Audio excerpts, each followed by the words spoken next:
Ever since the Crimson Moon mutated the city, a nasty virus called mental pollution has been spreading like wildfire, but for our boy Lu Xin, it was just another grueling shift at the office as he dragged his tired bones back home. Inside their cozy apartment, his dad is busy whipping up dinner, his mom is talking business on her phone, and his adorable little sister is munching on snacks while eagerly waiting by the window for her big brother to return. On paper, they look like the ultimate picture-perfect family. Standing right outside the door, Lu Xin freezes up for a split second before finally grabbing his keys to open up. "I am home," he calls out, and his sister instantly lights up with a massive grin. "Big bro, you are back." Lu Xin pulls out a cute stuffed bear he bought just for her. "Here you go, 17, got that plushie you wanted." Clutching the teddy bear tightly, 17 beams with pure joy. "Oh, thanks, bro. I love it." Right then, the bandages on her arms slip off, exposing a gruesome patchwork of stitches covering her entire limb. It is terrifying to even think about what this little girl went through. Just then, his mom wraps up her call and turns to him. "Lu Xin, perfect timing. Keep your sister company for a bit. I need to step out." Sensing her rush, Lu Xin asks, "Is everything okay, Mom? I thought we were all having dinner together." Instead of answering, his mom quietly grabs a sharp pair of scissors from the cabinet, flashing a deeply unsettling smile. "It is nothing major, honey. Just a little misunderstanding with the neighbor next door. I will be right back." Lu Xin wants to stop her since dinner is ready,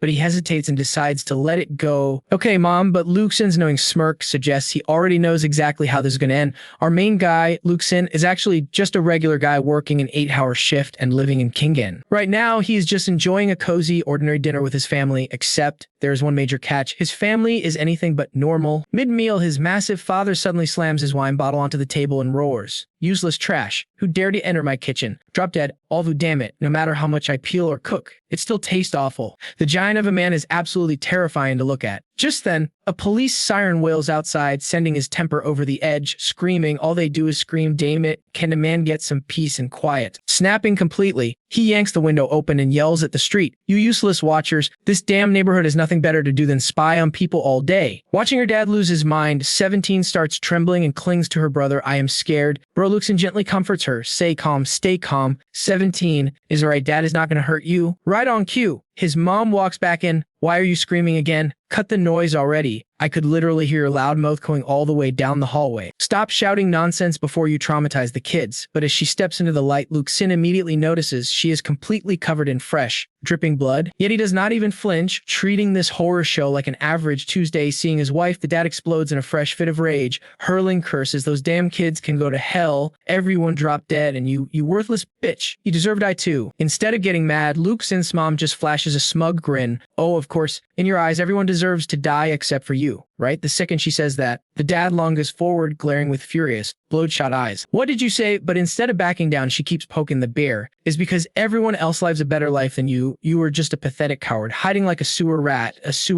terrified of dying. But guess what? Even if they all die, you still will not ever amount to." Before she can finish her insult, a brutal slap sends her spinning. "You crazy bitch, you asking to die, spitting blood." She just chuckles, refusing to shut up. There it is, that pet psycho rage. "You absolute piece of trash." Hit right where it hurts, the dad's body starts warping, sprouting razor sharp spikes all over. "How dare you call me trash? I will tear you apart." His already massive frame swells up, turning into a towering, grotesque monster as brutal punches rain down, tearing flesh and blood apart. 17 clutches her stuffed beer and retreats into the corner, shaking with absolute terror. "Daddy is hitting Mommy again," she whispers, but suddenly a manic, twisted grin spreads across her face. This is so much fun. Yes, fun in a flash. The very teddy bear she was cuddling is violently ripped to shreds. Unleashed like a wild beast, 17 scurries up the walls and hangs from the ceiling fan, laughing like a maniac. "This is the best thing ever. I love it." While his entire family spirals into complete madness, Lu Xin just sits there happily eating his dinner. Honestly, in a chaotic world drenched by the red moon, having a complete family is already a major win. But to an outsider, this domestic scene looks entirely different. The apartment is actually dead silent, with Lu Xin completely alone in the room, even though the chaotic traces of multiple people are left behind. Well, that complicates things. This badass woman is Chen Qing,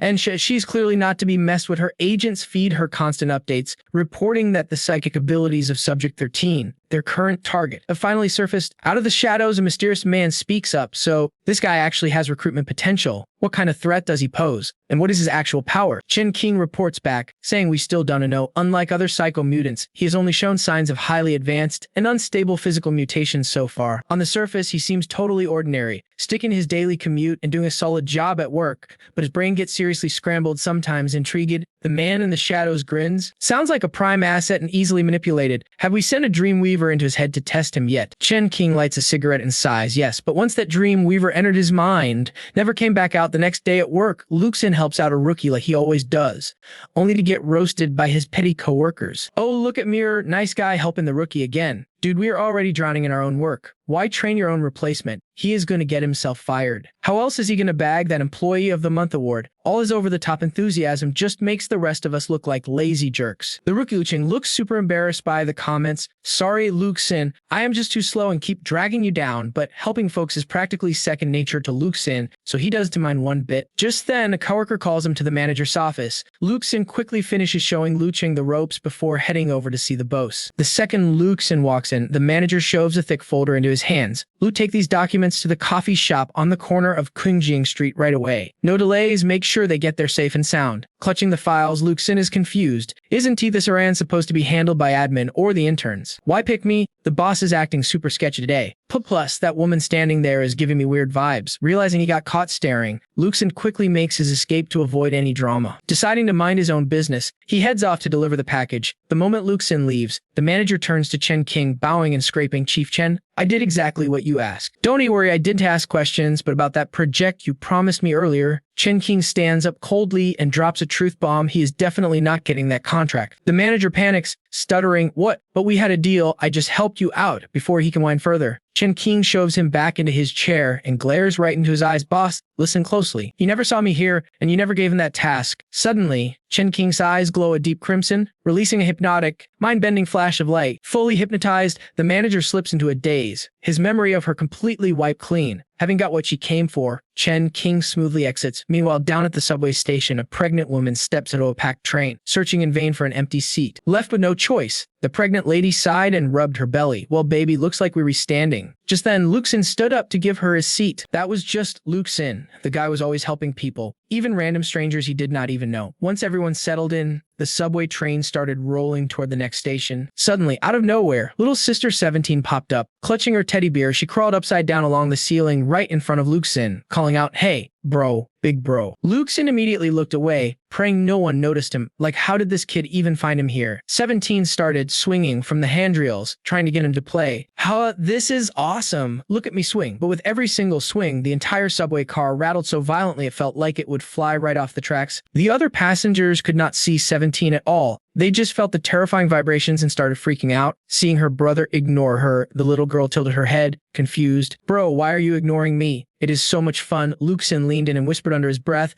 I cannot look at you or talk to you out here. Okay, people will think I am crazy. Realizing her brother was a total party pooper, 17 got bored and decided to take off. But before she vanished, she leaned close to warn him, watch your back, bro. That place you are going, it is bad news. Before Lu Xin could ask her what she meant, she had already vanished down the aisle. As she went, she could not resist playing annoying little pranks on the clueless passengers nearby. It was pretty clear that even if people could not see 17, she could still mess with them and their stuff. Back with Lu Xin, he had some serious doubts, but he still had a job to finish. His destination was right next to the massive Tropford wall that kept humanity safe. The second he stood in front of the entrance, an intense, suffocating vibe hit him out of nowhere. Right now, a tactical assault team was tracking his every move. These guys were armed to the teeth and ready to breach at a second's notice. Leading this high-stakes operation was Commander Chen Qing. In her hands was the official mission file for the corner cafe. Their goal was to evaluate and contain a level 1 mental contagion, while closely monitoring the psychic potential of observed Subject 13. Potential threat. This cafe is a confirmed level 1 mental contamination zone. The symptoms: anyone who gets too close is hit with an irresistible urge to walk right inside the place. Anyone who enters dies within 3 to 5 days, usually by taking their own life. Investigators believe the infection triggers a sudden, overwhelming wave of dark, suicidal depression. After scanning the file one last time, Chen Qing confirmed that their backup operative was fully prepped and ready to deploy at a moment's notice. Surprisingly, the backup team consisted of just one girl. She was dressed entirely in black and exuded a seriously dangerous vibe. Meanwhile, Lu Xin got drawn in and walked straight through the doors. At first, he was shocked by how warm and cozy it felt inside, a total contrast to its creepy, frozen exterior. Still, he kept his guard up and walked straight to the counter. "Hey there. Someone told me to deliver these files to this address." The clerk smiled. "Thanks, man. Appreciate the hustle. This one is on the house." Getting offered free coffee out of nowhere made Lu Xin nervous, so he tried to bail immediately. But then the rich aroma hit his nose. It smelled amazing, totally different from the cheap garbage he drank at work. "Maybe just one sip before I go." But as his hand touched the cup, a wave of dread hit him. The room suddenly went dark. Out of nowhere, a grotesque tentacle covered in twitching eyeballs sprouted from the clerk's back. It slowly slithered over and plopped a slimy eyeball right into Lu Xin's cough. Lu Xin leaned in, and the eyeball suddenly snapped open, staring dead at him. That was the exact moment he realized he was in absolute, deep trouble. "Shoot, that thing is looking right at me." Seeing him hesitate, the clerk started pushy. "Come on, drink up, is no need to be shy. Take a big gulp." The guy's face twisted into a creepy, evil grin as more tentacles sprouted from his back, reaching straight for Lu Xin. Terrified out of his mind, Lu Xin tried desperately to play it cool. "I cannot let him know I can see this junk. Just act natural, pretend nothing is wrong, and walk away." He knew damn well that if he slipped up, he would never make it out alive. Taking a deep breath, he carefully set the cup down and offered a polite smile. "No thanks, man.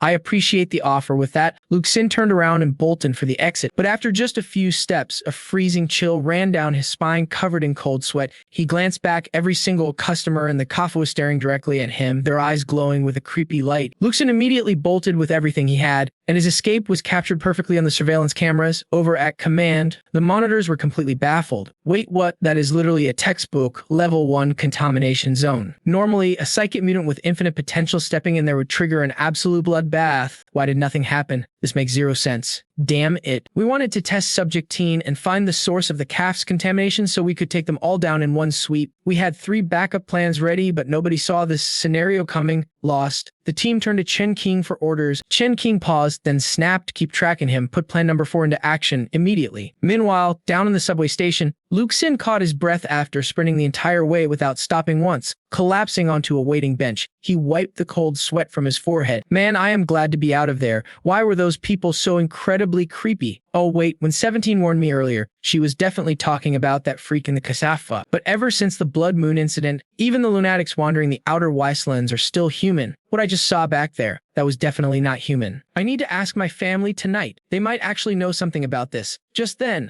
a massive crowd flooded down into the subway station. Lu Xin took one look and gasped. They were all the exact same customers from the cafe. And standing right behind them was the creepy clerk, holding that same steaming cup of coffee. "Hey, you forgot to finish your coffee." Lu Xin blinked, and the guy was suddenly standing right in his face, thrusting the cup forward. Panic surging, Lu Xin did not waste a second and scrambled to find an exit. But as he scanned the station, he realized he was already completely surrounded, with absolutely no way out. The crowd swarmed like ants, slowly tightening the circle around him. The creepy clerk just grinned maliciously. "Drink up, buddy, or it is gonna get cold." It was clear they would not let him leave without drinking it, but sipping that eyeball brew would definitely end in total disaster. So, Lu Xin stood his ground and refused. "Look, I am broke. I cannot afford this." But obviously, that lame excuse did not work. The clerk smirked slyly and shoved the cup right in his face. "Can't afford it, no sweat. This one is on me." Suddenly, the eyeball in the cup sprouted tiny legs and launched itself straight at Lu Xin's face. Luckily, Lu Xin had fast reflexes. He ducked in the nick of time, barely dodging the thing. Before they could react, he sprinted toward the thinnest part of the crowd, bulldozing right through them. But these creeps possessed insane, supernatural strength. Once they grabbed him, there was no breaking free.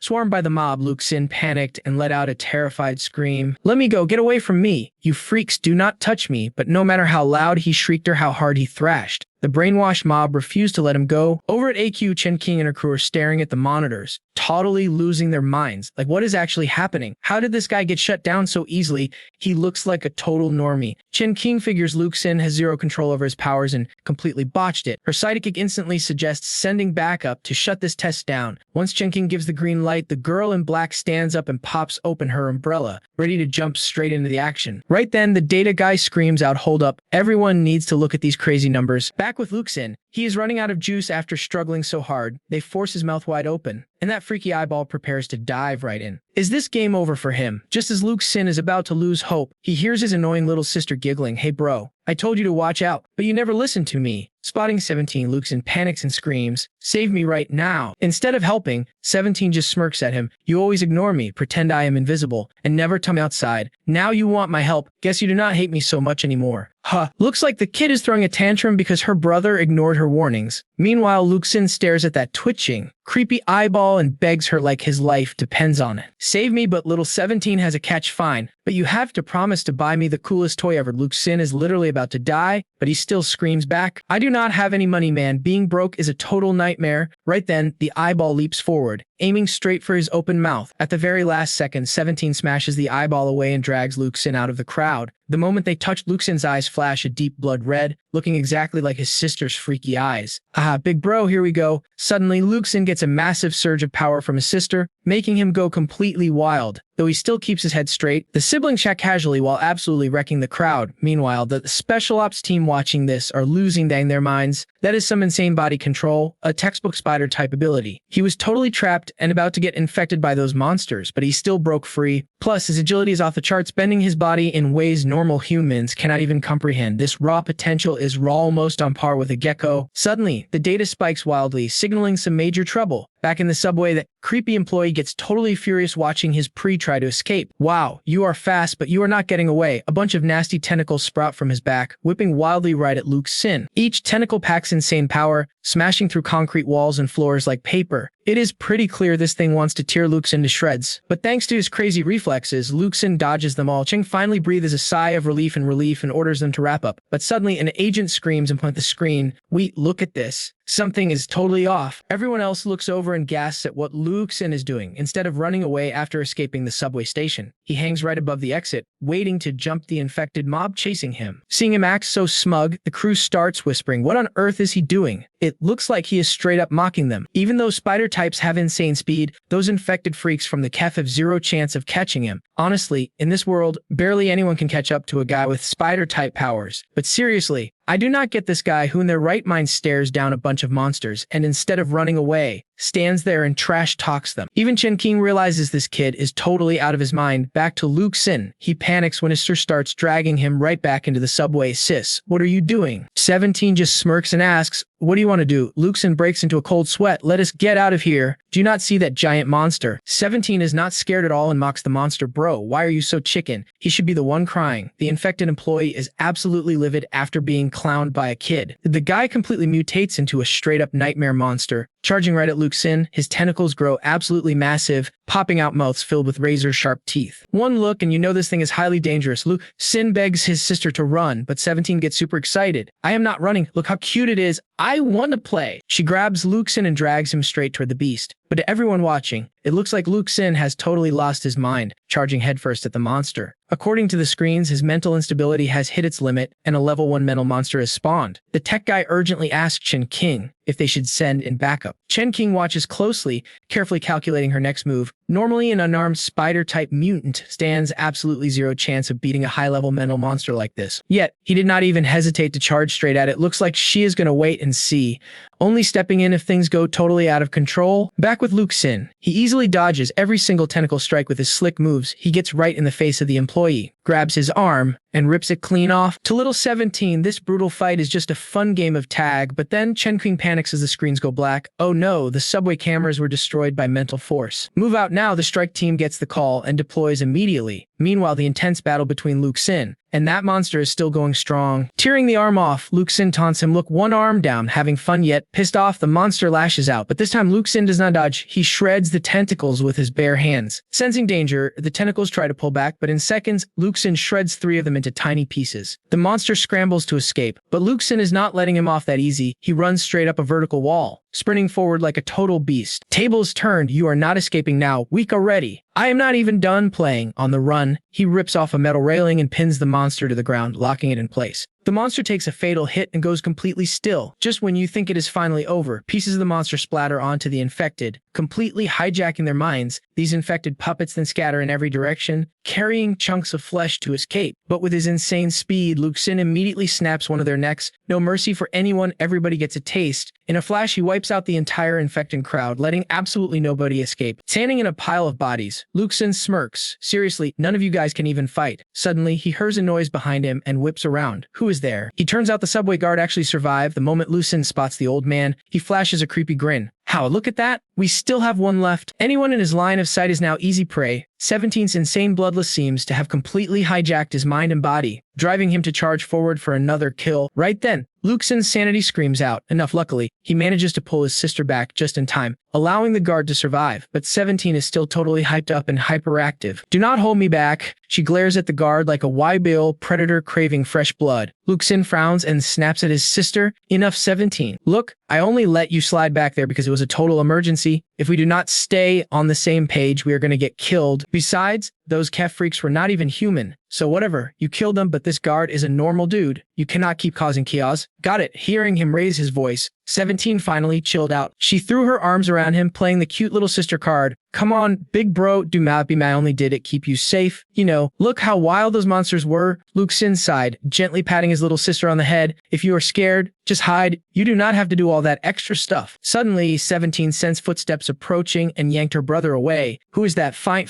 that stop lecturing me. I will be careful next time. The cleanup crew is coming. We have to bounce right now. Before running off, she grabbed the teddy bear her brother bought her. Right after they slipped away, Chen Qing and her tactical team arrived to lock down the area. Armed soldiers locked down the entire subway station in seconds, and the vibe was insanely tense. Meanwhile, Lu Xin and his sister watched everything unfold from a nearby rooftop. 17 hugged her teddy bear and nudged her brother. So, big bro, how are you gonna thank me? Lu Xin snapped back. Thank you, honestly, I should be punishing you for this crap. Then, he went dead silent before muttering a quiet thank you. He knew things would have been bad without her. 17 giggled. In that case, you owe me a new toy. Lu Xin just pointed at the beer in her arms. Another toy? You literally just got that one. And it is adorable. 17 squeezed the teddy bear so hard her face turned straight up demonic. No, I want one that screams in agony. The louder the better. Lu Xin totally missed the point, thinking she just wanted some crazy action figure. 17 looked so annoyed she was practically speechless. She stood up ready to ditch him. Whatever, you're just a copycat anyway. I am not playing with you anymore. Seeing his sister literally walking on the power lines,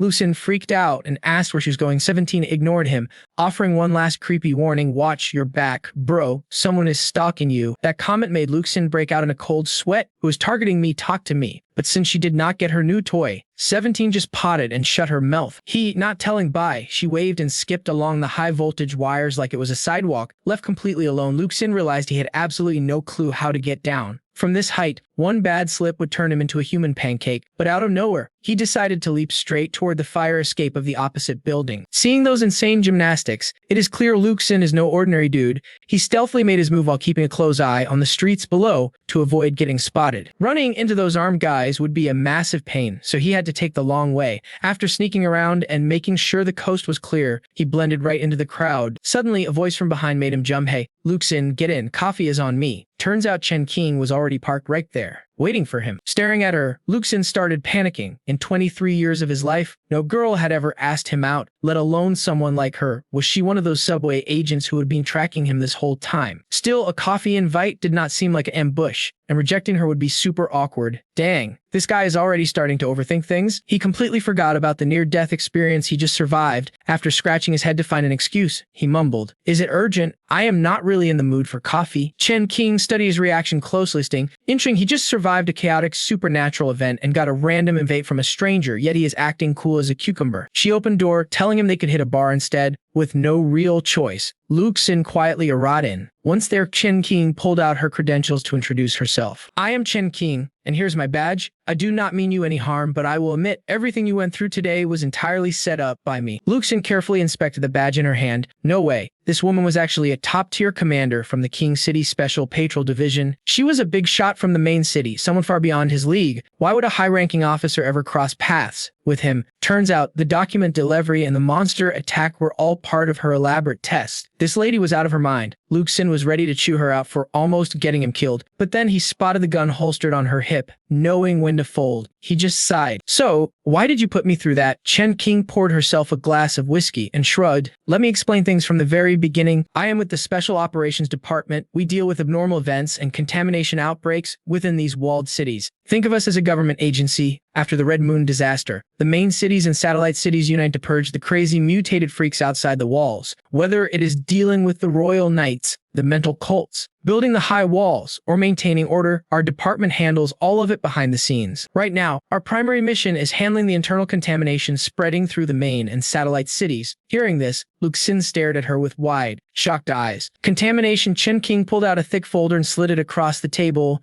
Exactly, it is the creepy, unknowable stuff that ordinary folks cannot comprehend. Just like that cave incident, see for yourself. Inside the folder was a detailed report on the cave monster, covering its infection rate, stealth evolution path, threat level, and unique traits. It even listed how to kill the thing. Clearly, they had researched this thoroughly. What freaked him out was that this monster was only ranked as a D class. How insane are the higher ranks? Chen Qing lit a cigarette, taking a slow drag before continuing. The Red Moon disaster changed humanity forever. We lucky survivors are forced to hide inside these massive, towering walled cities just to stay alive. But even among the survivors, not everyone stayed sane. There are plenty of people with mental mutations who spread their madness to everyone around them. We call this phenomenon mental contamination. Looking at the files and processing her words, Lu Xin had more questions. Contamination. What kind of contamination is this? And what does it actually do to people? Chen Qing's expression grew dead serious. It makes them sick. Think of it like psychological radioactive fallout. This mental infection radiates outward, infecting everyone nearby and forcing them to develop the exact same symptoms. Just like a plague, except mental virus is way more mysterious and terrifying. It is not a physical disease. It directly rots your mind.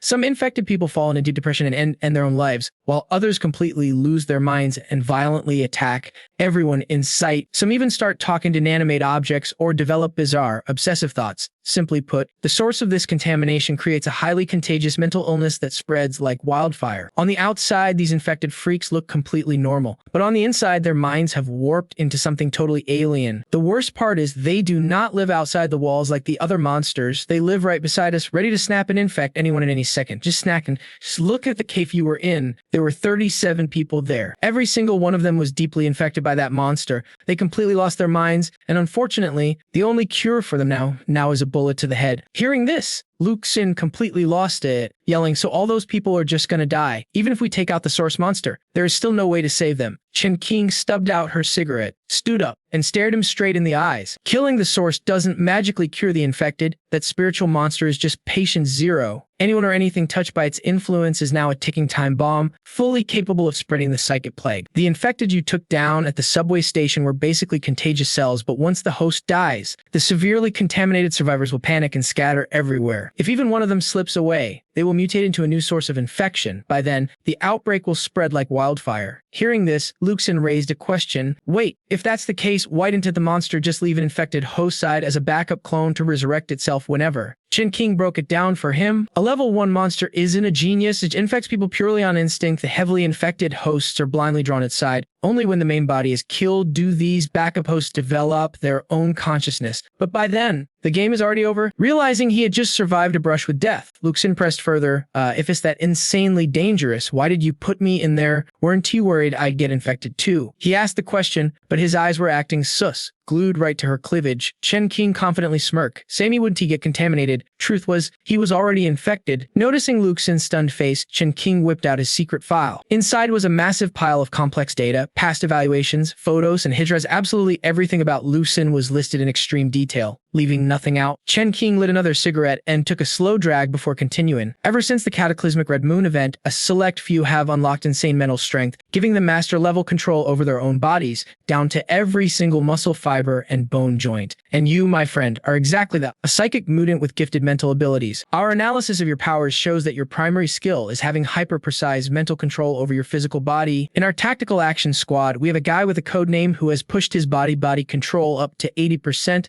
This level of synchronization gives him absolute freakish strength that regular people cannot even fathom. He can easily dodge bullets and wield any firearm with flawless precision. He can squeeze through a gap as tiny as a cup and crawl right up walls, completely defying gravity. Based on our observations, you have the exact same powers. We call this the spider type. It means you can control every muscle fiber and bone joint with surgical precision action. Just like this insane upgrade grade spikes your speed and reflexes, letting you pull off absolute miracles. With these spider-like skills, your chances of surviving crazy danger skyrocket. Plus, as a natural psychic mutant, you can easily sniff out any sneaky spiritual monsters hiding in the shadows. That makes you a perfect fit for our contamination cleanup ops. Lu Xin fell dead silent, processing everything. A bit later on the bus, he was still staring hard at the thick stack of cash Chen Qing had handed him. Why did that Chen Qing girl just hand me 10,000 yuan? Whatever, no use overthinking.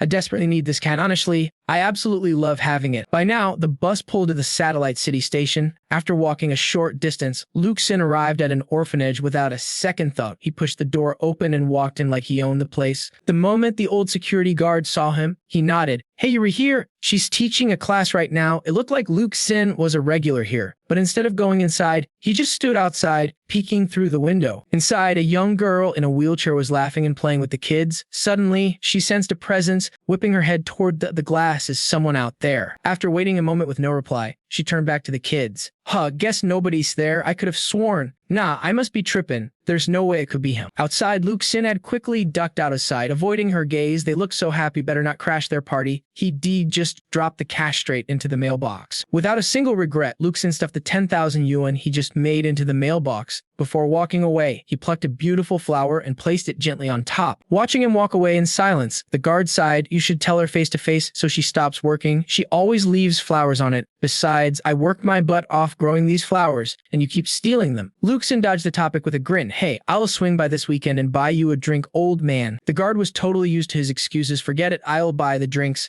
I've still got plenty of peanuts left. Yeah, this orphanage was clearly his sanctuary. On his walk home, he kept muttering under his breath, man, having cash is the absolute best. I really need it right now. The more green, the better. So many things to pay for, but that woman's intense gaze. He slowly flashed back to their conversation from an hour ago when Chen Qing pitched him a serious offer. You aced this test, and frankly, your skills blew our expectations out of the water. Right now, we desperately need people like you to clean up the contamination outbreaks in Qinggang and southern satellite city. You help us take down a monster, and your reward is 10,000 yuan. For someone like Lu Xin, who only makes 1,000 yuan a month, this was an absolute fortune from heaven. Staring at the cash, he gasped, 10,000? Seriously? Unlike him, Chen Qing was a cucumber, saying relax, you earned every single penny. We actually set up the trap for this spiritual monster beforehand so you had backup. That's why it's only 10,000. Normal, solo missions usually pay around 30,000 yo. Play your cards right with your powers, and you will be swimming in cash. Hearing that, Lu Xin blushed hard. Totally hyped, swimming in cash. God, I love the sound of that. But he let his guard down, and Chen Qing immediately analyzed his reaction. Loves money. Deduct 10% from his stability index. Just then, Lu Xin snapped out of it. Wait a minute. I need to lay some ground rules. I'm definitely curious about what you said, and honestly, I've been hunting for a side hustle, but I gotta keep it real with you. The truth is, I don't actually have any powers. I'm just borrowing them from my sister. She's the one who saved my neck back there. She's always hanging out right next to me. Actually, not just her, my mom and dad are here too. We all live together. Hearing this creepy confession, Chen Qing's blood ran cold.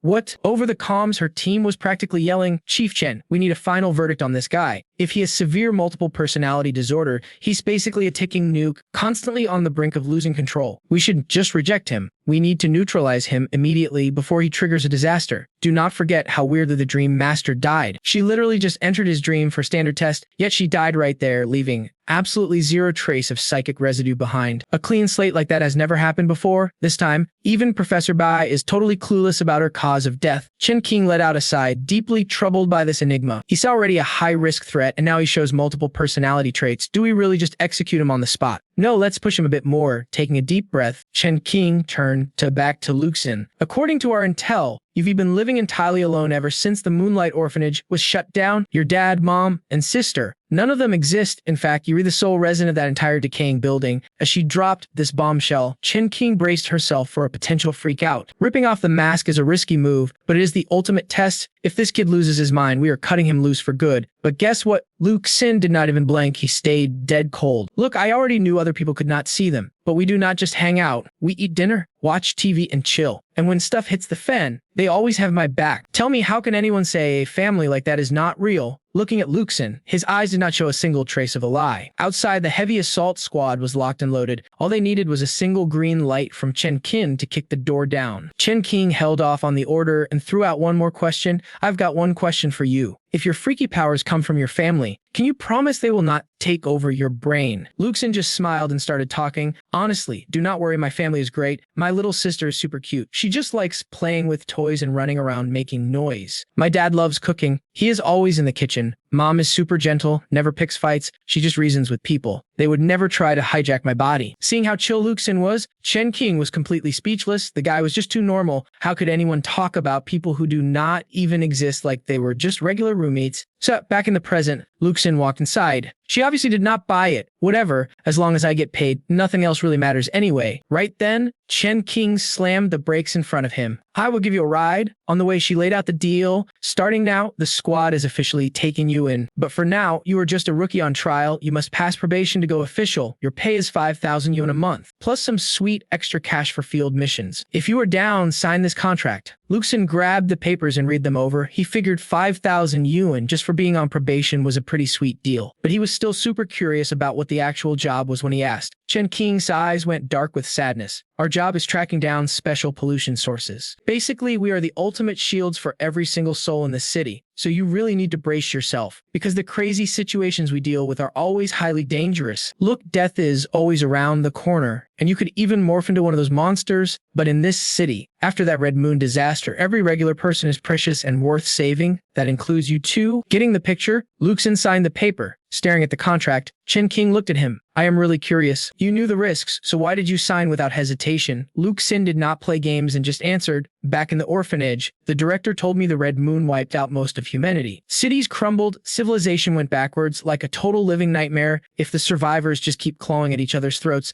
I am afraid we will never recover what we lost. I do not even know what the old world was like, but he was totally right. This answer caught Chen Qing off guard, but it definitely brought a small smile to her face. Then she handed Lu Xin a heavy box, warning him that the gear inside was vital. Spotting a slick handgun inside, Lu Xin froze in shock. Chen Qing quickly broke it down. The phone is for keeping in touch. If anything crazy goes down, I will hit you up on this line. You can reach me here too. Right now, there is only one single number saved in there, and it is mine. Hearing that, Lu Xin instantly blushed like a dork. Wait, only one number. Why does this feel like some rich, bossy lady is sponsoring me? Wild, inappropriate thoughts were already running wild in his head. Chen Qing had to snap her fingers repeatedly to drag him out of his little fantasy. Watching him daze out like that, Chen Qing checked her mental notes on him once more. Nice, he is just a simp. His danger rating can go down a notch. After that, she laid down the final ground rules for him. One more thing. Keeping yourself safe from everyday contamination in your regular life is a super big deal. If trouble finds you, do not randomly spam your powers. Here are 3 recommendations. First, report it to the number 2 city police force. Second, call me directly. Third, use that gun to clear the threat. Hearing this, Lu Xin just blanked out. He had never even thought about doing stuff like that. Dropped off near his apartment, Lu Xin started crunching the numbers. Sure, he did not know when he would go official, but this cash flow was already crazy high. I get 5,000 a month fixed, plus another 1,000, and actual missions have insane bonuses. Taking out a level 1 mental monster pays 30,000, and level 2 pays 300,000. Even just 6,000 is sweet. 500 for food, save the rest. That is 66,000 a year, and 660,000 in 10 years. The orphanage is moving soon anyway, since being too close to the wall is too dangerous. If I buy a big house for everyone, 50 years of saving should easily cover it if I grind and take on more missions. I might stack cash way faster. I need to get promoted to official status right away. If things go smooth,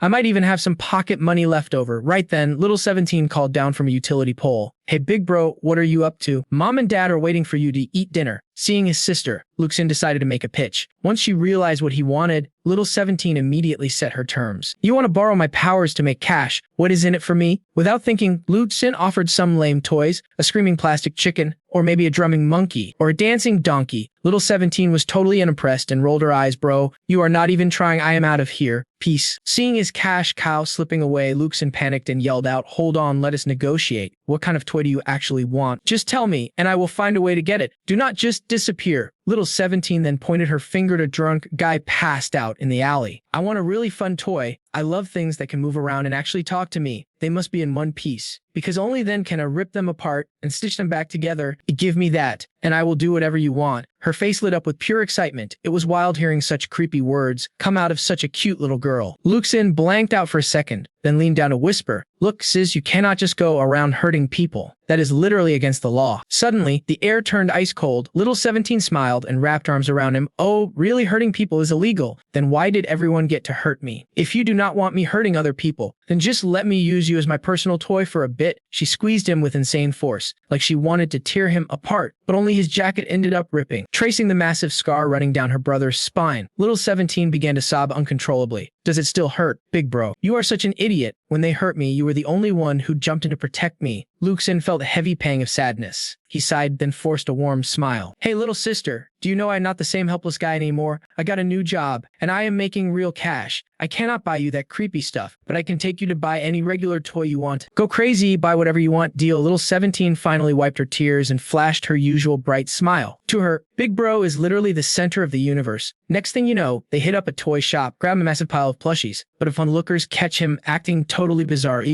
and start talking mad trash. You check this dude out. Is he totally off his rocker or what? Can't he even put on clothes right? Is he trying to expose himself or what? Why is a grown man buying all those toys and talking to himself anyway? Instead of getting mad, the siblings troll them back, making those gossiping old ladies absolutely lose their minds. Then they head over to an empty bridge nearby. To keep the party going, sitting right on the edge, she ruthlessly rips the plushies to shreds, grinning wildly. "This is so awesome, ha. So many toys. I am so happy, bro." But Lu Xin takes this chance to ask his little sister if he can borrow her freaky powers for his new gig. She stands up, walking slowly toward him. "You silly big brother. Do you really not know you can just force use my powers?" Lu Xin admits he knows that, but promises he will never, ever use them without her saying it is okay. Those words make her incredibly happy. Honestly, she is looking cute as a button right now. She reaches out her hand, swearing to always show up whenever her big bro needs backup, and Lu Xin makes the exact same vow. He will protect his little sis, even if he has to die trying. Meanwhile, across town, Qinggang is cruising down the road while listening to a debrief. The files show that ever since the Moonlight Orphanage was rebuilt, Lu Xin has been secretly funding the place. I guess he relates since he was an orphan too, so he feels bad for these kids. But Chief Chen, bringing a classified subject under observation onto the active team is insanely risky. "Are you sure about this?" Chen Qing snaps back instantly without a single shred of doubt. "My mind is made up. I trust my gut." But her assistant still tries to play the voice of reason. "Chief Chen, are you being a bit reckless here? At least we should send him to the main city for final testing to figure out how dangerous he gets when he loses control. After all, he is." But before they can finish the sentence, Chen Qing cuts them off and hangs up. "They are just a bunch of textbook nerds. Before we prove he is stable, no way we risk bringing him to headquarters." Long story short, they think he is just a schizophrenic psycho, but then again, is anyone we recruit ever normal? Back at Lu Xin's place the next morning, breakfast comes with a side of his dad screaming at his face. "Do you even realize those people almost got you killed yesterday? They do not care about your life. They were ready to wipe you out from the very start. If it was not for that brat, you would be 6 feet under by now." Shiki gets so scared she hugs her beer and whimpers. Seeing this, Dad keeps yelling, "They almost got you killed. So why are you still doing their dirty work?" Lu Xin hesitates. Happened at the coffee shop was messed up, sure. But they pay real cash. Hearing this, his dad absolutely loses it, grabbing him by the collar and hoisting him off the ground. "Useless. How did I raise such a useless punk? I am going to kill." But the fist suddenly stops right before impact. Lu Xin opens his eyes to see Dad's face covered in hot porridge. Right then, Mom speaks up. "The only useless one here is you. If you were not so pathetic and hot-tempered, we would not be stuck here. So instead of screaming at others, maybe look in the mirrors." Getting called useless drives Dad over the edge, and he swings his fist right at Mom. "You want to die, but just like before." His fist freezes completely in midair. Seeing Mom tracing a strange pattern on the table with 2 fingers, Dad gets spooked. What is that supposed to mean? Why are you drawing that? Mom just gives him a cold smirk. "You know exactly what it means, so if you are scared, get out of my sight." Turns out, Dad is terrified of whatever it is, slamming the table instead of fighting. "Useless, absolutely useless, the whole bunch of you, standing in the middle of the mess." He glares daggers at his wife, but Mom just sits there, completely unbothered, without moving an inch. Annoyed, Dad finally turns around and walks away. After a few steps, he looks back at the kids, gritting his teeth in anger. Lu Xin is terrified, but still tries to comfort his crying sister. Suddenly, Mom stands up and walks over. "All right, it is over now. Do not waste your time on pointless drama like I promised. I got you a gift for your first day at the new job." The gift is a sharp, fresh suit, but the real highlight is the shirt. It is a striking, blood-red color. Trying on the new threads, Lu Xin gets a bit shy. "Thanks for the gift, Mom, but does this actually look okay on me, or do I look weird?" She looks him over, then slides off his glasses. "Weird, yeah, maybe a little. Though that does it. See, our little Lu is actually a total looker when he cleans up. Even though he feels a bit awkward, Lu Xin is super grateful to his mom. He also takes a second to thank for stepping in earlier. Seeing how bashful he is, smiles. She smile. "Silly kid, we're family. You do not have to thank me. You are starting a brand new job, so make sure you do it right. Just remember to always be polite and reason with people. I know you are too gentle to ever hurt a soul, But if anyone decides to bully you, our entire family will pay them a little visit. Judging by her deadpan look, she is definitely not joking. Honest in peace to whatever poor fool actually decides to mess with him. After that, Lu Xin heads off to work like normal, but today the second the clock strikes 6:30 p.m. He grabs his gear and bolts. This bizarre move gets the whole office whispering, yo, is not he usually the guy who stays the absolute latest? What is up with him lately? Dipping the second the shift ends. And did you see how much better he looks now? Dude got handsome, he must have scored a girlfriend. But it is not just his coworkers staring, his boss is watching him too, looking pretty intense. Right after work, Lu Xin starts his patrol duty. If I did not have to do these patrols, I would have never realized how long it has been since. I actually looked at this satiety. Ever since the red movers and psyche survivors in these massive walls are living in both light and dark. Some just rush by, totally ignoring everything. Others are just totally lazy, drifting through life day by day. Honestly, for 30 years inside these walls, fame is a thing of the past. Getting enough food to eat is actually the easy part. The real challenge is making life better. After wrapping up his shift, Lu Xin sits down to eat and sighs. The city is massive. Yet, after walking forever, I did not find anything weird. If this place stays totally normal, there is no reason for them to hire me. Will Chief Chen take away my bonus? How else am I supposed to make some extra cash? Shiki eats her ice cream and teases him. Bro, you patrol every single day after work and find absolutely nothing. Keep slacking off and they might just fire you. You know, Lu Xin sighs and decides to head home early to rest up for work. When his sister asks if they are coming back tomorrow, he nods. Of course, after all, I am getting 5,000 yuan as a base salary. If I do a good job, I will get promoted to full-time and pull in tens of thousands. A few days later, his manager calls him into the office. Look, Lu Xin, starting tomorrow, do not bother coming to work. Business is slow, and we cannot afford to keep a big staff anymore. Your work is about the same as Zilu, but his attitude is way better than yours. You have been leaving early, disappear early before your shift even ends. Lu Xin is totally confused. Zilu, you mean Lu Chen? Look, I never bailed early, I just didn't pull free overtime. Boss, give me a break here. All right, but the manager was already cooking up some lame excuse to kick me out. Look, Yuri, an old-timer. I get it, but this company does do freeloaders. We only got one slot per job, so you gotta step up your game and show some hustle. Left with no choice, Lu Xin slunk back to pack up his desk, but guess what? Someone already cleared his stuff out. Right then, the girl at the next desk leaned in. That kid Lu Qing boxed it up for you. He practically moved into your chair hours ago. Honestly, you are way too naive. Dude, I told you before, never teach these rookies all your secret hacks. See that? The punk literally snatched your lunch money. And he is a sneaky one too. He is actually hooking up with the manager's daughter. And that boss is a sly fox. Of course, he's going to keep the sweet gigs for his future family. Just keep this on the down low. All right, do not tell anyone I spilled. It's a dog-eat-dog world. Man, everyone's struggling. Hearing this, Lu Xin's hand drifted to the gun in his pocket. But then, Chen Qing's warning flashed through his head. Now officially jobless, Lu Xin kicked rocks down the street, wondering if he should hit up Chen Qing. After staring at his screen, he finally pressed the call button. Over at Chen Qing SQ, the second his phone buzzed, the whole room went dead silent and alert.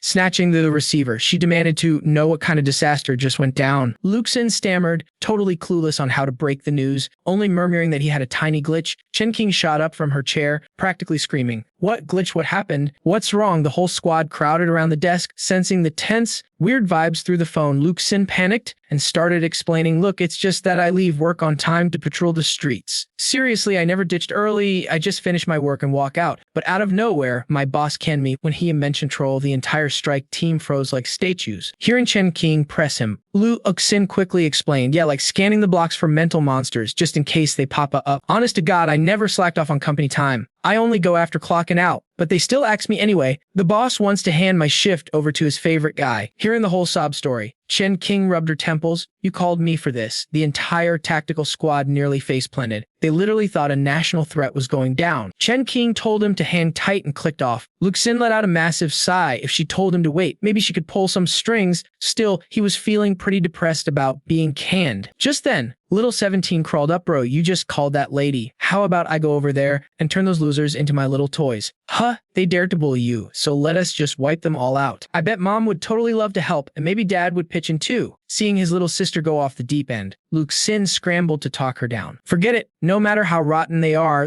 still just regular people. Besides, murder is a crime, so let's just wait for Captain Chen to ring us back. 5 minutes later, the boss came sprinting up, panting, with his daughter and Lu Qing lagging behind. Oh man, little Lu, why are you lurking here? I looked everywhere. Why didn't you say something sooner? If you were tight with Manager Liu from Bogo Tech over in the main city, why on earth did you keep it a secret? Lu Xin stood there completely blank. Who the hell was Manager Liu? you. The boss grabbed his hand, squeezing it like they were best buds. Manager Lu just rang. He absolutely loves your work ethic, and he is handing us a massive new shipping project because of you. He specifically demanded you run the show. Even the board chairman personally dialed my line. What a crazy misunderstanding. Right, come on, let's get back to work. Dinner's on me tonight. Each crazy twist was wilder than the last, leaving Lu Xin totally speechless. But hey, looks like his job was saved. Right on cue, Lu Qing started begging for forgiveness. Bro Lu, I'm so sorry. I swear I didn't mean to steal your spot. Lu Xin yanked his hand away, mildly grossed out. Oh, no worries. Man, I get it. Tough times. Everyone's just trying to survive. Literally a second later, the snake showed his fangs. Bro Lu, can I team up with you on this new gig? Lu Xin instantly saw through the act. Judging by the boss face, this was a massive payout, which meant if they pulled it off, the bonus would be fat. Without blinking, Lu Xin shut him down immediately. Seeing his daughter about to lose her cool and ruin everything, the boss stepped in. Keep doing your thing, man. Don't mind us. We will just carry your boxes back and get your desk all set up. Howa. The boss had assumed Lu Xin's collar was some VIP, so he bailed fast. Once the squad cleared out, Lu Xin took Chen Qing's call. Hearing that the fire was put out,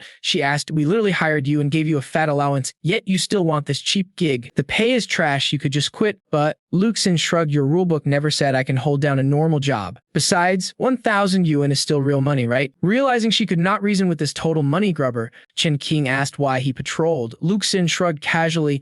Aren't you guys literally paying me to do exactly this kind of stuff? Otherwise, taking your cash would feel like robbery. Chen Qing was flat out speechless. Fine, whatever floats your boat, since you are so eager to hustle. I actually have a case for you to investigate. Consider this your official first jig with us. I just pulled strings to get Bogo Tech to hand your firm a fat logistics contract. Use this cover to go spy in Tannian, the big boss of Sifeng Transport. Our intel squad reports that lately, at least 78 brutal murders have gone down, and every single one leads straight back to Sifeng Transport. So I need you to scope out the scene. Are we talking simple homicides here, or some freaky supernatural business? Hearing this, Lu Xin frowned. 78 bodies. If it's just regular murder, then what? Chen Qing's voice went ice cold. If it's just plain old murder, we can relax and you can head right home. But if it is anything else, you report back to me instantly. That got Lu Xin thinking, just murder, and they can relax. Seriously, in this post-apocalyptic wasteland where mind pollution runs wild, is a 78 body count actually considered a minor detail to these people? Then, he asked if the mission was dangerous. Chen Qing lit up a cigarette and exhaled, yelled, whether it's normal murder or wild pollution, that target is a certified psycho. But hey, that is only for regular folks. With your freaky powers, you should handle it fine and done to where whatever you dig up. You are getting paid. The second he heard cash, Lu Xin's eyes literally lit up like high beams. He instantly signed up for the job. Then, he casually strolled back to his regular office shift. The moment he walked through the door, every eyeball in the room locked onto him. But this time, there was no mocking smirk, only sheer terror at his desk. He found his stuff perfectly restored. Lu Xin glanced at Lu Cheng, who was literally shivering like a wet dog. Knowing this jig was a death trap for normal humans, Lu Xin smirked. Lu Qing, plotting some scheme, nervously walked over. I figured we should tag team this project. It's a once-in-a-lifetime shot. So Lu Qing and his babe immediately drove Lu Xin straight to the Sifeng Transport headquarters. Cruising down the highway, Lu Qing flipped through the files and briefed Lu Xin. Sifeng Transport, one of the biggest logistics empires in all of North City. They ship freight everywhere daily. Their CEO is this lady named Chen, and rumor says she is a total powerhouse. Her network spans all the satellite cities and even reaches the main city, Bro Lu. Are we seriously going to mess with these giants? Hearing the report, Lu Xin went quiet, thinking, looks like this Four Directions logistics crew is not as simple as they pretend. Sure, discovering wild crops and patching up basic industry got food on the table for most folks, but getting the old school industrial systems back up and running? Yet we are still light years away from that dream. Worst part is, the highways outside the high walls are totally wrecked, making travel an absolute blocked-up nightmare. Plus, you got endless crazies wandering the wasteland, rogue refugees, and raider gangs robbing anyone to get by, not to mention a ton of unpredictable freaky stuff. Bottom line, anyone gutsy enough to run cargo outside the walls has to be tough as nails and packed with tricks. That woman running Four Directions, Miss Tran, she is just a puppet fronting the business. The real boss pulling the strings is a tough wasteland native named Tan Nian. Only catches, since he came inside the walls 3 years ago, they denied him legal status. Zero chance he could register a real business. So he used his mistress as the face. And as for their actual business, pretty sure they run way more than just regular cargo. A wasteland survivor is never simple, and definitely not honest. We need to dig up their real background. After a long pause, Lu Xin finally told Lu Cheng, yeah, let us hit them up. Honestly, barely anyone else is crazy enough to transport stuff out there anyway. After a long haul, the trio reached their destination. Four Directions Logistics. For a high-class princess like Xiao Jing, this dump looked like a straight-up junkyard. Totally grossed out, she clung tight to Lu Cheng, refusing to take a single step alone. Just then, a thuggish-looking guy shouted up to meet them. Hey, stop rubbernecking and follow me. Staring at these sketchy gangsters, Lu Xin and Cao Jing looked visibly disgusted and terrified. Brother Lu, these guys did not look legit at all. But the moment the thugs snapped, they both shut up like clams. When they reached the manager's office, Lu Xin suddenly decided to split up. You two go in and start negotiating. I am going to hang back here and check out their trucks. Of course, that was just a cover. Lu Xin scouted the area, scanning every tiny detail. Chen Qing, there were 7 to 8 people here, but could not confirm if the place was infected. So far, it did not feel like that creepy calf. No bizarre anomalies here. Then again, these shady guys do illegal black market business, so a few bodies dropping around here is probably just another Tuesday. Still, anyone running missions out there has to be tough. Wandering around, Lu Xin spotted their heavily modified post-apocalyptic trucks,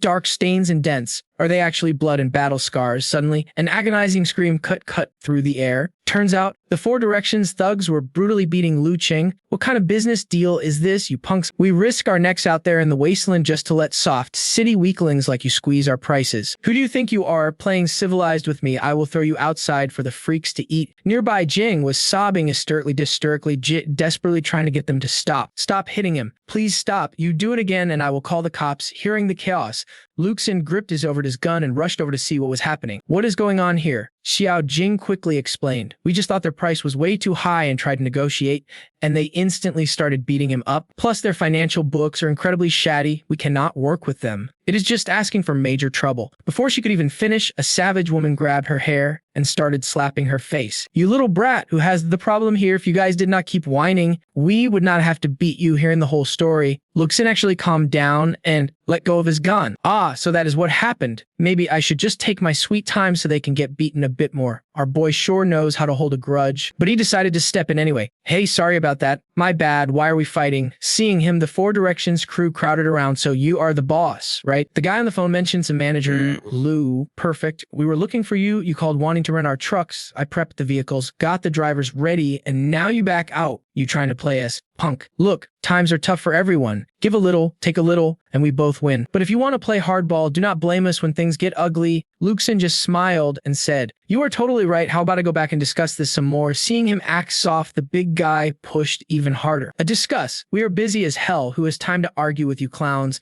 Lu Xin stopped playing nice and asked straight up what they wanted. The big guy immediately whipped it out a pre-drafted contract. Sign the contract and hand over the cash so we can get to work. Keeps it simple for everyone. But Lu Xin was no fool. There was zero chance he was signing that. Hearing this, the big guy burst out laughing. Yo, boys, check this out. This manager is way too naive. You guys want to see how hard his skull is? Seeing them try to force a shady deal, Lu Xin immediately pulled his gun and aimed it straight at the big guy. Look, buddy, business has always been about negotiation. You cannot just force people to buy, but instead of backing down, the gang busted out laughing. How? No way a city boy inside these walls actually has a gun. Oh my god, look at him with instead of a toy, have running, they drew their blades and slowly closed in on him. These guys were cold as ice, showing zero fear of the gun in Lu Xin's hand. Suddenly, some punk with a mohawk tried to blindside him from behind. Without hesitating, Lu Xin fed him a lead bullet as a souvenir. The moment the gunshot echoed, the gang's tough attitude vanished, leaving them in absolute terror. He actually shot. That is a real gun, turns out. They thought he was just bluffing with a toy. After freezing the crowd, Lu Xin pointed his barrel straight at Manager Tran. As you can see, this gun is the real deal. Manager Tran quickly ordered her crew to back off. She figured he was just some office slacker, not a guy who would actually pull the trigger. Look, we got guns too. We just were not carrying, so you got the drop on us. Whatever bad luck on our part, we will let you walk away today. Just know, if the cops bust you later, that is on you. But if they do not get you first, we will settle this on the streets. The thugs let Xiao Jing and Lu Qing go, but Lu Xin did not move an inch. I'm not leaving.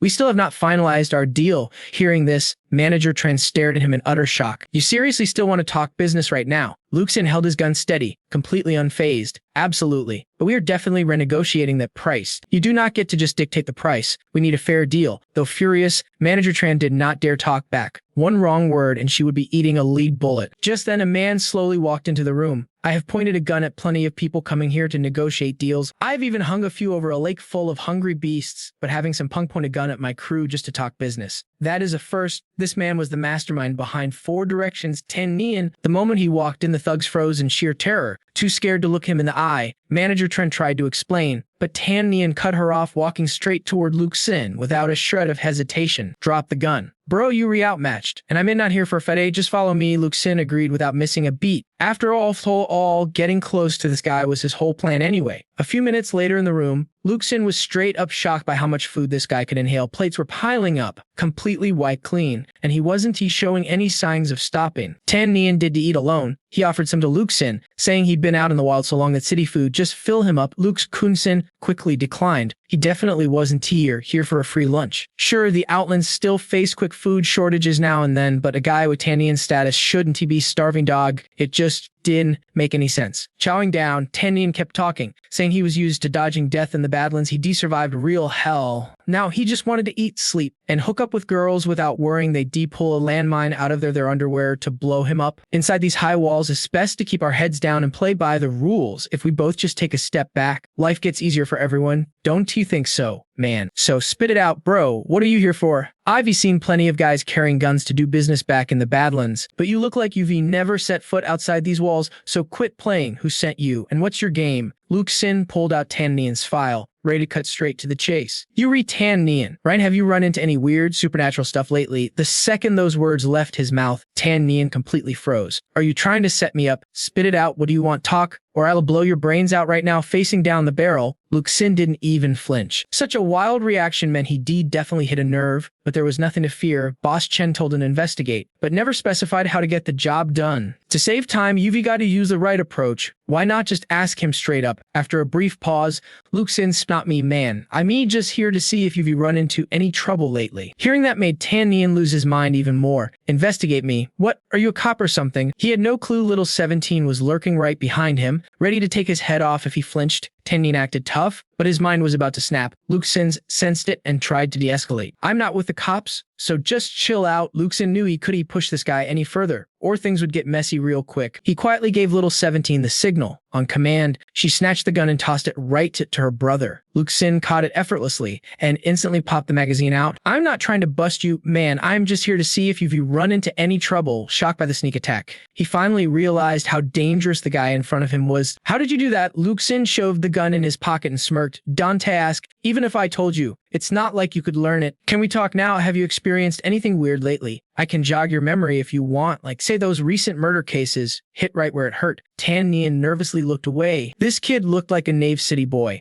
but his vibe was terrifying. Now that his gun was gone, Tan Nian knew that if he didn't play ball, things were going to end badly. Having no choice, Tan Nian slammed his fist on the table and yelled, I knew it. I knew someone else had to know about this. I may not the only one seeing things. I don't know who you're working for, but yeah, it's happening. People are coming after me for revenge, but it's not normal payback. The stuff they say is completely insane. It started 14 days ago. Look, I don't care if you know my business. Isn't he just moving cargo? I do shady side jobs, and even the cops know about it. Everything started the day of that package deal. I was trading with old Thoi over in West City. That bastard, Thoi Ong, dealt in this stuff, and we worked together a few times before, but that day, the idiot actually showed up completely alone. He must have thought I was some saint. There was no way I'd pass up that opportunity. So I just whacked him on the spot. I took the package, which was worth tens of thousands of dollars. As for old Thoi's body, I chopped it up into pieces and fed it straight to the dogs. I thought that was the end of it, but a day later, this random woman shows up. I didn't even know her, but she claimed she was Thoi Ong and called me a dirty backstabber and demanded I pay with my life and hand over the stash. Hearing this, Lu Xin felt things were finally getting interesting. It was like listening to a late-night horror story. Then Tan Nian kept going with his tale. I had no idea what her deal was. I just figured she was Thoi Ong's mistress. So I took her out too, her bodied under the Sperry the cement of that new basement foundation over there. But then things started feeling off, so I had my guys look into her. Turns out her name was Vong Din, a factory worker from the south side. She didn't even know old Thoi. Isn't he that absolutely insane? Tan Nian slammed the table again, growing more frantic. But it gets even worse. 2 days later, 2 more people showed up right at my doorstep. One was a middle-aged guy, the other was a teenager named Hoa Zi. Get this, one claimed to be Thoi Ong, and the other swore they were Vong Din. They both came for my neck, demanding payback. Even though my guys completely surrounded them, they didn't say a word. They just blindly charged us like rabid dogs. So we killed them too. Hearing that 4 people were already dead gave Lu Xin a slight chill. With a grim look, Tan Nian continued, explaining that things got even more chaotic. I had my guys investigate their backgrounds, and we found they had zero connection to old Doi or Vong Din. But here is the absolute craziest part. Just 4 days later, another 4 random strangers showed up looking for me, and I had never seen them before in my life. They snuck right into my bedroom and tried to choke me to death. Damn it. Those 4 lunatics acted like they were completely possessed. One claimed to be old Thoi, one said she was Vong Din, another claimed to be Zhang AQ, and the last called himself Wu Zi. They were completely out of their minds. Their eyes were terrifying. Hearing that, Lu Xin asked if he killed those guys too. Tan Nian admitted he was too freaked out to murder them, so he just locked them up instead. But halfway through his sentence, he trailed off, lost for words. Realizing he could explain Lu Xin it, he decided to show him to a heavy iron door and slowly creak it open. The second the door opened, a rancid stench hit them. In the center of the room was a deep pit filled with rotting, putrid corpses. Staring at the horrific sight, Lu Xin calmly asked if that was human flesh. Tan Nian was blown away by how chill the kid was and stammered, "Bro, you aren't acting scared at all. We were the ones crapping our pants, damn it. When those four burst into my place, they scared the living daylights out of me. This whole thing was so bizarre that I didn't dare kill them. I just locked them up here, hoping to interrogate them and find out who was messing with me. But I never expected what happened next. Damn it, they were absolute maniacs. Before I could even start questioning them, they began ripping each other apart. Can you even picture that? They were human beings, but they acted exactly like a pack of rabid dogs, biting and tearing at each other, and they weren't just biting. They were literally eating each other alive. Some of them had their guts spilling out, totally mangled, and man, I just couldn't watch them suffer. So I pulled my gun and finished them off. That was my first time ever shooting a human being. But honestly, it felt like I was doing them a massive favor. Hearing that made Lu Xin lock up in deep thought. If all this freaky stuff was actually going down, then that old Choi guy had to be patient zero. There was definitely a pattern to this madness. Day 1, one vengeful creep shows up. Day 2, 2 of them. There are 4, it is doubling every single time. That made him freak out. How long has it been since they first raided this place? Tan Nian said it had already been 7 days. Lu Xin started biting his nails in sheer panic. If his math was right, tomorrow 8 psychos were coming for blood. Sensing things were going straight south, Lu Xin whipped out his phone to call Chen Qing. But before he could even dial, a cold blade was pressed hard against his throat. Listen, homie, I have handled plenty of tough guys, and this crap does not scare me. I do not care if it is 4, 8, or a dozen of them. Worst case, I ditch this trash city and live like a king somewhere else. But do not think you can set me up. You might have 2 guns, but my boys are waiting outside. If things go sideways, you are not walking out alive either. Lu Xin did not even flinch, dropping a cold warning right back. I will definitely get away, but that is not the real issue here. You are not scared of 4 or 8. What about 16? And does old Choi know your address? Hearing that, Tan Nian finally started to lose his stammering. Why are you asking me that? Lu Xin kept pressing. You said they came here first, but by the 3rd time, they tracked you straight to your actual home, right? Ever think that maybe no matter where you run, they will find you? Tan Nian choked on his words, yelling in pure terror. How Luke's not even possible? Is not Doan laying down the cold, hard truth? All of this is totally messed up, so who knows what is coming next? A few guys might be easy to handle, but if their numbers keep doubling like crazy, can you really survive that? Theoretically, what if one day the entire world is out to hunt you down? Plus, these freaks do not feel pain, they do not fear death, and they will track you down anywhere on Earth. Basically, they will not stop until you are dead. Even after hearing all that, Tan Nian stayed stubborn, muttering, "But all my businesses are super shady. If I call the cops, I am headed straight to a forced labor camp." Lu Xin cut him off. A labor camp is way better than dying, or getting eaten alive like those poor souls in the pit behind you. Finally, Tan Nian dropped his knife, sighing, "Fine, I trust you." Honestly, did he even have a choice? Right after, Lu Xin dialed Chen Qing to report the crazy situation. Over at the special action base, Chen Qing picked up and gasped, "Wow, you got a lead already? Solid work. This is definitely a mental pollution case. I will get the pollution containment squad to back you up immediately. A 3-man unit is heading your way to meet up, and they are seasoned pros, but remember, you are the actual spiritual mutant here. Sometimes their training is nothing compared to your raw gut instincts. So you are calling the shots on this investigation." Lu Xin heard this and kept his cool, replying with a simple, "Got it, I am on it, so, Chief Chen, about my feet." But before he could finish, the line went dead. Lu Xin rubbed his head, totally drained. They had not even discussed his payout yet. Man, is this what being a corporate slave feels like? Half an hour later, a slick black armored truck pulled up, and 2 incredibly serious dudes stepped out in perfect sync. The leader stepped forward. "Mr. Lu Xin, we are Pollution Team 2, ordered by Colonel Chen to assist you. I am Captain Zheng Ho." Lu Xin winced at the formal tone. Calling him Mr. was way too stuffy, so he offered a grin. "No need to be so stiff, guys. Honestly, just call me Lu." But Zheng Ho just saluted with a straight face, replying loud and clear, "Mr. Lu Xin." "Mr. Lu Xin, take this and put it on," the captain said, handing over a tiny earpiece. Lu Xin recognized it instantly. It looked exactly like their comms gear. Clearly a must-have gadget for these Black Ops missions. He took it, hesitating for a split second, but then quickly popped the earpiece into his ear. Static crackled in his ear before a sweet voice broke through. "Reconnaissance channel online, starting team data analysis. And all operator feeds are fully synced." Then, a super smooth, sweet female voice spoke directly to him over the frequency. "Hey there, Mr. Lu Xin. I am Han Bing, your dedicated intel analyst. Let me and my team brief you on the details of this crazy case first. Lu Xin was instantly hooked by how incredibly smooth her voice sounded. While he was daydreaming, endless streams of data were already scrolling across their screens. Han Bing sat at her terminal, speaking directly into his comms. Based on Mr. Lu Xin's field report, this looks like a completely unprecedented anomaly in our mental pollution files. Our top directive is to launch an immediate investigation to find the source and eliminate it. Second, we must immediately detain everyone connected to Tan Nian. And if things get messy, we can just throw Tan Nian to the wolves so we do not break their psychic link. Lu Xin was totally blindsided by that cold move, so sacrificing the guy to a mob of psycho Avengers is actually on the table. Sensing his hesitation, Chen Qing chimed in, "Look, this is your first official field mission, and it is the perfect chance for you to learn how we operate. From now on, you will have a dedicated analyst backing you up on every mission for real-time tech support, but you need to learn fast. Sometimes, playing along and satisfying these infected freaks' twisted desires is actually the cleanest way to neutralize the threat entirely. But right now, our intel on Case 41 is way too thin to draw any solid conclusions based on our current data.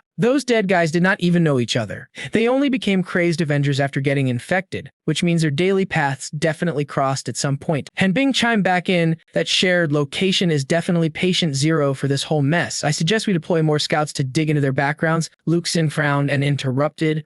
"A full background check. How long is it going to take? Hard to say. This area is a total maze, and tons of spots have zero security cameras, which makes tracking them a nightmare." Lu Xin sighed. "Look, I do not doubt your crew, but is there any faster way to handle this? Tomorrow is already day 8, and if the pattern holds, we are about to get hit by a massive wave of newly infected freaks." Chen Qing totally agreed with him. "I am with Lu on this. Speed is absolutely everything when containing these crazy outbreaks. If our current plans are too slow, let us narrow our search and target Toy Vaughn, our very first infected victim." Chen Qing immediately barked into his headset. "All units, listen up. Our primary target is Choi Vong. Keep your eyes peeled on crime scenes or crowded spots, track them down and move out right now." The crew gave a quick nod of acknowledgement. Up above, the moon glowed a creepy, blood-red color that felt totally ominous. A few hours later, their armored truck rolled out again, heading deep into some creepy, abandoned industrial district. Han Bing spoke up, sounding dead serious. "Based on where Choi Vong was killed, using the abandoned Southern Industrial Park as our center point, we have mapped out 4 potential hotspots, including the old soap factory,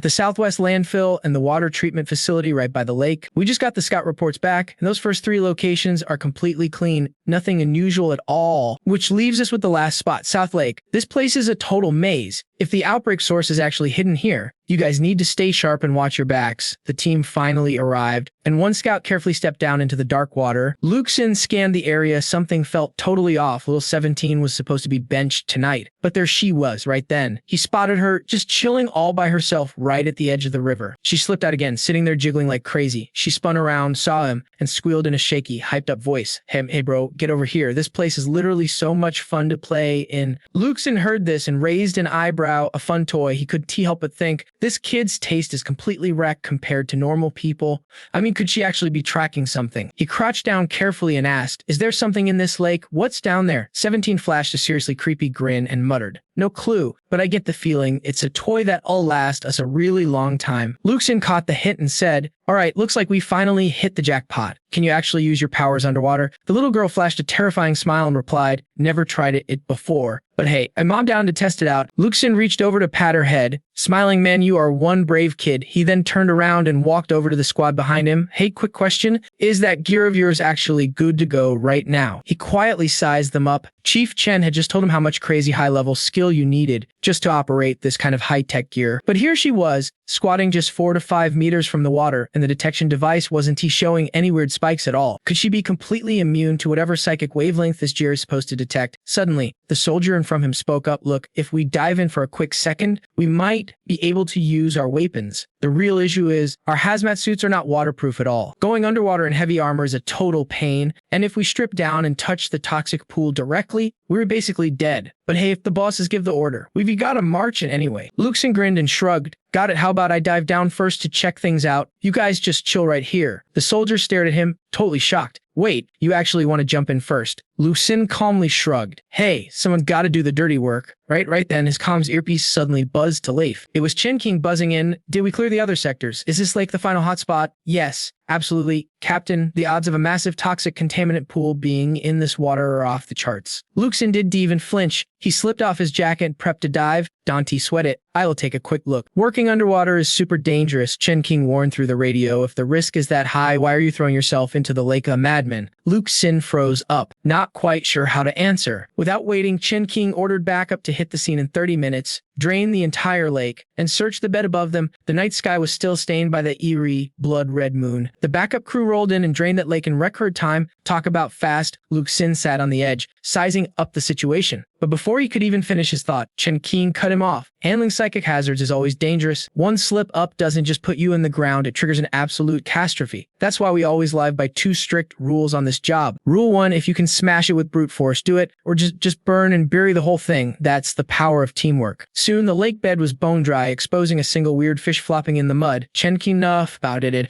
Alright, looks clean. A backup crew hit the road. Investigation take over. The shore squad quickly barked. Roger that. With the logistics team heading out, it's back to you guys to sweep the area. We still haven't figured out if this toxin threat is high or low level. If it's a major outbreak, sending too many bodies in will just backfire, triggering an even worse disaster. Luke's inside, feeling exhausted, yet now I get why the paycheck is so fat. If my squad and I get infected, they'll probably just shoot us to contain it. Chen Qing's voice cracked back. Love the attitude. Kit Isla put in a word. Meanwhile, the crew slid down the steep, muddy slope. Meanwhile, little 17 was already charging ahead like a total maniac. This is awesome, so awesome how. Suddenly, her face went blank. She frantically waved her hand.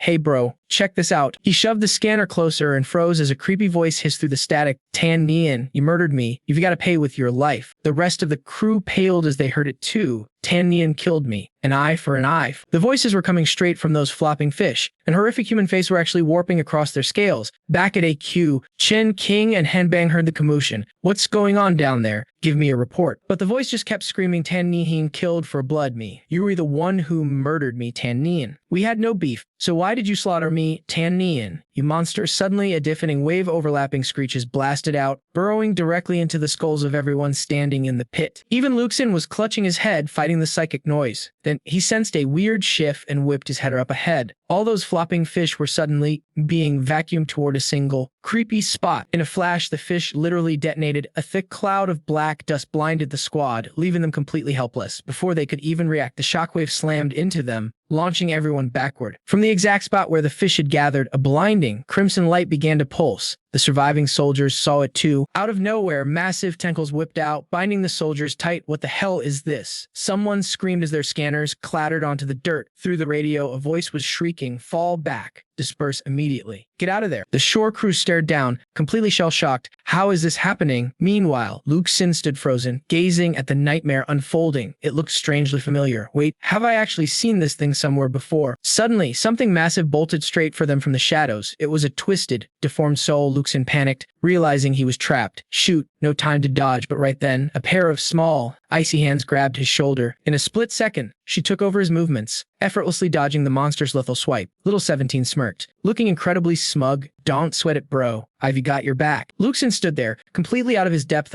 Thanks, but we've still got a major problem. Nearby, the soldiers trapped in those fleshy, human-faced tentacles were thrashing wildly, completely unable to break free. Hanbang immediately recognized the signature. It's a massive psychic attack. Sensors show a spike equivalent to at least 200 high-level mental energy bursts going off at once. We've got a confirmed psychic entity on site. A mental outbreak is underway. Contamination level is moderate, but the hazard rating is extremely high. Hearing the report, Chen Qing screamed into his mic. Lu Xin pulled back immediately, get the investigation team out of there, but the trapped soldiers couldn't budge an inch. Realizing they were done for, they desperately yelled, get away from us, run. Suddenly, a hail of bullets tore through the air, heading straight for Lu Xin, but he effortlessly dodged every single round with mind-blowing, superhuman speed. The bullets couldn't even graze him at that speed. The two of them quickly ducked behind a massive boulder on the comms. Hanbang kept reporting, the target is beyond a tier 1 threat. 3 of our hazmat-suited squad are already infected. All remaining units, fall back. Chen Qing barked, I agree. Also, prep the heavy chopper immediately. I am heading to the scene. I'm on my way, Lu Xin. Retreat now. Get everyone back 500 meters. But on the other end, Lu Xin's voice came through cold and flat. I can leave. Chen Qing nearly choked. You say what now? Lu Xin stood his ground, repeating himself clearly. 3 of our soldiers are still trapped down there. They are not infected yet. Just paralyzed. I'm going back for them. No use running anyway, so I will go deal them myself. Hearing this, Hanbang shrieked, bro, wait, don't tell me you mean. Chen Qing cut them off before they could even argue. No, it is way too dangerous. Sitting next to him, 17 piped up, hey bro, let me tag along. Lu Xin smirked, totally down with the idea, and shrugged, sure. Why not? Just like that, the dynamic duo teamed up and blasted straight toward the chaotic front line. Meanwhile, the poor souls being mind-controlled over on the side were completely losing their minds and just seconds away from breaking down completely. The heavy assault rifle in his hand started spitting absolute fire, but the target was him. At his insane top speed, those incoming bullets looked like a joke. Literally a kid's obstacle course. He casually dodged every single shot with a slight tilt of his body, but deep down, he knew this still was not fast enough. With little 17 piggybacking on him, Lu Xin charged straight ahead. He got a solid foothold and launched himself high into the air, shocking the creepy creatures by suddenly flying right up to their eye level. When he reached for the soldiers, they screamed in terror, begging him not to kill them. But Lu Xin had other plans. Instead of hurting them, he reached right past and grabbed that nasty tentacle behind them by the throat. In a flash, he ripped the monster wide open and hauled the soldier to safety. His moves were insanely fast and clean. Blink and you would miss it. Just like that, the entire squad was out of harm's way. Back at headquarters, the big screen was still broadcasting Lu Xin's godlike moves. Some guy standing in the back stood in pure shock and could not help but ask, what on earth is that kid doing? Han Bang was also losing her mind. Contamination Source 41 was actually controlling 3 heavily armed agents, leaving them hovering helplessly in midair. This anomaly's power level is off the charts, yet Lu Xin is charging right into heavy gunfire and psychic monsters. Even if a speed-type superhuman can dodge most of it, getting hit by a real bullet still means game over. That guy is absolutely reckless and dangerous. Just then, she spotted Chen Qing walking through the door and yelled, "Chief, you need to look at this right now." The rescued agents were actually fine, proving they had not been infected yet, and Bang could not believe her eyes. How did he? But Chen Qing behind, Chen rounded out an order. Lu Xin pulled back with the investigation team immediately. But then, a voice crackled through the comms. "Now it is your turn." Chen Qing panicked, shouting into her mic, what on earth is he planning to do? Meanwhile, the monster was completely pinned to the ground. Totally helpless, little 17 was in the back laughing hysterically. Yes, this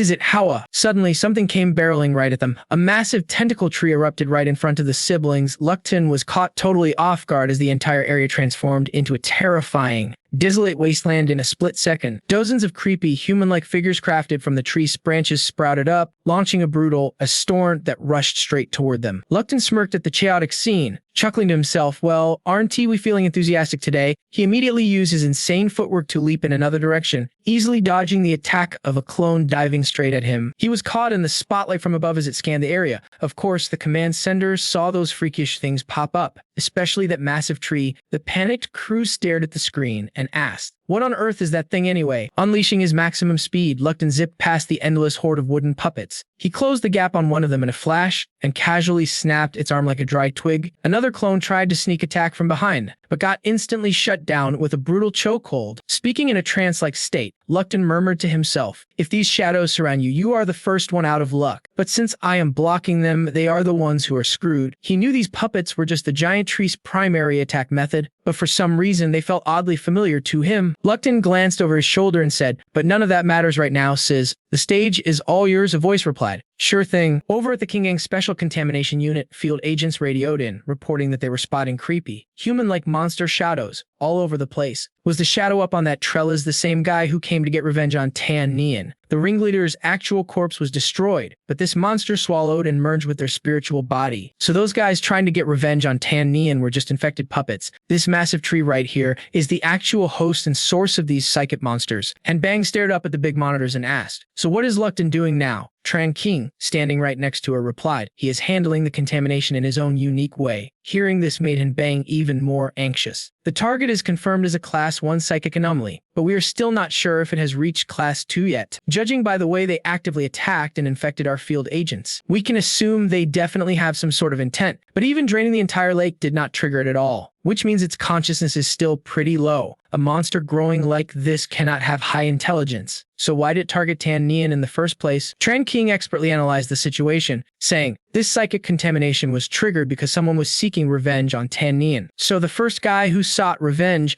Qinggang, is the key figure. Hearing this, Han Bang turned around and replied, if that is true, then we had to find Qingang's corpse to stop this contamination once and for all. Normally, solving these cases requires finding the logic and core trigger, but we might just let Lu Xin handle it his way. Meanwhile, little 17 was having the time of her life, laughing, "This is way too slow. You guys," in a flash, he grabbed one of those human-shaped roots. "If you cannot catch me, then you are the ones who get wrecked," he sneered, snapping their wooden bodies in half as he spoke. In a split second, the two of them reached the massive tree. Little 17 bolted forward, jiggling wildly. It looked so cute. How I really wanted to eat it. Seeing the kid completely lose her mind, Lukton yelled out, "Hey, stop eating random stuff. You want to end up with a massive stomach hatch." But 17 did not care at all, stuffing her face and chewing happily. "No way, I eat what I want." She actually bit off a huge chunk of the giant tree, squealing, "So yummy." Instantly, the other roots started trembling and pulling back in panic. The tree suddenly dragged her forward, shooting out even bigger and stronger roots to trap her. But she still managed to hold onto one of them anyway. Lukton watched this unfold in shock, muttering, "Wait, what on earth is happening here?" 17 just kept chewing and calmly murmured, "It is scared of us." Lukton stepped forward, feeling quite amused. Scared? Since when do psychic monsters feel fear? So does this mean it is all over? Over the comms, Chen Qing barked, "Listen up everyone, take this chance to extract the host's core from the monster Lukton. Secure the perimeter and stay alert." The team gave a quick nod. After an hour of intense digging, they cleared the rubble. Suddenly, one of them yelled, "We found it. There is a corpse down here." Lukton never expected them to actually dig up something like this. "What is that?" Chen Qing quickly asked over the radio. "Can you confirm the body's identity? Is it Qinggang?" Lukton replied, his voice dead serious. "No, it is Tan Nian." He stared at the corpse, completely shocked. Just then, someone stepped up from behind and asked, "Did you find it?" The agents instantly raised their weapons and aimed them right at the suspect. The guy pretending to be Tan Nian shrieked, "What is going on? Why are you pointing guns at me?" Lukton stepped forward, asking slowly, "Who are you?" The man stammered, "What do you mean? Who am I?" "What do you mean by that?" And Bang chimed in, "I suggest we lay it out straight and watch how he reacts." Chen Qing agreed instantly.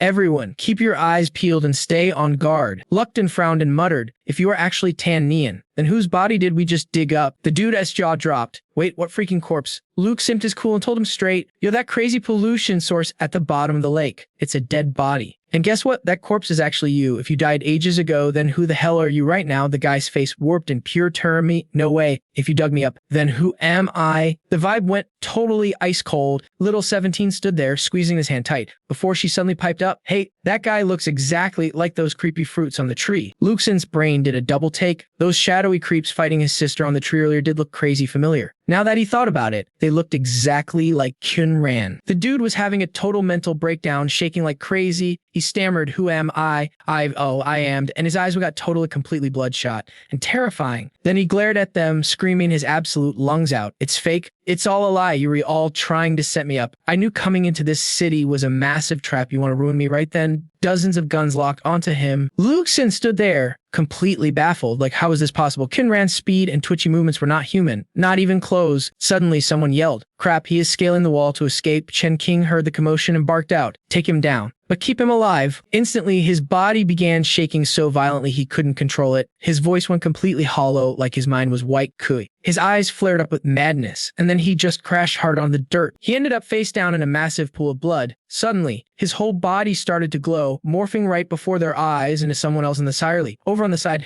Hang watched it happen, completely shocked. No way, he just turned into Qinggang. The chaotic battlefield finally quieted down a bit. Lu Xin climbed up high, looking down at the messy scene below. Just then, a heavy helicopter was deployed and arrived overhead. The chopper touched down, and a pair of long, gorgeous legs stepped right out. Chen Qing walked up to him. "Well, whatever happened, the cleanup mission is done.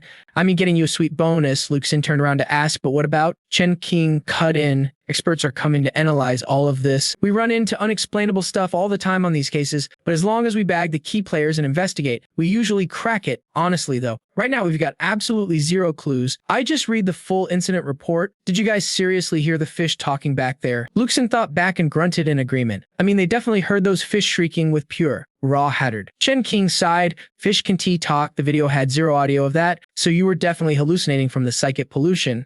But it said an interesting detail, like, why were those fish screaming for Qingrang to pay with his life? So which Qingrang are they actually targeting? Lu Xin hesitated, scratching his head. "Well, that's..." Chen Qing did push it. She turned on her heel. "Whatever, let's roll. We still have a ton of stuff to clean up." Soon, they arrived at the Satellite City No. 2 security office. "Chill here for a bit," Chen Qing told him. "I'm gonna go deal with some paperwork, and then I'll come find you." Lu Xin sat there, thinking, man, this place is way too quiet. Meanwhile, little 17 had tagged along, happily stuffing her face with cake and sweet tea. The kid was living her absolute best life. Her eyes lit up as she looked at him. "This is so good, big bro. I love these. Go well then." He smiled. Right then, a loud noise rattled from the hallway outside. The two of them warily glanced toward the door. Lu Xin quickly swiped all the empty candy wrappers to hide them. Chen Qing pushed the door open. "All right, I'm back. So, next up." She smirked, noticing him hiding the trash. "Craving sugar after using your powers. Normal anyway. We just finished a thorough sweep of the area. No leftover psychic energy was found in the lake, meaning psychic contamination 41 is officially resolved. But the weird part is the lab report.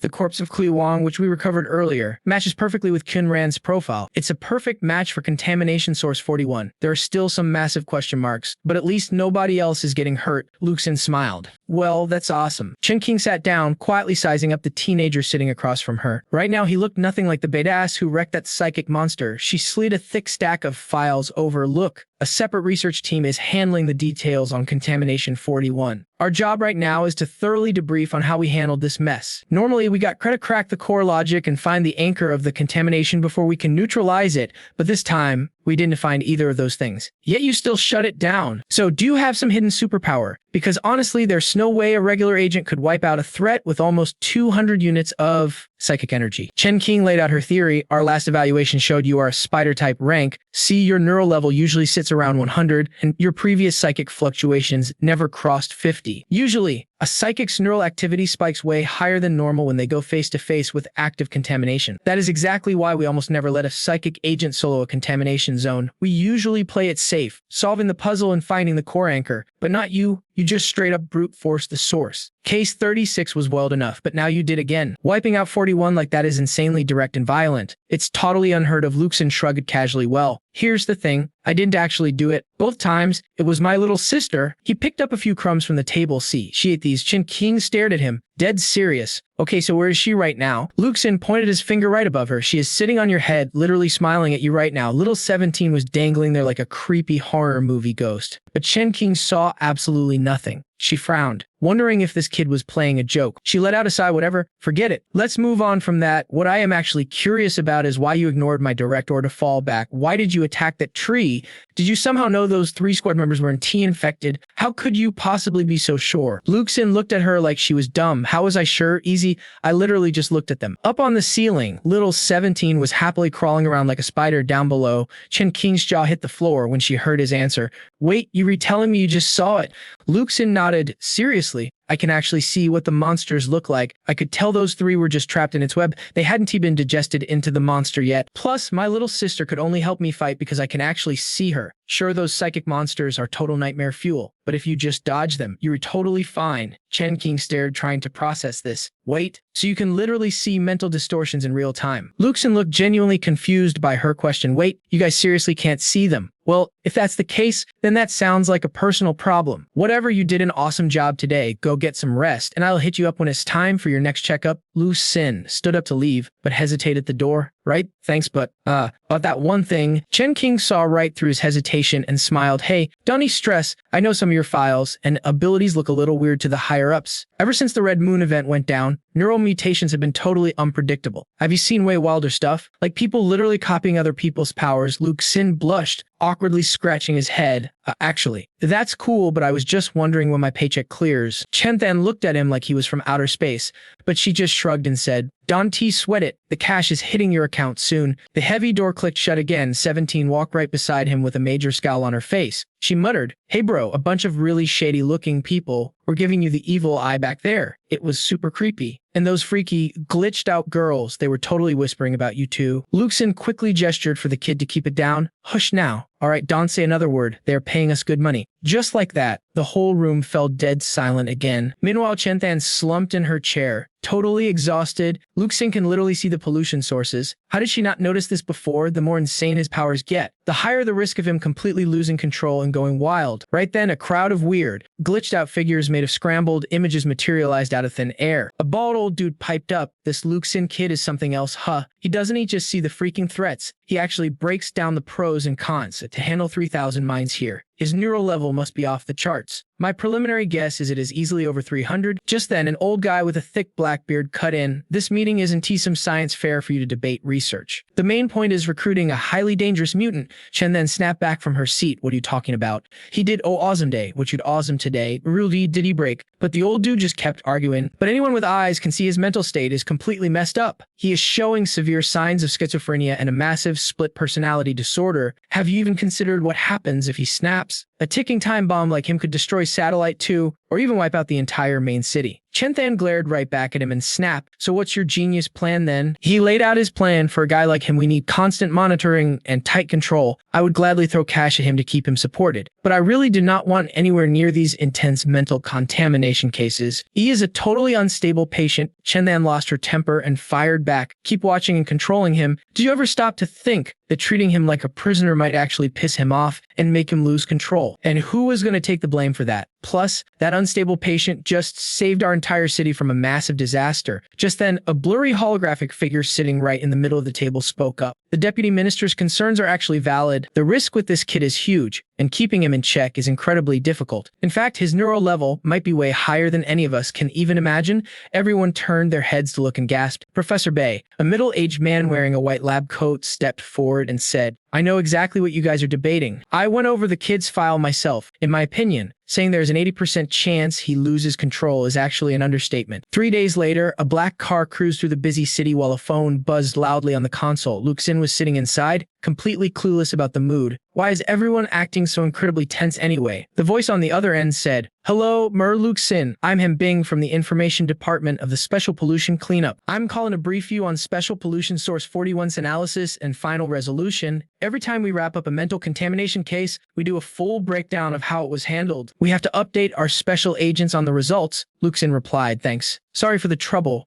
Bing smiled. No trouble at all, just doing my job. Bing got dead serious. The official verdict on Special Pollution Source 41 is that the actual contamination sources were the corpses of both Xin Mei and Kui Wang. They have both been transferred to the Qinggang Containment Center for safekeeping. Although we did not find any residual psychic energy on Xin's body, regulations require us to seal off the entire area. Absolutely no living thing is allowed inside for 1 year. On top of that, the 3 investigators on the scene just finished their psychological evaluations. They did show some mild signs of mental contamination, so they are currently on paid leave to recover. Bing finally smiled and added, all right, they wanted me to pass along a huge thank you for saving their lives back there. Lu Xin grinned and replied, oh, don't sweat it. It was nothing. Bing chuckled and continued, well, you played a massive role in cleaning up Source 41. Your standard fee of 30,000 yuan has been transferred directly to your card. Plus, Captain Chen went out of her way to score you a nice bonus of 6,000 yuan. Aside, Admiral Chen has scheduled a comprehensive evaluation in a few days, so you should probably prepare yourself for that. Lu Xin paused, thinking an evaluation what for? She replied, it is just to assess your mental stability and check out your full range of powers. It is standard before we officially hire you. Lu Xin smirked, finding this pretty interesting. He smiley hired and said, all right, I am down. The next morning, the city looked totally peaceful again. Lu Xin picked up his phone and asked, so what was the real story behind this whole mess anyway?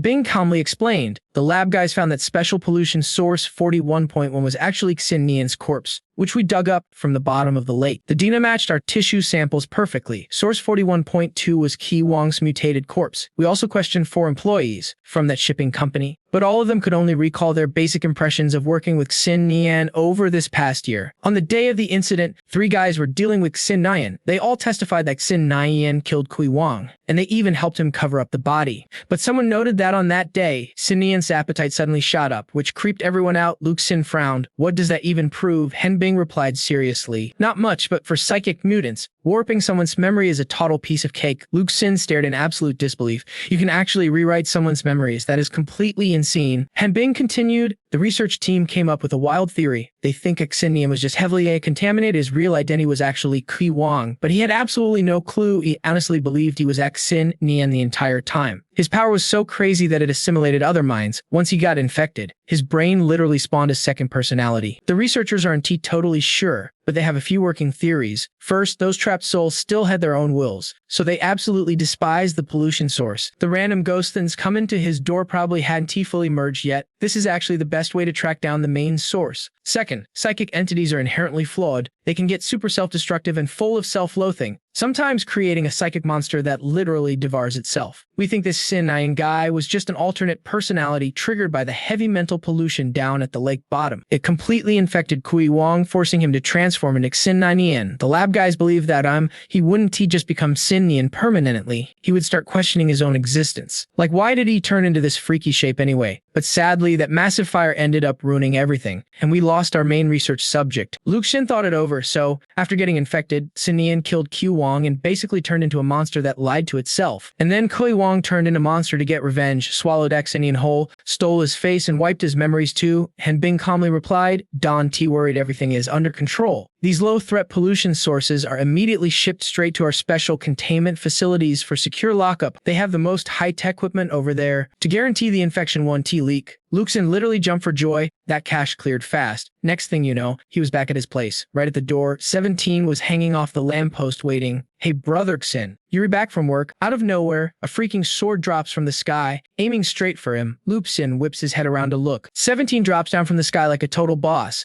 Did this girl seriously just that flying blade barehanded? Lu Xin barks, "Who goes there?" Lu Xin quickly spins around to check his back up on the wall behind them. This guy is casually strolling down, strutting over. He flashes a super cocky grin right at them. Then he introduces himself with a smirk. "Just wanted to test you out." Man, he reaches his hand forward, still smiling. "I am Jekko. Heard you're the legendary lizard, and Chief Chen personally sent me here to find you." Lu Xin looks down closely at the guy's hand and says, "Do you have any idea how dangerous that stunt was?" Jekko just laughs. "Dangerous? Really? Come on, bro, for spider types like us. That's not even a threat." 17 stands right next to him, totally hyped. "Hey, big bro, should I take him out?" Up above, his parents are watching this whole thing play out with major interest, but they look pretty annoyed looking down. Lu Xin glances up, thinking it's been a real hot minute since he's seen his family actually get along like this. Lu Xin grabs his hand tight and says, "When I said dangerous, I meant for you. Now move it. Let's go." Jekko gets super flustered. "Oh, bro, no need to be like that. We've got all kinds of crazy greetings in our squad, right? I went through Helldog in those city satellites just to see you.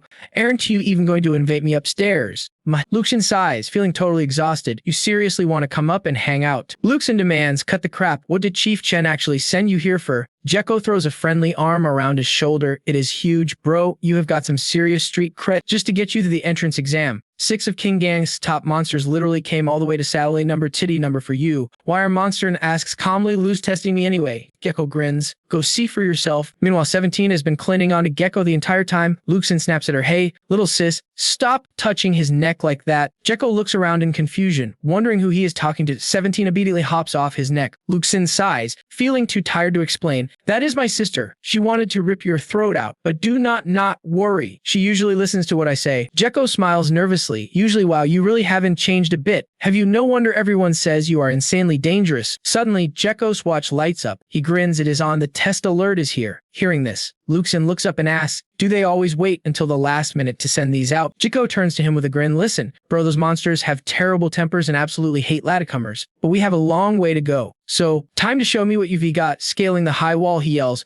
"Come on, bro. Let's see who gets there first." 17 gently tugs on his sleeve. "Big bro, we really need to chase after him." Lu Xin thinks for a second and says, let's take the subway." Next thing you know, they re on a train, while the little girl sits next to him, pouting hard. Lu Xin honestly doesn't get it. Doesn't that idiot know the subway's very last stop goes straight to the main Qinggang building? Outside the entrance, there's already someone waiting there. As Lu Xin looks up, he spots Jekko crawling down toward them. Dropping to the ground, he pants. "All right, I lost. I was looking all over for you. Who knew you'd take the subway of all things?" Walking ahead, Lu Xin casually replies, "Not interested. You were too high maintenance." Jekko chases after him. "Hey, wait up. I was just playing around. Do not be like that." Soon, the heavy double doors swing wide open. Chen Qing is already waiting inside for them. "You guys made it. These are the team members who will assist with your evaluation today. They are all top experts in fields like neurology, brain science, psychology, and even occult studies." Lukes then asks, "Okay, but where are those Qinggang monsters you mentioned?" Before Chen Qing can answer, 6 elderly folks step forward with warm smiles. "Well, those monsters he was talking about, that would be us, I guess. We're in charge of this entire evaluation process for your recruitment. No need to be nervous. We were all highly professional. By the way, this is Director Chen from the Qinggang Special Contamination Research Center." Lu Xin glances at the guy next to him. Jekko quickly rolls his eyes and mutters, "I don't know anything." Qinggang probably know him. He's Gecko. He volunteered to come. His abilities will serve as a baseline reference compared to yours. Hearing this, Gecko looks a bit deflated.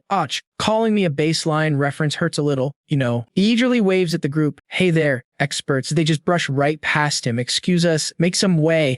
Let's head straight to the testing area, shall we? Turning around to lead the way, they say first, we will check your neurological baseline. With this data, we can safely guide your mutation without risking a loss of control. Walking beside him, Chen Qing explains, guiding means helping you upgrade your abilities, as mistakes can sometimes trigger completely uncontrollable situations. This can lead to severe issues for mutants, which is why we must guide people with superpowers. Gecko shrugs beside them.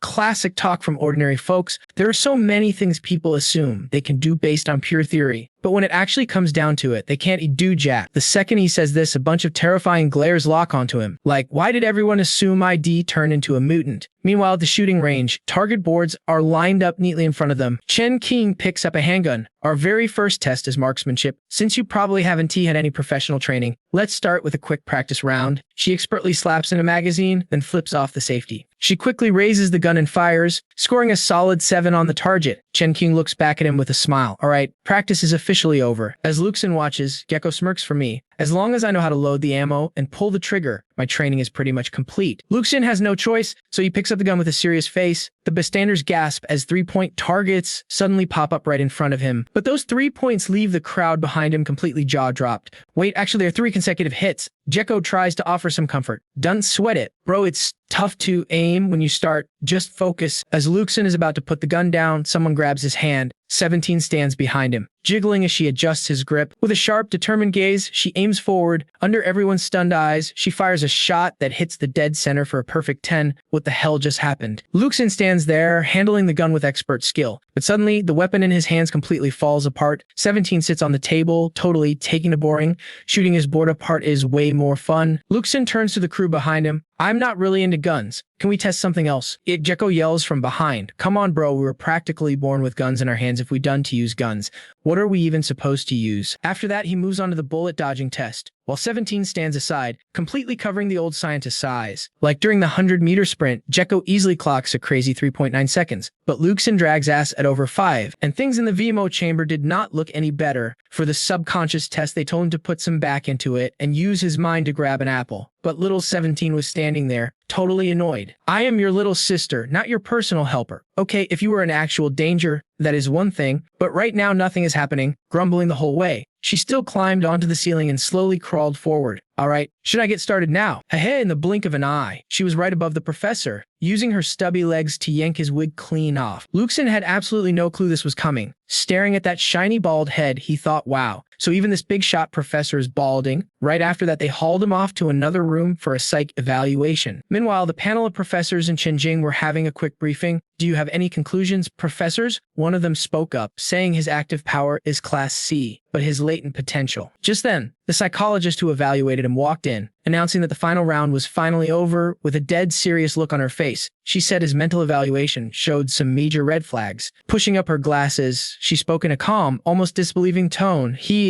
makes it totally normal, which made Jing thought about it carefully, murmuring, too normal. The old psychologist slammed her hand on the table and raised her voice. I talked with him. He was totally cooperative about his childhood in the orphanage and his life after, but then I asked about his family. He did not resist at all. In fact, he went into vivid detail describing his life with them, and even debated me on split personalities and the existence of his family. Honestly, for a minute there, I almost thought he was a psychology student I personally trained. Someone nearby chimed in, saying after the Red Moon orphanage disaster, who could possibly have a normal mind? Is he just lying? If he were faking it, he would never get past me. This kid is optimistic, carefree, and deeply kind, but in the memories he holds onto, there is one constant figure showing up, and that is the director of the Red Moon orphanage. Back then, this dean was the only one who kept his sanity and moral compass through all those mad, messy, and chaotic years. The person sitting next to her spoke up next. If his family has 3 people, and his spider power comes from his little sister, we can reasonably guess he might be packing 2 other types of powers. And he did not even deny it. Another voice chimed in, saying it is highly likely, because his neural energy levels are insanely high. During the test, he refused to grab that apple. But my wig definitely shifted. I am absolutely right about this. Somehow, he used a method I could not even sense to manipulate it. Then, he happily held up his wig, boosting, I designed this myself. It fits so snug you need real force to budge it. Yet he nudged it easily with that level of control. He could probably manipulate my entire brain. Chen Qing rubbed her forehead, feeling exhausted. If the Red Moon orphanage case is truly tied to him, then not just minds but everyone at the scene will completely crash. Cut to a few days ago at the Satellite City number 2 hub. Professor Bai slapped a thick dossier onto the desk and spoke up. This file documents the explosion that rocked Satellite number 2 10 years ago when it first appeared. All 3 floors of the orphanage were completely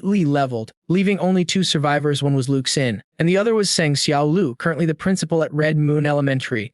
Back then, our division was super understaffed, so the case was closed in a hurry. Now it looks incredibly sketchy, like they did not find a single trace of explosives or detonators at the scene. According to my analysis, this was likely triggered by a psychological instability, which is extremely high, yet he keeps trying to control it. 10 years have passed with 0 incidents. My personal call is to recruit him, but we must guide him onto the right path. Attending the Alliance Research Conference, I found out other high walls have identified class psychic mutants. If these mutants get drafted into their militaries, how on earth are we going to stop them? This whole situation is giving me a really bad vibe. Hurry up and schedule loose test. Back in the present, they were still chatting away. Why do I feel like his score could blow past 500? Couldn't he jump straight to stage 2 with just 1 or 2 enhancements? Chen Qing asked, professors, do you agree to mentor Lu Xin? Every hand went up in unanimous approval. Absolutely. I agree. I suggest throwing a few missions his way to gather more data. I'm all for it. With potential like that, we have got to train him. Over in another room, Gecko and Lu Xin were bored out of their minds. Suddenly, Gecko asked, hey bro, when did you first realize you had powers? Lu Xin snatched some candy from 17 and replied, realized I had powers. Hearing how surprised he was, Gecko waved it off and said, whatever, let me tell you my story first. Honestly, my first time was unforgettable. It was a freezing winter day with snow everywhere. I was walking down the street and spotted a girl working the night shift, and in the cold, I am a softie, so even though I had under $50 on me, when she called out, hey handsome, come over and play, I handed the money over. She was so touched she took her job very seriously, but right in the middle of it, cops started banging on the door. I was absolutely terrified. I screamed and dove straight into the nearby cabinet. By the time the cops hauled that cabinet to the station, and I was sitting there in just a towel, I realized something. Turns out it was just a 30-centimeter shoe cabinet. Those guys were so impressed they recruited me on the spot, saying, join our division. We are all family here. And you would find out eventually anyway. Plus, our division barely has any active staff. Take the drunkard. She gets absolutely wasted every single day. And when she is drunk, she claims she sees flying dragons. Then there is Doll. She is gorgeous enough to drive every man on earth totally crazy. But sadly, she is just a clueless little kid. And then there is our boss, Qinggang. Do you know what color her underwear is today? Lu Xin spat out his drink, but 17 casually deadpanned. It is hot pink. Instantly, he blurted out pink. Gecko immediately leaned in with a huge smirk, saying, then, with this crazy hype face, he goes, if you don't spill the details, like how big, what style, what are the measurements, right then, someone behind them barks, what the hell are you two whispering about? It is Chen Qing. They both jump, looking totally busted. She doesn't waste any breath, stepping right up to them. She gets straight to the point. Your evaluation is over. The full report won't be ready until tomorrow. Right now, you need to master your powers before actual training starts. Gecko here is going to help you out, since your abilities are pretty similar. In the early stages, we're putting you on some basic field assignments so you can get a better grip on what you can actually do. Sounds good? Tonight, there's a special contamination sweep, specifically checking out a minor threat zone rated at Class C. Gecko will hit you up when it's time to roll. Gecko's running the show, and you're the rookie backing him up. Main goal is just getting your feet wet. Oh, and by the way, here is your official codename. He's handed a file with all his official info printed on it. Lu Xin grabs it, staring down at the page in total disbelief. Wait, my codename is Lone Soldier. Chen Qing answers without even looking back. Yep, she leaned right into Gecko's face, warning him that if he didn't, he want to end up running stark naked and laughing down the busiest street in town, and bust moves until his legs literally snapped. He better stop talking trash about her behind her back with some random newbie. Yes, ma'am. Before strutting off, she dropped one last bomb. Oh, and by the way, I'm wearing black today. Hearing that, Lu Xin blushed super hard while 17 huffed right next to him, yelling that she was totally lying. Fast forward to that night, and the two of them finally made it to their destination. This was the place. Gecko grinned and said, look, brother, since old Chet me in charge of mentoring you, I am not holding back. For guys in our spider department, learning on the job is always the best way to go. I am really not big on boring theories or heavy lectures. Long story short, just watch how I handle things and copy me. Handing over a comms device, he told him to strap it on right now. Let us go, let us go. For some weird reason, a sudden rush of excitement hit his chest. The comms connected instantly, clearing the path for the squad's entry and analyzing the exact route ahead. Checking signal on the other end of the line was an incredibly gorgeous woman with shoulder-length purple hair, wearing a super tight outfit that turned heads. Hearing her voice, Gecko went wild with excitement. My dearest Linda, I have not heard your voice in ages. I missed you so much. The voice on the line snapped back, clearly annoyed. My name is not Linda, it is T. Kue. Gecko did not care at all about that, scoffing. That name Tai Kai does not do justice to your beautiful voice at all. I am going to keep calling you Linda. That name just makes my poor heart melt. Taikai coldly cut in. Fine, then call me Taikalina. Suddenly, Gecko felt like this little flirting game was not fun anymore. A serious voice crackled through the comms. We are now commencing the official briefing on this special contamination event. Special contamination source number 039 was first detected by our investigation squad 10 days ago. Gecko glanced over at him, saying, "Did you hear that clearly, brother? This is the most crucial lesson I have got for you. The Intel analysis team is basically our biggest lifeline out there. Why do you think every lead in the Intel department acts as a personal handler? It is to keep operations super tight. Whenever we go on missions, we are talking to them constantly, back and forth. You get what I am trying to say, right? We cannot let her hear this part," Gecko muttered, acting totally wild, while Lu Xin stood right next to him, completely speechless at this guy's antics. Lu Xin reflexively thought back to Han Bing, a personal handler. Corporal Han Bing was super polite last time with a beautiful voice. He wondered if she would be his personal handler in the future. Gecko kept hyping himself up, yelling, "So for guys like us going out on active duty, flirting is absolutely rule number one." Clutching his comms earpiece tightly, he pleaded, "Linda, you still have not told me. Are you single right now, or did you recently break up with someone?" T Kui calmly replied, "My name is T Kui, and I am currently busy feeding milk to my baby." But our boy completely ignored her excuse, whining, "Quit playing with me. You think I do not know? Your department has incredibly strict rules. There is no way they would let you do that. How could they let you bring a baby into the office?" She calmly hit back, "Who said is a baby? For all you know, he could be in his 20s by now." Gecko froze, his mind totally blanking out. "Wait, what did you just say?" Suddenly, he leaped straight up, clinging to the high brick wall like a spider. Turning around, he looked down and yelled, "Hurry up, brother." Lu Xin smiled, but 17 was poting nearby, complaining, "I really want some candy right now." Lu Xin smiled and explained, "Kids who eat too much candy get cavities. You know," but she snapped back angrily, "Do you seriously think I am just some kid?" Lu Xin just smiled, patting her head gently. "Of course you are a kid, and a super cute one at that." She smirked like the most beautiful girl in the world. 17 immediately grinned from ear to ear. "I do not just want regular candy. I want the bland, the bittersweet kind, and I want to eat 10 of them right now." Lu Xin sighed helplessly. Pulling out a treat filled to get her snack, the little girl clung tightly to his back, cheering, "Big brother, let us go." Gecko smirked when he saw them, teasing, "What took you so long? I thought you were taking the subway. Anyway, do you spot the source of contamination yet?" Lu Xin replied calmly, "Let me check." He stared straight down at the building complex below. A creepy red mist was drifting through the air, and through the haze, a massive crowd of people seemed intensely focused on some kind of work. With terrifying faces and robotic voices, they chanted, "Work, work." They kept grinding away, moving like a bunch of mindless machines that never get tired. Some of them clutched their work frantically, whispering those creepy words under their breath. Slowly, they raised their hollow heads, looking straight up. A few even locked eyes with him, staring with a terrifying, twisted gaze. Watching from outside, Lu Xin gasped in shock. "What on earth is this?" Gecko asked him once more. "Do you see the contamination source yet?" Lu Xin peered deep through the glass window and asked, "Is that guy really the contamination source?" "What are you even talking about?" Gecko replied, "Serious and closely, and you will definitely hear it." From right behind him, 17 chimed in, "Let me help you out, big brother." Suddenly, his eyes seemed to pierce right through the walls, locking onto the frantic manager pacing around inside. Up close, the manager's face looked absolutely terrifying as he chanted, "Work. We must work. We are the lucky ones who survived the Great Flood. Everyone else is dead, and we're the only survivors in this entire city. Just look at how many people live no better than stray dogs out there. Countless crazy lunatics wander the streets starving, unable to even buy food, simply because they refuse to work as hard as we do. We must grind." His eyes twisted, growing wilder and more vicious by the second. He squeezed his own arms so hard his hands started trembling violently. "That is why we have no choice but to work. Only by working ourselves to the bone can we ever make it into the city. If we do not work, we will end up starving to death, just like those trash outside." Blood-red mist practically burst from his eyes. "Merge. If we do not work, we might as well be dead." Lu Xin finally connected the dots, asking, "So that guy is the source?" Gecko smirked and said, "Old Chen mentioned you can see mental monsters. So what are you looking at right now?" "I cannot see those crazy things. I only see a regular guy standing over there."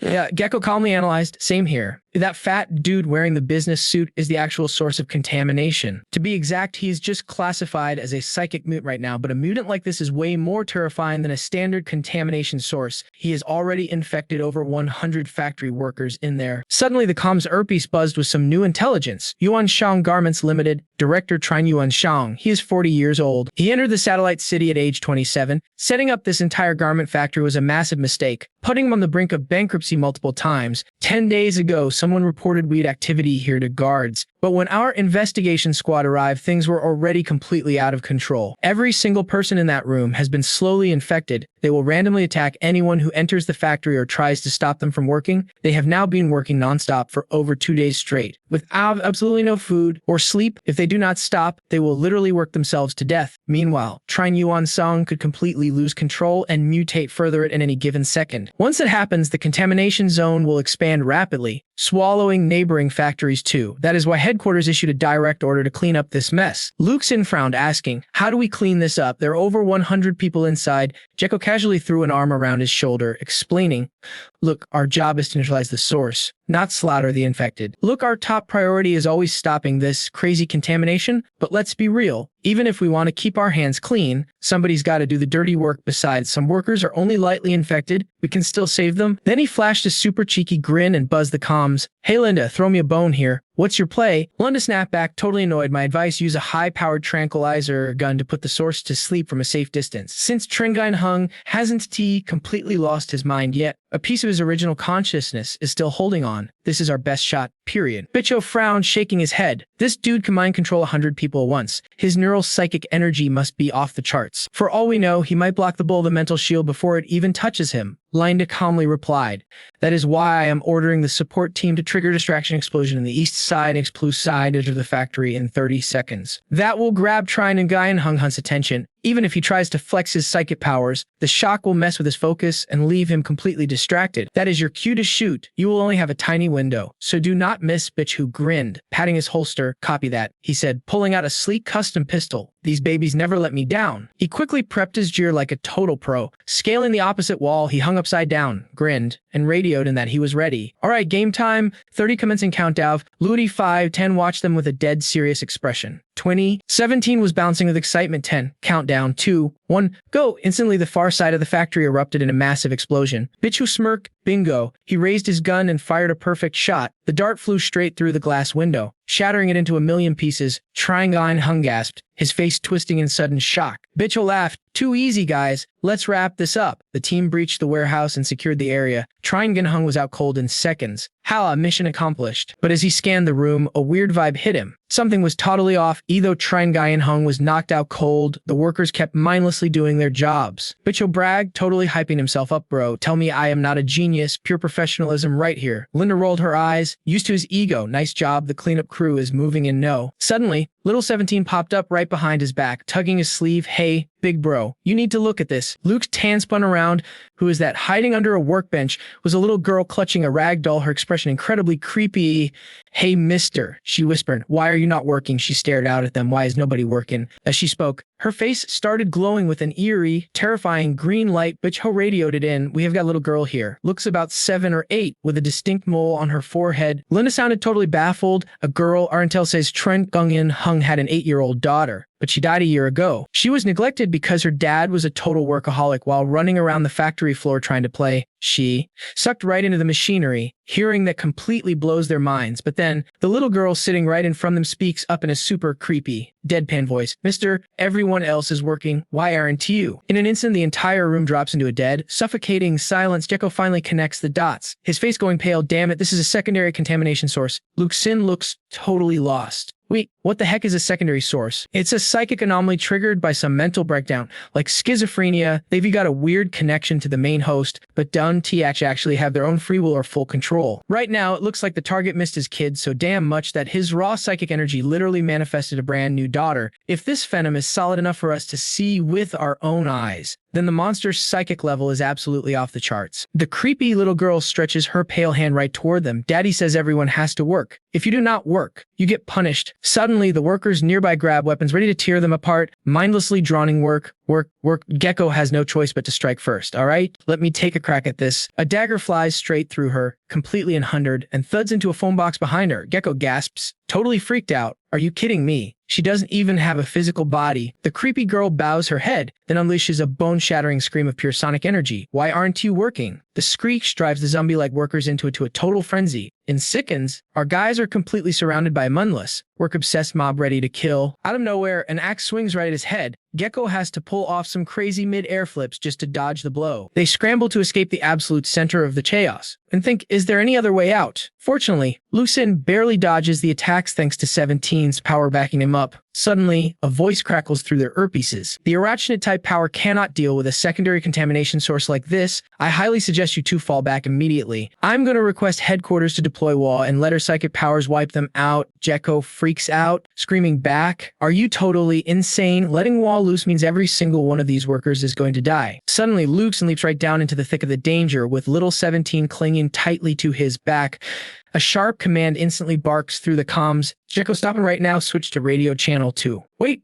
Sure, he has the raw power to handle this kind of psychic threat, but the top secret medical files that Dr. Chen gave me show his risk of completely losing control is dangerously high. So we absolutely cannot let him handle highly stressful situations that might trigger his dark, negative emotions. Despite facing a terrifying monster, little 17 is having the time of her life riding on her brother's back. How this is so fun. She points a tiny finger at the creepy ghost girl. Hey, baby ghost girl. Hey, big bro, can we destroy that thing? Lu Xin keeps a straight face. No way. 17 pouts, totally confused. But why? Because she looks really pitiful. Lu Xin grunts, throwing punches at the mob. But they already told you she's just an illusion. Lu Xin refuses to believe it. Looks pretty real to me. He unleashes his telekinetic power, knocking over a massive wall of crates to block the raging workers. Then, he turns his head toward the ghostly little girl. "Hey, little sister," he orders her in a dead serious tone. No more playing around. Meanwhile, Sui Sui's voice crackles over the radio. "Gecko, did you stop him yet?" Watching from above, Gecko replies, "Actually, don't hold him back yet. He's not throwing any punches directly." Sui Sui is completely baffled. Then how on earth is he going to neutralize that monster? Gecko mumbles something even he finds hard to believe. Wait, it almost looks like he's trying to negotiate with her? Lu Xin suddenly feels a wave of deep empathy wash over him. Is his own sister just like this little ghost kid? Is she just a fragment split from some secondary psychic monster? But the phantom brat just keeps on screeching at the top of her lungs, unleashing massive sonic waves. Why aren't you working? No work means you die. The screaming drives the mob wild as they chant like zombies. Work. Work. Kill them. Kill them. Lu Xin clutches his head, his brain pounding. So loud. I just want to shut her up for good. He reaches his hands straight toward the screaming brat. Out of nowhere, a mature woman's voice echoes through the chaos. "You two siblings, you really aren't cut out to handle delicate situations like this, are you?" 17 points and gasps while Lu Xin mutters, "Mom." She steps into view with a calm smile. "Seriously, son, a grown man with zero dating life? How on earth do you expect to know how to handle a crying kid? That little brat over there is still screaming at the top of her lungs about working, but my mom just flashes this super gentle, creepy smile and says, 'Hey kiddo, you are way too young to worry about a job. Why are you not in school hitting the books?' Seriously, what kind of deadbeat dad lets his own little girl run around thinking she has to grind and work like this? How much of a total scumbag do you have to be to let an accident like that happen just for cash?" His own stupidity clearly wrecked the factory and got his daughter killed, but the guy actually thinks he did it for her own good. He even expects her to understand and back him up. I mean, what kind of delusional narcissist do you have to be to actually believe your own garbage like that? The little girl right in front of us kept screaming about work, but she instantly shut up. The woman glared at her with this death stare that totally paralyzed the kid. She froze, too terrified to speak. Then, the woman gently stroked her head, kept that creepy look on her face, and whispered, "You have to be a good little girl and listen, okay?" She was holding a pair of razor-sharp scissors, slowly bringing the blades right up to the teddy bear's neck. In a flash, snip, the head was gone. It happened so fast the poor kid could barely process it. As the toy's head rolled away, she felt like she was the one getting cut. The woman just stared ahead, asking with a creepy smile, "Now, are you going to be a good kid?" The kid's entire face and body looked ready to shatter, and these horrific, bone-chilling screams started ringing out. The workers behind us finally calmed down. Bitch Ho rushed over, totally losing his mind, as a voice buzzed in his earpiece. "Hey, what the hell just happened over there?" Shaking, he gasped into the mic. "The secondary contamination source is gone." It dissolved. The kid's entire body just completely vanished into thin air. I honestly cannot explain the exact situation right now. Nearby, little 17 waved goodbye, yelling, "Bye, Mom," as that gorgeous woman turned around and walked away. Just then, a voice buzzed in my ear. "Mr. Don Bin, has the secondary contamination source been completely cleared out?" "Yup," the radio crackled back with a compliment. "Great job, backup squad can move in now." In no time, a team rolled in to haul Tree Nguyen Hung away. Luke Tan sat nearby and asked, "What is going to happen to them?" "They are actually pretty lucky. Since they were just over-contaminated, the backup crew will take them for psychological therapy. At least half will recover. Saving a life beats building 7 temples, right? With this wild gig, we basically built a whole skyscraper, do you think?" Then he threw his arm around my shoulder, totally hyped. "You hit the jackpot, bro. How did you take down that creepy kid anyway?" Luke Tan just smirked back. "Wait, you seriously did not see that?" Big Ho looked totally awkward, trying to process it. Luke Tan pointed over there. That toy was a physical object, so I tried scaring the kid with it. Turns out, it worked like a charm. Big Ho was completely blown away. "So you actually snatched the toy from a secondary contamination source, chopped its head off, and literally scared the entity so bad it vanished?" Luke Tan just grinned. "Yep, exactly. You guys cannot do that?" Bitch Ho felt like his mind had just been warped. "Bro, that makes 0 sense. I have never heard of anything like that before." Luke Tan shrugged. "Well, then you guys clearly have a major problem." Thiet Thuy chimed in over the radio. "Based on our past case analysis, when dealing with psychic contamination, especially fear triggered by threats from a mental entity, that is technically possible. But judging by what you two just said, the psychic entity was directly controlling the workers. This does not look like she fled out of fear. It looks more like you completely severed her core logic loop." Big Ho heard that and laughed. "Lena, did you have a change of heart? Why do I feel like you?" Thiet Thuy cut him off, completely annoyed. "Shut up, Mr. Don Bin." Earlier, Luke Tan thought about it. These guys were definitely not easy to fool.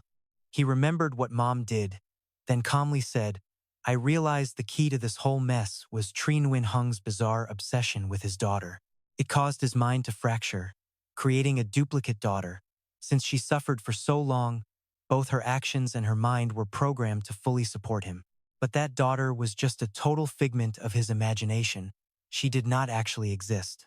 Once I targeted that illusion, it was over." Thiet Thuy smiled on the radio. "So you completely severed the logic chain of Special Contamination Source 039. Mr. Don Bin, you did an amazing job. Leave the cleanup to the backup squad. This mission is officially wrapped up." Bitch Ho grinned. "So we are all done? What is the rush, Lena? I still have one more thing to ask." "What? Hey, can you write this mission report for me?" "No way. Seriously, why not? My kid is hungry." That classic excuse left him completely speechless and staring blankly. Line disconnected. Bitch Ho turned to me with a smug grin. "All right, bro. Next up, I need to tell you something super important. It is about how to stop yourself from completely losing control." "Wait, stop myself from losing control? How do you even do that?" Bitch Ho smiled, keeping it completely casual. "If you want to keep your mind perfectly sane, you have to let yourself indulge a little. So, you absolutely have to learn to let loose." Cut to a crowded bar. Suddenly, it is raining cash, and we are surrounded by gorgeous, long-legged girls. If you do not want to go crazy, you better hit the club while you are still sane. Luke Tan stared at him, totally baffled. "Partying? Honestly, that sounds exactly like just another chore." Right after that, he grabbed his hand, flashing a huge, excited smile. "Wait, does headquarters foot the bill for this?" Bitch Ho looked absolutely dumbfounded. Are you seriously kidding me? A minute later, Luke Tan bailed, letting out a heavy, disappointed sigh. If it is not free, just say so. Right after that, he headed back to the guard training center. A guy there was casually sipping a cup of tea. Chief told me to report to the guard training center, but I did not expect to be the only one here. Out of nowhere, a voice crackled in my ear. Hello there. I am Han Bang. I will be handling your theoretical training during this period. First off, please remember that anything regarding psychic contamination, even the lowest level classified files, is strictly off-limits to ordinary people, so you must keep these training files secure. Hearing her voice, Luke Tan blushed instantly and mumbled, Okay, sure. He had no clue Han Bang would be training him, wishing he could actually see her on the screen. The voice continued, The concept of psychic contamination first popped up at the Eclipse Research Institute 27 years ago. Back then, it was known as the Red Moon Research Center. Suddenly, a screen flashed in front of him, displaying Eclipse Research Institute. Strictly speaking, research on special contamination has not even reached 30 years, leaving many unanswered questions. But lately, these anomalous contamination cases are popping up more and more. There is a massive mountain of data and files that we still need to analyze. That is why we always balance skepticism with real-world practice. We might not be able to explain every single bizarre mystery right now, but we will keep digging until we finally find the truth. Luke Tan nodded along. Got it. Makes sense. Han Bang on the other end responded, Excellent. Then let us get to it. Your official training starts now, focusing on two main areas, psychic contamination and mental powers. High above, that massive red moon still hung silently in the night sky. Luke Tan walked down the street, thinking back to his childhood. What actually happened at the Red Moon Orphanage all those years ago? Those memories were just a blurry mess. Little Luke would not talk, and his family refused to say a word. He finally arrived at his front door, carrying a small bag of takeout in his hand. Just walk. Don and Dad is already screaming at the top of his lungs. Get your butt over here, brat. I am gonna wreck you. Little 17 is just cracking up, teasing Lu Xin about making it back home alive. It is still the same cozy house, but something is weird. Since when does my little sister talk back? She used to just run and hide. My buff dad inside hears this and completely loses it, screaming, Are you trying to get killed, brat? Do not think because you sneaked some food outside and got some energy you can talk big. If you are so tough, do not ever come back home again. 17 keeps teasing. Fine, I won't. When I grow up, I won't need you anyway. I will turn you into a doll. My dad is shaking with rage, glaring at Lu Xin. Oh, so you actually remember where we live? Lu Xin holds up a bag of groceries and says, I bought some food and a bottle of wine. Hearing that, the old man suddenly shuts his mouth. Lu Xin smiles, holding up his bags of food. Can we just have a normal, quiet dinner for once? Inside, his mom is still on the phone. All right, Miss Chen, since you just moved here, we are officially neighbors now. Get some good rest today, and let us hang out later. Hanging up the phone, she turns and looks right at the old man outside. What are you still waiting for? Aren't you gonna let the kids in? Oh wow, you really bought a ton of food today. Awesome. Get inside. We already finished greeting all our friends anyway. She sits down at the table and asks seriously, How is work lately? Lu Xin feels a bit uneasy. His mom always seems to make friends, but he has never met a single one of them. It is going pretty good, he says. What happened at the North City factory? Before he can even finish, she smiles and cuts him off. Oh, you silly kid. I was just passing by at the exact right moment. Seeing you and your sister standing there, totally clueless on how to handle one cute little girl, how could I not step in and ask a few questions? Lu Xin is a bit guarded as he asks, Did that little girl at the factory actually exist? Oh, you silly child. She was fake, just a split psychic entity. He instantly turns dead serious. If she was fake, then what about you guys? That question instantly puts his dad and sister on absolute high alert. Only his mom keeps a gentle, sweet smile on her face. You silly kid, are we real or not? Should it not depend on you? Our whole family living together, being right next to each other, is not that feeling real? Lu Xin calmly answers, honestly, my life does feel very real. Then she pulls a letter out from her pocket. Oh, right, earlier downstairs, I saw this mail for you in the mailbox, so I grabbed it. It is from the orphanage. She winks playfully. I did not peek at it, I swear. Lu Xin takes the letter, wondering what is inside. His mom smiles. She wants you to come over and eat dumplings. So, the next day, he actually heads over. He is carrying massive bags of food in both hands. This should be plenty for the kids, but my family, including my little sister, has never once come to this orphanage with me. At that moment, a creepy guy wearing dark sunglasses sits right behind him. His face is terrifying, and he stares at Lu Xin with a twisted, sinister grin. Standing outside Red Moon Elementary School, he carefully peers inside before pulling a fat stack of cash out of his pocket. He quickly hides it under some flowers, but suddenly a sharp voice yells from behind, Lu Xin, stop, do not run. Lu Xin instantly tries to bolt, but a sudden cry of pain stops him in his tracks. He cannot just walk away, so he turns back to see what happened. A girl in a wheelchair rolls up to him with a smile. Did you seriously think my 2 wheels could not keep up with your 2 legs? I invited you over for dumplings, so why did you bring money again? How much is it this time? It has barely been any time since you last brought money. Why did you bring so much cash last time anyway? Did you go and do something illegal? Are your kidneys even still inside you? Lu Xin awkwardly answers. Of course they are. Both of them.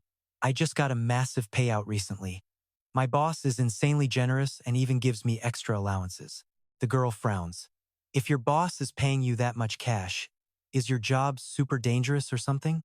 Lu Xin just smiles to reassure her. You do not need to worry, sis. I am not doing anything bad, and the job is totally safe. This pay is completely backed by headquarters. I get over $50,000 every single month, plus massive allowances. So this is just a tiny fraction of it. She sighs in relief and smiles. I believe you, just promise you will not do anything shady. No way, sis. I always remember what the old director told me. Honestly, this place is doing great now. The kids here get to eat their fill every single day. Some kind donors helped us get school textbooks, and everything is moving in a positive direction. Our budget is much more stable now. Soon, the kids can get proper identities to attend middle school. You really do not need to give us this much money anymore. Lu Xin looks around, feeling a bit emotional. Things have really stabilized here. With the orphanage doing so well, is this because of Dr. Chen and the special department's secret help? He looks down at her legs, unable to hold back his thoughts. She was supposed to be a tall, beautiful girl, but she is stuck in a wheelchair forever. Keep some cash for yourself to buy some good meat. We need a bigger place in the future anyway. And about your legs. The kids inside are laughing and talking happily, but one stern look from her makes them instantly run and hide. Sister Lu grabs the bag of money from the mailbox and says, do not leave all of this here. It is way too much. You need to keep it for yourself first. She quickly pulls out the thick stack of cash and forces it back into his hands. If I ever need it, I will ask you. Also, I do not know exactly what job you have, but since they pay you this much, it must be totally exhausting. Make sure you eat well every single day. Lu Xin listens to her and says sadly, Sister Lu, about what happened at the Red Moon Orphanage all those years ago. I just can never remember what actually went down back then.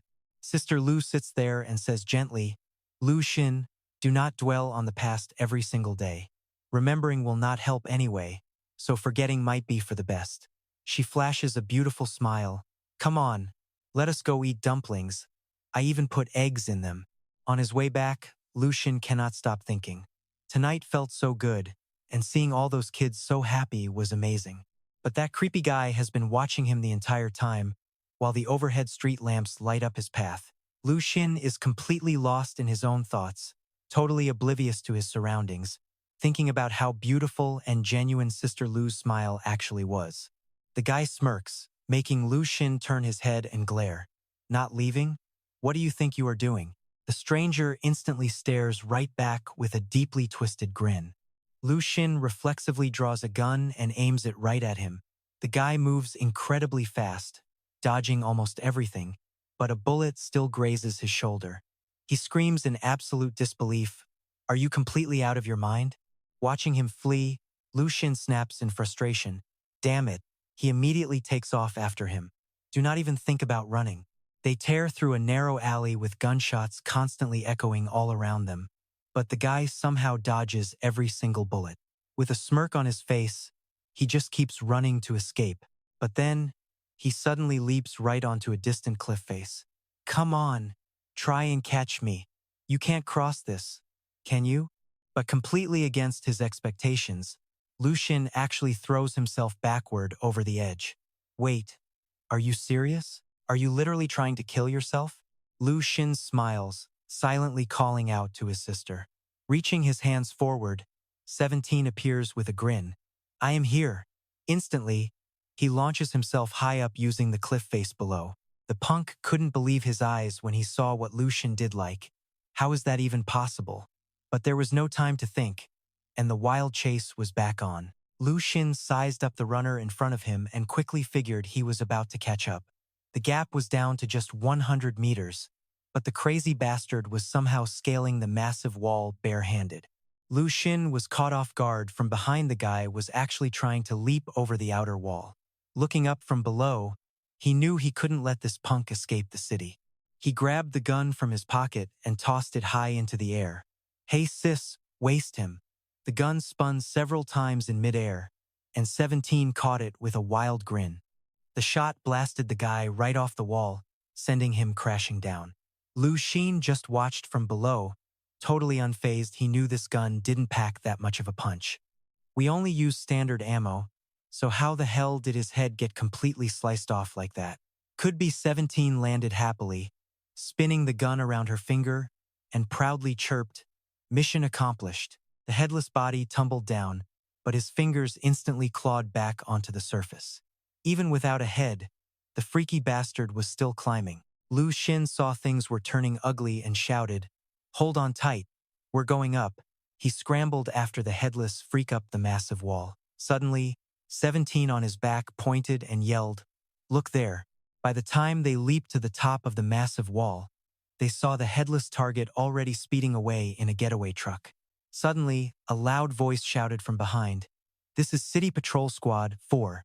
Who goes there? Hands up or we shoot." Lu Xin had no choice but to comply, raising his hands and yelling back, "I have my ID, and I need to make a quick phone call." A helicopter touched down shortly after, and Chen Qing stepped off the chopper. She immediately got straight to the point. "Where's the severed head?" "Probably dropped somewhere around here," Lu Xin replied. Standing right in front of him, she asked seriously, "How did you spot something was off?" Lu Xin thought back carefully. "I was just walking down the street. He looked at me, so I shot him." Chen Qing stared at him, totally baffled by his logic. "Wait, just because he looked at you, you straight up shot him?" Lu Xin thought back to the situation and explained, "I saw a bunch of weird threads growing out of his back, looking exactly like parasitic worms. He probably thought I couldn't see them, so he smiled at me in relief, but those red threads actually nodded at me. I wanted to find out why the guy was so damn weird, so I gave chase. The bastard was incredibly fast. Unlike me, he was using those red threads to grab onto things and swing through the air, almost like he was flying. He was hard to catch, and since he was about to jump the wall, I just decided to take him out." Chen Qing stared at him and questioned, "So you killed him just because you thought he was weird? It had nothing to do with him showing up right next to the orphanage?" Chen Qing seriously pondered his statement. Just because the target had shown up near the Red Moon orphanage, Lu Xin didn't hesitate for a single second to completely put him down. Then, Lu Xin added, "When he was scaling the wall, he already had a getaway car waiting, which proves he is no ordinary resident here." Chen Qing calmly replied, "Could be some rogue ability user from the outskirts trying to cause trouble." Just then, the soldiers behind them called out, "We found the head." They quickly brought over a severed head sealed inside a glass container. Lu Xin muttered in awe.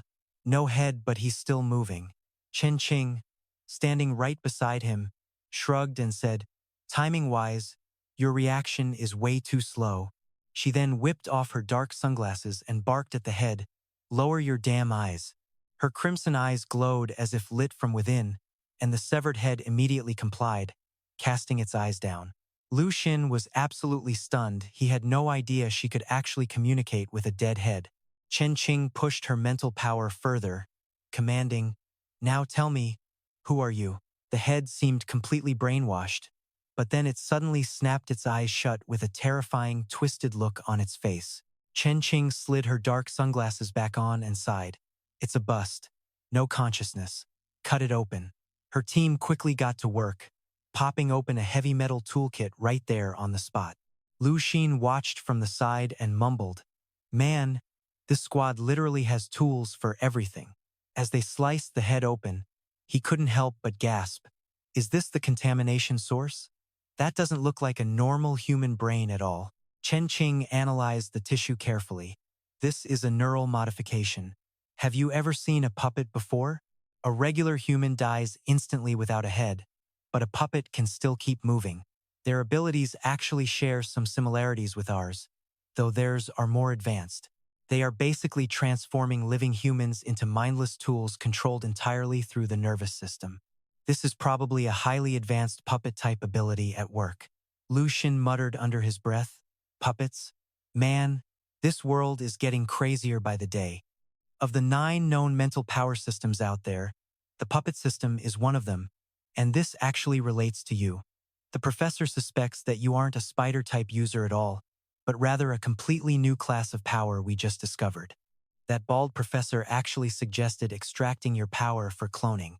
Lu Xin got more and more confused the more he heard. "Which professor are you talking about? They are literally all bald. Anyway, let's send this evidence to the research lab for deeper analysis. Hopefully, we can dig up some better clues. This matter is critical. After the absolute nightmare that the tech church brought upon Satellite 4 years ago, we absolutely cannot let a disaster like that happen again." Once they got into the car, Lu Xin couldn't help but ask, "So, who do you think is playing these dirty tricks?" Chen Qing thought about it and replied, "In the outskirts, besides the heavily contaminated freaks, there are also plenty of shady organizations. It looks like they are recruiting neural mutants. Plus, when they train and unleash their powers, they get completely unhinged and uncontrollable." Lu Xin listened and carefully asked, "If these guys target the orphanage again, what the hell are we supposed to do?" Chen Qing glanced at him and replied, "Since this shady crowd has started making moves, there is a solid chance they might try to affect you. I will arrange for our team to protect the orphanage while keeping a safe, discreet distance." She grabbed her phone and barked, "Get the paperwork ready immediately for an emergency relocation. Move everyone from Dong Sang City Satellite 2, Zone C3, to Zone 4, away from residential areas." Lu Xin, instantly on high alert about his wallet, asked, "Wait, a new place? And what about the rent?" "Of course we're collecting it. We do everything by the book." Sitting in the car, Lu Xin let out a heavy sigh, wishing they would just let him live rent-free. Chen Qing was lost in thought. Were those outsiders targeting the orphanage from the start? Some mysterious figure? As a solo soldier with absolutely massive potential, if anything happens to the director of the Red Moon Orphanage, it is going to be a total disaster. She looked at him gravely and said, "Starting today, we are officially launching a full citywide investigation to clean up this mess. Every single member of the Special Tasks Department is having their vacation canceled. We are on call 24/7, and that includes you. So, you need to." So Lu Xin had no choice but to go to his boss, who asked in absolute shock, "You want to take a leave?" 17, standing right next to him, was totally confused. "Wait, what?" The manager, however, just smiled warmly and said, "No problem at all. Taking care of your sister comes first." But deep down, he was absolutely thrilled. He was finally getting rid of this terrifying guy. After hearing Lu Xin got taken to the security bureau but walked out completely fine, only to carry a gun to work every single day, the boss was terrified. Lu Xin smiled and said, "Don't worry, boss. Once my sister recovers, I'll definitely be back to work." 17, suddenly diagnosed with a fake illness, stood beside him looking completely annoyed. In a flash, the kid scrambles onto his head. Big bro snaps, "Who says my little sister is sick?" Seeing this crazy attitude flip, the boss immediately speaks up. "I will give you a few more days. No rush at all. Seriously, no rush. Look at you, sweating bullets like you are running out of time." 3 days later, at the security training center, he is sitting there eating a killer meal, munching on a chicken leg. He is totally thrilled, with absolutely zero work to do lately. Not only does he get free gourmet food delivered, but he also pockets an extra 200 yuan every single day. Suddenly, a voice crackles through his earpiece. "We have a special contamination source with zero spread data yet, operating right inside a massive transit hub. An unknown panic is completely locking down the surrounding area." Lu Xin, still chewing his chicken leg, quickly replies, "Copy that, loud and clear." Han Bing, on the other end of the line, continues, explaining that the whole mess started when a local resident filed a report, claiming she heard someone stalking her. But when the cops investigated, they found absolutely no stalker, just her own wild delusions. Here is the kicker. During the questioning, police realized it was not just this girl.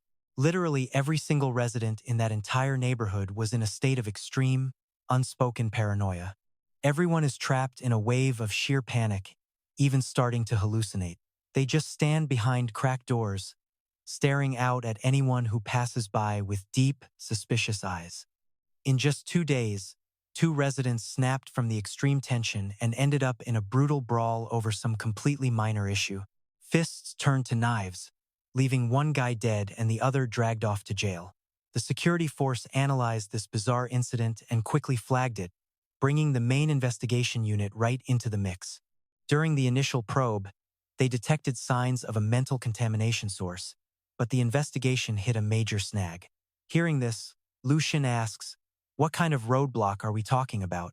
The answer? The investigators got so terrified they literally could not even start the job. That very night, as the crimson moon rose high in the sky, he showed up at the scene. The entire lockdown zone was completely cordoned off with bright yellow security tape. The commander standing there greets him as Lu Xin steps forward with a grin. "Hey, it is you. Is your vacation already over?" the commander asks, smiling back. "With the city launching a deep investigation, all our vacations got canceled. You saved our skins last time, and we never got to thank you face to face. I did not expect this new case would bring you back to handle it." Lu Xin smiles and shrugs. "Just doing my job, no need for the formalities." "So, what is the current situation?" "We are right next to the transit zone here. We confirmed it is a mental psychic force. Our mission was to sweep floor C and locate the source of this contamination, but every single attempt we made ended in total failure." Lu Xin asks with a serious look, "Failed?" The commander nods gloomily, "Yes. The moment we try to step onto floors 9 through 12, an overwhelming wave of sheer terror completely paralyzes us. The closer you get to the actual contamination source, the heavier the panic feels. Once you hit your limit, you start hallucinating and spiral into absolute nightmares." Lu Xin asks seriously, "What is causing this?" Han Bing answers through the comms, "This is highly likely the effect of Special Contamination Source 72, which completely strips away human consciousness. It blows the terror way out of proportion. My advice is to locate the source, find some backup, and then decide whether to purge it or contain it." Lu Xin nods. "All right, let me go in and take a look." The elevator quickly rides up to floor 6, and he slowly steps out. "I am on the 6th floor now, and honestly, there is this creepy dread that makes me naturally hesitate to go any higher." Han Bing chimes in, "The closer you get, the heavier the mental pressure becomes. If you feel like this fear is getting to be too much, you can always retreat." Lu Xin replies, "No worries, I am actually pretty used to this kind of creepy vibe anyway." Suddenly, the whole hallway starts spinning around. What on earth is this? He stares straight ahead, spotting some bizarre shape crawling right toward him through the dark. Wait, this shape looks strangely familiar. Little 17 appears right on the ceiling, clutching her teddy bear, and whispers, "Big brother, you have seriously changed. You only care about talking to other women now, ignoring me and pretending I am not even here. Oh, so it is just you." The little kid pouts and leaps right into his arms. Right then, a voice crackles from his earpiece. "Agent, why did you stop? Did something go wrong?" Lu Xin pulls a few pieces of candy from his pocket and hands them to her. "Nothing is wrong. I just suddenly felt a bit relieved." Very quickly, they make it up to floor 10, confirming that the heavy atmosphere of terror is absolutely at its peak right here. "I am going to sweep floor 10 to pinpoint the exact room this source is hiding in." Navigating the hall, the two siblings quickly stop in front of a door. "I think I found it. It is inside room 1031. The air here feels warped to a terrifying degree. This is definitely the spot." Cradling the little girl, he stares at the warped door, wondering how he should naturally crack it open. Suddenly, little 17 squeals, drops her umbrella, and absolutely crushes the entire door in the blink of an eye. Lu Xin gives her a huge thumbs up. "Nice job." Then, he quickly slips inside. The moment he crosses the threshold, the air feels completely bizarre, and man, does it reek. Inside, a dead man's body is sprawled out across the bed in a creepy pose, while a dark shadow sits quietly right outside the door. That entity looks exactly like a dried skeleton, sitting there waiting patiently. Lu Xin deduces that this nightmare source stems directly from the skeleton's sheer terror. He quickly speaks up to stop his little sister, gently patting her head and telling her not to bully the poor thing. He slowly steps forward, wondering to himself if he can actually break through to this thing. He taps his earpiece, reporting that the target is just a common contamination source. Reaching over, he gently clicks on the small lamp sitting on the bedside table. A faint yellow glow washes over the body lying on the mattress.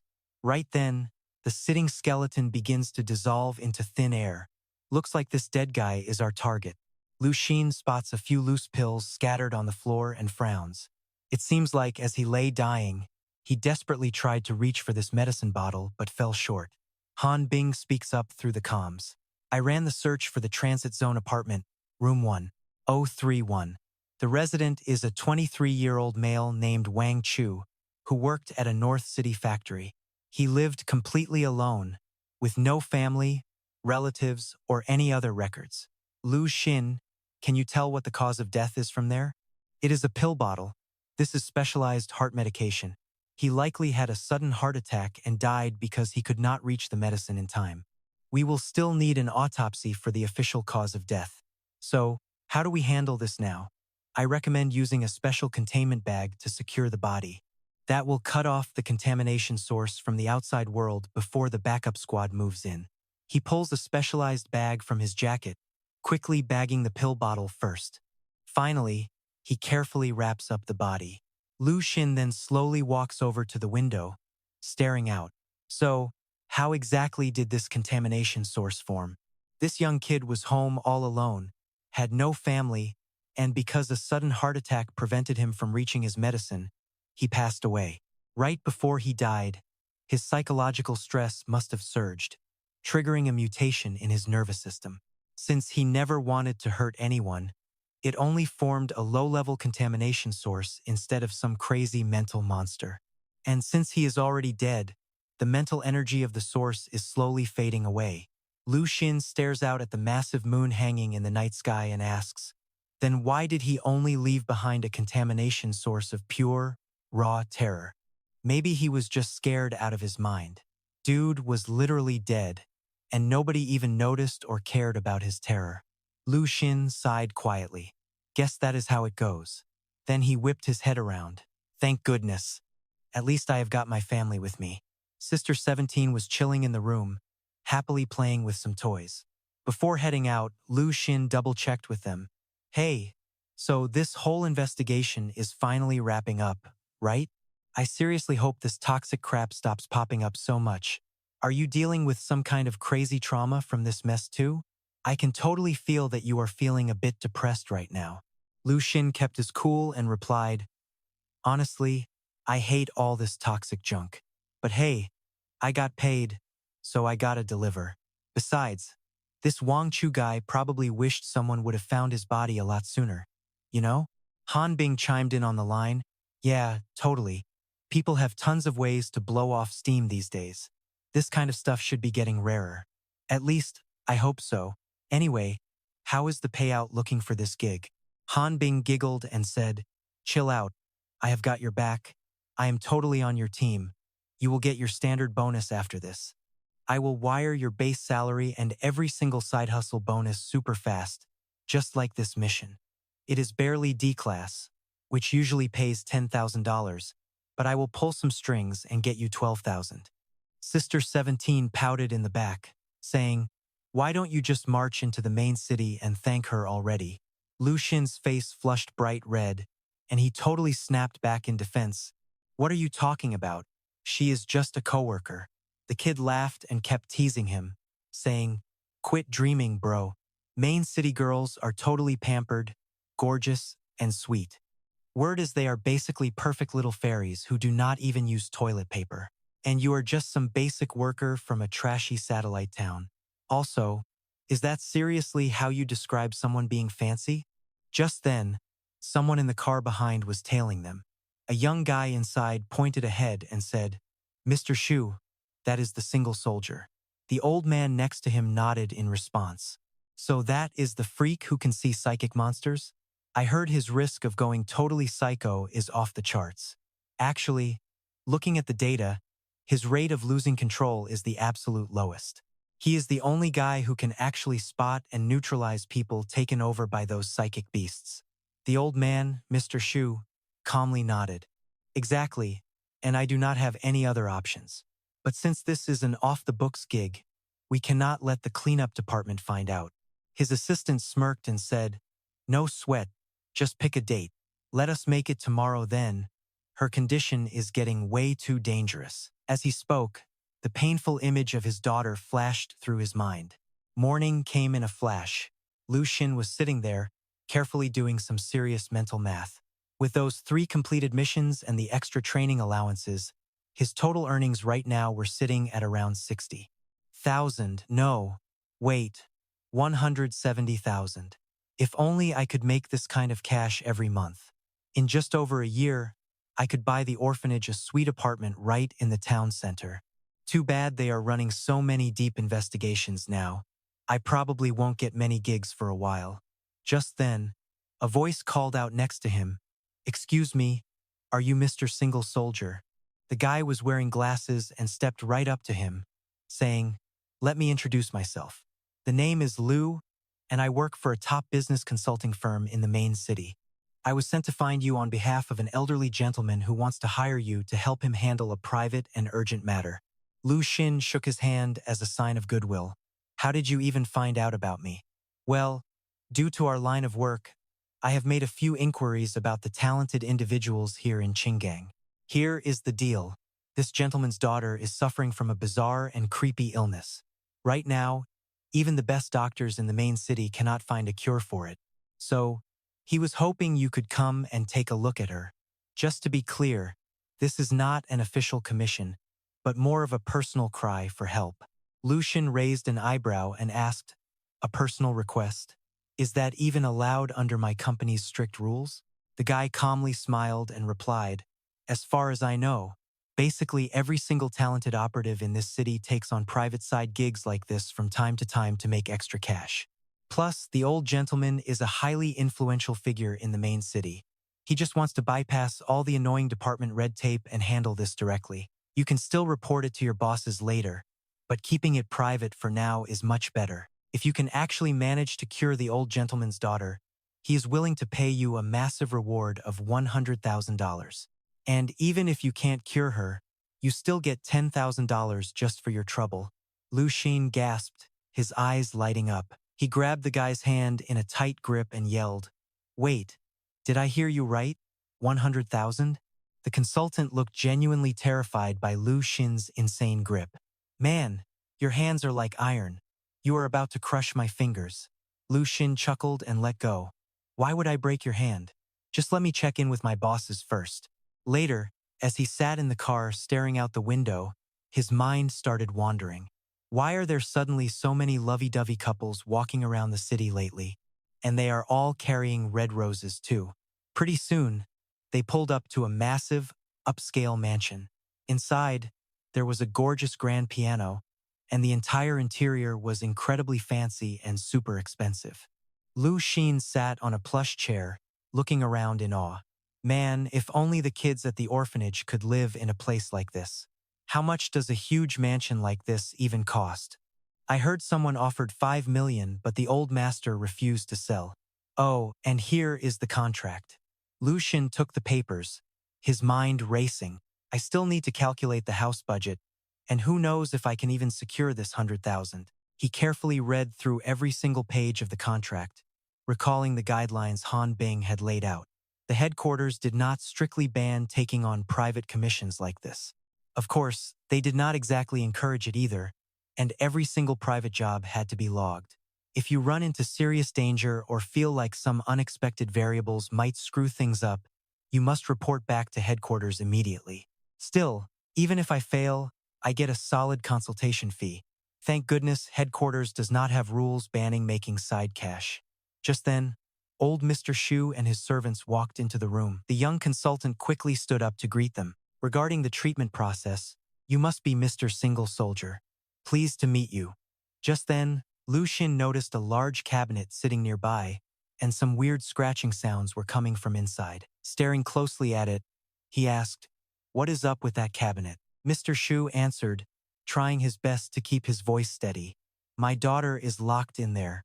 Her name is Xiao Xiao, and she is 21 years old. She graduated just last year from the prestigious New Knowledge University in the main city, majoring in old-era art preservation. She got engaged 3 months ago, and the two of them were deeply in love. But right around then, she suddenly fell ill. I brought in tons of medical specialists, but none of them could explain what was wrong with her. That is why I highly suspect she got hit by some spiritual pollution." Lu Xin asked cautiously, "You clearly care about her a lot, so why haven't you handed her over to the Special Pollution Research Department?" Mr. Shu sighed with deep sadness and replied, "You might not understand, Single Soldier, but if word gets out that Xiao Xiao is infected, not only will people completely ostracize her, but it will also totally ruin her reputation, especially considering her current state." Lu Xin looked at the old man and let out a soft sigh, realizing he really had no other options left. He slowly walked over and unlocked the heavy cabinet. Lu Xin watches the madness unfold and gulps. "Man, she is absolutely brutal." Mr. Hua kept rambling. "Look, soldier, you gotta understand me. I never wanted this mess, but her body is totally ruined. It started when I caught her going way too far with one of our house servants. I fired the servant and gave her a beating. She seemed normal then, saying she just lost her head. But soon, she went totally psycho. She was hitting up bars, causing absolute chaos with crowds of people, and completely spun out of control. So, spill it, lone soldier. You actually find anything useful in here or what?" Lu Xin frowned. "Look, we gotta unchain her to see what we're dealing with.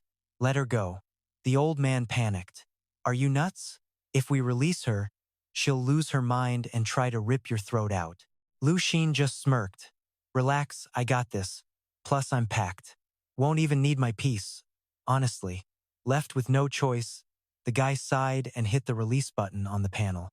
Just like that, the heavy chains clanked open. Lu Xin watched her crawl straight toward him, dragging herself on the floor. What in the world was this chick even doing? Xiao Xiao lunged at him, looking absolutely pissed. Through the comms, an alarm blared, "Heads up, lone soldier. Watch out." But in a split second, he already had her wrist in a vice grip. Shutting her down was a total breeze. Right then, little sister 17 strolled into the room. "I'm here, bro." The kid pointed straight at the girl on the floor. "Hey, look at this." Lu Xin realized something was seriously off. He ripped her sleeve open, only to find some creepy, bizarre thing burrowing deep into her skin. Talk about a total nightmare fuel. Behind them, Mr. Shu shrieked, "What's happening? Nobody move." Suddenly, a whole bunch of freakish, writhing parasites came bursting out of her flesh like a horror flick. These things slithered upward like tiny, angry snakes, aiming right for him. Lu Xin took a step back, totally unfazed. Well, aren't they just a lively bunch? The creepy things grew snake-like faces, hissing right in his direction. But 17 just giggled and snatched one, snapping it in half instantly. Seeing that brutal move, the other worms completely panicked. They immediately scattered in every direction, running for their lives. Lu Xin raised an eyebrow, totally surprised. Seriously? These tiny little freaks actually know how to run away? They quickly dove right under the carpet. A projection of a gorgeous girl suddenly popped up on the rug. Come here, come closer. Then they swam into a large vase, showing a sweet, green-haired girl beckoning, over here, come on. Mr. Shu was losing his mind. What kind of madness is this? Are you telling me these things are actually alive? 17 had a blast running around the creepy, twisted living room. It was definitely a heavy contamination zone, but the kid was having way too much fun. Lu Xin figured he didn't even need to step in. She reached out to grab one, but in a flash, the thing vanished. 17 froze, looking completely clueless, with question marks practically floating over her head. She turned to her brother. Bro, the tentacles just disappeared. She kept searching every single corner, and watching her, Lu Xin had to think. Yeah, this isn't gonna work. These sneaky tentacles were playing dirty, basically teasing his little sister. As her big bro, there was no way he was gonna let her get messed with. Technically speaking, psychic energy cannot be destroyed by cheap tricks like this, but every source of contamination always has its main core. With that in mind, he walked straight over to the girl passed out on the floor. Those nosy tentacles must have slipped right back into the body of the girl on the floor. As 17 trotted back over, those nasty little tentacles started merging into a massive blob. It looked like a freaky man-eating plant getting ready to strike. But when little 17 saw it, she actually got super hyped and started grinning. Then she stretched her huge mouth wide and chomped down on it in the blink of an eye. The thing was ripped right out of the body with one massive chomp. Lu Xin was totally speechless at how savage this kid was. Like, why does she eat everything? Meanwhile, little 17 was cheering, screaming about how tasty it was. Mr. Hua stood there trembling and asked, Is Xiao Xiao okay? Is she alive? Lu Xin calmly answered, I have no clue if she is fine, but her contamination is definitely cleared up. A second later, the girl on the floor slowly opened her eyes and mumbled, Dad? Mr. Hua rushed over, panicking. Xiao Xiao, how are you feeling? Can you hear me? Xiao Xiao sat.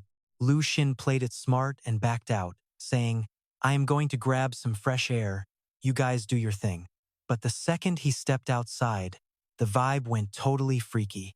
Behind him, little 17 came running, yelling, Hey, bro, wait up. They were whispering about some sketchy oil painting wrapped up in black cloth, sitting inside a super basic wooden frame. Xiao Xiao said when she went to grab the cargo, the whole recovery squad was wiped out. Looks like they blasted each other in some brutal inside job. That painting was right there at the crime scene, totally missing from the squad's original manifest. They even planned to smuggle the painting back to run some secret tests. Lu Xin frowned, thinking, an oil painting? Could that be the actual source of contamination? Right then, the inner door slowly creaked open. Mr. Shu stepped out with a smug grin, saying, Lucky we had Mr. Soldier here. My little girl is back on her feet, though she is still pretty shaken up and weak. To get her the best care, I am moving her to the city tomorrow. But before the guy could even finish bragging, Lu Xin cut him right off. Hold up, it is not payday yet. The contamination is still out there, so this mess is not solved. The contract clearly says we only get cash once she is 100% cured, right? His assistant hesitated, mumbling, Well, actually, but Mr. Shu snapped, Listen, Mr. Soldier, my girl is fine. To show my appreciation, I will double your fee, but we are done here. Take your cash and hit the road. Little 17 piped up. They are rushing to a place called Bangbu Port to grab some gear. They just want to kick you out fast so they can bounce. Xiao Xiao, go make the calls and prep our entry into the main city. Looks like our friend Mr. Soldier is not too thrilled with the cash we are offering. Lu Xin did some quick math. These fools were walking into a trap. If things went sideways, it would not just be this dad and daughter getting slaughtered. I just want to neutralize this threat. Sure, 200,000 is sweet, but still, before he could even finish, Tutu snatched the gun next to her and aimed it right at his face. Don't think just because we're from the capital we don't see right through your cheap little street games. You know what? Even if I blow your brains out right now, back at headquarters they will make sure I walk away completely clean. But before she could finish that thought, little 17 suddenly lunged forward. A massive slash mark ripped open right before their eyes. The finger she had on the trigger was sliced clean off, and she let out a blood-curdling shriek. My hand! Mr. Hua lost his absolute mind, glaring at 17. He yelled, how could you do this? Just because you got that freaky mod doesn't mean you can just go around trash-talking and hurting my daughter like that. Lu Xun did not even flinch, keeping it cool as he replied, she blackmailed me first. Honestly, I practically saved her life. But right then, high above, a sniper was aiming straight at his skull, ready to pull the trigger. A bullet ripped out of the barrel, but Lu Xun did not even blink. 17 activated his insane reflexes, launching himself straight up. In a flash, he scaled the wall like an absolute beast. The sniper on the roof stared in horror, wondering if this kid was a human or some kind of freaking ghost. 17 grabbed the shooter and dragged him off the ledge.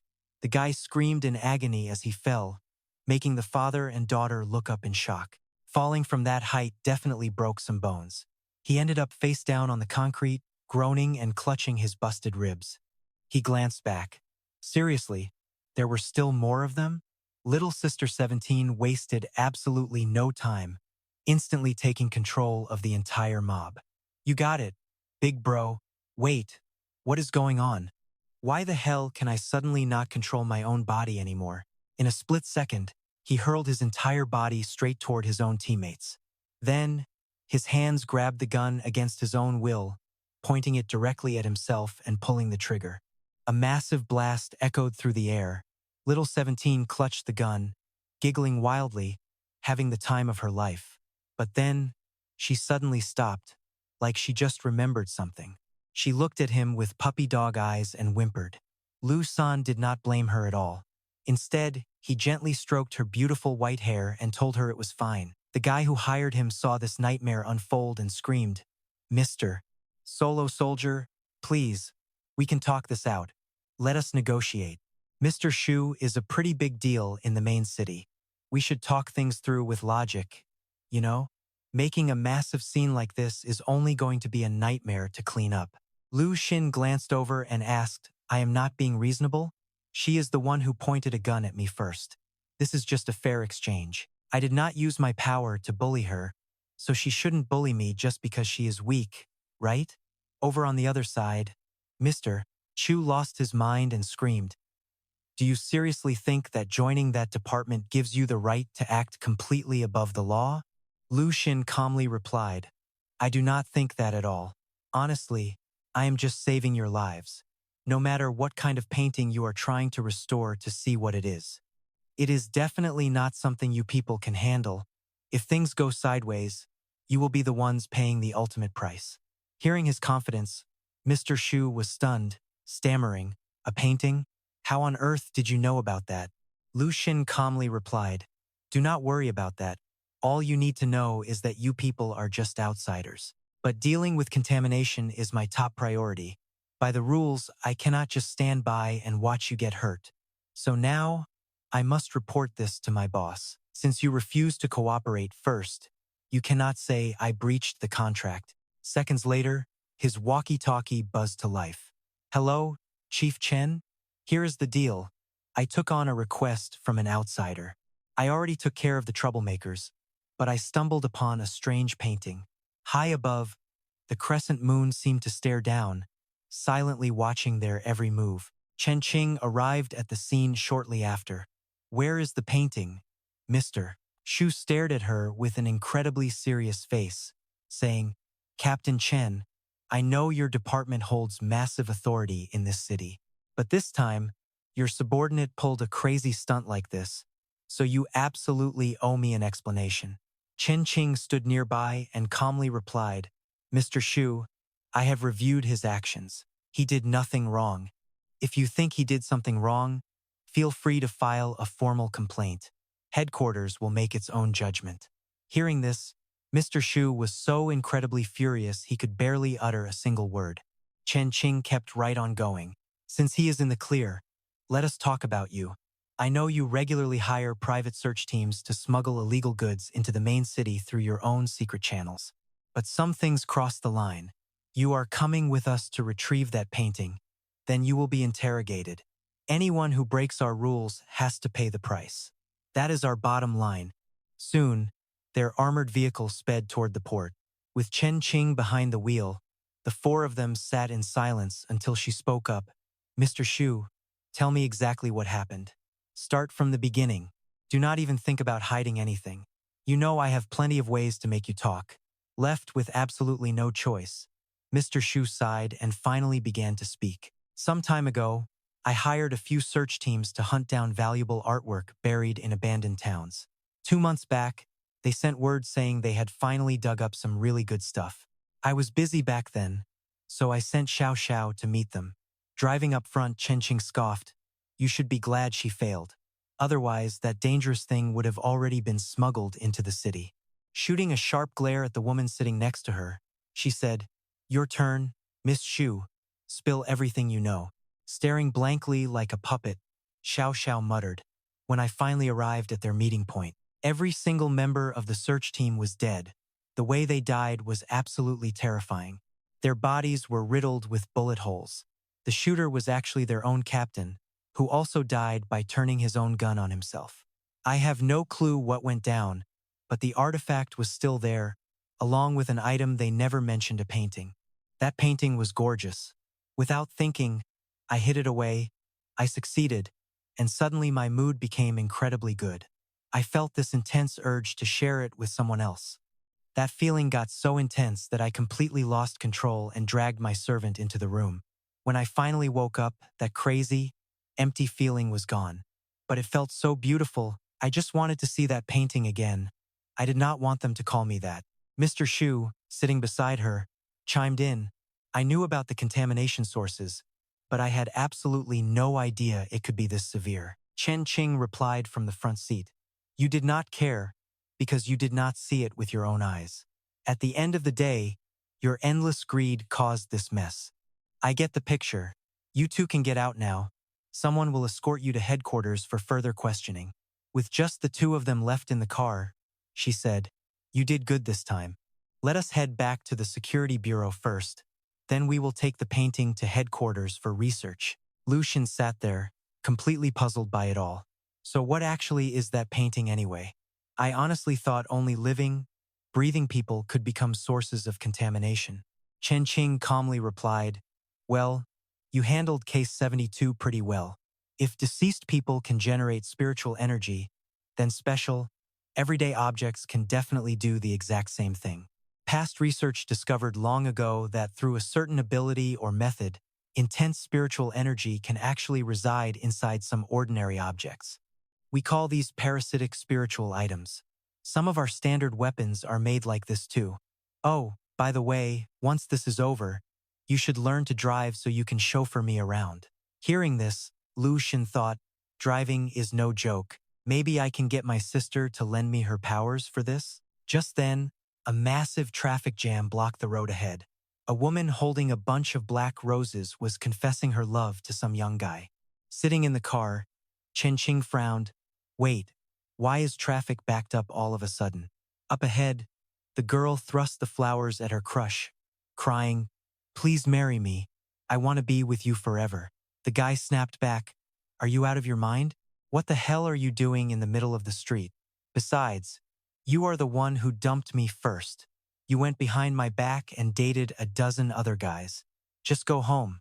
The girl burst into tears, sobbing. I just realized you are the only one I truly love. I already broke up with all those other guys. I want to stay with you forever. Isn't this exactly what you used to want back then? But now, You are just going to throw me away? The guy lost his temper and yelled, You play hot and cold, and you dump me whenever you feel like it. Look at yourself right now. You are literally acting like a psycho. You stalk me everywhere.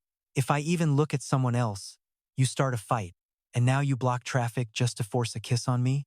A twisted, psychotic grin spread across the girl's face. Because I love you. I love you so much. So why can't you love me like you used to? I love you. I never want to be part from you ever again. So I have to eat you up. As she spoke, a deeply unsettling smile stretched across her face. It seemed like all of this madness was stemming directly from the black roses she clutched in her hand. The girl wrapped her arms around the boy, screaming like a banshee. Suddenly, a bystander nearby lost his mind and started howling, I love you. Xiao Qin, I love you. He was completely out of control, screaming her name over and over. The man bolted straight toward his car, screaming, Honey, I love you. Wait for me to get back. Watching this absolute chaos unfold, Lu Xin gasped, What on earth is going on? This is a full-blown mental pollution outbreak. She grabs the radio, screaming at everyone to pull back. Then she slams her foot on the gas. Tranthon yells out a warning. Hold on to your butts. The booster in the back is screaming as the car pulls a wild drift. They yell through the noise. We gotta blast right through the street. Hell yeah. It is the only way. She spins the wheel, sending the ride flipping and rolling all over. We got a massive psychic pollution breakout in Satellite City. Number 2, send backup right now. Some guy screams. A second later, his eyes glow crazy bright as he aims his rifle straight down the road. Those crosshairs lock right onto their ride. Inside, Thap that giggles and squeals. Hey big bro, we gotta run. But his eyes, they are starting to look seriously messed up. Boom! The car blows sky high. Thap that leaps down, screaming for her big brother. Before he blacks out, everything around them erupts in fire, and the ride is ripped to absolute shreds. Before passing out, he mumbles to himself, Wait, who is that? How the hell is their attacker Tan Yen? The guy is just standing there, wearing a creepy, smug grin. He cannot wrap his brain around this. Is not that dude locked up in the containment center, or is this some clone? Down the road, someone shouts. Luke Tan, Tranthon crawls out of the wreckage, looking like death, and asks, Are you okay? Can you even move? Luke Tan slowly drags himself up, bruised and bloody. I am fine. Thap, that sits next to him, totally panicking. Oh my god, bro, there is so much blood. You are really hurt. She hugs his leg tightly. Do not cry, okay? We will wrap it up and it will stop hurting. She waves her tiny hand, and instantly, his wounds start to close up. Tranthon sits there and asks, Don Bin, do you see special pollution source number 41? Thap, that points a finger. Look over there. Suddenly, a massive blast rocks the area. The guys nearby grab their machine guns and start spraying. Tranthon stares, totally horrified. A heavy rotary minigun? Is that a replica M163? Oh, we are so dead. Thunderous blasts erupt from that monster of a gun. A brutal storm of high-speed bullets comes ripping straight toward him, spinning with deadly force. But right in his ear, a soft, gentle female voice suddenly whispers, Oh, you silly child. In a flash, his mom appears right in front of him, gently wrapping her arms around her baby boy. Did not we agree that you would never let anyone bully you again? So why did you get into such a dangerous mess? She watches with her own eyes as he conjures a glowing shield. Then, right out of that mental barrier, a human figure begins to take shape. She cannot believe what she is seeing. How insane does your mental power have to be to pull this off? Is this the same force that leveled that 3-story building at the orphanage back then? She tells herself, I have got to stay sharp. Her eyes shift instantly, trying to hijack the minds of the men standing right before her. You hold the ultimate weapon in your hands. With this, you can destroy absolutely anything. Having that kind of power, do you feel like the kings of this world? There can only be one king of this world. Since you have got such a big gun, why not find out whose firepower is actually stronger? The guys in front get completely hypnotized by her gaze. Hell yeah, I am the real master of this world. Instantly, a chaotic shootout erupts as they open fire. A storm of bullets flies straight ahead, and one of them rips right through the forehead of a guy standing across the street. Luke Tan watches from the side and finally gets it. These guys are modified humans. His mom turns around with a gentle smile. They really pushed you around this time, did not they? Luke Tan sighs, looking pretty bummed. Yeah, they did. I almost died out there. Tran Than is on her phone in the back, yelling, "Lock down Satellite City number 2 right now. The painting from Stormport is gone. We think they are a highly prepared armed force from the outskirts who planned this whole thing," she says. And that weird mutant pollution on Qinggang Road is definitely tied to the Red Rose incident. Suddenly, Tran Than hears something on the line and gasps, "Wait, what? Satellite City number 2 just triggered a massive emergency alert?" Up on the massive skyscraper, flashing red emergency lights flare to life, screaming out, "Warning! Extreme danger! Warning!" Down on the streets, people have no clue what is happening. What the hell is that? But when they see the mob charging, panic sets in and they scramble, shouting, "Run, get out of here." Han Bang and Thiet Thui are still buckled in as the alarms blare. Tran Than turns to the guy next to her. Besides this sector, every other district in Satellite City number 2 is reporting severe, sudden outbreaks of mental pollution. With absolutely zero warning, the outbreak is spreading like wildfire. We are talking about a Class C threat level or worse. But then she looks at him and realizes something is totally off. What is wrong with him? His mom stands nearby and sighs. "Well, everything is a total mess now. What do you think we should do, sweetie?" Luke Tan looks absolutely terrifying, yet his voice is dead calm. "I am trying to figure that out." His mom pouts. "That guy is so mean. He stole your favorite painting, and he almost got you and your sister killed. Then he just strutted off, probably laughing at you guys and thinking you are all total idiots. Just look at your little sister. She is absolutely terrified." Tu Thap that is actually hiding behind their mom, trembling with fear. Luke Tan blinks, finally noticing her. "Wait, is she scared of me?" It is too loud. Meanwhile, Tran Than is still talking his ear off. "Luke Tan, can you actually listen to me for 1 second?" She places a hand on his shoulder, trying to speak calmly, but she quickly realizes Luke Tan has completely lost his cool. A dangerously dark and terrifying aura is radiating from him. Did he burn through way too much of his mental power earlier, pushing his mind past its absolute breaking point? She cannot stop talking to him now. Tran Than quickly speaks up again. "The entire Satellite City number 2 is under a major pollution threat. Don Bin, are you still in any condition to complete this mission?" Luke Tan finally tunes back in to what she is saying. "What did you say? Everything is going crazy? We have got at least 4 massive psychic outbreaks that suddenly exploded and are spreading everywhere. Everyone in Satellite City number 2 is in danger. Emergency Defense System 1 is live." Luke Tan does not want to hear any more. He spins around and bolts, yelling, "Just tell me on the phone." Down on the street, a guy is pinned flat under his heavy motorcycle, groaning in pain. "Help me," the guy screams. Luke Tan lifts the heavy bike off him, but then he jumps right on and guns it. The owner cannot believe his ride is getting stolen. "Hey, what the hell? Grand Theft Auto?" Just then, Tu Thap that pops up right in front of him. She flashes a huge grin and chirps, "Hey, big bro." Meanwhile, Tran Than is keeping a close eye on the situation. That mutant pollution on Qinggang Road is still spreading fast. "We suspect it is linked to a girl who proposed," she says. "The infected victims develop this insane, obsessive love for their partners. Like, they literally want to eat them alive. Issue 2 immediate orders to all our investigation teams. Number 1, if you see anyone acting sketchy or losing their mind, stop them immediately and ask if they are desperately searching for their lover. Any kind of relationship counts.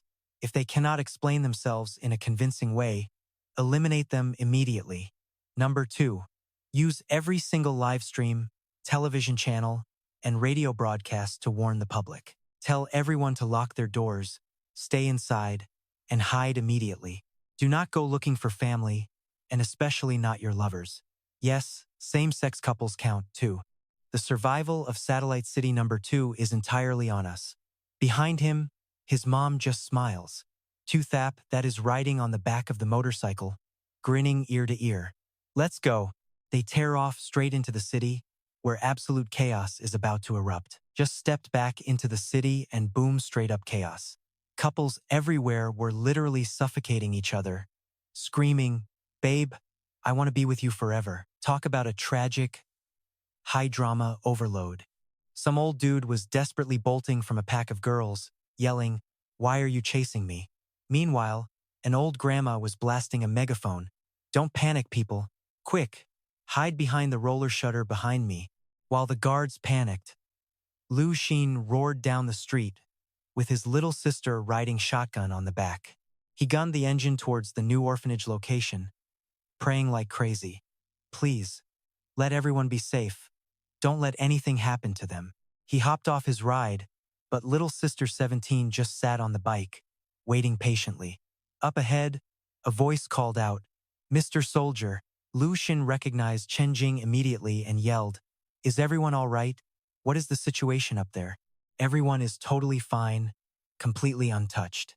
Chief Chen ordered us to rush here immediately if the city went to hell. Our absolute priority is to protect this place. Plus, our investigation headquarters is right next door, which is why we relocated them here." Lu Xin was stunned. He hadn't expected her to think this through so perfectly. She handed him some gear. "Mr. Lu, looks like you lost your communicator. Here is a replacement, along with a spy microcamera and a portable neural scanner." He popped the earpiece in. A voice crackled, "Mr. Soldier, the intel analysis team is in position." Lu Xin calmly replied, "Soldier in position." Han Bing came on the line. "Excellent. Mr. Soldier, report your status." Lu Xin paused for a second, thinking, "My status? Honestly, I feel totally at peace right now." Han Bing sighed. "I mean your physical condition. Are you hurt? Can you handle the mission?" Hearing this, Lu Xin just cracked a smile and replied, "My left leg took a hit, but it's already healed up. No big deal." "Good," she said. "Now, let's sync up on the mission details. Right now, Satellite Town 2 has at least 4 active infection zones. Plus, Satellite Towns 1 and 5 just got hit with new psychic phantom anomalies. HQ dispatched a strike team to the satellite town." Lu Xin calmly asked, "Got it. What's my move?" "Get to Wanzhong Mall. Neutralize the spreading contamination source." "On it," he said as Chen Jing chimed in. "Mr. Soldier, what about your motorcycle?" "Nah, leave it." Lu Xin figured if Chief Chen was keeping his people safe, then he'd damn well protect the city she cared about. He tossed a lollipop to the little kid on his back. "Hey, sis, catch. This is for you." The little girl happily grabbed the candy, clinging tightly to his back. Watching him walk away, Chen Jing called out, "Mr. Soldier." She clenched her fists with absolute determination. "The fate of Qinggang City rests on you guys now." Under the red moon's creepy gaze, Lu Xin asked, "So, what's the play-by-play over there?" It started with a crime of passion at Wanzhong Mall, which triggered a massive wave of collective hysteria. Some guy saw his wife greeting a male friend, snapped instantly, and let his inner beast take over. He shoved her off the 3rd floor. Han Bing explained, "Witnesses on the scene suddenly developed severe, erratic psychological spikes. Judging by the chaotic scene, we've got a major psychic breakthrough contamination on our hands." Lu Xin said, "So he pushed his wife off because she talked to another guy, then jumped after her? Let's label this anomaly Special Contamination 096. The root cause is a red rose. We suspect human intervention is actively driving the spread. Chief Chen Jing just sent a preliminary report on a proposal incident at Satellite Town 2. It's eerily similar to the Wanzhong Mall outbreak. We are patching the file through now." Lu Xin's interest peaked. "A red rose, huh? All these random couples popping up. Could it be connected?" Over the comms, she replied, "Chief Chen's report shows the patient 0 of the Juyan Road incident received a red rose. Ever since, her behavior turned highly unstable. she became completely obsessed with the person who gave it to her. This triggered a twisted, toxic possessiveness that built up until it exploded on Juan Road. The psychic anomaly immediately escalated into Phase 2, and we can't confirm yet if it's mutating into Phase 3. Lu Xin frowned. Phase 3? At this rapid rate of spread, everyone in Satellite Town 2 is in deep trouble. How do we shut this down? Our recommended objectives. First, destroy the parasite hosting the red rose to isolate the local contamination. Second, track down the Phase 2 infected to keep them from spreading it further. Moments later, he dropped down onto the roof of Wanzhong Mall. Looking down, he saw a massive crowd gathering below. "I'm on site," he whispered. "Containing them won't be easy anymore. They are starting to act highly erratic and hostile." Han Bing urged, "Focus on purifying the core anomaly at Wanzhong Mall first, which means destroying the host rose." "Copy that." He dove straight down, crashing through the glass skylight in a spectacular drop. Standing amidst the shards inside the mall, he muttered, "I've arrived." He stared at the bizarre mass ahead. Is that the source? At the bottom, a giant, bizarre rose bush was blooming. Approaching it, Lu Xin reported, "Yeah, this is it. Looks like there's a man holding a woman wrapped up inside the vines." The micro camera on his collar streamed the feed to HQ. Han Bing analyzed it. Objective: purify the anomaly. Option 1, use the containment bag. Option 2, get close and incinerate the host. Lu Xin calmly whispered, "No need. I can see it clearly." Han Bing asked excitedly, "What does it look like? A flower?" Standing before it, he felt a bizarre sensation. Suddenly, illusions of countless whispering girls materialized all around him, begging, "Come find me. Come find me, big boy." Lu Xin shook his head. "This is weird. I don't even like girls this much." He reached out and grabbed the main vine. The illusions shrieked, "No! Stop! Leave us alone!" With a violent yank, he tore the main trunk, and the spirits vanished. Beside him, little 17's eyes lit up with hunger, ready to devour the remains. She pouted, clearly disappointed. Looking down at the dead man still holding his girl, Lu Xin muttered, "Contamination's cleared." Honestly, these minor anomalies are way too easy. Han Bing praised, "Great job, Mr. Soldier. Now for the hard part, containing the spread." Nearby, Tikui snapped irritably, "Shut your mouth, gecko." Lu Xin looked up at the mall's skylight. "Well, that's gonna be a headache." Han Bing added, "City Patrol has blocked the main roads. They will shoot anyone infected on sight. We must contain this at all costs. We've detected second-wave infections within the crowd. They're causing massive disruptions. Do whatever it takes to break their behavior patterns or physically cut off their movements. Once stabilized, rescue teams will move in." Lu Xin reached out and grabbed a flag standing nearby. With a sudden throw, he pinned down a target. Looking back, he ordered coldly, "Don't go near her until the all-clear is given." Then, turning his gaze to the rest, he smirked, "All right, who's next?" In a flash, he knocked out dozens of infected. Watching the feed, Han Bing was totally baffled. "Mr. Soldier, what method are you even using?" Lu Xin calmly replied, "They have some weird power I do not, which actually makes it way easier for me to handle. For now, I will just break their legs first. Look at them groaning on the floor. In a few minutes, we will clear this whole crowd. The mall situation is pretty much under control anyway. My strikes are super precise, so we can easily clean up this mess later. Sure, breaking a bunch of couples' legs sounds brutal, but I am saving their lives here, so I feel pretty good about it." 17 stood nearby, smirking. "Let me guess, you are just bitter because you are single?" "No way. That is totally not it." Then they quickly got out of there. "Let us move. Our job is not finished yet." Stepping outside, he spotted 2 people making out like crazy. The guy noticed him and snapped, "What do you think you are doing, creep?" Lu Xin looked at them, totally confused. "Wait. Are you guys not infected?" "Infected with what?" "It is literally the end of the world, and I am sharing a final kiss with my girl." "Where did you even come from?" Lu Xin gave an awkward smile. "Fine, Kiss all you want. But why are your hands wandering like that? He yelled back angrily. None of your business. But then they watched in shock as Lu Xin scaled the wall barehanded. Is this guy Spider-Man or what? Before they knew it, he had already leaped onto the roof of the building. Staring at the scene in front of him, he was completely baffled. What on earth is going on here? Right in front of him, countless couples were passionately hugging each other. To strike or not to strike? Just then, Han Bing's voice crackled through the comms. Dan Ping, report what you are seeing at the scene right now. It is like they have gone quiet all of a sudden. Way too quiet. I see them heading toward different high-rise buildings. Looking over at the opposite tower, he realized there was no time to lose. I have to move fast. But before he could finish his sentence, he noticed something was seriously off. A guy and a girl were gazing into each other's eyes, whispering, I love you, and I love you too. Then, holding hands tightly, they jumped right off the edge. Is this some kind of tragic lover's suicide pact? Han Bing immediately radioed back with a directive. Dan Ping, confirm if the crowd attempting to jump from the building matches the group that was double infected earlier. Yes, there is strong reason to believe the second wave infection from special contamination source 96 has kicked off.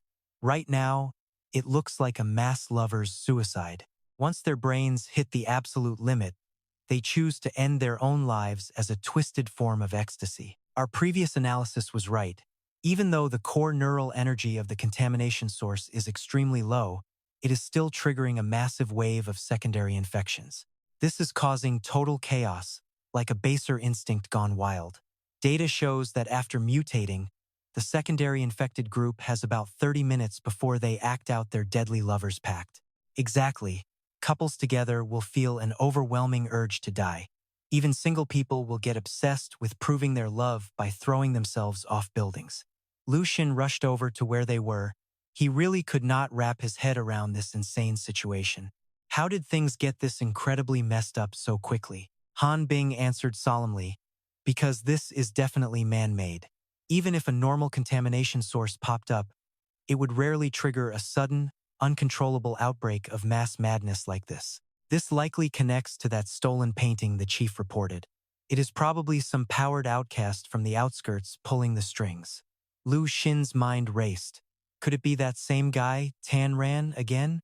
Yes, we can now confirm that an outskirts mutant has unleashed chaos in Satellite City number 2.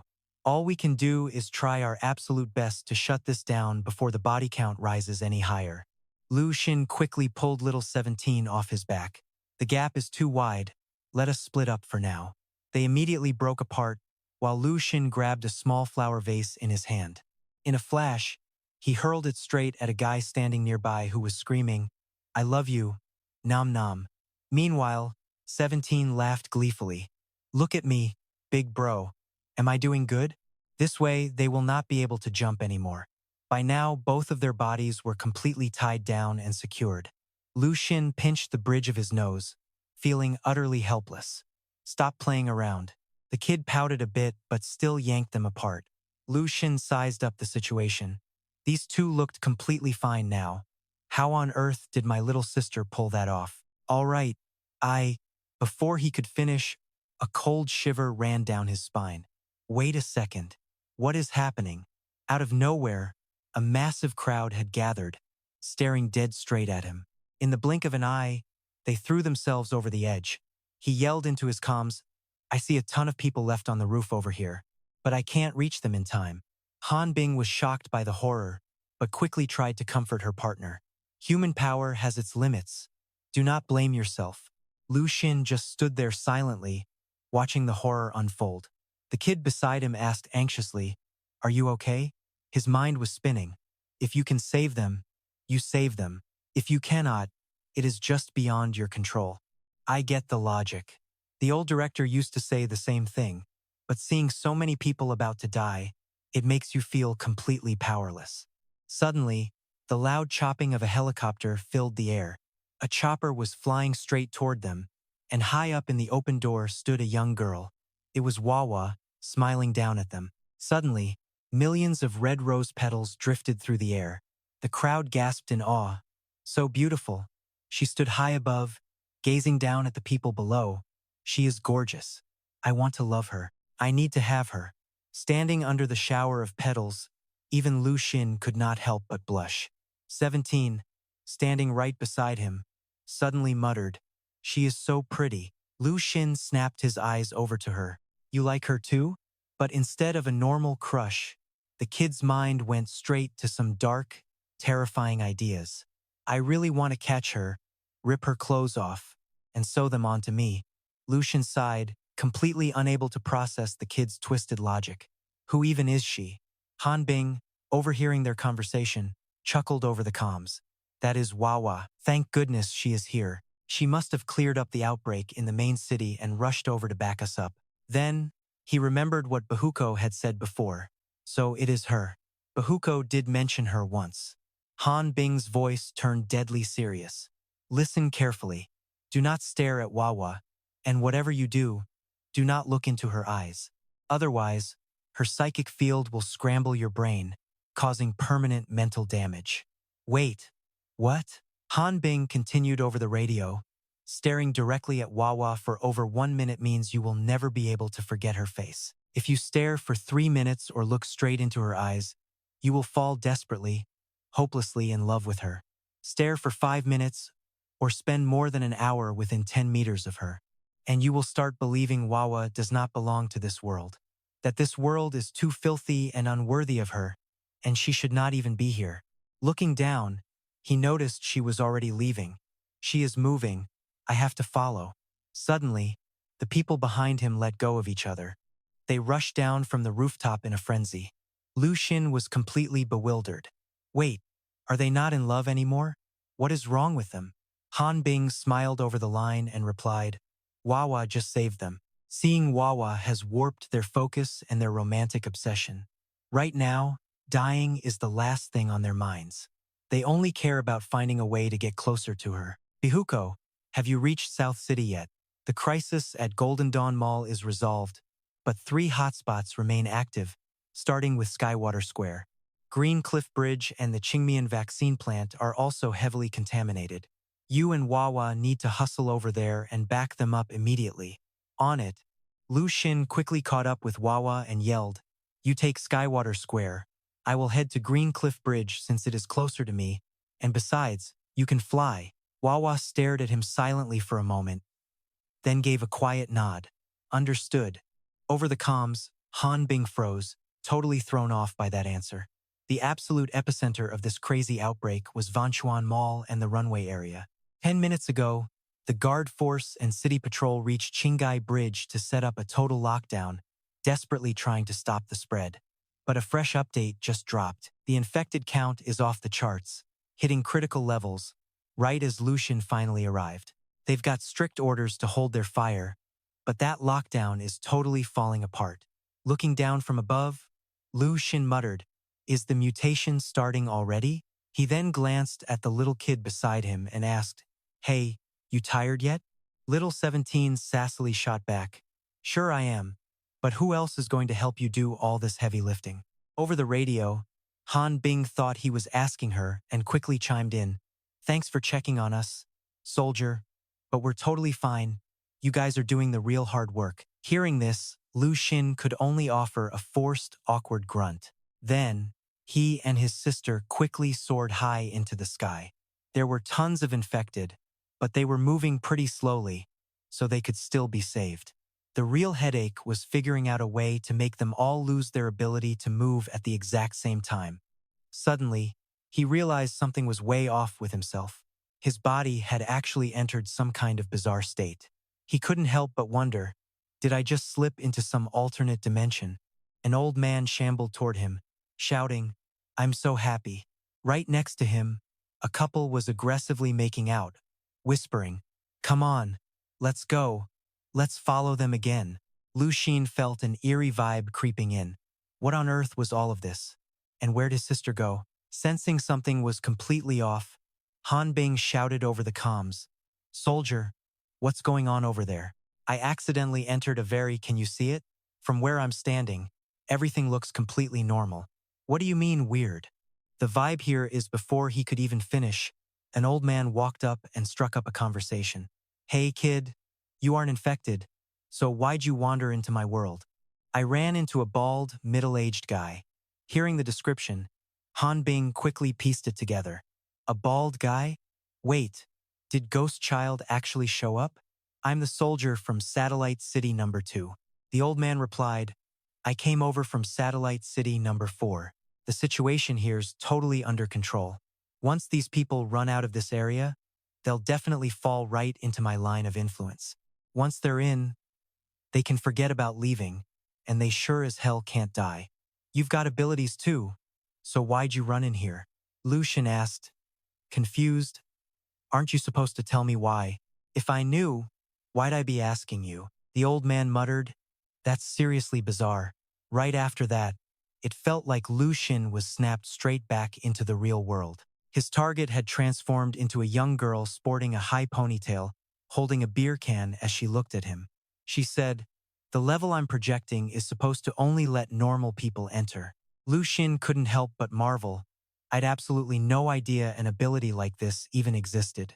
Ghost Child just waved her hand dismissively. All right, kid, move along. I've got this covered. Wait, how's she a girl now?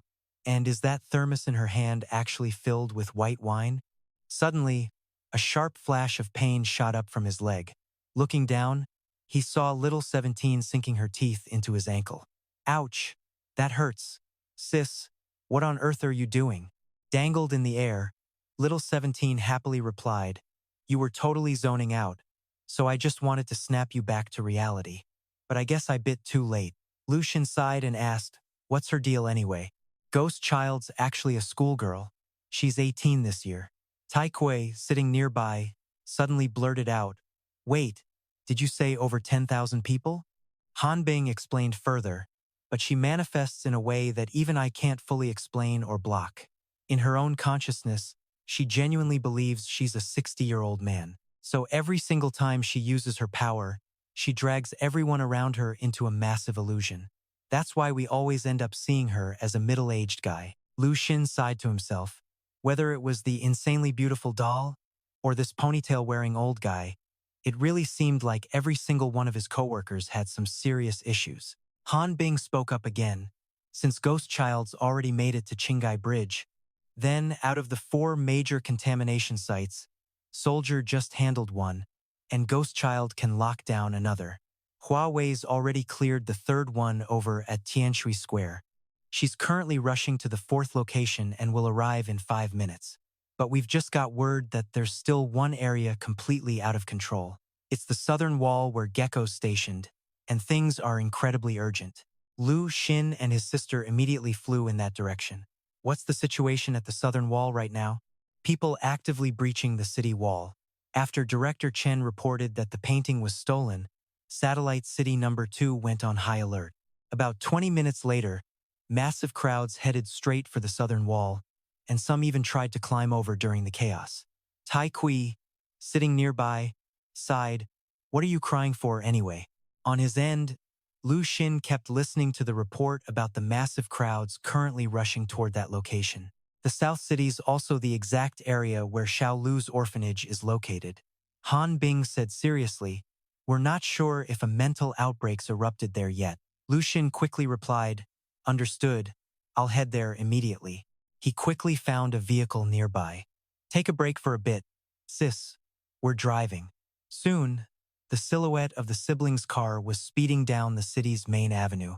The area was as quiet as ever, yet, from the heavy atmosphere, he could sense something was deeply off. Suddenly, he raised his head and stared straight ahead. He saw countless people gathered in a long, endless line right before the wall. What on earth was going on? They seemed to be high up. Gecko quickly waved at him. Brother, I'm over here. Quick, climb up. From below, Lu Xin quickly signaled back to Gecko. Sis, let's head up there. All right, brother. In an instant, he leaped high up onto the towering wall. The people up there were honestly trembling in pure fear. Gecko waved and greeted him. Brother, you finally made it. When we saw you earlier, that motorcycle of yours looked like a total joke. Lu Xin didn't answer right away. Pointing down with a complicated look on his face, Gecko muttered, Brother, Things are incredibly bizarre right now. I've seen people cry before, and I've cried for others too. Especially at first when the guards' guns were pointed right at my head. I cried like a baby back then. But look down there. Have you ever seen over 10,000 people staring right at us and crying? Down below, the massive crowd was weeping pitifully with completely bloodshot eyes. Lu Xin was stunned by this bizarre sight. What's going on anyway? Gecko struggled to reply. I've no idea. I came here to help, expecting to fight some tough, terrifying contamination source. Who'd have guessed I'd run into a scene like this? They're just standing there, frozen, and being stared at like this is making me want to cry too. We've just scanned the area and found absolutely nothing. Lu Xin recalled his past experiences, realizing the small groups he dealt with before couldn't even compare to this massive crowd. Over the comms, Han Bing advised them, don't make any rash moves. The people gathering by the southern wall are clearly under the influence of some unknown, powerful will. They're silently crying at the guards on the high wall. No signs of aggression have been detected yet, but we can't rule it out. We can't detect any clear psychic force from them, but they can't be communicated with, persuaded, or even threatened. We can't find the core key or any logical control yet. Hearing this, Gecko let out a loud groan. We know absolutely nothing here. Tai Kui snapped angrily from the side. Just do us a favor and knock yourself out already. Gecko joked back, I don't need to knock myself out. You've already driven me completely crazy. Thiethu went right back to her old excuse about already having a kid. Bitch Ho got totally hyped anyway and yelled that he did not care even if the kid was 20 years old and weighed 300 pounds. Han Bang had to ignore the drama and asked if Dan Ping saw anything. Nothing at all. So she asked if they could get that girl named Oa Oa over here right now. Still no updates on calling Huawei for backup, and honestly it is not a good idea anyway. No matter how strong Huawei is, she cannot control this level of influence alone. If she shows up here, she might not even affect them, and there is a high chance they could all suddenly mutate. That is why finding the logical connection is the most critical task right now, and Lu Xin figured that made perfect sense. Bitch Ho saw him moving and asked what he was up to. Lu Xin said they could not just stand there forever, so he was going to investigate a bit. He looked at him with worry and warned him that having so many people down there would be super dangerous. Lu Xin calmly said it was fine since he could handle this. Watching him walk down, Bitch Ho was left completely speechless. Is this even about money? Bro, you are meant for greatness. Lu Xin smirked before heading down, saying no way, but I will definitely get promoted way faster than you. Little 17 stood nearby and giggled, saying, Big brother, you are about to do something totally stupid. The kid immediately jumped right onto his back, whining that she was exhausted and he had to carry her and buy her toys. He agreed and then quickly leaped down right next to the crowd, but none of them moved a single muscle. Lu Xin remarked that it was dead quiet. He could hear their faint breathing and feel they were still alive, but they were barely moving at all. He carefully approached a pink-haired girl and waved his hand. He said he needed to touch one of them to test their reaction. Suddenly, as he was told to be careful, the girl made a sudden movement. She stared straight at him with terrifying bloodshot eyes. Sitting on the other side of the monitor, Han Bang gasped when she saw the girl's face. Then Lu Xin's voice came through the comms. My test subject is an adult woman who looks to be over 20 years old. She is definitely reacting to my movements, so now I am going to try and trip her. In a flash, he swept her leg and sent her crashing down. Caught totally off guard, her fall made enough noise to make everyone nearby look. Lu Xin kept his eyes peeled, watching their reactions. Nice. Now they are all turning to look at me. This test is going great. Watching from above, Bitch Ho was baffled by the scene, wondering what on earth he was doing. Is he down there to investigate or just testing how far he can go before she attacks him? Standing nearby, Thiethui felt the kid was acting kind of useless and told Bitch Ho to stop laughing while others were working. Why do you not go down there then? Mr. Danping, what are you doing? Lu Xin looked up and replied that the woman had no reaction other than staring straight at him. I feel like pushing further will only force me to knock her out, and we do not need to be that aggressive yet. I am going to try blending in with them first. Hearing this, Han Bang cautiously questioned the idea of blending in. Lu Xin explained that if they only relied on their usual tests and observations, they would get nowhere. If we find absolutely nothing, then blending in to feel the vibe ourselves makes perfect sense, right? Han Bang agreed cautiously, admitting that they could not locate the source of this contamination just by running standard tests. The source might be hiding way too well, or it could be a totally new type of contamination. If this thing only targets ordinary people, ability users might not sense it at all. In that case, blending in with them will not do you any good. Lu Xin replied, "So you are saying only ordinary folks can feel this? In that case, I definitely need to give it a shot. Honestly, I have always seen myself as just a regular guy." Han Bang was completely baffled on her end. Did Dan Ping seriously just call himself a regular guy? Emerald Tiger shouted down from up high, "Hey bro," but Lu Xin did not answer. He just stood there in deep thought, convinced that some mysterious power was messing with this entire crowd. That is why they are reacting the exact same way. If I blend in, I can feel that power directly and trace it. Meanwhile, Emerald Tiger kept waving frantically from above, yelling, "What on earth are you trying to do down there? Did you join the enemy side because you think we are going to lose?" "Thea Thui, I have never seen anyone investigate like this. Is he trying some new kind of mental chaos?" Thea Thui chimed in, saying she just checked his files. He actually is running some special contamination chaos and psychic training right now, but he has only been doing it for under a week. In other words, besides basic knowledge of contamination classes and threat levels, he knows almost nothing. Emerald Tiger thought it over carefully. Hazard pay? Judging by how little he actually understood the kid, maybe this basic training was enough. Looking down, he saw Lu Xin blending into the weird crowd with perfect precision. An hour later, Lu Xin felt like a total idiot standing down there, complaining that he was getting way too sleepy. "Wait, this is not right. Something must be off. Why is an ordinary guy with average strength like me unable to sense a single thing? Maybe you being right next to me is blocking my senses. Go stand a bit further away, okay?" Little 17 looked worried and asked if he was not scared of being eaten alive if she left. Lu Xin chuckled and told her not to wander too far, so she could run back and help him if things got ugly. "Fine, but you owe me. I want a giant toy that cries, talks, and is actually alive." Lu Xin gently warned her to keep a close eye out, or she would not get any toys. The kid smirked, yelled that it was a deal, and skipped away. Lu Xin closed his eyes again to focus, telling himself that he needed to fully relax. It was like a single drop of water falling onto a quiet lake, creating tiny ripples. Lu Xin stood there like an outsider in the middle of the crowd, taking everything in. He seemed to hear a faint sound. It was dizzying and disorienting. He strained to listen, finally recognizing what it was. It was the sound of a little kid crying.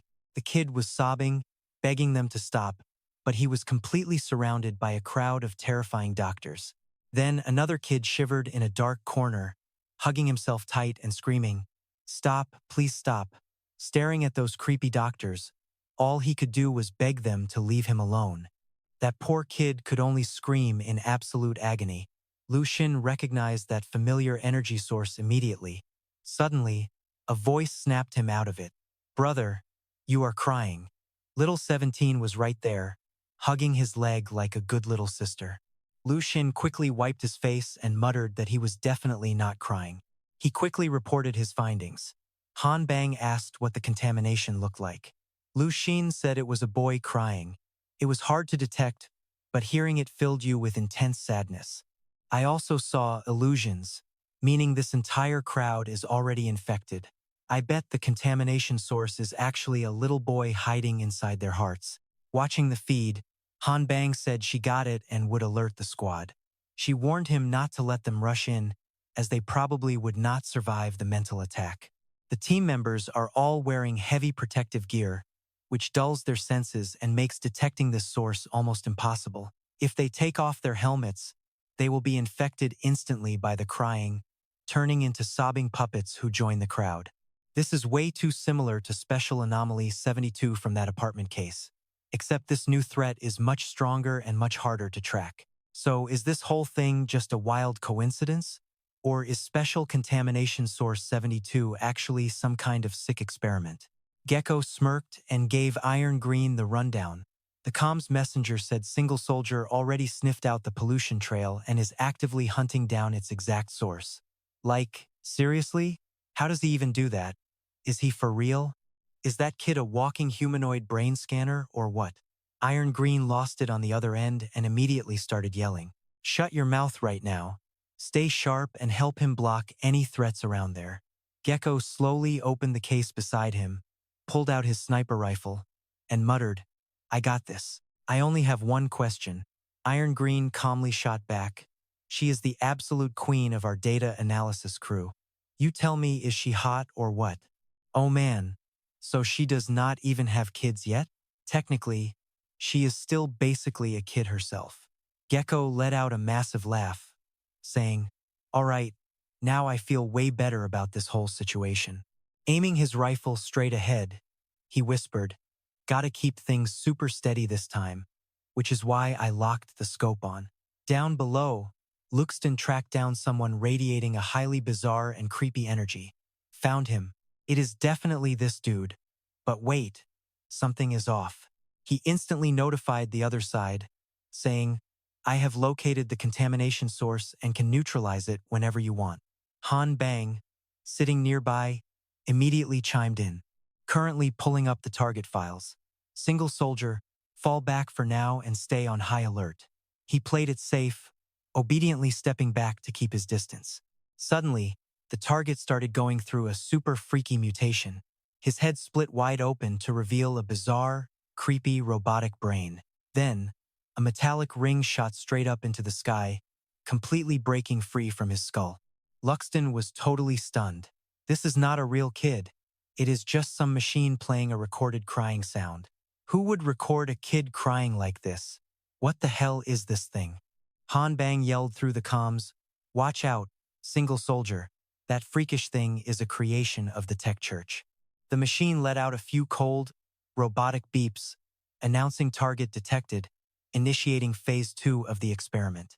Right after that, its entire body warped, blasting out a massive electromagnetic wave that scrambled everyone's brains in the area. Meanwhile, on the rooftop of a towering building in the abandoned ruins of Qinggang, 3 people were huddled around a makeshift table, playing cards. Out of nowhere, Qin Ran spit his cigarette and dropped a pair of twos.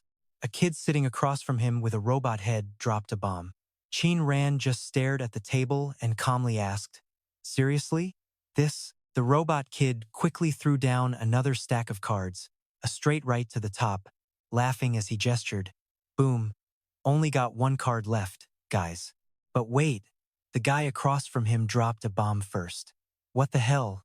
Qin Ran lost it and started cracking up. The robot kid got super stubborn, whining, no way, deal again. I am still the landlord. Qin Ran suddenly stood up and said, forget about it. According to the rules of our order, we have officially proven that our mental logic is totally fine. Qin Ran quickly whipped out his phone to check some data. He turned around, staring into the distance. Looks like it has finally started. The masked guy behind him spoke up, saying it is happening earlier than planned. Maybe someone spotted them, since Qinggang has plenty of gifted players. Qin Ran nodded gravely, but the crowd gathered there right now should be more than enough for our test. All 3 of them let out a wicked grin. Things are going smoothly. That metallic orb floating up there seems to be totally controlled by the robot kid. We finally finished that painting commission. Since it is the tech church's absolute newest piece of tech, it should easily do the trick. The main objective here is logging the detonation data from tens of thousands of these crying boy psychic contamination bombs. At least we have something to show for it. 2 out of our 3 missions are officially checked off. The only real bummer is that our lab escape route got accidentally trashed by some idiot. The guy wearing the painter hat smirked and replied, do not look at me. It is not like that can kill me anyway. I am just a puppet used to link up with the boss's mission. Qin Ran stepped forward and said, do not push your luck. The painting is our primary target. Securing 2 out of 3 and slipping away is already a massive win. Qinggang is way more dangerous than we thought. Greedy pigs always get slaughtered first. Pack up our gear, finalize the bomb log, and let's get the hell out of here immediately. Right then, the giant metallic orb pulsed, blasting heavy shockwaves at the helpless crowd. Luxton braced himself, going on high alert. This is incredibly bad. What the hell is even happening here? He glanced over at the people standing next to him and saw what looked like their souls being slowly sucked out. That freakish object was doing something absolutely horrific. Oh no, scanning detected intense abnormal psychic activity surging forward. The next second, they were melted together into a single, grotesque mass. A monstrous abomination with multiple heads and hands roared directly at them. Heads up! Stay on high alert. Satellite number 2 confirmed a psychic monster spawned in the southern sector. Looks like the tech church is definitely behind this. Up in her perch, Gecko smirked. The big boss finally decided to show up. I am not scared of you playing tough. I am just glad you stopped hiding. Linda, can I lock and load the special ammo? Hearing her response, Gecko chuckled.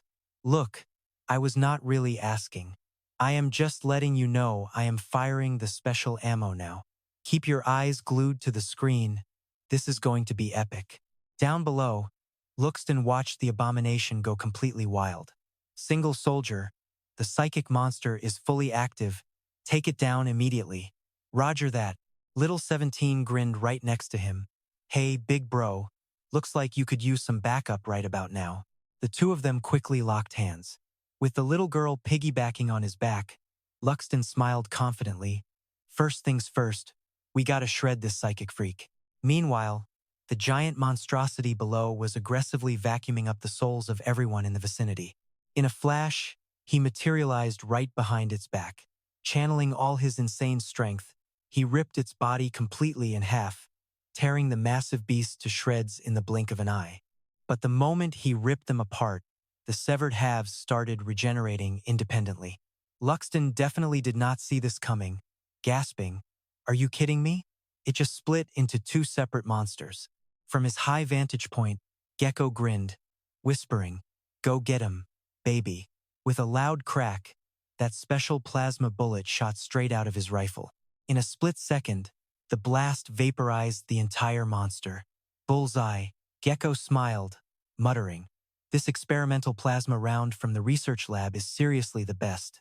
Though it sucks that we cannot just order a restock whenever we want.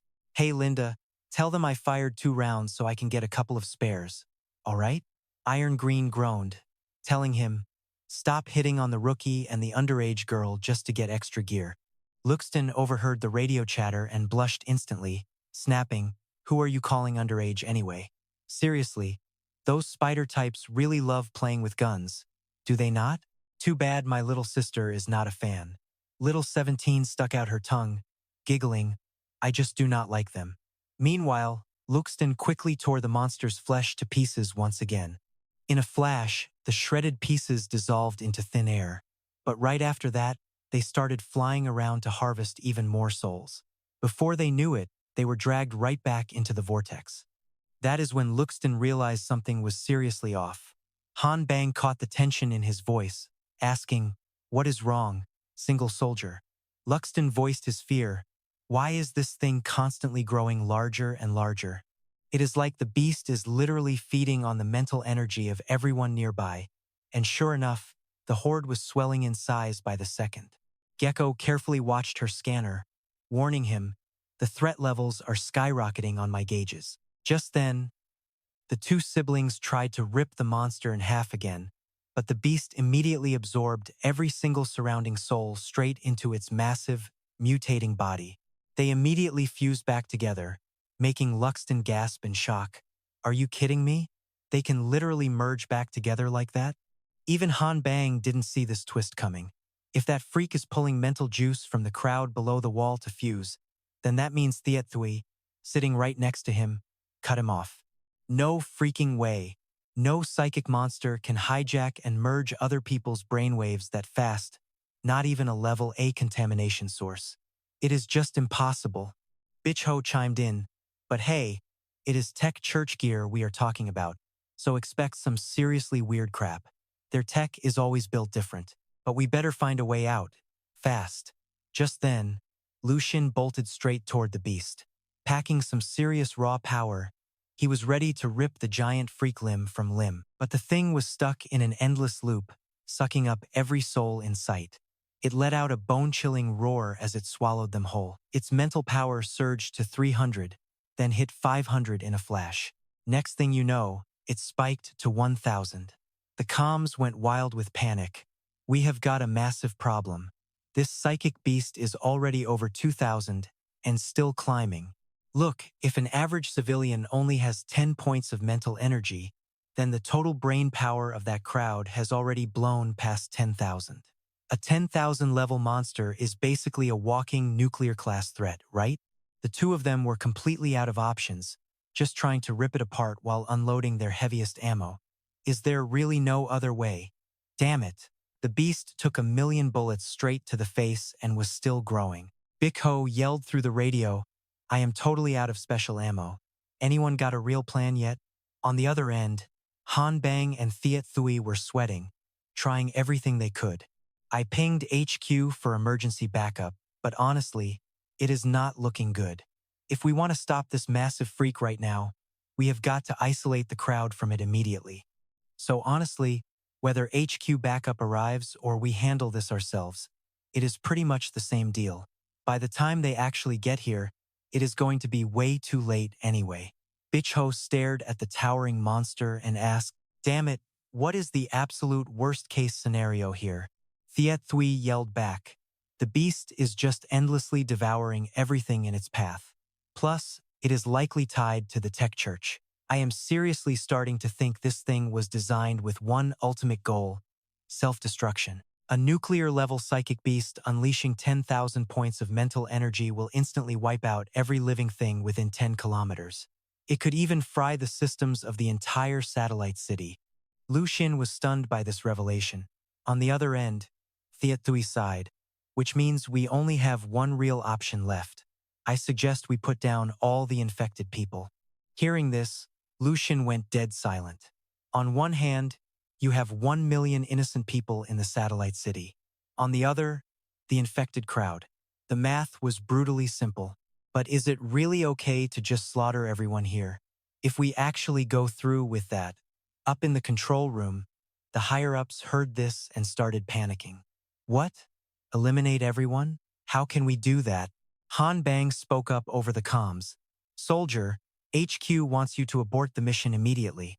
Lu Xin stood his ground, speaking slowly.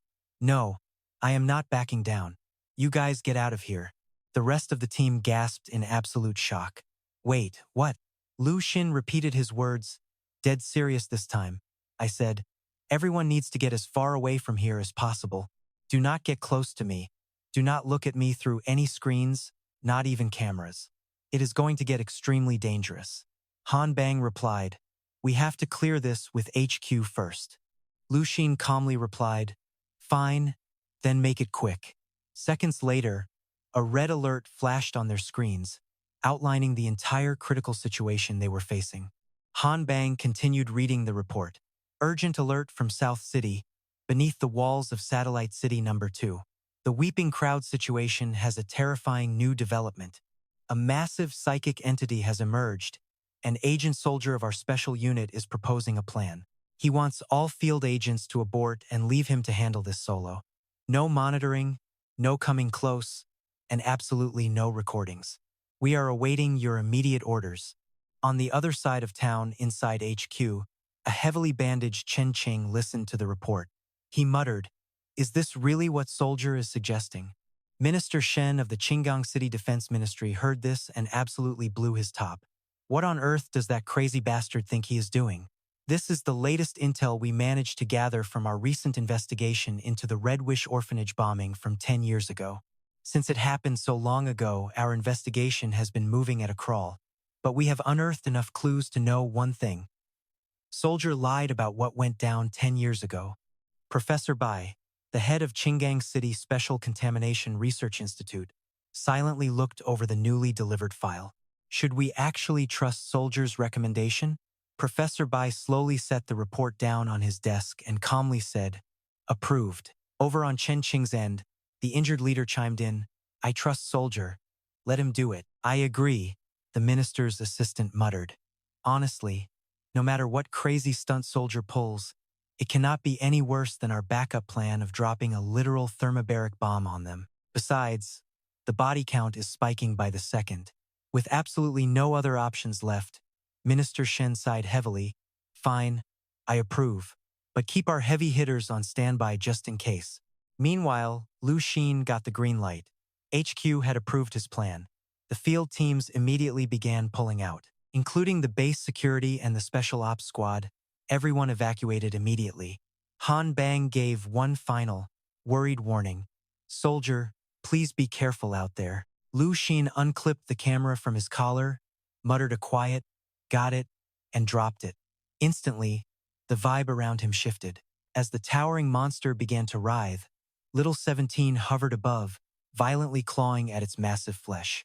Oozing a completely different, terrifying aura, Lu Xin let out a cocky smirk. Hey sis, he teased. Looks like you are having a little trouble with this big ugly freak, huh? Hearing her brother's voice, the creepy little girl spun around. Big brother. High above, the blood moon glowed ominously, while back at their eerie home, things were starting to get wild. His dad inside the house was throwing a total tantrum, screaming, "Damn it, let me out. I need to smash something."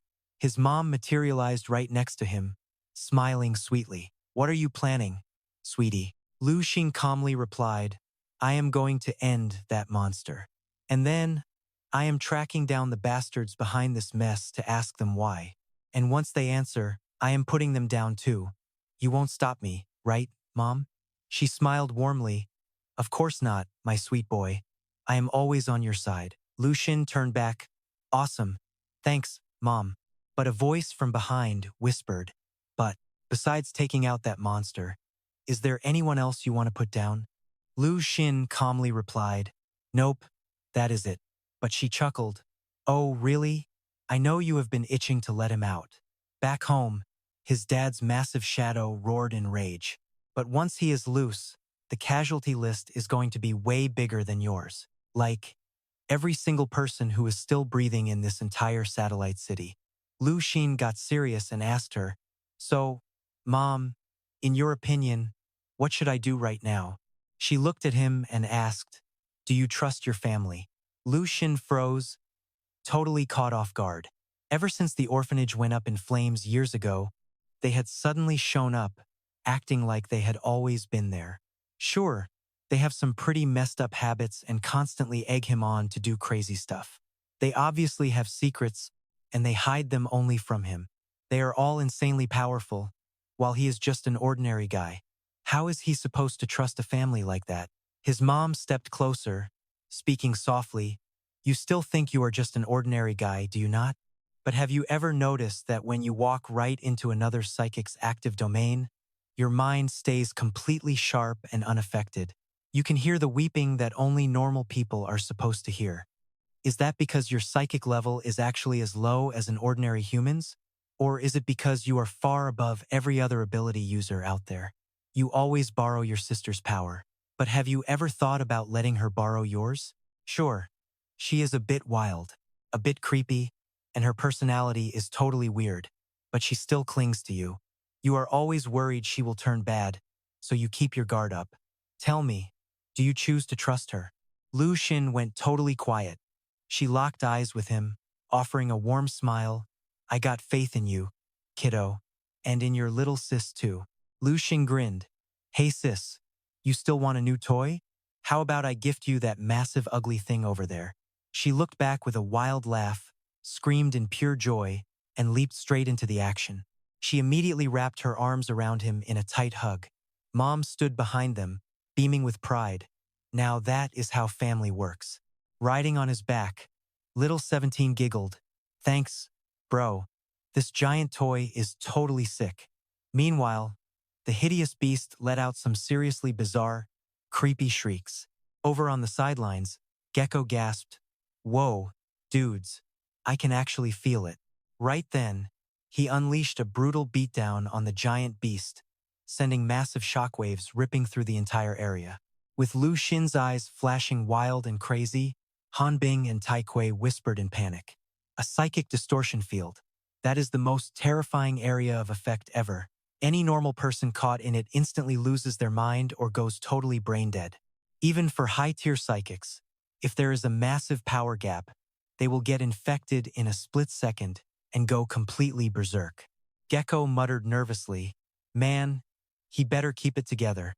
The absolute last thing I need is to go clean up after a teammate who has gone totally wild." By now, Lu Xin had latched onto the beast, wrapping it in a mind-bending warp. Our boy Lu Ping definitely does not play around. But seriously, how is he planning to take down that psycho beast? It's freaking giant and practically immortal. How can a spider-type psychic like him even stand a chance? Lu Xin stared hard at the towering abomination. So that is the trick. Little sis is corrupting this monster. This is not just some psychic attack, it is pure, raw mental pollution. The beast lunged violently at her, but she dodged it like a total pro. Little 17 zipped around in a blur of speed, giggling, "Oh my god, this is so fun." Seeing this, Lu Xin yelled, "Wait, is it trying to?" Its massive body started tearing right down the middle, unleashing a terrifying wave of dark energy. Lu Xin watched from below, completely shocked. No way, that psycho beast literally ripped off its own infected limbs. And now, the monster prepared to crush them. But Mom just stood there, waiting. Faced with her chilling gaze, the beast lost its mind in sheer terror, bending over and literally chewing on itself. Standing with his sister right on top of the creature's head, Lu Xin watched as she cheered. "Look, bro, I hijacked its split-off parts and scared it half to death. This big guy is a total loser." She leaped right onto the rival monster's head, screaming, "Let's play, brother." Just like that, a massive Titan showdown was about to go down, with the two siblings pulling the puppet strings. Sharing a wicked grin, they yelled, "Let's roll." The epic battle exploded just outside the city. Watching it through his phone screen, Qin Ran frowned. "Wait, something is seriously wrong here. We haven't even hit the peak mental threshold yet, but the data is already spiking out of control?" Melon Mask patted his shoulder, saying, "Chill, boss. It is just a test run." Qin Ran rolled his eyes. "Fine, we'll watch. But this is the final time. After this, we cut all ties forever." Hearing this stern warning, he just chuckled and replied, "Boss, you are stressing way too much. No psychic on Earth is going to survive the blast of a mental bomb." Immediately, he hijacked the mind of a guy standing right in the middle of those entities. The puppets stared at the epic Titan brawl, while nearby, someone secretly aimed a video camera. The cameraman focused on the action, whispering, "Oh man, this is absolute gold." Meanwhile, through massive binoculars in the distance, someone else was watching the exact same thing. A short-haired chick stared ahead and snapped, "Broadcast this immediately." Miles away, another woman using a creepy spell muttered, "Time to activate our senses and spy on the south wall." Standing nearby, Mom sensed all the eyes on them. Whipping out her razor-sharp scissors, she flashed a beautiful, terrifying grin. Bad little children need to be taught a lesson. Snip! In a flash, she sliced through the air. On the other end, the reporter's camera feed went completely haywire.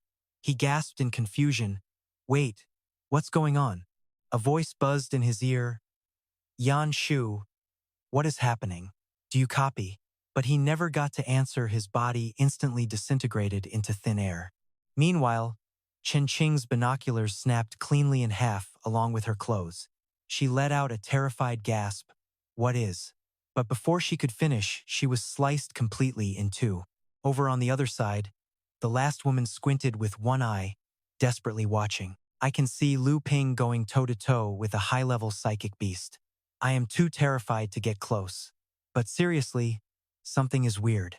Lu Ping does not even look human anymore, and there is a distorted shadow right next to him." Suddenly, her entire body went rigid. The guy on the radio yelled, "Hey, keep talking. What kind of distortion is it?" But she was instantly silenced forever, her body sliced to pieces in a split second. Far away, Melon Mask gasped as he realized his psychic puppet threads had been completely cut off. "Wait, this is totally wrong." The robot-headed guy next to him asked, "What is up?" My puppets out there are completely dead. It is like something sliced our connection. Qinran frowned and snapped. Which ones? Every single one of them. Come on, that sounds a bit crazy. Puppets drop offline all the time. Are you sure you didn't just wander way out of your control range? Melonhead quickly replied, no way, 30 kilometers is my tested limit. Qinran asked, did you see anything before they went dark? He muttered, well, each puppet's brain is configured differently. When I jack into their brains, I get some feedback interference before taking total control. So I hear static and see weird things. I don't know if I'm just tripping, but when I opened my eyes, a smiling woman was staring right at me. The robot-headed guy snorted. Are you so lonely you're hallucinating girls now? Qinran frowned. That's it. We're packing up. Retreat immediately. One of his guys protested. But boss, if we stop recording the data now, we won't get paid. He completely ignored them, turning on his heel. The mission to record the mental bomb test is officially dead. Wait, why are we giving up now? Boss? Qinran said coldly, you want to know how I survived this long? It is because no matter how powerful I get, I stay as paranoid as a regular guy. When it is time to bounce, I never let greed cloud my judgment. He swiped his tablet, showing the two siblings still messing around in their chaotic clash. Little sis is seriously overpowered. That monster she infected actually got a massive combat buff. Their epic fight was devolving into pure, unadulterated chaos. Shockingly, his own puppet monster got completely wrecked by his sister's beast, accepting its fate as chew toy. Watching the beast glow with energy, Lu Xin panicked and yelled for his sister, but she just flashed a wicked grin. Don't sweat it, bro. Then he watched her vault straight up, her entire body instantly shredding to pieces. She transformed into this freaky, bizarre nightmare with long, creepy tentacles just hovering right there in midair. 17 grinned at him and squealed, look, big brother, see how many of me I can split into now? Then she threw her fragmented body right at that giant monster. Lu Xin understood her play instantly. His little sister wanted to shield him. She immediately wrapped her entire form around that massive, glowing orb. Then she looked back at him with a grin. Look, big brother, I got it locked down tight. Lu Xin clutched his chest, totally lost. That was his sister's power, right? But why did it make him feel so incredibly sick? Meanwhile, over at the fortress of those 3 knights, they were prepping to bail, sliding down ropes from high up. Let's move out. Qinran stared out at the distant sky, muttering, the water in this city runs way too deep. Suddenly he froze. From way out in the distance, he could feel a woman's eyes locking right onto him.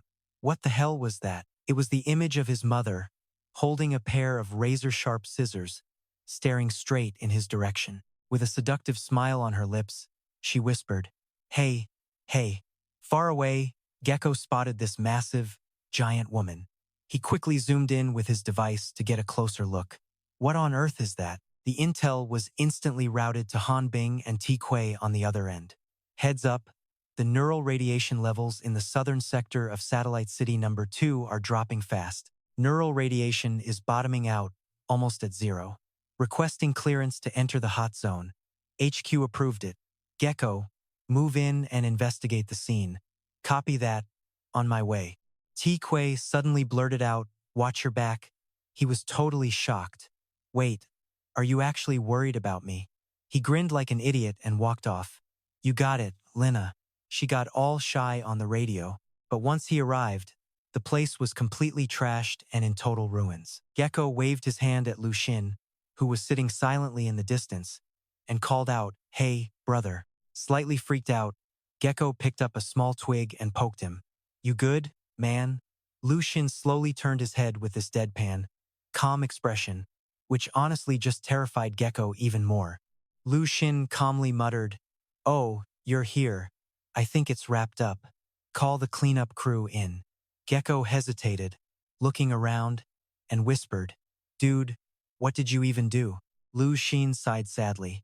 My earpiece is busted, and I broke the sensor too. HQ is not going to make me pay for this, right? Well, if you are not too honest and do not report that you broke it, they probably won't make you pay. Gecko looked around at the destroyed scenery. Hey, brother, what is up with this giant crater? Lu Xin calmly replied, Oh, that neural monster just suddenly blew up, like a literal bomb. Gecko squinted at him, highly suspicious. So how did you make it blow up in such a tight space? Right then, 17, eyes shining, hugged him tight. Big brother, am I awesome or what? Lu Xin smiled, thinking to himself. It was his little sister. Right as that monster was about to detonate, she split herself into pieces and locked it down in another dimension. Just how insanely powerful was she? Lu Xin calmly told Gecko, Look, you just have to gather all the explosive energy and wrap it up tight. Is that really something you guys cannot do? 17 bounced around beside him, giggling. Come on, big bro, tell me, am I awesome? Gecko saw Lu Xin opening his mouth to give his usual speech, but he cut him off instantly. Save it, brother. I know the drill. This is definitely our skill issue, right? Yeah, thought so. The backup squad flooded the scene as a rescue helicopter buzzed high overhead. A loudspeaker blared out, Listen up, citizens. We just had a massive food poisoning outbreak here. Medical personnel are on the way. Keep your cool and stay flat on the ground. Do not wander off, because if we cannot find you during the evacuation, you will have to face the consequences yourself. Then, a voice came through the radio. If you end up having to go to the hospital on your own, it is going to cost you at least a few $100. Lu Shan gave a forced smile. Man, whoever came up with this threat is brutal. He looked down at the radio in his hand. Is everything finally sorted out now? Han Bing calmly responded, Pretty much. Right now, all 4 major zones hit by that special contamination in Satellite City number 2 are completely locked down and under control. The backup squad is setting up monitors. A massive outbreak like this is pretty rare, but thankfully we have run tons of drills for this exact scenario. Plus, with reinforcing teams from the other satellite cities helping out, the whole operation was handled smoothly. Nearby, rescuers were still walking around shouting, Any survivors left in here? Lu Xin thought it over. This run was definitely a win, since they managed to save more than half of the people. But what about the other half who did not make it? The ones driven mad by the red moon, and the ones who got gunned down trying to steal that painting. Just how many lives were lost? Then he spoke into the radio. So do we have any leads yet? Where did this whole mess start? Han Bing answered from her end. Our experts are on it, but we do not have a formal report yet. Still, early intel strongly links this whole chaos to the tech church and those out-of-town knights. Stealing that painting was probably just a sideshow. They had another goal, and they likely pulled it off. Lu Xin frowned when he heard that. They slaughtered all these innocent people just to hit their own target? What is HQ gonna do about this? Han Bing paused for a second before replying. Dealing with those knights is actually up to the city defense department. We do not know their play yet, but even if those guys left the city, our agents are tracking them. Rest easy, Mr. Soldier. I will update you the second I hear anything. We are all taking this very seriously. After all, someone has to pay for all the lives lost in this chaos. Lu Xin sat there, patting his little sister on the head. You are damn right. So many dead. Someone has to pay. I do not care who they are. Hearing this, his mother stood below, smiling up at him. Well said, sweetie, but once you wrap up this gig, make sure you head straight home. Your father is absolutely losing his mind with anger right now. I think it is time for a family meeting. After that, Lu Xin and Han Bing shared a quiet chat. Mr. Soldier, you can head back and get some rest now. I will keep you posted on any updates. Got it, thanks. Honestly, I should be thanking you on behalf of everyone in Qinggang. You are the one who stood up and protected ordinary people like us. Hey, without your backup, I could not have pulled any of this off. No way, no way. I just did a little admin work. You are the real hero here, Mr. Soldier. Gecko sat nearby listening to them, completely speechless. He walked over and finally asked, Do you two seriously talk like this every single time? Of course we do. Is something wrong with that? Gecko flashed a dirty grin and laughed. Oh man, it is definitely not right. In his head, he was already imagining some seriously adult stuff. Look at how cozy Linda and I get when we talk. Now that is my kind of girl, and I have a feeling she will be mine real soon. Oh, by the way, brother, I can let you in on some top secret intel. Whose intel are you talking about? Obviously, it is about that devoted little secretary of yours. My dude, I did some digging for you. That little secretary of yours is a total babe, basically the queen of the intel squad. Lu Xin finally connected the dots. Wait, you mean Han Bing? She is not my secretary. Do not talk crazy. Gecko grinned. Look, I got this from Linda. Maybe you can use Han Bing to get some dirt on Linda for me, especially about the stuff I care about most. Lu Xin smirked. Like whether she has kids or what? No, way off. I care more about whether she actually weighs 300 kilograms. Lu Xin was completely speechless. Fine, fine. I will try to ask her. Meanwhile, back at the Satellite City No. 2 patrol station, the crew had just finished stuffing their faces. Now, everyone was hunched over their desks, diligently scribbling away on some paperwork. Every single time we finish a gig, we gotta fill out this garbage. Just BS this form, but how are you gonna write that actual mission report anyway? Lu Xin tilted his head. Look, didn't I already walk you through the whole thing? Just write it down exactly like I said. Baihu got all serious, overthinking whatever he just said. But then she shrugged it off and muttered, whatever, I will help you out. Thanks. Lu Xin knew exactly what kind of mess he was in. Baihu was on high alert, which made total sense. Everyone and their mother wanted to know how that mental monster got wrecked. Her sticking around him right now? Probably some higher-ups putting her there to keep tabs. 17 popped down from above, acting mischievous as always. Hey big bro, when are you planning on heading home? Remembering his mom's warning, he answered, that old monster is throwing a total tantrum. I am not going back yet. Lu Xin cracked a smile. Oh, so you actually get scared? Just hang tight. I will take you back in a bit. Then he reached into his pocket and pulled out a fistful of candy. Here, all of this is yours. The kid's eyes went wide, instantly lunging for the sweets. Lu Xin finally spoke up. Look, I gotta head home today. If you want to bounce, just go. We pulled off a massive win this time. They cannot lock us down. Then, with a massive grin, he said, Hey, what if I tag along? I have been wanting to crash at your place and hang out anyway. Lu Xin hezabu Mauen, that Mauen, sedated, thinking it through. That sounds kinda sketch, doesn't it? Baihu stared at him, totally baffled. Seriously, what is your problem? Lu Xin flashed a quick grin. Relax, I was just messing with you. She let out a huge sigh of relief. God, please do not joke like that anymore. Seriously, you know me, I am a pretty straightforward guy. I do not do jokes. Lu Xin stood up and stretched. All right, but for real, I cannot invite you over today. Just stay here and cover for me a bit, okay? Hit me up if anything goes sideways. I should be back before you know it. All right, head out. There is a ride downstairs waiting to take you straight home. Sliding into the back seat, he told the driver he was heading to Moon Bay. 17, sitting right next to him, suddenly piped up with a grin. Hey, big bro, we have got a tail. Lu Xin sighed, feeling exhausted. He got why they were paranoid and curious. But he was heading home for a massive family meeting. If these stalkers set off his dad while he was in a bad mood, absolute disaster. He quickly dialed Chen Qing and got through. What is the status? Colonel Chen, the situation over at the Satellite City is totally wrapped up. I need to head home for a bit. Go right ahead. You do not need my permission for that. But look, I have got a bunch of creeps following me right now, and I am really not feeling it. Chen Qing paused for a second before replying. I got you. Just hold on. The little girl in the car suddenly giggled. Hey bro, look, those stalkers are totally gone now. Chen Qing then spoke up again. Those guys tracking you were not sent by headquarters, but I just forced them to back off. Do not stress about it for now. You can even cut them a little slack.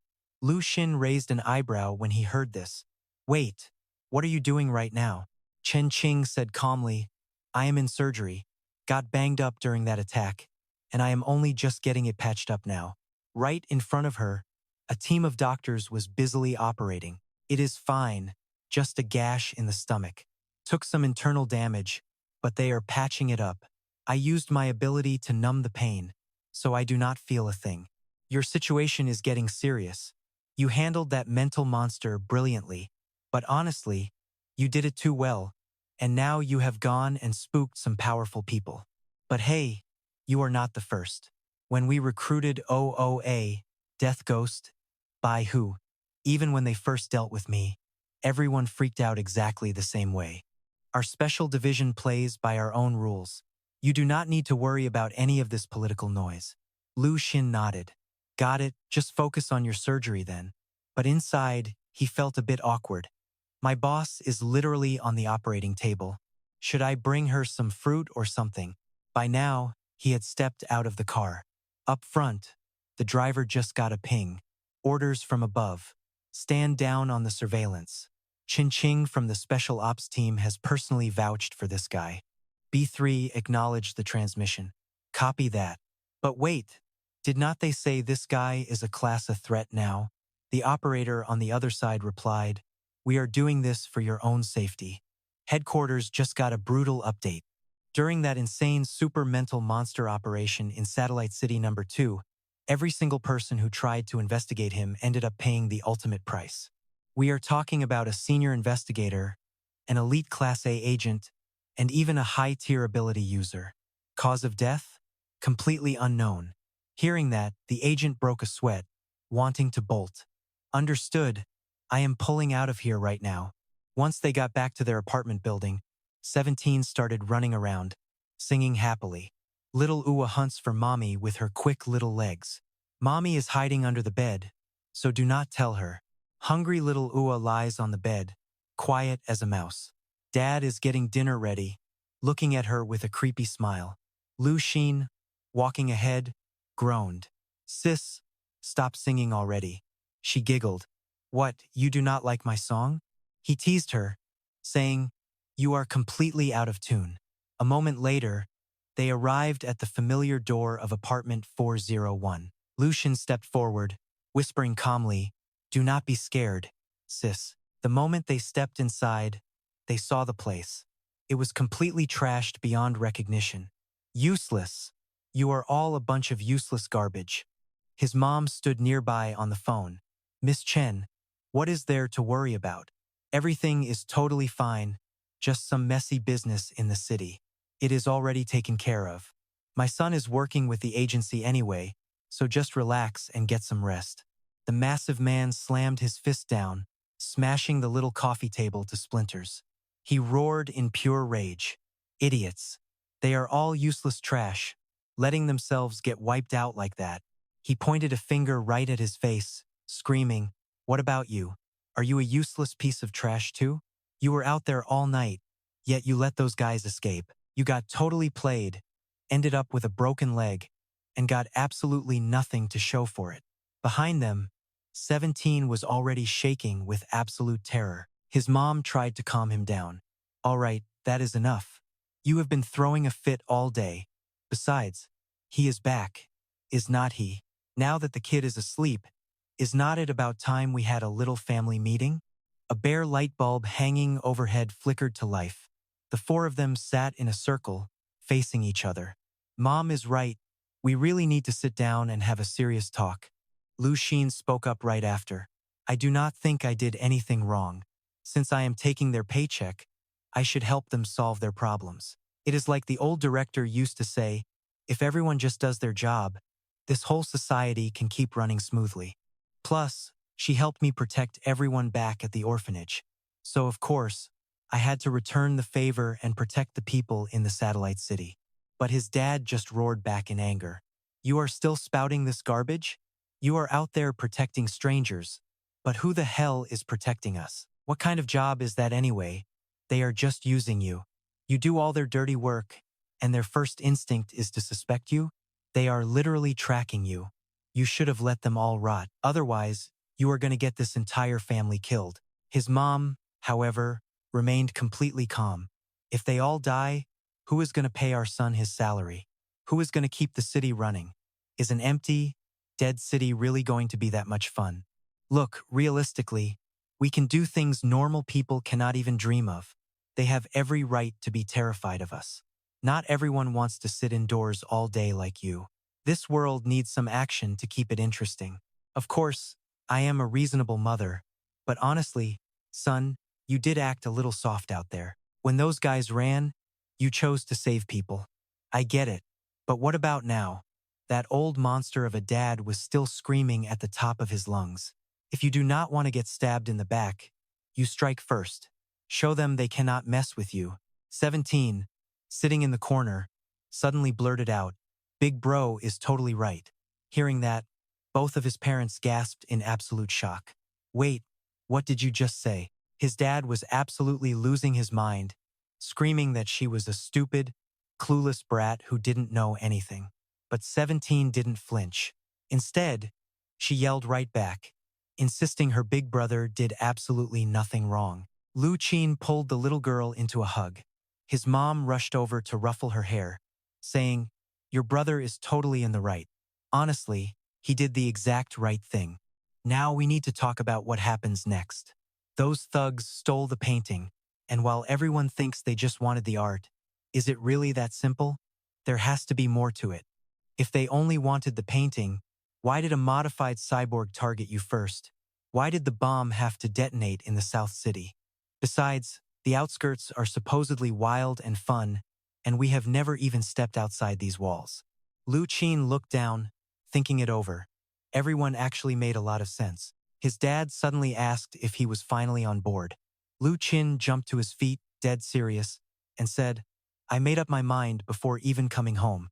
I only came back to see if you guys would have my back." His mom flashed a gorgeous smile and said, "Love the quick decision.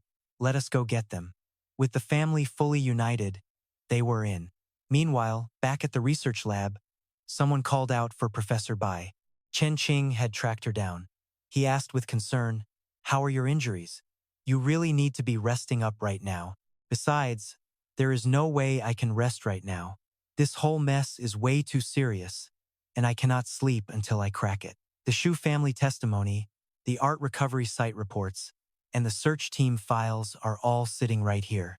We have solid reason to suspect those powered mutants at the wall were already hunting for that painting inside the city. They had been searching for weeks, only getting their chance to strike when Xu Xiaoxiao left the main city and exposed the artwork. Professor Bai offered her a seat. "Actually, we might be dealing with an incredibly powerful player. This mastermind is bold, calculating, and knows our satellite city defense systems inside out.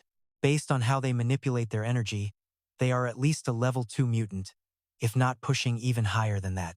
Chen Qing narrowed her eyes at that. "If it is just some rogue bandits, we can handle it. But if the tech church is involved," Professor Bai shook his head. "I seriously doubt that.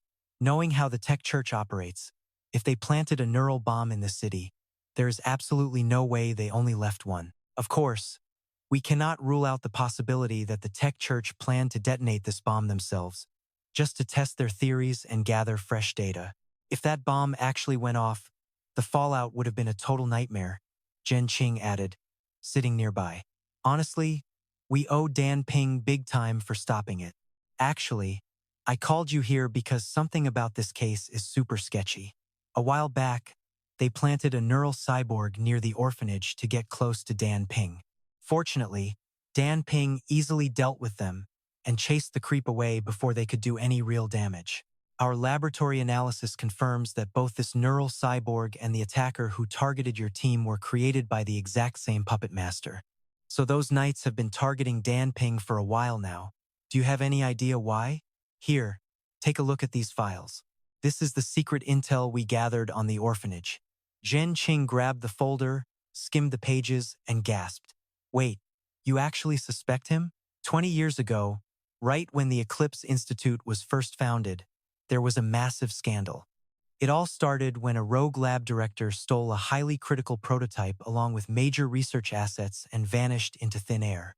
The Institute spent decades hunting him down, and honestly, almost everyone in our circle knows that story. The incident is classified as lab escape.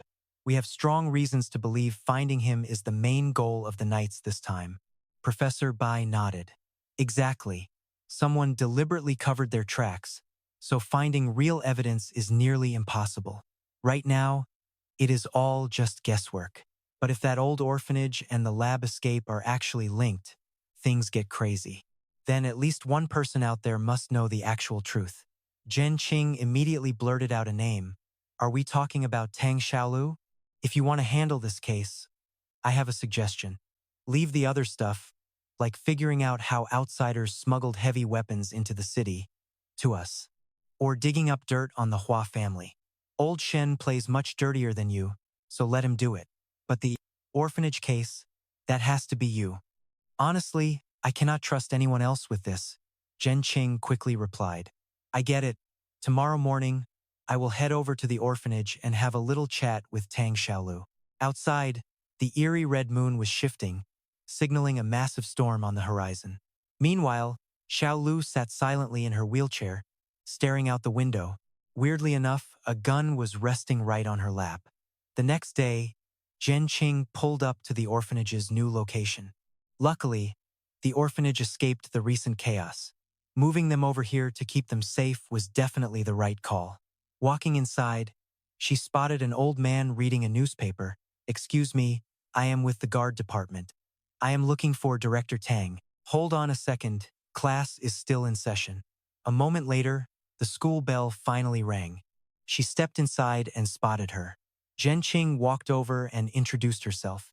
Hi, I am Chen Qing, a colleague of Lu Xin. The girl looked up. Colleague? Wait, are you the one who pays him all those insane stacks of cash? Chen Qing smiled. The kind of work he does is worth every single penny. As the kids hurried outside, Xiaolu looked up at her. All right, spill it. What brings you all the way out here this time? I just wanted to clear up a few things about the past. Can we talk somewhere quiet? They walked over to Xiaolu's private room and sat down together. Chen Qing picked up a few test papers, chuckling. Wow, are all the kids here this fiercely determined? Xiaolu offered. Want some tea? Do not worry about it, Chen Qing replied. I really just came here to talk. So, you and Lu Xin basically grew up together in this orphanage, didn't you? Xiaolu thought back to those old days and nodded. Yeah, he left when he was 13, but the big idiot kept coming back to help. He would never buy a single nice thing for himself, yet he always handed me his entire paycheck. If he had not done that, this whole orphanage would have collapsed, and we all probably would have starved to death. Chen Qing nodded in agreement. He really is an amazing guy, but honestly, what I am actually trying to figure out is what happened back in the early days of this orphanage. Xiaolu's expression immediately darkened. Look, back when the orphanage first started, he was just a helpless kid. What exactly are you trying to dig up here? Like, what was Lu Xin like back then? And what about the explosion? But Chen Qing was cut off because Xiaolu suddenly pulled a gun from her jacket, tears streaming down her face. I have no idea what you are talking about. I do not know anything about that day, but I will not let anyone hurt Lu Xin again. He is a good guy, and he deserves every bit of his life now. If you keep pushing me, I swear I will pull this trigger right now. Chen Qing sighed, looking at her. Listen, that piece hasn't been maintained, so it is not even going to fire. I do not know what happened to make you this paranoid, but not everyone out there is the enemy. You cherish this quiet life, and honestly, protecting people like you is the entire reason I do this job. Honestly, I got exactly what I came for today. I needed to make sure I could trust Lu Xin, and you just proved to me he is someone worth risking your entire life for. Here is my number. If you ever run into trouble, call me directly. Hey, utilities are due. Since Lu Tan is cool and you hid that gun, I'll keep my mouth shut. But the actual bills and rent? Yeah, you guys still gotta pay that yourselves. A few days later, the news blew up. Apparently, the whole crazy chaos started because some idiot illegally harvested toxic mushrooms out in the wild, causing them to flood right into the middle of town, ending in mass food poisoning. Now, the administration has launched an investigation, promising to heavily penalize and strictly handle everyone involved in this mess. Lu Tan, walking down the street, looked up at the bulletin board and couldn't help but sigh. Seriously? They're spinning it like that? Han Bang replied, The Department of Defense and the Special Pollution Task Force have tons of experience sweeping this kind of crazy stuff under the rug. Lu Tan asked, "So what about those powered freaks who ran out of the city with the painting? Any news?" Han Bang replied, "Headquarters already sent Special Task Force CUPB to hunt them down. But these guys are total pros at covering their tracks. Still, the Department of Defense has already prepped massive high-reward bounties for those powered targets, Tan Yen and Utah. They're hoping the power of the entire alliance can hunt them down." Hearing that, Lu Tan asked, "How much are we talking?" Han Bang replied, "They haven't released the official numbers yet, but the starting bid is around $3 million. After all, they really crossed the line with the high-ups this time." Lu Tan gasped, "3 million? Seriously? That much?" Han Bang replied, "Yep, and we also need to discuss compensation for Mr. Solo." This time, Mr. Solo handled the whole mess at the Van Chung Mall, and then before she could finish, he cut her off. "None of that stuff actually matters. Mainly, I've got another job to do right now. Like you just said, the Department of Defense tracking those guys is no walk in the park, but they caused way too much chaos here to just let them walk away. So I want to make a request to headquarters." Meanwhile, at the high-level administration office in Qinggang, Minister Shen slammed his hand on the desk, furious. He wants to go outside the city alone to hunt down those powered freaks? Are you kidding me? This whole incident exposed way too many secrets we had absolutely no clue about. We're literally trying to investigate and question him right now, and suddenly he wants to leave the city? Something is definitely off. The others in the room stared at him. "What? Why are you all looking at me?" "Look, I know he pulled off a miracle and saved a ton of people. I have absolutely no complaints about his performance. But business is business. His chaotic, superpowered behavior has always been the main thing we need to watch out for. He's a ticking time bomb, which is why I want to question him." But the doctors who previously evaluated him immediately fired back. "Oh, so it's not an interrogation? Is that what you call it? If you just said that, it would have saved us a headache." Right then, the administration's chairman, Tin Chung, smiled from his seat. "I also find this a bit weird. What is his actual motive for leaving the city? Also, do we have any solid data on his powers yet? How much of it can we actually explain?" The researcher opposite shrugged. "We can't explain any of it. During his most critical moment, we all backed off and couldn't actually observe his real performance." Sitting nearby, Chen Qing chimed in. "Solo's plan to leave the city isn't about running away. I'm absolutely sure about that. I've always trusted Solo, though I completely get why Minister Shen is so stressed out about this.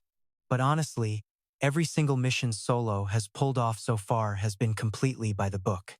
Being this paranoid towards someone who fights so hard for us is highly dangerous. I say we treat this request as a legit application. Besides, if Solo really wants to leave, none of us can stop him anyway."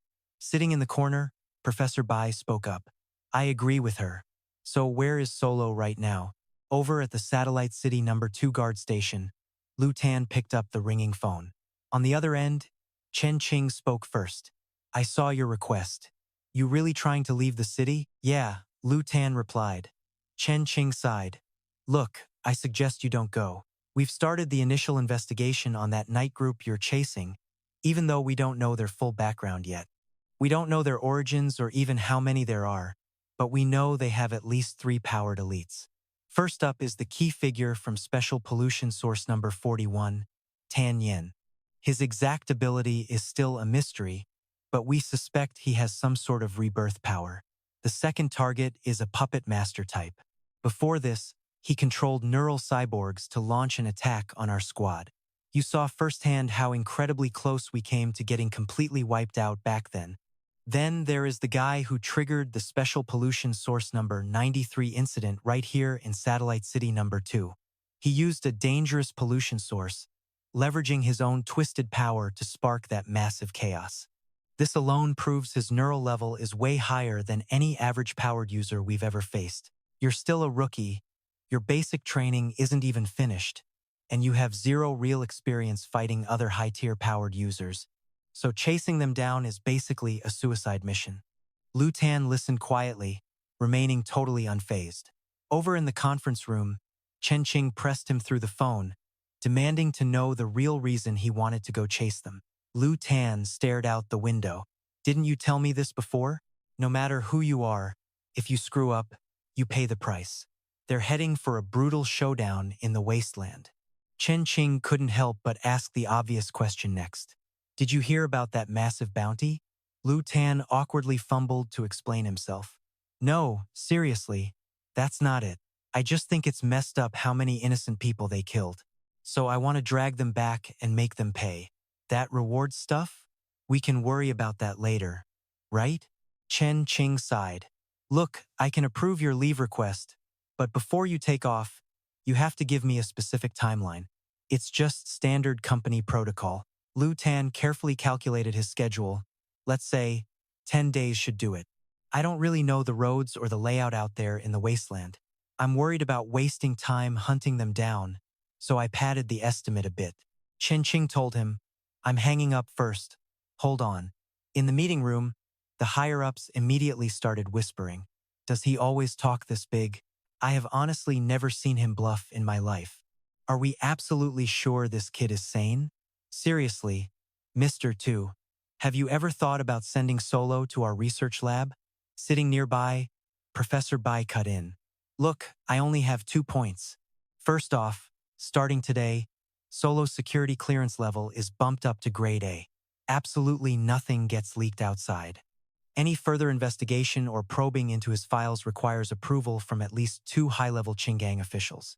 Sitting across from them, Tin Chung quickly nodded in agreement. In addition, we need to back his request with everything we've got. Not just with gear, but with our complete trust. Agreed. Meanwhile, back at the Satellite City number 2 guard station, Bitch Ho tilted her head and asked, Who was that on the phone?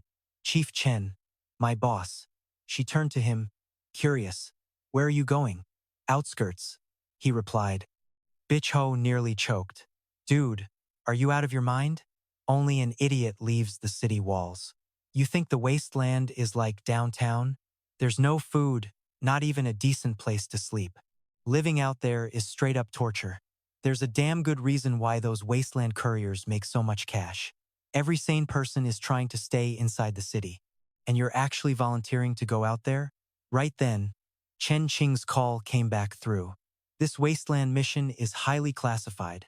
A grade A operation. Besides your transport vehicle and coordinated intelligence support, I am sending 2 intel teams and a full logistics crew with you, unless you have some special requests.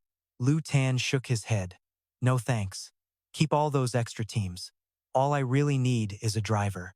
Give me a high-performance ride, 10 days of food and water, and a driver who actually knows how to handle the wheel. Bonus points if they can throw hands when things get ugly. Would be sweet if they were chill so we could shoot the breeze on the road. Then Chen Qing chimed in, asking if the driver I wanted was none other than Gecko. Lu Xin calmly owned up to it. Yep, that is him. Gecko was losing his mind. Going, wait, what? Over the phone, Chen Qing asked if the guy was standing right next to him. Exactly. Then she casually ordered, Fine, tell him to pack his bags. Gecko was completely thrown off, yelling, Whoa, hold on a second. He was literally losing his marbles. What do you mean pack up? Did I say yes? Did you forget to ask me? Whoa, hey. Lu Xin just smiled and said, Your name is already on the list. Besides, did you not want our family to hang out? Talk about killing 2 birds with 1 stone, right? Gecko was totally lost, screaming, You gotta be kidding me. I only signed up for this gig to make some bank, marry 3 wives, and have a ton of kids. Meanwhile, Lu Xin was sipping tea with his sister, who giggled, Hey, big bro. That dude on the phone looks totally freaked out. He is talking trash about you right now. Should I go teach him a lesson? Lu Xin smiled and asked what he was saying. The kid thought for a second and said, Someone else took the phone. They are trying to talk sense into him, maybe threatening him, but this guy is not playing nice. He swore he would jump from the 4th floor before leaving the city. So Chen Qing chimed in, Fine, how about a training gig in the main city when you get back? Oh, and Linda is going too. His heart instantly did a major flip. Seriously? My sweet Linda is actually going? Chen Qing gave a tired sigh. Yes, but only if you successfully team up with Soldier and crush this mission. So he came back looking hyped as hell. Lu Xin checked on him, asking, "You are back? How did it go?" Gecko looked super serious and said, "All right, I am vice captain. You are the captain. Intel is coming through now. They are prepping our gear, and we roll out in 30 minutes." He leaned in close and whispered, "Bro, you have no idea what I went through for you. I literally almost convinced the higher-ups to swap me out for another driver. But then I thought about how crazy dangerous it is out there, so Lu Xin knew exactly what was up but just smiled, saying, "Man, I really appreciate you." Little 17 sat up front, grinning. "Wait, is this guy tagging along too? Can we play with him?" "No way. Our #1 rule on this trip is do not hurt him. At least try not to wreck him." Gecko went totally blank hearing that. Half an hour later, they had the ride packed and ready to roll. Aside from survival essentials like canned food, water, and med kits, they also got 10,000 Alliance coins and 2 solid gold bars. They had 4 custom restraints built for powered freaks, plus a standard issue pistol packed with 4 full magazines. Also a 14.9mm long-range sniper rifle with 50 regular rounds, 20 special bullets, and 3 daggers. Plus flare guns, a radio, walkie-talkies, spare clothes, mess kits, and 3 magazines to cure boredom. Lu Xin stared at the pile and asked, "All this gear? We are only going for 10 days. Gecko laughed and replied, "Honestly, I am worried this is not even enough. Who knows what crazy stuff goes down in the wasteland? But man, you can tell old Chen really has your back. One look and you know this is a military-grade Hummer modded by the Special Research Squad. High clearance, wide body, and a naturally aspirated V10 engine that is absolutely insane. Packing 1,444 horsepower, bulletproof glass, and a heavy 6-barrel machine gun. This steel monster is so beastly, I swear it could literally fly." Then they hopped inside. Lu Xin handed him a piece of paper and asked, "Hey, do you need to go home and tell your folks?" "No way, I am a lone wolf. Nobody gives a crap about me except Linda. All right, before we head out, let's swing by Moon Terrace. You know my address. Gotta pick up my family." Soon, they pulled up to his building, and his gorgeous mom was already waiting downstairs. Gecko obviously couldn't see anyone, which freaked him out. He nervously asked, "So, do we need to go upstairs and grab their bags?" But Lu Xin just replied, "No need, they are already in." In the back seat, his mom giggled happily, saying, "We are ready to roll." Gecko just gulped. Okay then. Gecko was completely sweating bullets because that back seat was totally empty. He still felt he should try to be polite and introduce himself, stammering, "Hello there, sir. And ma'am, and little sis. I am Gecko, Soldier's best bro. Super stoked to meet you guys. I bet you are all pretty thrilled to meet me too, right? Haha, don't be shy." Sitting in the back, his mom giggled, "This kid is actually pretty sweet, though he talks way too much. Should I have his sister shut him up?" With that, they hit the road, the massive off-road beast heading out of the city gates. Gecko, riding shotgun, kept right on babbling even after they crossed the border, saying, "All right, let me guess. In the back seat, we got uncle on the left, auntie on the right, and the cute little sister in the middle, right?" Lu Xin calmly replied, "Nope, wrong guess. Dad said he hates boring road trips, so he stayed behind." Honestly, Gecko was already so stressed, why even bother telling him the truth? Lu Xin slowly scanned the pages, saying, "This intel from the Defense Department is pretty thin. Yeah, the file shows 2 of our agents managed to track the Knights to some building in the abandoned southern town, but once they caught up, they went totally off the grid. No clue if they are dead or alive. The investigation squad only made it as far as that ghost town. Right now, they are still searching for the agents' bodies." Lu Xin looked at his mom and asked, "Should we go take a look first?" "Let's go." "All right, let's head to where the Knights vanished. Let's see if the search squad found any clues." Lu Xin sat back, saying, they've been running for a full day, no telling how far they got. If we want to catch them, we gotta fly. Gecko grinned. All right, boys, time for me to show off. Time to show you how insane we spider types get when we grab the wheel. He slammed the gear shift forward. We launched so fast that little 17 was almost blown right off the roof. Gecko was hyped, yelling, how about that, bro? Not bad, huh? Lu Xin was stunned, thinking, holy crap, this car actually flies. Just then, he glanced outside and saw his sister sprinting like a beast to keep up with the car. Her eyes were literally blazing, staring right at us. I hate you, I am gonna tear you to shreds. 20 minutes later, 30 miles outside Port City, they rolled into the ghost town, everyone in the car feeling totally different vibes. The moment they arrived, a guy was already waiting. You made it, he said, handing over some files. Orders from the Ministry of Defense. We are sharing intel with you. Our 4-hour preliminary search confirms they hit that building up ahead for at least 30 minutes. Judging by the tire tracks and road conditions around the place, it is a 7-man squad with 5 motorcycles and 1 off-road vehicle heading straight south. Since the terrain is a total mess, we cannot pinpoint their exact route. Still zero trace of our 2 missing agents. Gecko grabbed the papers and frowned. If this is all we got to go on, we are never finding these guys. Behind him, his mom suddenly speaks up with a grin. If we are visiting guests, we have gotta know where they are. Besides, one of those guys tried to stare you down earlier, so I made sure to lock eyes with him first. Lu Xin carefully notes down what she says. His mom can actually sniff out the trail of anyone who looked at them. He turns to the driver next to him and points toward the left road. Damn, bro, you got tracking skills too? Not me, but my family does the heavy lifting.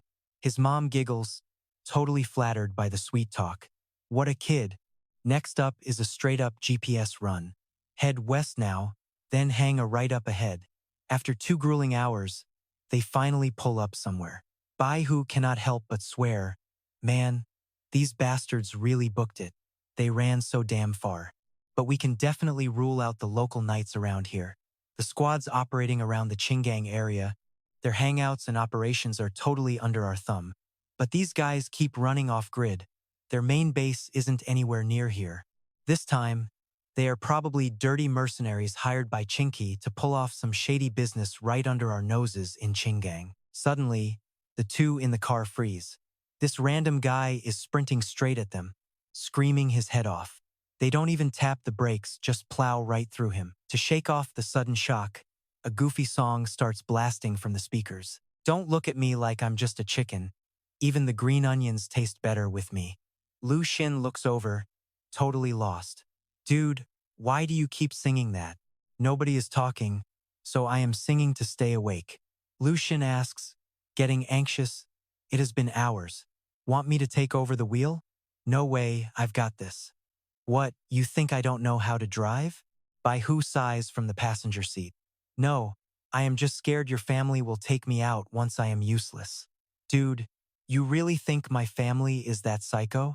Heh, this kid is practically begging for a death wish. Just then, the little girl in the back catches a scent and gets incredibly excited. Even Baihu sniffs the air.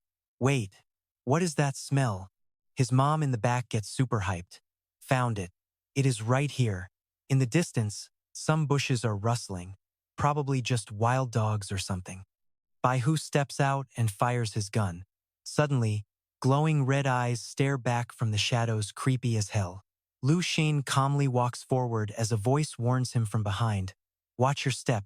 Out here in the wild, anything can happen. Still, he couldn't help but feel a little ridiculous. Seriously, who is the actual rookie here anyway? Lu Xin examines the mess and calls it. Definitely human organs, and from more than one person. Baihu squats down for a closer look. Why the hell are human guts dumped out here? No other body parts nearby, meaning only the guts are here. Lu Xin looks up and asks, hey, doesn't that night group have a puppet master on their team? Baihu whips his head around. Yeah, a puppet master's whole gig is mind control and flesh shaping. So you think they're running a bunch of modified human puppets? Back then, The Research Institute gave us files. They included reports on modified humans attacking Satellite City Number 2. Those cyber freaks had their useless guts scooped out, leaving only the heart and brain. It is basically a standard manufacturing blueprint for them. How many did they lose back in Satellite City Number 2? Check out the surroundings. This fabric is incredibly thick. Only the city elites can get this. We should report to the city lord that we found our missing agents. Baihu looks baffled and asks, "Wait, how did you connect the dots so fast?" "Dude, it was literally all in the files they gave us." Baihu is completely baffled. He read those files too, but maybe driving distracted him. "Fine, I must have missed it while driving. What is our next move anyway?" Lu Xin calmly says, "They are one of us. Let's bring them back." "Wait, what? Bring them back?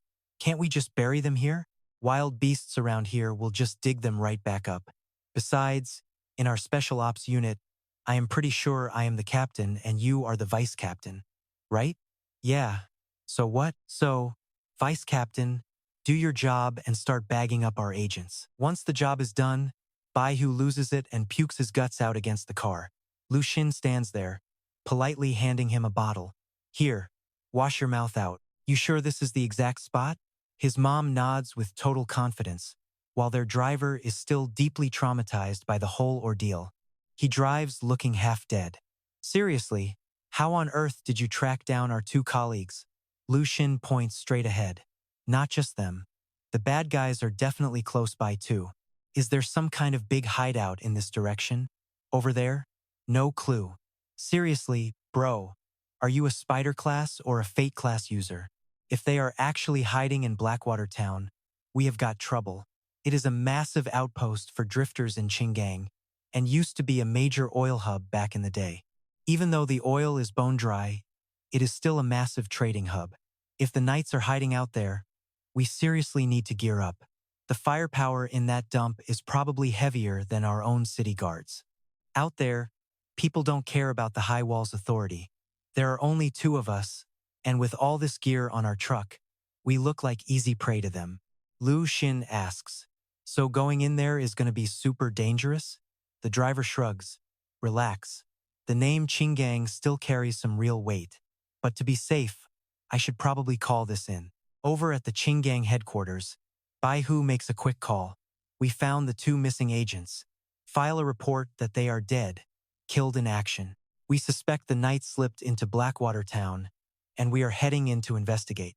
If you do not hear from us in 3 hours, assume things went south." Back in the conference room, the high-ups are stunned.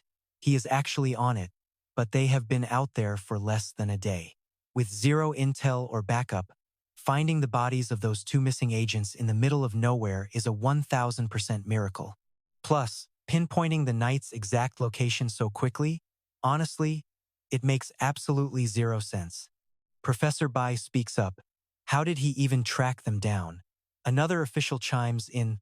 Blackwater Town is at least 700 kilometers from Qinggang. Reaching it in a day is insane.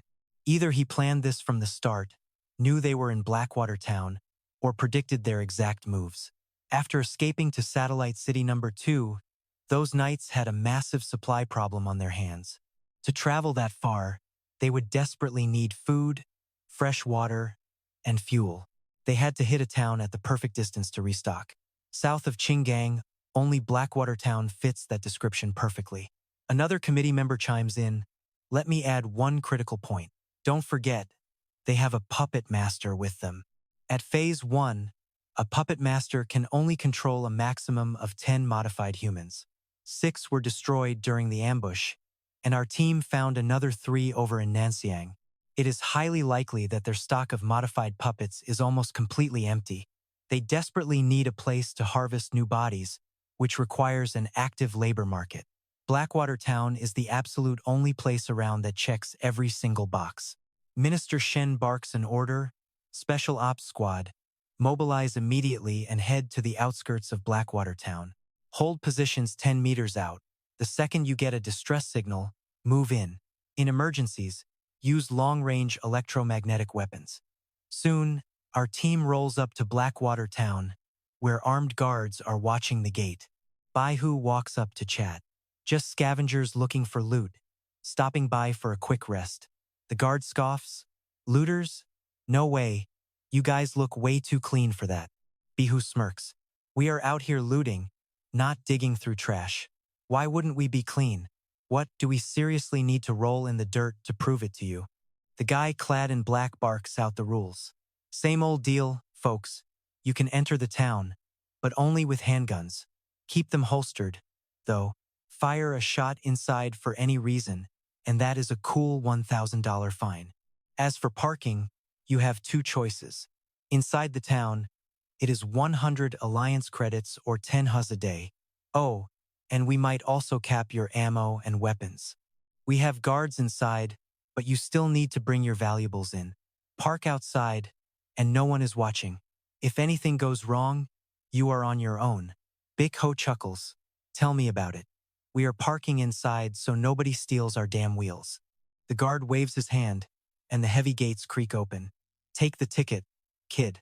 Come on, bring it on in. And watch the walls do not go scraping the paint job. Right here. Hold it, park right here. They hop out of the truck. You sure this spot is safe? Nothing is gonna happen to it? Relax, buddy. Bitch Ho slaps the side of the rugged off-road beast. Ordinary punks do not even know how to start a ride like this. His mom and sister, trailing just behind them, suddenly speak up. Both of them wear this incredibly creepy, synchronized grin. We are getting so close now. A local guide leads them straight into the heart of town. Welcome, strangers. What brings you to our little paradise? The clubs and wild action here in Blackwater Town make Caotung City look dead. You boys trying to find some trouble, get wasted, or grab a bite? We can plug you in anywhere. If you are looking for specialty items, we have our ways. Big Ho smirks, tossing out a cheeky question. Oh yeah? Can we buy a human being here? Hell yeah, we run the biggest slave market around these parts. Strong young guys are cheap, 3 of them go for 1,000 credits. Girls cost more, like 5 to 6,000 a pop. Even the older folks are priced per head. Bitch Ho flinches, totally disgusted. Who wants to buy people? Dude, get a conscience. I was asking about. The guy immediately leans in, lowering his voice. Oh, you mean that stuff? Sneaky, sneaky. You play it close to the chest, huh? We got plenty of that. Knock yourself out. Luktan stares, completely blown away. He had no clue these kinds of underground slave markets even existed. Bitch Ho pulls him away. Let us find our guy first, okay? Behind them, the guide flashes another creepy grin. Moments later, they plunge straight into the chaotic heart of Blackwater Town's human market, where a massive crowd of sketchy characters is gathering. Vendors are shouting everywhere. Premium steel here, guaranteed not to jam. Another guy barks from his stall. Step right up. $10 gets you inside. Come on, check out the show. Mutants, freaks, human-headed snakes, we got every monster imaginable. Just $10 to blow your mind. Nearby, sketchy, scantily clad working girls are waving at them. Hey, handsome, want some fun? Top-tier service, first taste is free. A totally clueless Luke Tan asks, wait, what are they actually selling? Beach Ho coughs awkwardly, clearing his throat. Just regular business, man, they are. Selling newspapers. Luke Tan speaks up. So, what is the plan when we locate these rogue knights? Do we play by the rules? Big Ho nods. We should probably check in with the local warlord first. Rumor is a guy named Sala runs this town, and he has got a serious militia backing him. He does a lot of shady business with our home port, so we are friendly. But honestly, I cannot guarantee he is not secretly teaming up with other rogue psychics. If we announce ourselves now, we will blow our cover. Besides, we are only packed with basic firearms. Luktan tilts his head, his eyes locking onto a noisy casino right across the street. Then let us hunt them down first, and worry about the rest later. His mom points a finger toward the building, smiling warmly. A wave of chaotic shouting spills through the entrance. Place your bets. Hurry up, no more bets. This joint is a magnet for every lowlife and thug in town. Bitch Ho steps inside, scratching his head. He turns to the others. We are going in here? So, What is the game plan? His mom just stands there with that serene smile. Lu Tan trusts her completely. He looks dead ahead. We do not need a plan. Next thing you know, he kicks the door wide open and charges inside. Sure enough, those 3 rogue knights are sitting right there, partying like they own the place. The masked psycho looks up, caught off guard. Lu Tan is chilling though. Go ahead and finish your hand first. I can wait. Suddenly, a square-faced thug slams his hands on the table and roars. Who the hell let you punks in here? Can you not see the big boys are playing a game? He growls, reaching into his pocket for a pistol. But Bitch Ho is way ahead of him, closing the gap instantly. In a flash, a cold dagger is pressed right against the thug's throat. Do not move an inch. The target ignores the knife, casually tossing down his cards. 3 aces. I win. He turns a dead, calm gaze toward them. So, who the hell are you guys? Lu Tan stands his ground, voice cold. I am pretty sure you already know who I am, so let us skip the introductions. I am here for one thing, and one thing only. I am taking you back. Do not even think about resisting. I prefer bringing you in alive, because we can only execute you after a proper interrogation. That is how we get actual results, but since I do not have much experience fighting other psychics, I usually end up playing too rough. I am honestly worried you will end up a corpse before we even leave. The masked man chuckles, flashing a wicked grin. Fair point, kid. Right on cue, the 2 thugs sitting beside him draw their weapons and point them straight at the team. Big Ho, completely unfazed, smirked with total confidence. You guys just do not know when to quit, do you? Usually, a barrage of bullets would easily shred thugs like these. But the masked freak just laughs. Suddenly, he uses his mind to command his puppets, sending them charging directly at the group. Big Ho realizes something is seriously off. Oh, crap. The enemy unleashes his psychic power again, forcing the armed puppets to aim their weapons right back at them. He is a mental modifier. The stronger their psychic power, the more flawlessly they control their puppets, turning illusions into reality. Lu Tan ducks, dodging a hail of incoming bullets, as he recalls his training files on the puppetry department. Here is the catch. Normal humans controlled by a puppeteer will always show some level of mental resistance. Only completely mindless puppets, who have gone through a total mental lobotomy, are fully controlled without resistance. But these modified puppets have a clear weakness. You have to shatter their spines. For the puppeteer himself, get close and crush his willpower. At stage 1, a puppeteer can only control 10 puppets max, and the quickest way to put those puppets down is to snap their spines. Lu Tan disarms one of them, knocking the gun clean out of his grip. Then, with a brutal twist, he crushes the puppet's joints. The body collapses like wet cardboard, completely powerless against his raw strength. Flash of an arrogant grin, and Lu Tan snaps the puppet's spine in half. A sickening crack echoes through the room. He looks down at another guy scrambling to escape, wearing a highly amused smile.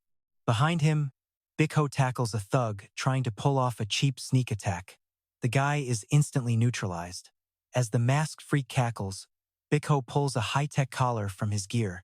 Got a psychic suppressor ready. Let us see if this thing actually works. Standing in the shadows, his mom gives a quiet warning. It is not over yet. Suddenly, Lu Tan spots a pulsing red light glowing from deep inside the fallen puppet. Wait, what the hell is that? The sick bastard rigged his own puppet with an internal bomb. Neither of them saw a suicide play like this coming. His little sister instantly takes control of his body, wrapping the puppet up tight.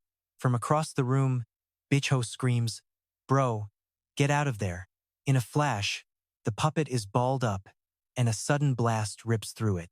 The puppet vaporizes, leaving the masked lunatic laughing his head off. Big Ho stares, completely jaw-dropped. Just how insane is this kid's psychic power level? He literally folded that guy in half to contain the bomb blast. Bitch Ho quickly hurls another dagger. If that modified puppet had a bomb in its gut, the other one in the room is probably a walking hazard, too. The dagger flies true, embedding itself right into the target. Bitch Ho pinches his nose in disgust. Beside him, a thug yelps in absolute terror. What kind of freak show is this? Luke Tan just glances over calmly. Looked like a 4-player game, but you were actually playing solo against 3. You lost a ton of cash, didn't you? That shady dude is completely gone. The bomb in the psychic mutant's gut was pretty weak anyway. Looks like its only job was to stir up some chaos so he could make a quick getaway. Suddenly, chairs and tables start smashing outside. This total thug gets dragged straight in. Chief, we got major troublemakers. The second they walked through the door, we knew these punks were up to absolutely no good. Bai-Hu pipes up from the side. Man, they made way too much noise. They even dragged the town's armed militia out here. Let's hold our horses. These guys are packing heat. Wait, are these the troublemakers they're talking about? Lu Xin looks around, but Mom is nowhere to be seen. Did she bail when the bomb went off? Guess she really hates getting blood splattered on her clothes. She is such a total neat freak, after all. Lu Xin and his sister quickly leap down. You stay here and talk us out of this. I'm going after him. Bai-Hu is freaking out. Hey, wait. Those guys might have 3 psychic mutants. Damn, my captain locked in so fast. Then Bai-Hu glares at the guy sitting right next to him. Don't even twitch, pal. Move an inch and I'll beat you to a pulp. The guy is literally crying. Bro, do I look like I have the guts to move right now? Yeah, fair point. Next second, his eyes dart over to those 2 hot chicks sitting in the corner. You girls. Instantly, his eyes turn into literal hearts. So, how old are we? Definitely not little kids anymore, right? Suddenly, the door gets kicked wide open. Bai-Hu quickly throws his hands up in the air and smiles. Whoa, easy now. Don't do anything crazy. When Lu Xin steps outside, he spots Mom waiting for him. Are they to the right? She smiles gently and shakes her head. Nope, go left. The right side is just an illusion. Watching her kids dash off, she calls out warnings to them. Stay safe, okay? But as soon as they get there, they see a gang aiming weapons right at them. They were waiting. Little 17 has successfully guided her brother inside. Big bro, are you in there? The moment the thug sees him step in, he unleashes a massive hail of bullets right at the 2 siblings. Back when they were ambushed at the entrance of Satellite Town number 2, they only survived because Mom shielded them. This time, Lu Xin knows he has to be fully prepared. Moving at absolute lightning speed, they easily weave through the hail of bullets flying their way. Over there, the enemies realize something is seriously off. Their movements are too damn fast. We're not escaping this easily. Suddenly, the thug flashes a creepy smile. He reaches out and violently squeezes his own neck, and somehow, Lu Xin's throat is clamped shut too. He's trapped. This is the bizarre power of the puppet type. Forced mimicry. According to the classified files, when a puppet user hyperfocuses, they can force others to mirror their exact movements. Their range is about 5 to 10 meters, and they can control up to 3 targets max. Lu Xin calls out to his sister behind him. Sis, help me break this. Little 17 easily snaps him out of the hold. She happily launches her brother forward. I got you, bro. In the blink of an eye, Lu Xin teleports behind an armed puppet. Working perfectly with his sister, they teach this guy a lesson. He uses the puppet to redirect the gunfire toward the remaining enemies, wiping them all out in one shot. Got you locked down. Naturally, the puppets ahead have absolutely nowhere left to run. In an instant, they are all gunned down. Lu Xan rushes out of the area. Finally, all 3 are dealt with. The masked thug is in total disbelief. No way, this is impossible. Lu Xin stands there laughing smugly. The thug desperately tries to kickstart his motorcycle to flee, but he's totally stuck. Damn it, why won't this piece of junk start? Guess he's got to use his trump card. He thrusts his hand forward, trying to control some puppet strings. But suddenly, he realizes something is way off. Wait, what the hell? Just as he tries to flee with his strings, Lu Xin snatches him by the leg. Don't even think about running. In one swift motion, Lu Xin slams him hard onto the dirt. Creepy tentacles start sprouting from the guy's body. Damn you. But Lu Xin was already a step ahead. What? Did you really think you could escape using those mental threads? Mental threads can wrap around objects, allowing the user to levitate over short distances. We've seen these mental mutants use this trick back at Orphanage Bay before. The guy on the ground can only gnash his teeth in rage. Crap, all 7 of my psychic puppets are completely used up.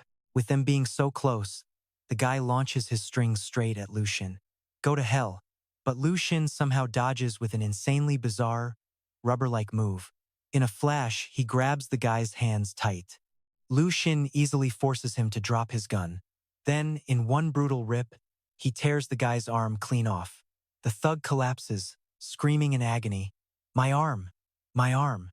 Lu Xin looks down at him and says seriously, "You're not going anywhere now. Just come back with me quietly." But right then, Lu Xin senses that something is still off.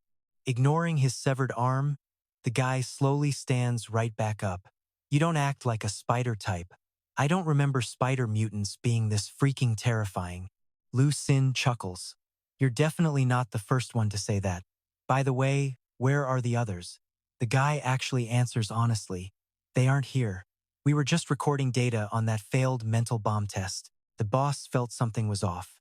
To play it safe, we split up. I didn't care much at first. I just wanted to hang back and regroup. Didn't expect you guys to find me this fast. Boss was right after all. Lu Xin interrupts. So, which way did they go? If you don't want to tell me, I can easily find other ways to make you talk. But the guy just laughs, peeling off his mask. He smiles at Lu Xin. Kid, you seriously underestimate me. Lu Xin studies him. Is that your real face? The guy sneers. Out in the wilderness, rules and promises are everything. Lose your reputation, and you'll face a fate far worse than death. Let me remind you of one thing. I'm a puppet user.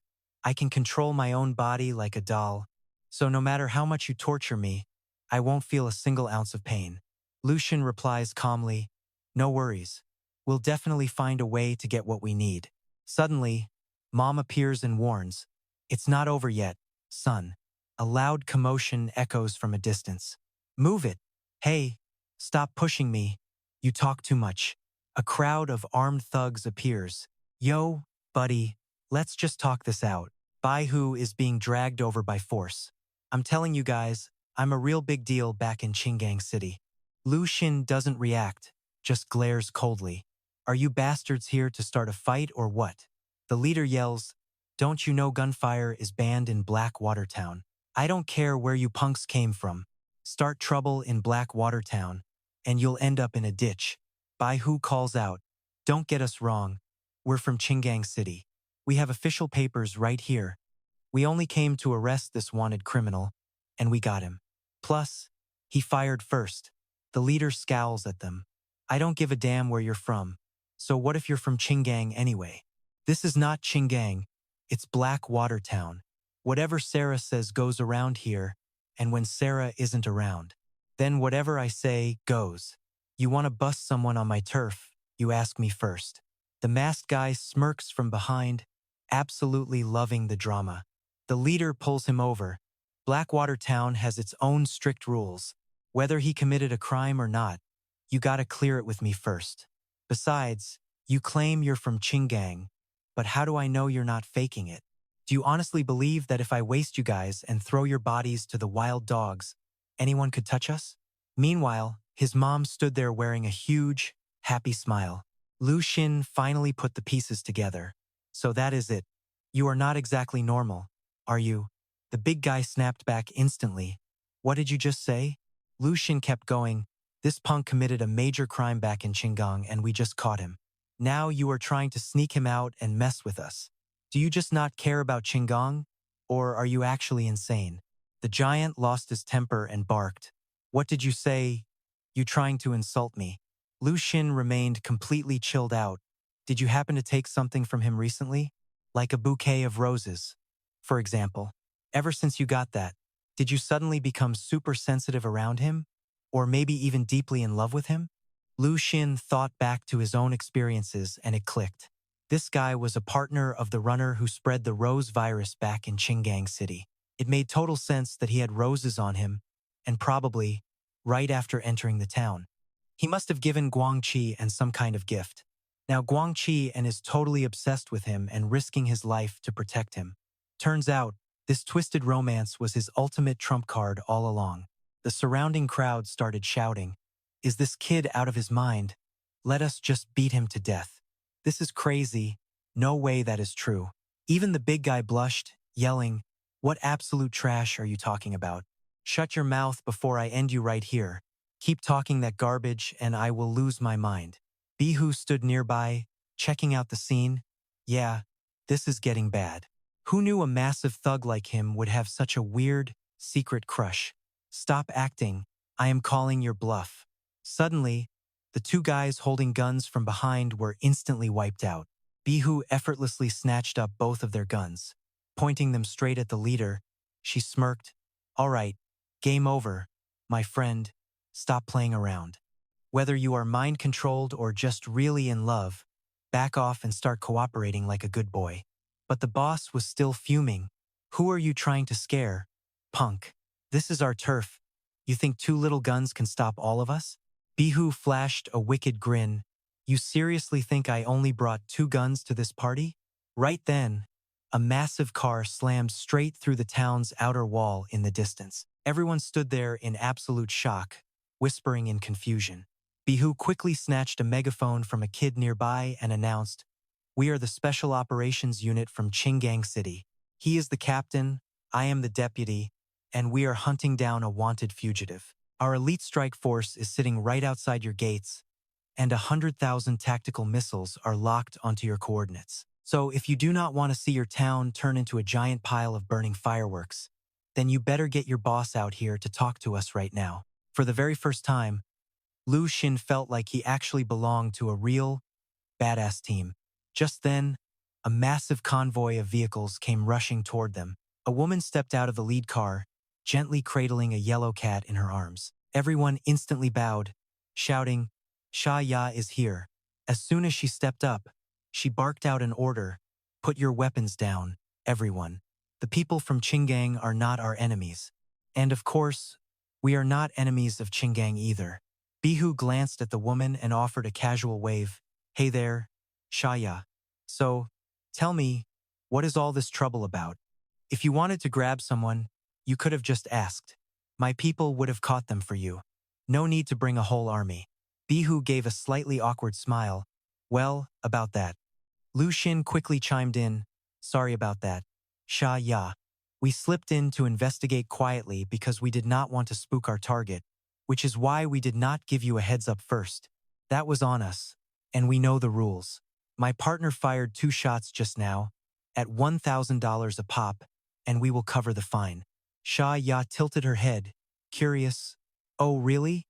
Lu Xin continued, "We just realized one of your guys is seriously compromised. He is under some weird mental influence and will protect our target at all costs. So about that firing fine." Before he could finish, the big guy next to them screamed out, "Sha Ya, do not listen to him. He is full of garbage." Sha Ya just asked calmly, "What kind of influence are we talking about?" Lu Xin found it pretty awkward to explain, but he kept his cool and just spilled it. He is in love with the guy. Even Crowface looked like he wanted the ground to swallow him whole. Sha Ya's eyes lit up instantly.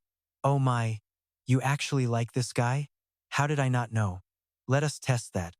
She gestured to one of her guards standing behind her. "Go on, shoot him."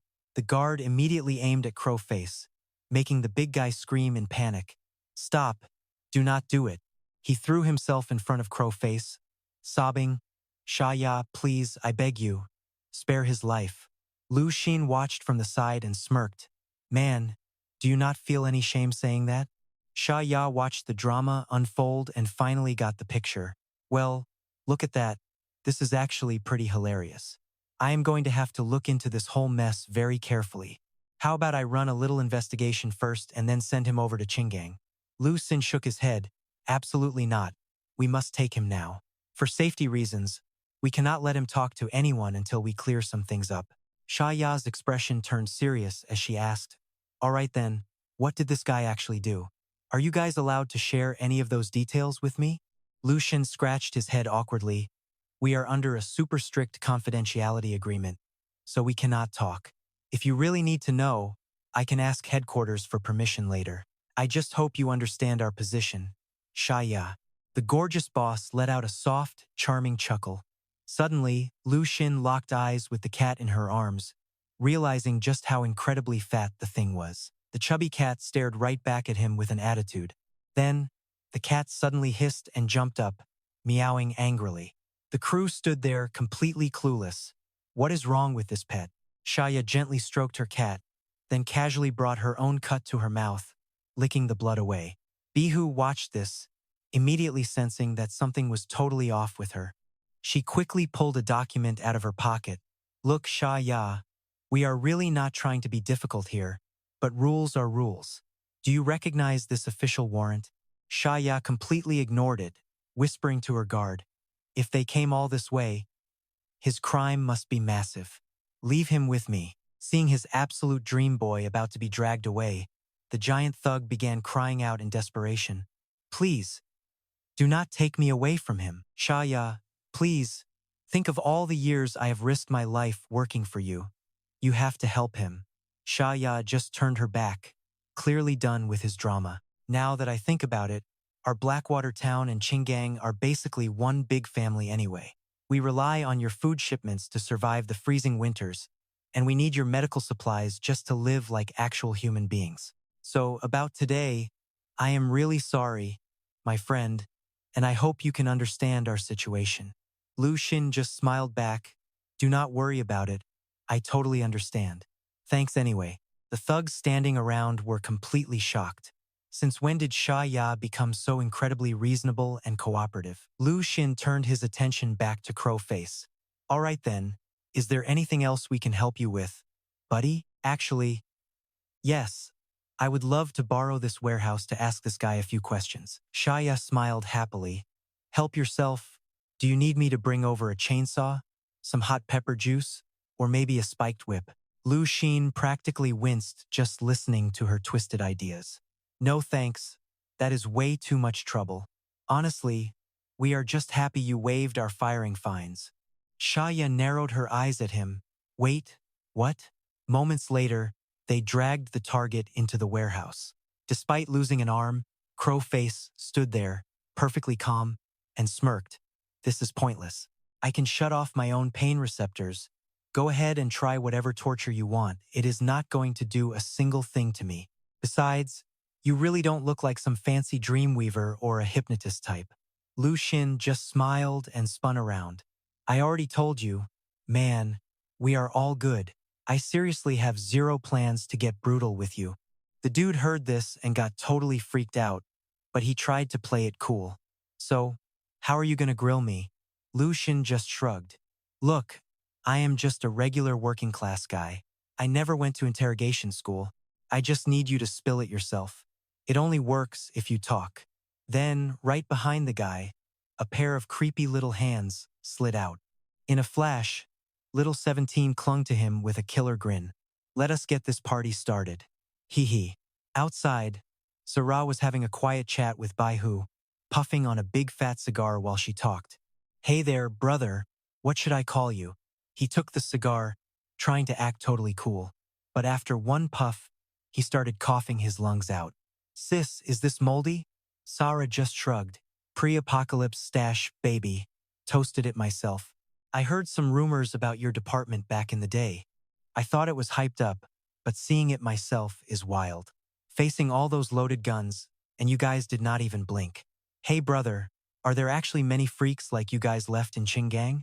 So you guys are totally sure you can handle a fragile girl like me, no matter what goes down? Baihu stared right back at her and replied slowly. Sure, you say? Honestly, I am not so sure myself. 50-50 at best, especially standing this close to you. His eyes totally drifted down, checking out her massive chest without even trying to hide it. Then he pointed back inside. But if our captain was here, he wouldn't just handle you. He would absolutely destroy everyone in this place. Sarah got the vibe instantly. That guy's biggest pet peeve is when people refuse to play by the rules with him. The guy next to her bowed respectfully and muttered, We got the info. Black 3 snagged a solid gold brick from that red-spotted guy. Then he went totally nuts, bribing 10 people to cover his tracks. Now he is claiming he actually found true love. Sa-Ra waved her hand dismissively. He took the bait and got played. Serves him right. Cough it up. These guys have some pretty scary tricks, but you two are clearly on another level. Snatching him up that easily. People with your skills must be treated like royalty back in Qinggang, right? Baihu grinned and shook her head. Not really. We get some sweet perks in Qinggang, which might help out with your business too. But honestly, that is about it. Baihu slowly blew out a cloud of smoke. That is just one little perk. More importantly, we love the city life. It is where we can actually do real work. We can go home, buy groceries, and chill. When I want some action, I take on crazy jobs. When I do not, I just lounge around all day. No need to be hyped up like fighting roosters. And best of all, girls do not have to wear short skirts out of fear on the streets. Look, Sa-Ra, your territory is pretty lively, but the big downside is that it is just too damn crazy. Sa-Ra got a quick whisper from her lackey and glared right at her. Wait, what? Was that crazy stuff you screamed through the megaphone actually true? Baihu just smirked. What are you even talking about? I was totally bluffing you guys. Sa-Ra blew out another cloud of smoke. You just said we are too crazy, but are you telling me your walled city is not completely insane? Baihu was caught off guard. What is that supposed to mean? Does she seriously hate trash talkers that much? Right then, they both froze as a blood-curdling scream echoed from deep inside the warehouse. Baihu peeked inside cautiously. Yeah, we definitely have some real weirdos on our team too. Lu Xin stepped out, casually wiping fresh blood off his hands with a towel, mumbling about how he hates scaring people. Baihu was totally baffled. What on earth is he so afraid of? That agonizing scream sounded like pure terror, and he was the one who caused it. Lu Xin walked over. All right, I got the answers we needed.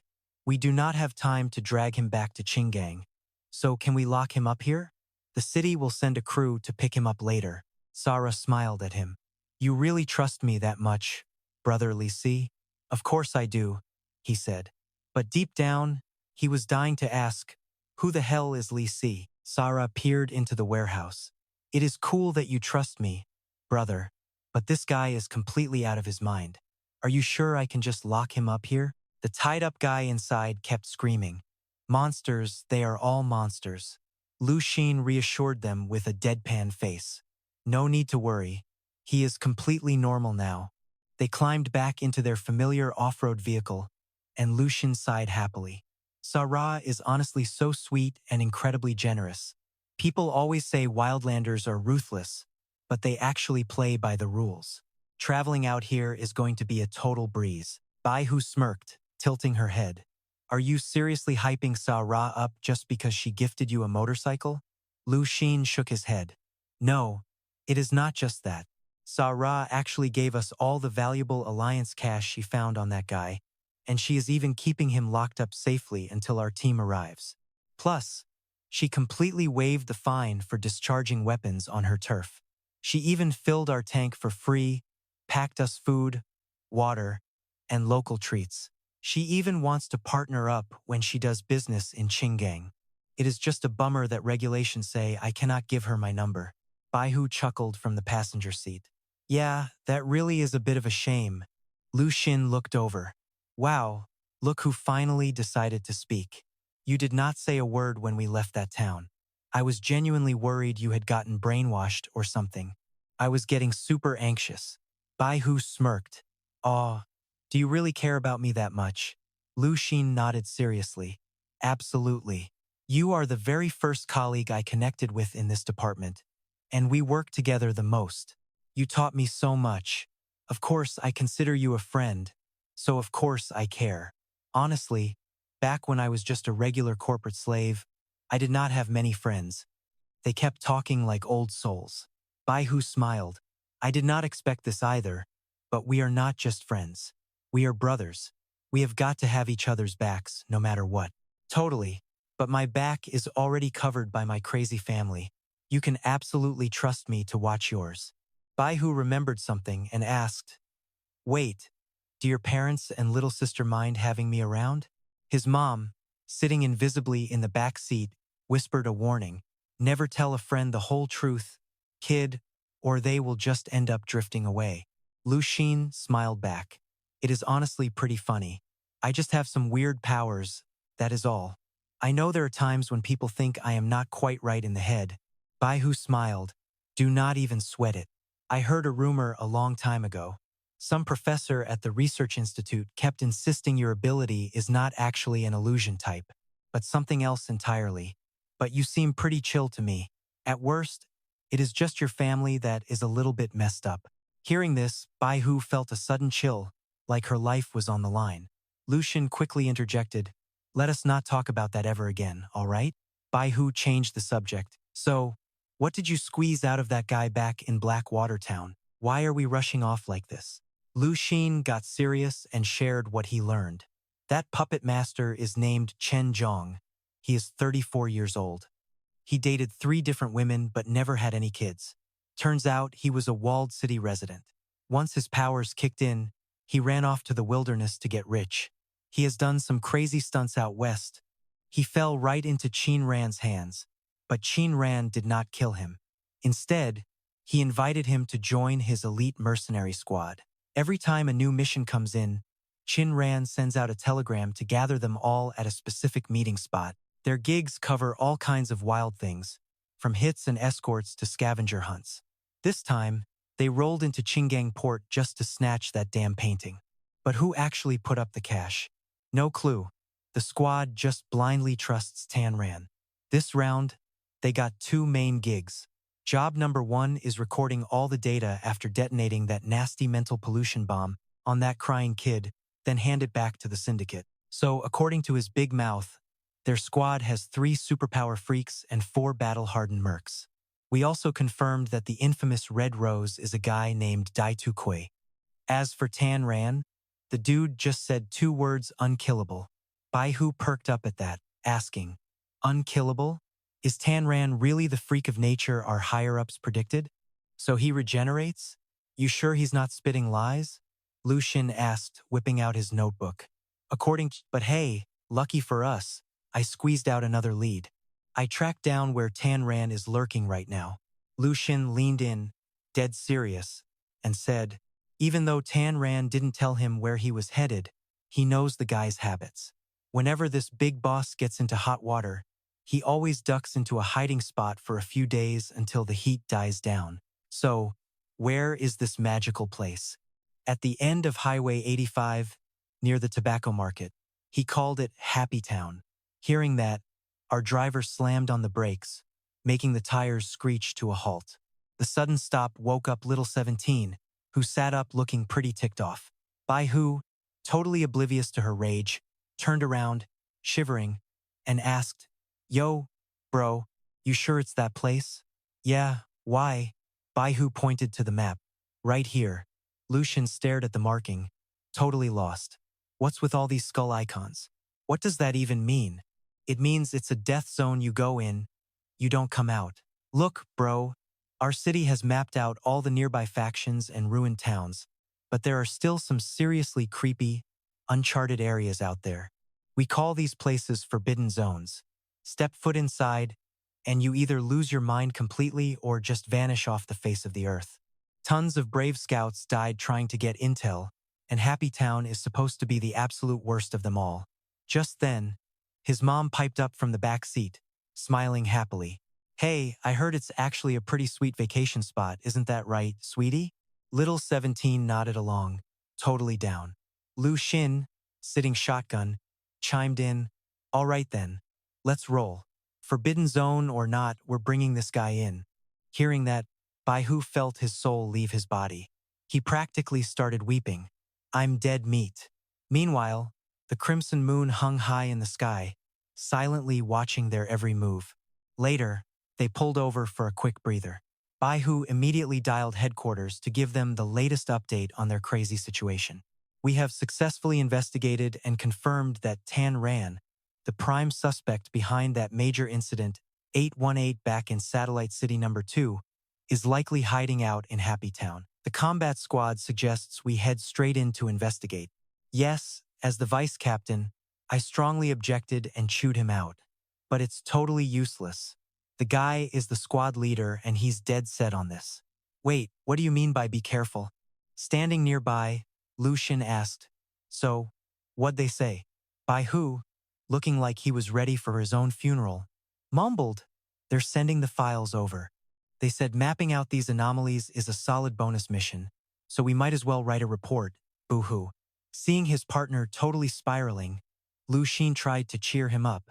"Hey, no biggie. Let's get moving, and I'll look over the intel while we drive." The wheels were spinning again. According to the files, this place is a total hazard zone, stretching across 50 square kilometers. Just getting close to this zone exposes you to a massive psychic force field. It triggers severe dizziness, nausea, blackouts, crazy auditory hallucinations, and intense muscle spasms all over. If you push deeper into the psychic field, there is no turning back, you just completely vanish. Lu Xin studied the page, thinking, is this real? It sounds totally amateur and unprofessional. He stared closely at the photo. The town residents all had these creepy, permanent smiles plastered on their faces, like a weird mask. The files say the first anomalies were reported here 10 years ago. The place is totally cut off, with almost zero contact with outsiders. But once in a while, locals would head out to grab groceries or trade gear. A few of them actually got interrogated by authorities.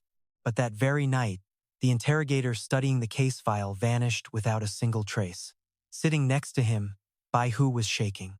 "So, what do you think of the file? Regretting your choices yet?" "Most of this file is useless junk. Looks like we'll have to find out ourselves." Later, they decided to set up camp nearby. Lu Xin suddenly turned to him. "Look, if Happy Town is that dangerous, then I might be a major threat too. I really don't want to drag you into this. If something bad happens to you, I'll feel incredibly guilty." Bai Hu just laughed. "Haha, listen to you. If you didn't want my help, why the hell did you bring me along in the first place?" Lu Xin replied deadpan, "To drive the car." Realizing he was just a glorified chauffeur, Bai Hu instantly went into depression. "Fine. Whatever you say. Let's just crash and save our energy." Before they knew it, morning had arrived. Bai Hu sighed, pointing ahead. "The car can't go any further. We've got to take this small dirt trail now. I fully packed all the supplies you'll need: guns, special ammo, acute detox serums, and flare guns. I'll be waiting right outside. If anything goes sideways, make sure to fire a flare immediately." Meanwhile, little 17 and his mom were already moving. "All right, I'm heading in now. You watch your back out here too." The little girl skipped ahead, cheering, "Let's go." Bai Hu watched them vanish into the thick fog, but then a cold sweat broke out. Wait a minute, no freaking way. How did two more shadows suddenly appear right next to them? Now there were two extra shadows, one tall and one short, just materializing out of nowhere. "Is there someone else?" Shaking with fear, he stammered, "Hey mister, they all just crossed over there. Aren't you going too?" Lu Xin, carrying the kid, muttered, "Man, this trek is way longer than I thought." Mom lagged behind for a second and completely vanished, probably because of her high heels. Hard to walk in those. Little 17 happily pointed ahead. "Look, big bro." Suddenly, he held his head, feeling exhausted. Whoa, getting super dizzy all of a sudden. This place was seriously messed up. Lu Xin focused, and the throbbing in his skull subsided a bit. Yep, definitely not a normal town. Yet, the kid in his arms was buzzing with excitement. Lu Xin walked cautiously across the field. "We already took down their puppet master, but they still have 2 powered-ups left. And all 4 of those guys are armed to the teeth. Plus, this town is super sketchy. We might run into some real trouble. Hey sis, are you scared of that guy?"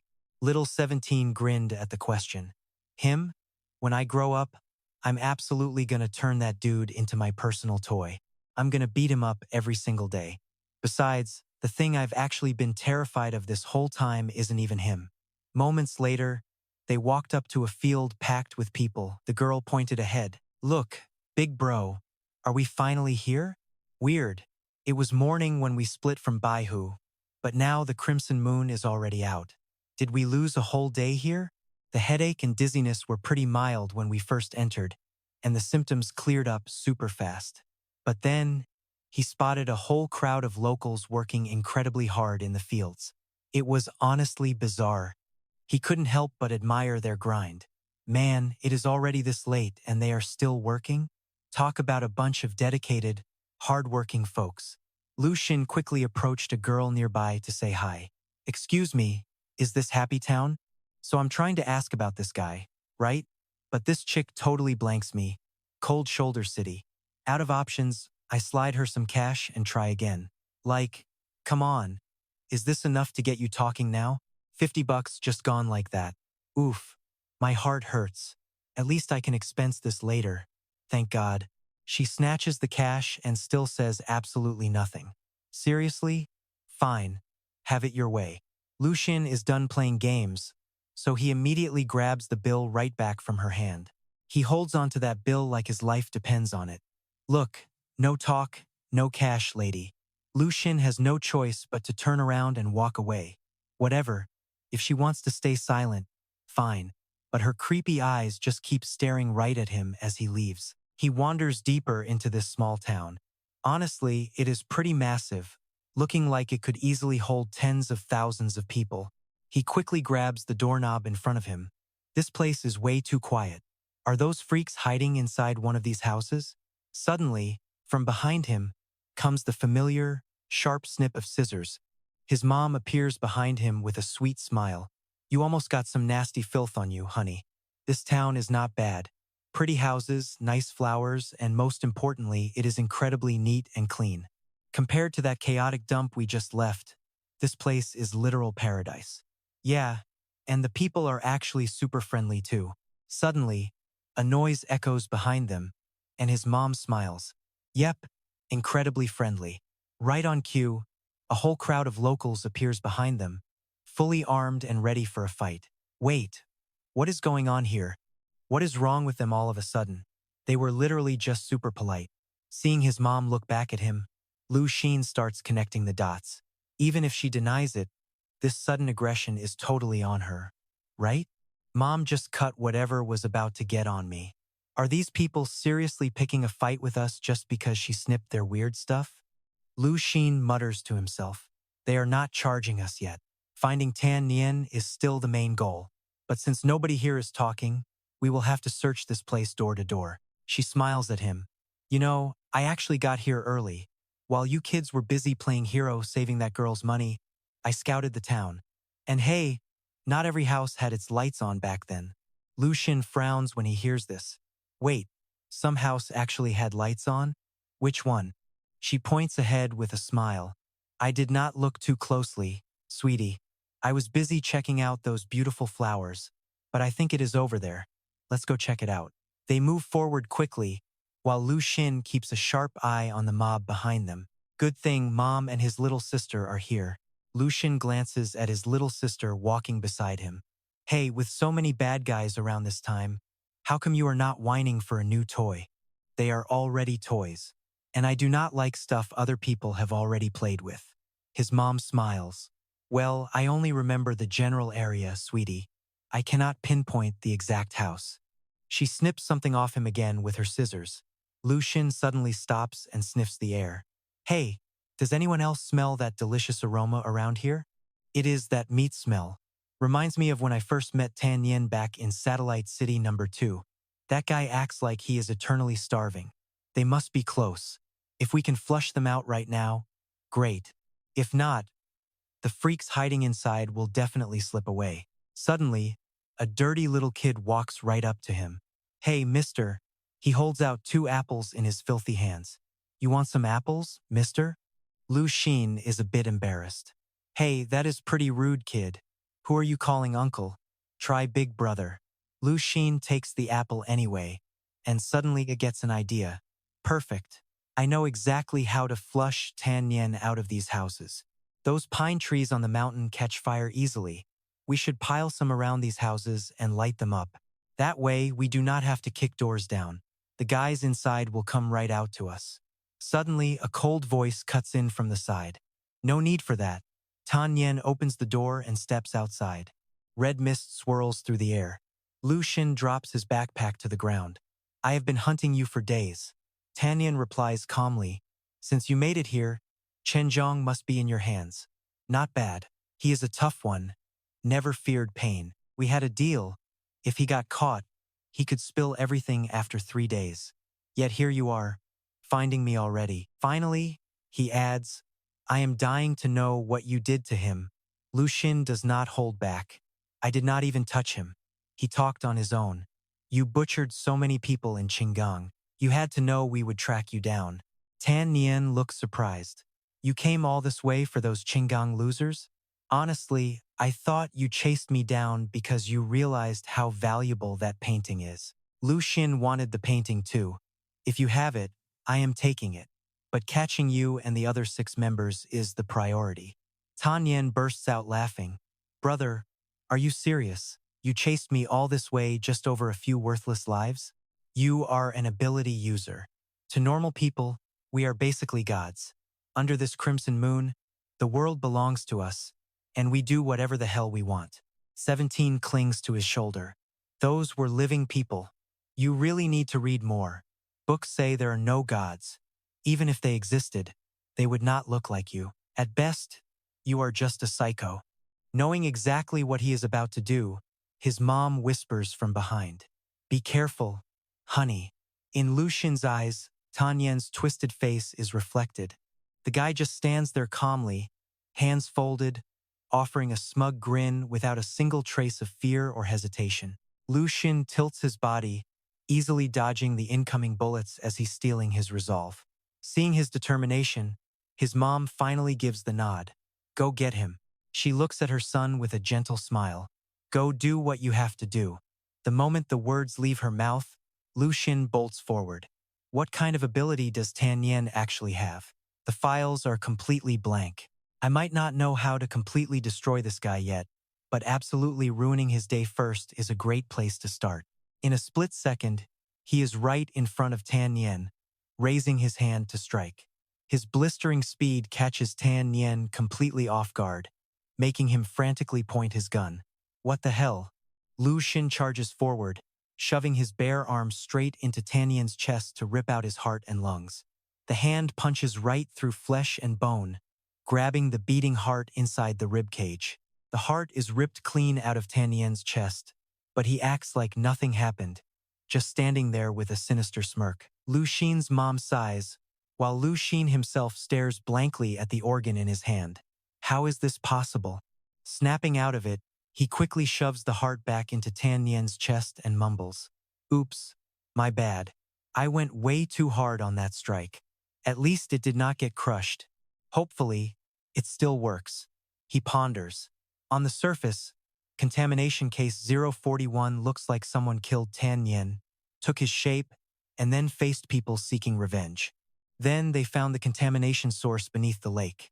It all started when he died. So, suddenly, 2 plant shoots sprout from his corpse, growing at an insane speed. The shoots keep growing, turning into massive, writhing vines. Sensing the danger, Lu Xin leaps back and yells out, This is bad. These things act like living creatures. He chops a vine and gasps in shock. Even the severed pieces have an active life force. Wait, no, I am not his target at all. His target is the townspeople. He whips his head around to see thick branches already wrapping tightly around the nearby crowd. The victims are choked by the squeezing vines, unable to breathe, gasping in agony. Their eyes turn bloodshot and wide with pure terror as they watch the scene unfold. Just then, a guy chops off his vines and charges forward. Zhang Zihuo, you dare hurt 17? Behind him, Lu Xin spots the catch. He thinks I am Tan Yan. I cannot kill this guy. That is exactly why the last guy turned into Tan Yan. Kill one, and another takes his place. A never-ending cycle. Suddenly, the man holds a blade to his own neck, screaming, Zhang Zihuo, I am going to kill you, even if it costs me my life. Lu Xin's eyes flashed. Total meltdown. The folks locked in the warehouse realized revenge was hopeless and started tearing each other apart, consumed and destroyed. Is this how they get revenge? Since they couldn't kill him, did these guys literally commit suicide to finish the job? Yep. Next thing you know, Tons of creepy-looking locals get swallowed up by the corruption. Lu Xin is totally pissed. These idiots are basically just free fertilizer for Tan Yen. Is that why he hid here? To break this endless loop, he decides to just rip those corpses to shreds. His mom doesn't even look surprised. She just calmly drops some logic. Ripping him to shreds right now is only going to help him spread out.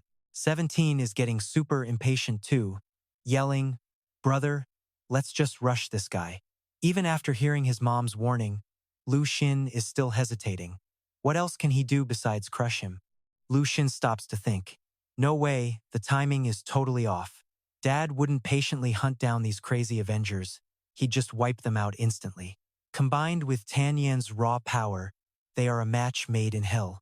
Give it a little time, and literally everyone gets infected. He thinks, maybe let my little sister eat some more?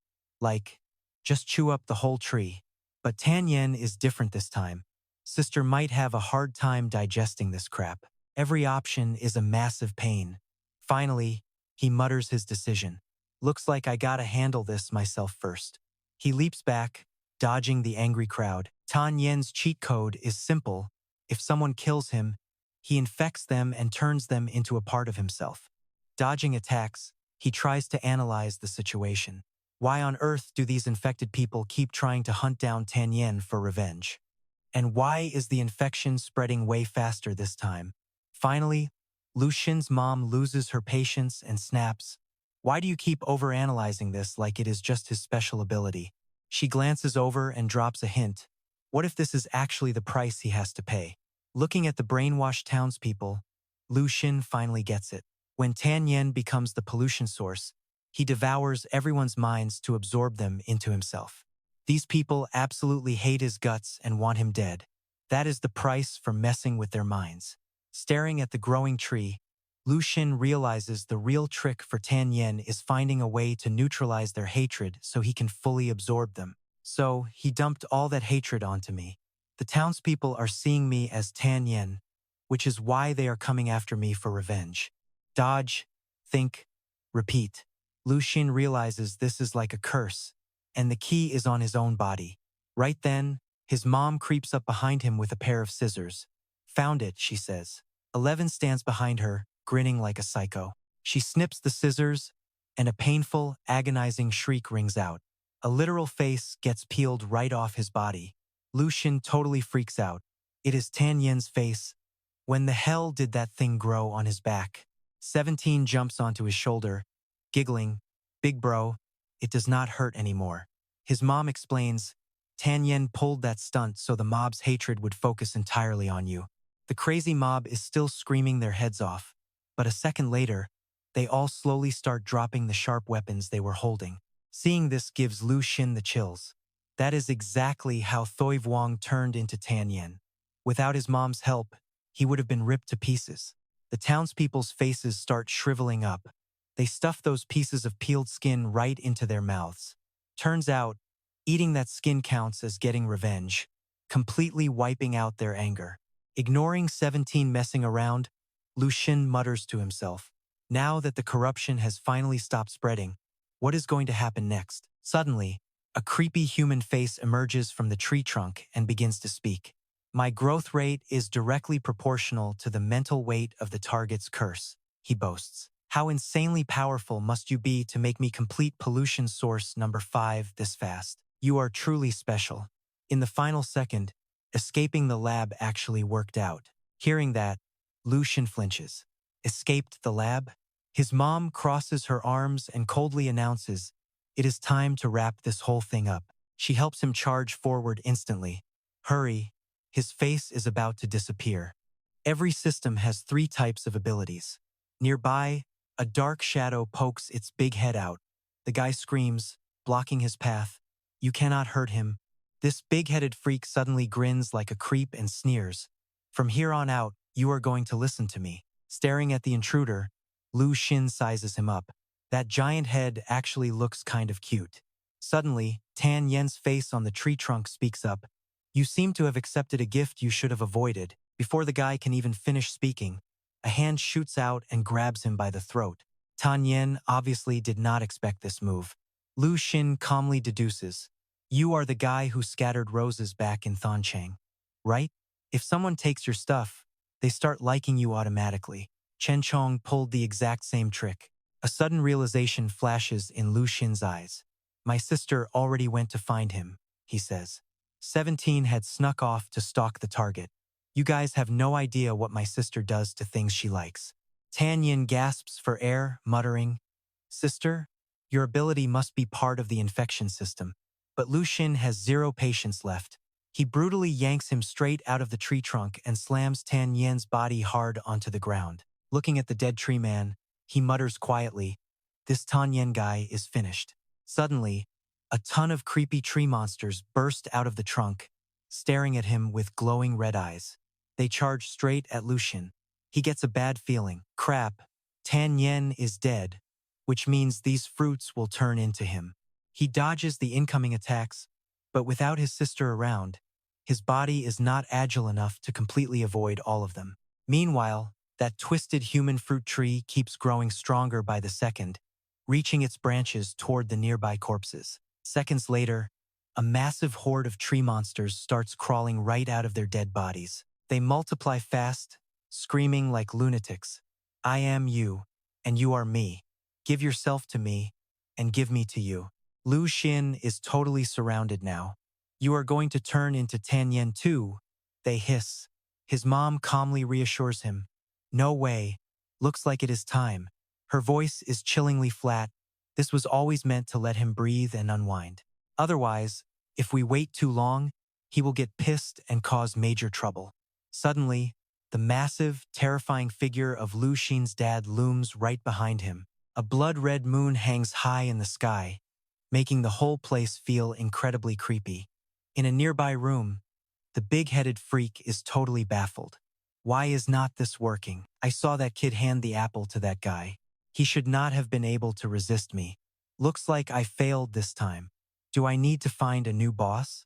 Right then, a playful giggle echoes from behind him. The big-headed freak spins around. Peering through a crack in the door is a pair of dark eyes watching his every move. He gasps, "Who is that?" Suddenly, a child's voice whispers from right behind him, saying, "I really like you." Terrified, the freak stumbles backward in a panic. "What on earth are you?" His body starts to twist violently before he hits the floor, screaming in absolute terror, "No, please no." 17 creeps up to the big-headed freak, showing her teeth in an excited grin. "You are so cute. From now on, you are my toy." She keeps mumbling, "Little doll, do not be afraid. Dad is coming out, and he is super mean. But do not worry, I will protect you." So, after a pause, she adds, "So let me just kill you first. Do not worry, once there are enough wounds, it stops hurting." A blood-curdling scream pierces the quiet room. "No, stop." Outside, Tan Yen regains his physical body. Standing among the human fruit trees, he frowns. "That big-headed freak, using my third ability might spawn another clone, but since my consciousness is the strongest, I have the best shot at becoming real. Given the current mess, I need to get out of here fast." Staring at the massive shadow growing in the distance, Tan Yen panics. What on earth is that thing? Suddenly, Lu Xin, eyes closed until now, snaps them wide open. Just as those tight, suffocating vines snapped off him, a burst of wild, crazy laughter erupted. "Oh man, I am finally free." The creepy human fruits immediately freaked out. "How the hell did he kick us out? That is impossible. We had a death grip on his mind. What is going on? We were literally winning a second ago." Waiting for them was Lu Xin, glaring with blood-red eyes and sneering. "Trash. Slipping into someone's house without an invite? You all deserve to die."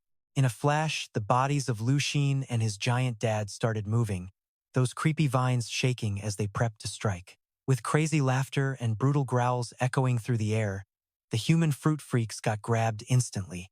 Right away, Lu Xin's dad stuffed them into his mouth and bit down hard. Lu Xin did the exact same thing, grabbing a plant monster and chomping down. They both looked totally grossed out by the nasty, garbage taste. Feeling super annoyed and completely controlled by his father, Lu Xin yelled out, "Trash," and slammed his hand high up in the air. Right after that, he slammed those human fruits hard onto the ground, leaving them screaming in absolute, crushing agony. A smug, twisted grin spread across Lu Xin's face. "You worthless trash. Your only real value is making sweet, satisfying music with your agonizing screams when you die." Even the brainwashed townsfolk froze, staring in sheer horror. What monsters? Staring at her husband's massive back, Lu Xin's mom sighed. Then she turned around to look behind her. "What on earth is that thing you are hugging?" Little 17, clutching the head of that big-headed creep, spoke up. "I like him. I don't want Dad to hurt him." Her mom rushed over. "Oh my gosh, absolutely no dating at your age. Only bad kids do that." With that, she grabbed her hand and dragged her away. "Is my brother going to change?" 17 asked. Her mom quickly replied, "He will always be your brother, but right now, we need to stay far away from him." Meanwhile, the human fruit freaks felt a massive wave of raw power and started panicking. "We need to get out of here right now. I just..." Saying that, they charged again, unleashing a massive surge of green energy to block the god-tier power of the father and son. Lu Xin's dad smiled, intrigued. "Oh, so you are immortal? Neat. I love things that cannot die." Grabbing the tree trunk, he said in a cold, steady voice, "Because that way, you can stay terrified forever." Seeing this, Tan Yen knew he was completely outmatched and bolted. "Screw you guys. I am getting out of here first." Who knows how long he ran, but he finally reached a nearby wasteland. It was dead silent. While blood-curdling screams echoed in the distance, Tan Yen hid and smirked. "Damn, those are real monsters. Good thing I am smart enough to cut ties and escape just in time." But to his absolute shock, two figures popped up right in front of him, laughing like complete maniacs. Meanwhile, inside a massive, grand castle nearby, a voice groaned in deep annoyance. "It is way too noisy out there." Deep inside, a creepy monster with a lower body covered in eyes and sharp claws whined. "It is so loud." Lu Xin's mom crossed her arms coolly. "Mind telling us who hired you to hunt down the lab escapee?" 17 just stood there, giggling. Tan Yen leaned back, pulled out his gun, and fired a shot straight at them. Son of a gun. 17 hid behind Lu Xin's mom, who just stood there totally unfazed as the bullet flew right at her face. Watching from the flower bushes, Tan Yen was completely baffled and annoyed. "That is a special bullet. It should have blown up by now. It is supposed to shatter, release green energy, and destroy everything." But instead, Lu Xin's mom casually flicked the frozen bullet away like it was nothing. Tan Yen gasped, "How did you do that?" A glowing orb of energy appeared behind them, catching 17's eye. Lu Xin's mom glared coldly at the terrified Tan Yen. "Seriously, do you not want to make your death a little more comfortable?" Elsewhere, Lu Xin and his dad went absolutely wild, throwing heavy punches and screaming curses. Worthless trash. Hateful, pathetic garbage. Both of them were totally furious at how cowardly their enemies were, roaring out, "I hate runners the most." Moving as one, they tore the place apart, and the absolute chaos helped them track something down. Lu Xin and his dad grinned, realizing they found it. "There is one left. Found our final prey." They bolted, smashing everything in their path. They charged straight at the enemy, the dad's massive, clawed feet absolutely crushing the ground with every single step. Meanwhile, the angry townspeople gripped their wooden clubs, glaring with gritted teeth as they stood there, watching them. Lu Xin's mom and 17 watched the whole thing and smirked, totally smug. Unlike those two, Tan Yen was totally furious, glaring and gritting his teeth. "Who the hell gave you guys that stupid nickname, single soldiers?" Suddenly, the father and son loomed right behind him. "Gotcha." Tan Yen's body went completely limp, exhausted and knowing his end had arrived. He slowly turned around, cold sweat dripping down his face in pure terror. "He is the tyrant, that crazy energy source." Wow, so the experiment actually succeeded. Lu Xin's mom suddenly frowned, confused. But before he could even finish, his dad's giant hand shot out, choking Tan Yen tight. "You can't kill me." Right before everyone's eyes, Tan Yan's body got lifted straight into the air by Lu Xin's dad. Do you even know why I chose to hide here? Because this is Happy Town, and the queen is fast asleep. All these townsfolk with shovels and creepy smiling faces are her loyal subjects. And so am I. But as they looked around at the wreckage, everything was a grim, ruined wasteland of dead, withered trees. You have gone and woken her up. Soldiers lay passed out all over the ground, while thousands of citizens lined up, sticking out long, sharp tongues, their eyes locked on one single spot. Outside the castle, the townsfolk and soldiers slowly began to transform, looking like complete brainwashed puppets. After Lu Xin explained, his mom nodded. "Oh, I get it now." 17 giggled. "This is so fun." Under the cracked glass, Tan Yen screamed in pure agony. Behind the castle, the queen finally appeared, looking totally annoyed. "It is so noisy." Her eyes were cold as ice, but hidden deep down was total loneliness. Tan Yen suddenly burst into a fit of wild laughter, pointing his finger straight at the grand castle. "My current body is literally one of her loyal citizens. Are you guys seriously going to try and kill me right in front of the queen?" Hearing that, both Lu Xin and his dad froze in surprise. Tan Yen smirked, totally celebrating his brilliant survival plan. "Thank goodness I picked this creepy town to hide out in." He could use the queen's insane power to block other forces, but even now, a safe escape was definitely not guaranteed. Ignoring the threat, Lu Xin unleashed his power and let out a savage roar. Is this freak seriously provoking the queen? Suddenly, the Happy Town locals armed with random tools rushed forward. The queen rode a bizarre creature, slowly leading her massive mob of followers.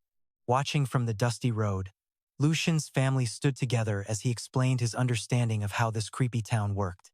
These folks would gladly die to remain her citizens, and those dark, pitch-black houses hide the real people locked inside. Lu Xin continued explaining his theory. The dark secret of Happy Town is actually dead simple.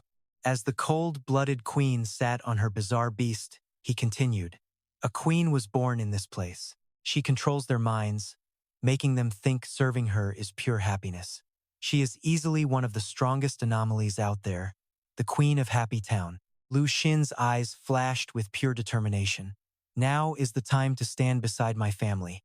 They grouped up, locked and loaded. As the wild storm wind whipped around them, Tan Yen grabbed his head in sheer panic. No freaking way. Was my intel wrong?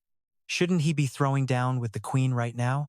Don't tell me he actually reached phase 2. As Lu Xin's family faced off against the queen, the big question remained. Are they going to fight? Lu Xin's eyes glowed a deadly red.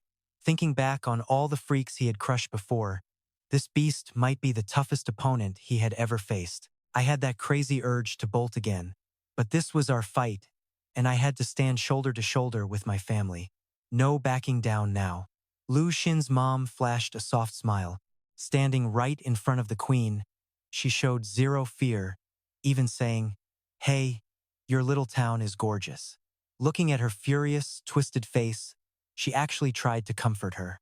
Lu Xin's mom touched her hair, her cheeks flushing as she spoke. "We are just on a family vacation, helping our kid wrap up a little job along the way." Lu Xin's mom reached out a hand, though her other hand still gripped her weapon. "Sorry for crashing your place like this, but it is truly beautiful, especially all these flowers." Lu Xin watched in total shock as his mom casually chatted with the queen. Suddenly, the queen muttered a quick thank you. Raising a finger, Lu Xin's mom offered some friendly feedback. "But all these pink flowers are a bit monotonous. I think planting some blue irises here would make it look way better." The queen awkwardly scratched her head. "Yeah, I thought pink was kind of boring too, but I could never find any other seeds to plant here." She replied instantly, "Seeds are super easy to find. Highwall City has tons of them." As she spoke, she shot a quick look to signal Lu Xin. Looking straight at her, he called out, "Mom." She replied, "I got you." She kept sharing ideas while the queen listened closely. This bizarrely peaceful scene made Tan Ran's jaw drop. Are they seriously just chit-chatting? My worldview is literally collapsing right now. The armed soldiers slowly lowered their weapons, and the residents of Happy Town began to drift away. Lu Xin's mom said, "Sorry for breaking your stuff. Looks like you will have to fix it yourself." She wrapped it up with a smile. "But hey, if we get the chance, I will come over and play again." The queen turned and walked away, leaving Tanran sitting on the ground in utter confusion. Right after that, Lu Xin's family of 4 spun around to look at him with creepy, sinister smiles. Lu Xin glared at Tanran and calmly said, "I have a few questions for you." Lu Xin's dad immediately objected. "Why waste time questioning this trash? Just kill him, it is cleaner that way." He reached toward Tanran, making him shrink back in absolute terror. Lu Xin grabbed his left arm and growled a warning. His dad's eyes flashed with anger. Without hesitating, he slammed his own son to the ground, screaming in Lu Xin's face, "Trash! You are just useless, a cowardly, weak piece of garbage." From behind, Lu Xin's mom spoke up, "You need to go back." But his dad snapped, "Go back? Not this time." Lu Xin struggled to push himself up, panicking inside. "My body is completely out of my control." He squeezed his eyes shut as sweat dripped down his face. His left hand on the ground trembled violently, but he kept cheering himself on inside. Beside him, little 17 glared at their dad, screaming, "Do not bully my brother." Lu Xin's mom looked at him and asked calmly, "Are you actually angry? Or are you just scared?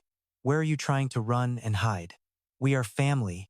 If family cannot protect each other, who else on earth are you supposed to trust?" Lu Xin's dad let out a long, crazed scream, which was quickly drowned out by his mom's sharp scolding.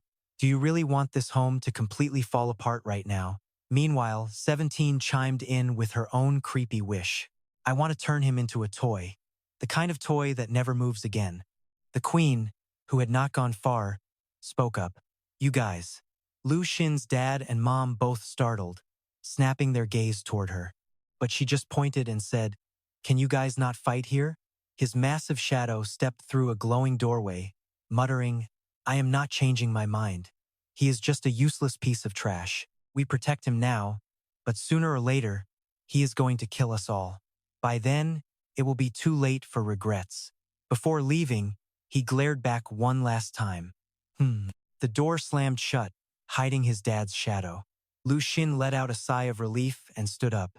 "Is it finally over?" 17 anxiously grabbed his arm. "Brother?" His mom turned and waved at the queen. "All done. Thanks a lot." The queen smiled and gave a thumbs up. Walking over to Lu Xin, his mom asked, "What do you want to do next?" Lu Xin replied, "He did a lot of bad things back in Qinggang. I need to take him back, recover the stolen goods, and hand him over to headquarters. But first, he mentioned something about me, and I want answers." Tanran, slumped on the ground, replied honestly, "Yes, I actually know." His face was drenched in sweat, his eyes filled with pure terror. "But wait, this was all a trick. Actually, you." Tanran gasped in terror, realizing it was all fake. Across from him, Lu Xin's mom and little 17 were smiling warmly. Snip, the scissors in his mom's hand sliced right through a glowing thread. Tanran immediately clutched his throat, gasping in panic. "Wait, why can't I speak all of a sudden?" Lu Xin's mom looked at her son. "That painting is in his suitcase. There are other documents in there about that special child. Some of it is actually about you. Reading those files is way more reliable than hearing it straight from his mouth." She smiled warmly, her eyes narrowing. "But promise me one thing, okay? Wait until you reach stage 2 before you open that suitcase." Finally, she added in a mysterious tone, "Otherwise, you won't be able to handle it." Lu Xin looked completely bewildered, having no idea what his mom meant. But he nodded anyway, saying, "I promise." His mom smiled, "Good boy. Besides, we cannot bring his spiritual body back. Since this body belongs to our family, just taking it would be pretty rude." Meanwhile, 17 grinned wickedly, slowly reaching her hands toward Tanran. 17's wicked, grinning shadow fell right across Tanran's face. His mom's voice echoed, "So we should just let your little sister play with him instead." Next, Tanran's entire body dissolved into tiny speckles of light. Under the red moon, a couple of cars drove down a path deep in the forest. Lu Xin stood nearby on the road, muttering to himself. Mom said Dad is in a bad mood again. Leaving him home alone is worrying, so she took my sister back first. It is so quiet out here. Having someone to talk to would be nice. Suddenly, the car stopped right in front of him. Lizard poked her head out, asking, "Age? Name? Gender?" Lu Xin chuckled. "Stop joking." Lizard got out of the car, saying, "Can't be too careful." "So, it is all settled?" Lu Xin raised the suitcase in his hand. "Yep, took care of both ability users. All the stuff they stole from Qinggang is in here. Also, investigating Happy Town was a success." Lizard pulled a totally dumbfounded face. "Is this the kind of solving I think it is?" Lu Xin scratched his cheek. "Pretty much." Lizard placed her hand at her temple, reporting seriously. "Reporting, Captain. After receiving your signal, I pushed forward and immediately spotted 4 fleeing mercenaries trying to escape. I chased them down, ended up killing 3 and capturing 1 alive. He is tied up in the back seat right now. Come take a look." Lu Xin replied helplessly, "Ah, no need for all that." The open car door slammed shut. Lizard sat in the driver's seat, grinning as she pointed to the back. "Hee hee, to save us some trouble, I put him to sleep. Oh, by the way," she suddenly asked if she should throw him in the trunk, making sure to leave room for his family. Lu Xin replied, "No need. But where is their loot?" Lizard smirked, playfully tossing a grenade to show off their spoils. Lu Xin panicked when he saw her tossing it. "Hey, put that thing away." Putting the grenade back, she teased him. "Captain, you fought 1,000 spiritually polluted monsters alone, and you are actually scared of this." Lu Xin asks dead serious, "What about their rides? They bailed on bikes, but what about those 4 cars?" Gecko hesitates, stuttering. "Well, they're stuck over there, 3 kilometers out, and we can't haul them back ourselves." A light bulb pops over his head, and Lu Xin's eyes light up. "Yeah, true, but I got a plan." Gecko looks totally lost. A bit later, under a blood-red moon, 3 choppers are slicing through the night sky. Right after, 3 heavily geared soldiers march up and report to Lu Xin. Meanwhile, Gecko stands there, jaw dropped, thinking, where in the world did this backup squad come from in the middle of this desolate wasteland? Lu Xin flashes a map as Ev grin and points. "Those 4 motorcycles over there.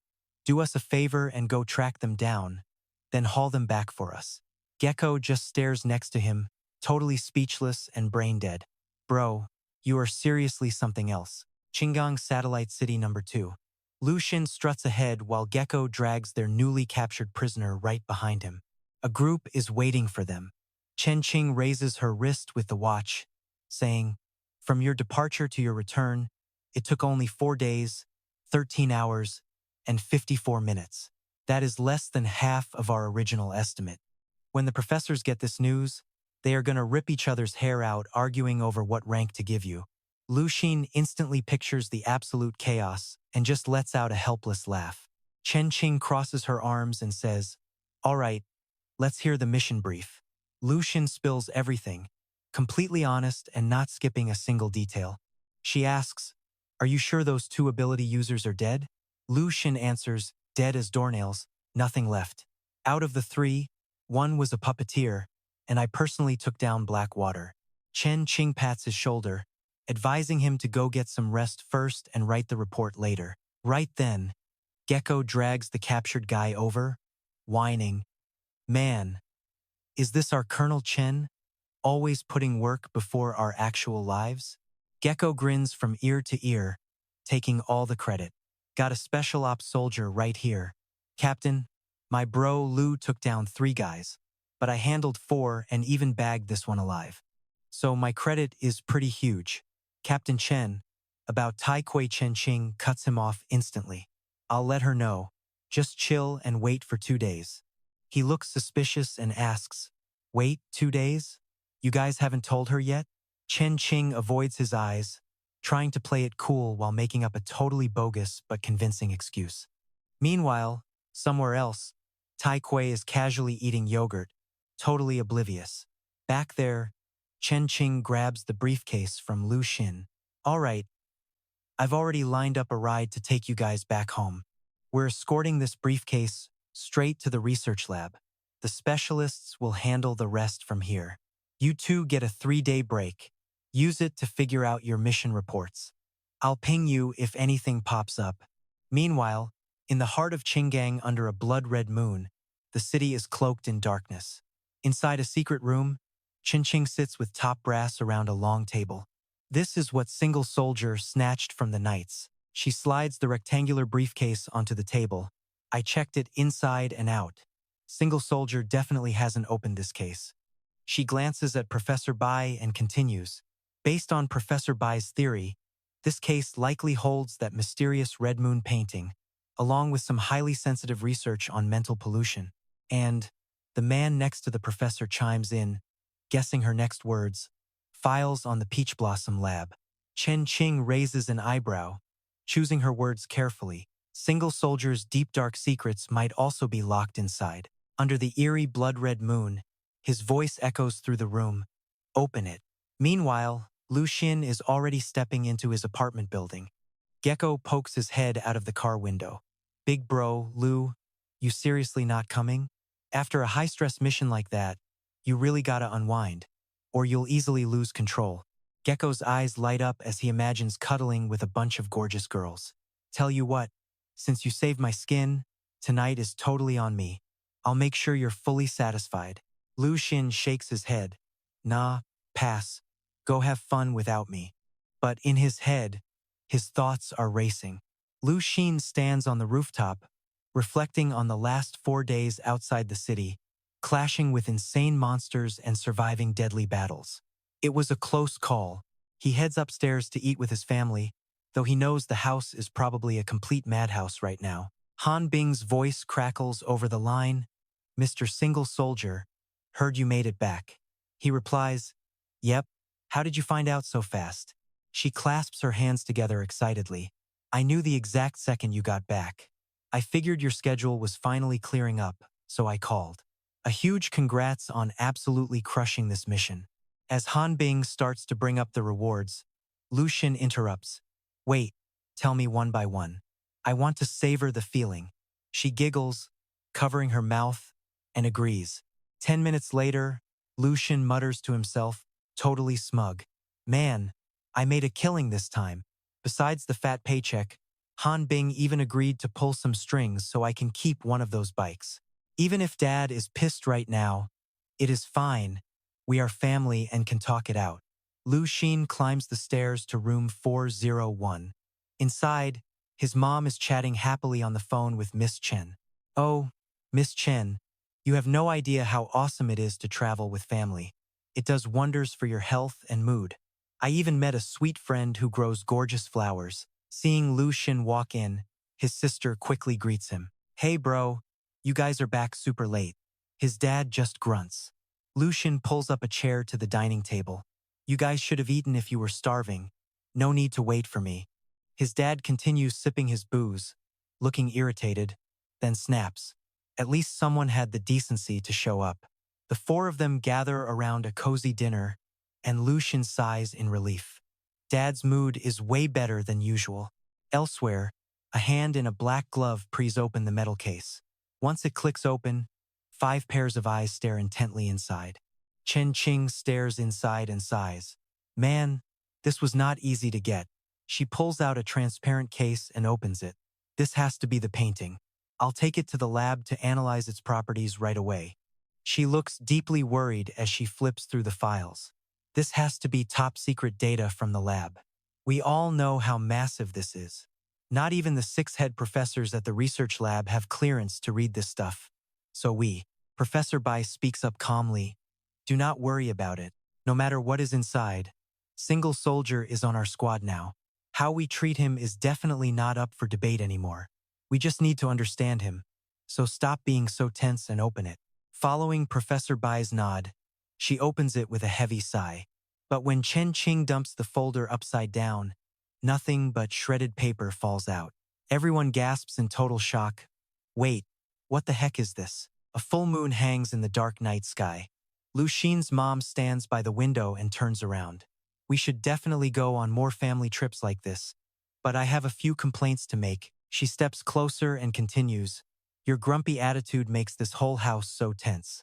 If you keep acting like this, we will stop trusting each other, and this family is going to fall completely apart. Lu Xin's mom gives his dad another warning. I am seriously warning you, if you don't drop those toxic habits, you're not invited on our next trip. Lu Xin looks at his dad in shock, thinking, wait, did dad actually just agree? Lu Xin sits there overthinking, wondering why his mom's words felt like a shot aimed directly at him. His mom suddenly looks right at him and says, all right, now it is your turn. She looks at him warmly. Look, you are all grown up now, and you cannot keep living in a fog. I know you have tons of questions, and I fully support you finding the answers. She suddenly hands him a thick folder. What is this? His mom smiles. A gift for you. We all talked it over and decided to let you have this. Everything you want to know is inside. Walking over to the cabinet, his mom adds, but remember, back in Happy Town, you agreed to one condition. You still remember that, right? You absolutely must keep your word. She locks the folder inside the cabinet and turns around. You absolutely must reach phase 2 before you look at this. Okay?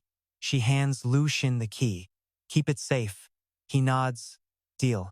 Monday, and Lu Xin is back at his gig inside the white high-rise. He's staring at files, talking to himself about his trip to Happy Town. He woke up their terrifying queen, who looked like a literal nightmare, but turned out to be surprisingly chill and totally down to talk. So I grabbed my briefcase and bounced. This mission report is a literal novel, but the big bosses eat that detailed crap up, right? Better send it to Han Bing first. Suddenly, his mind drifts to little Lu, and he starts thinking to himself. Speaking of which, it's been forever since I visited the orphanage. Got a day off? So maybe I'll swing by. Out of nowhere, his phone buzzes with an incoming call from Han Bing. She goes, Mr. Shan Bing, I just read your report. Lu Xin cuts in. So, how is it? She chirps back. It's awesome. I'll spice it up a bit for you and send it right up the chain. He hesitates, then drops another question. That's great. Thanks. But there's one more thing. She replies, Go ahead. I'm listening. Lu Xin asks her straight up, Do you know what stage 2 is? Hearing that, she completely freezes on the spot. Overhearing their chat, Minister Shen mutters, So he's asking about stage 2. Chen Qing shrugs and says, Well, the whole stage 2 concept isn't exactly a state secret, is it? It is totally normal for him to hear about it, Minister Shen points out. But we gotta figure out his real game here. I just read his mission report, and it's crazy detailed. He even wrote down getting fined 3,000 yuan for shooting in White Tower Town. But then he leaves out the juicy stuff. Like, when he went to Happy Town, he only mentioned waking up some mysterious entity, codenamed the Queen. And then he just walks out? No way. Since when is the Queen that friendly? You talk some sense to her and suddenly walk away safe? He's definitely hiding something. Hearing this, Professor Bai asks, So, did you read Gecko's report? Mentioning Gecko just triggers Minister Shen. Yeah, I read it. She knows absolutely nothing, and her expense report is way worse than Shan Bing's. But Professor Bai doesn't buy that. Rules are rules, he says. That is the basic foundation of trust between us. From this report, Shan Bing is an expert who actually respects the rules. For ordinary folks like us, that's a massive win. With him, we absolutely cannot give him special privileges, so everything must go strictly by the book. He then proposes another route. My advice? Don't reject him, but don't bypass the rules either. Just give him the green light. Once he meets the requirements, let him proceed with stage 2. Meanwhile, at the security office, Lu Xin is digging through piles of paperwork. Han Bing's voice keeps buzzing in his ear. Aside from direct cash and bonuses, we can use this mission payout as a golden ticket to secure your official status and get you promoted. Once you become an official staff, Mr. Shan Bing will officially join the special talent pool of Qinggang. She adds cheerfully, Now, if you take the cash reward, you'll grab a sweet 3 million yuan for this job. But if you convert that into contribution points, You instantly jump to a Tier 3 talent, getting Tier 4 citizen benefits. But the catch is, your cash bonus drops to just 700,000 yuan. Lu Xin sighs, totally drained. Seriously? Choosing between cash or clout is giving him a massive headache. Han Bing tries to comfort his exhausted soul. Hey, off the record, I have a little hack for you. We can totally exploit a loophole in the rules. She suggests, look, you can pocket a decent portion of the cash reward and swap the rest for contribution points. That way, you get a fat paycheck and instantly rank up to a Tier 2 talent. And by the book, Tier 2 special agents get VIP access to all the classified files on Stage 2. Lu Xin rubs the back of his neck, sounding super grateful. All right, let's do that then. Seriously, thank you so much. Han Bing blushes, a cute pink tint dusting her cheeks.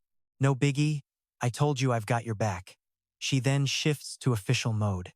All right, so your total cash payout for this mission comes out to 2,221,200 yuan. It will be approved and wired to your account within 3 business days. Congrats, you're officially a Tier 2 special agent now. Lu Shan grins, totally hyped. Awesome. Han Bing decides to pivot. Now I can break down the whole Stage 2 concept for you. Lu Xin nods. Lay it on me. She explains, under the Red Moon's influence, people with abnormal mental energy are classified as espers, as long as they stay stable. Espers who unlock and fully master 3 main abilities are in Stage 1. Stage 2 is basically an extension of that. To put it simply, it's a massive evolution of an esper's powers. Back in those chaotic, lawless early years, tons of people with resources started testing dangerous esper enhancement experiments. They had absolutely zero fear. But the results of those early experiments were wildly inconsistent. Lu Xin mutters, so where are all those Stage 2 enhanced espers now? Suddenly, his vision blurs. Wait, why is he getting this massive, sudden headache? Han Bing continues, nowadays, this tech is totally mature, and we here in Qinggang actually have the capability to pull off this type of enhancement. Don't worry, Professor Bai established very strict limits right from the start. So Qinggang never runs forbidden experiments. Even if an esper registers for an upgrade, our research institute heavily screens them first to make sure they are completely stable. She giggles. So even though we've had this tech for ages, the number of espers in Qinggang who actually went through with it can be counted on one hand. Though, among the people you know, Mr. Shan Bing, there is actually one person who qualified for the Stage 2 upgrade. Han Bing immediately pictures Gecko hugging a fish and chugging a Coke, whining, I just want a lazy, easy life, okay? No upgrades for me. No way, if anyone forces me, I'll literally file a complaint with the Alliance. She grins, yep, that's Gecko. The research department literally calls her the most stable esper ever. Lu Xin goes quiet, thinking. Mom once told him, once he hits Stage 2, he should open the locked documents in the cabinet. Did she always know he would reach Stage 2? Or was she secretly hoping he would never find those documents? He says, I've made up my mind. Sign me up for the Stage 2 evolution. Han Bing hesitates for a second, stammering, about that, before shutting him down completely. I'm so sorry, but no can do. Your current rank isn't high enough, Mr. Shan Bing. Only Tier 3 talents can register. Lu Xin is totally dumbfounded. So when do I qualify? Han Bing flips through her ledger. As of right now, you are still short 55 contribution points. With a burning desire to score some quick points bubbling up inside him, he asks, no missions available right now? She chirps back, actually, yes. He steels himself, I'm on it. The night sky over Li Mengmeng's apartment is dark and gloomy under a full moon. That guy keeps stalking me. I literally told him I have a boyfriend. This weird stuff keeps happening, and I'm losing my mind. Her bestie replies half-heartedly, fine, I believe you. Let's just drink up. That makes Meng Meng suspicious. Whoa, since when are you willing to open your precious stash? Staring at Meng Meng's full chest, her friend's face twists into a total perverted grin as dark thoughts take over. This wine was meant for me, but I'm sharing. Rejecting me has very serious consequences. You know, she creepily lingers on those last words. Meng Meng feels a shiver. Hey, you're looking at me like a total creep. You know that. Meng Meng shivers, feeling a sudden dread. Is she just imagining things? Or is her friend acting incredibly weird? A bit later, after being heavily drugged with wine, she passes out cold on the bed. Her bestie, smiling like a literal demon, prepares to strike. Suddenly, Li Mengmeng snaps her eyes open. Witnessing the terrifying scene unfold, she panics and screams, "What are you doing?" Her bestie pins her down, face horribly twisted, sticking her tongue out like a starving, savage wolf. "You look so gorgeous, such a hot body. Man, it's boiling in here, let's take a shower together." Meng Meng snaps back in anger. "Are you crazy? I'm not going anywhere." Her laughter turns utterly monstrous. The stalker who had been shadowing her for days is now wearing her friend's body, repeating that creepy line, "You're not coming?" Rejecting me has very serious consequences. Then, a blood-curdling scream shatters the silence under the blood moon. Around that same time, on a different day, the sky looks even gloomier as we cut to a therapy office. Meng Meng anxiously pours her heart out to the doctor. "Ever since that day, I've been terrified of seeing my best friend. I constantly feel like someone is watching me, glaring at me. It's just too terrifying, absolutely terrifying." "Look, Miss Meng Meng, chill out. What you are going through is totally normal for someone about to graduate. Facing career drama, romance, and adulting pressure can mess with your head. You just gotta learn to keep your cool." Li Meng Meng practically begged him, "Please help me, Doc. Right now, my entire family thinks I have completely lost my mind. But I swear I saw it. And not just once. Even my folks are saying I'm crazy." The doctor waved his hands. "Whoa, take it easy. Like I said, your stress levels are off the charts. You just need a professional to get your head straight." Suddenly, a creepy black aura began swirling behind the doctor. "Tell you what, let me buy you dinner first, and then we." He did not even finish before she snapped. "No way." He flashed that same sick grin, whispering coldly, "You sure about that? Saying no to me has some seriously bad consequences." Meanwhile, Lu Xin strutted out of the harbor guard station looking like a total boss, pondering a deep question. Han Bing is actually a real one. She did not just hook me up with a fresh uniform, she scored me a 10-point mission. Walking up to a sleek black and gold supercar, he asked, "Is this the ride you got me?" Han Bing smirked. "Well, it is a custom motorcycle from the tech department. They modified it with a built-in heavy-duty winch and manual steel cables in the front.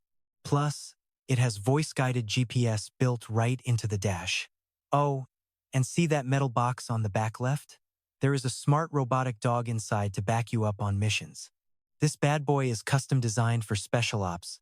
Mr. Gecko has been begging for it forever."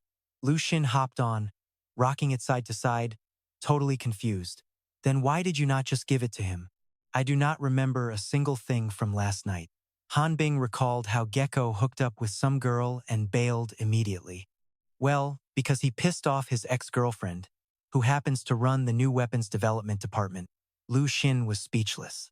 He revved the engine, and that deep, satisfying roar made the gate guard's eyes light up with pure envy. Han Bing asked, "What do you think, Mr. Lu?" Lu Xin rolled forward slowly, calling out, "It is pretty sweet. Just a little different than I imagined." Since there is a battery inside, Han Bing facepalmed.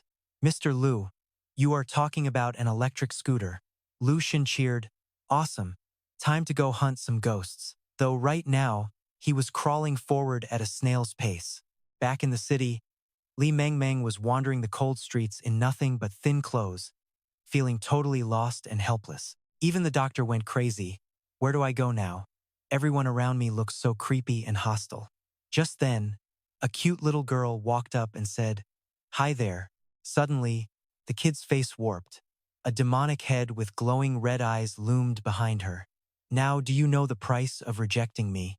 Meng Meng screamed in terror, "Stay away from me." But the crowd started surrounding her, chanting the same creepy phrase. Terrifying faces and mocking voices tore at her breaking sanity. "You stupid girl, still do not get it? You cannot say no to me. The second I chose you, you became mine. I want you to submit to me. Wipe that pathetic look off your face, drop to your knees, and beg. Meng Meng collapsed, clutching her head in absolute panic. Who are you? Please, just let me go. Suddenly, a hand grabbed her wrist. Meng Meng lost it, screaming and crying, until Lu Xin spoke softly. Do not worry. He offered her a tissue, trying to calm her down. I am here to help. You are safe now. Instantly, the creepy crowd went back to normal. Lu Xin pulled her up and she whispered, Can you really save me? Suddenly, Lu Xin let go of her hand and snatched some random guy's arm. The dude snapped. What the hell are you doing? Oh, nothing. My bad. Lu Xin replied casually. You freak, the guy cursed. Meng Meng gasped. What are you doing? Lu Xin explained calmly. That guy just rushed over like he wanted to grab me. I saw his face warp into that creepy monster, so I grabbed him first. But the scary face vanished instantly, turning back into this regular old guy. That face was grinning, totally smug and arrogant, like he is some kind of big shot. Meng Meng clung to Lu Xin like a lifeline, screaming hysterically. It is him. He is the ghost. He is trying to drive me crazy. I am begging you, please save me. Lu Xin felt a bit awkward. Don't worry, I got this. But could you back up a bit? He stared at her leg resting on his bike. Hey, do not scratch the paint. It is brand new. Meng Meng jumped back in embarrassment. When the traffic light turned green, Meng Meng hopped on the back and asked, Where are we going? Lu Xin gunned the engine, shouting over the wind, to a perfect spot to trap him. Do not worry. I might look a bit. Before he could finish, Meng Meng cut him off. Okay, I trust you, but who even are you? He introduced himself. I am a specialist who handles this weird stuff. I cannot show you my ID right now, so we gotta stay low. We cannot let him spot us and run. He added, Also, do not squeeze me so tight. It is making me uncomfortable. This made Meng Meng blush as red as a tomato. Special Contamination Event 102. Codename U0. Suspected source is a mutated psychic committing crimes using U0 abilities. Threat level is Class B. Ability description. The U0 user can separate their consciousness from their own body to parasitize other hosts. The infected host temporarily shares the memories and thoughts of the psychic.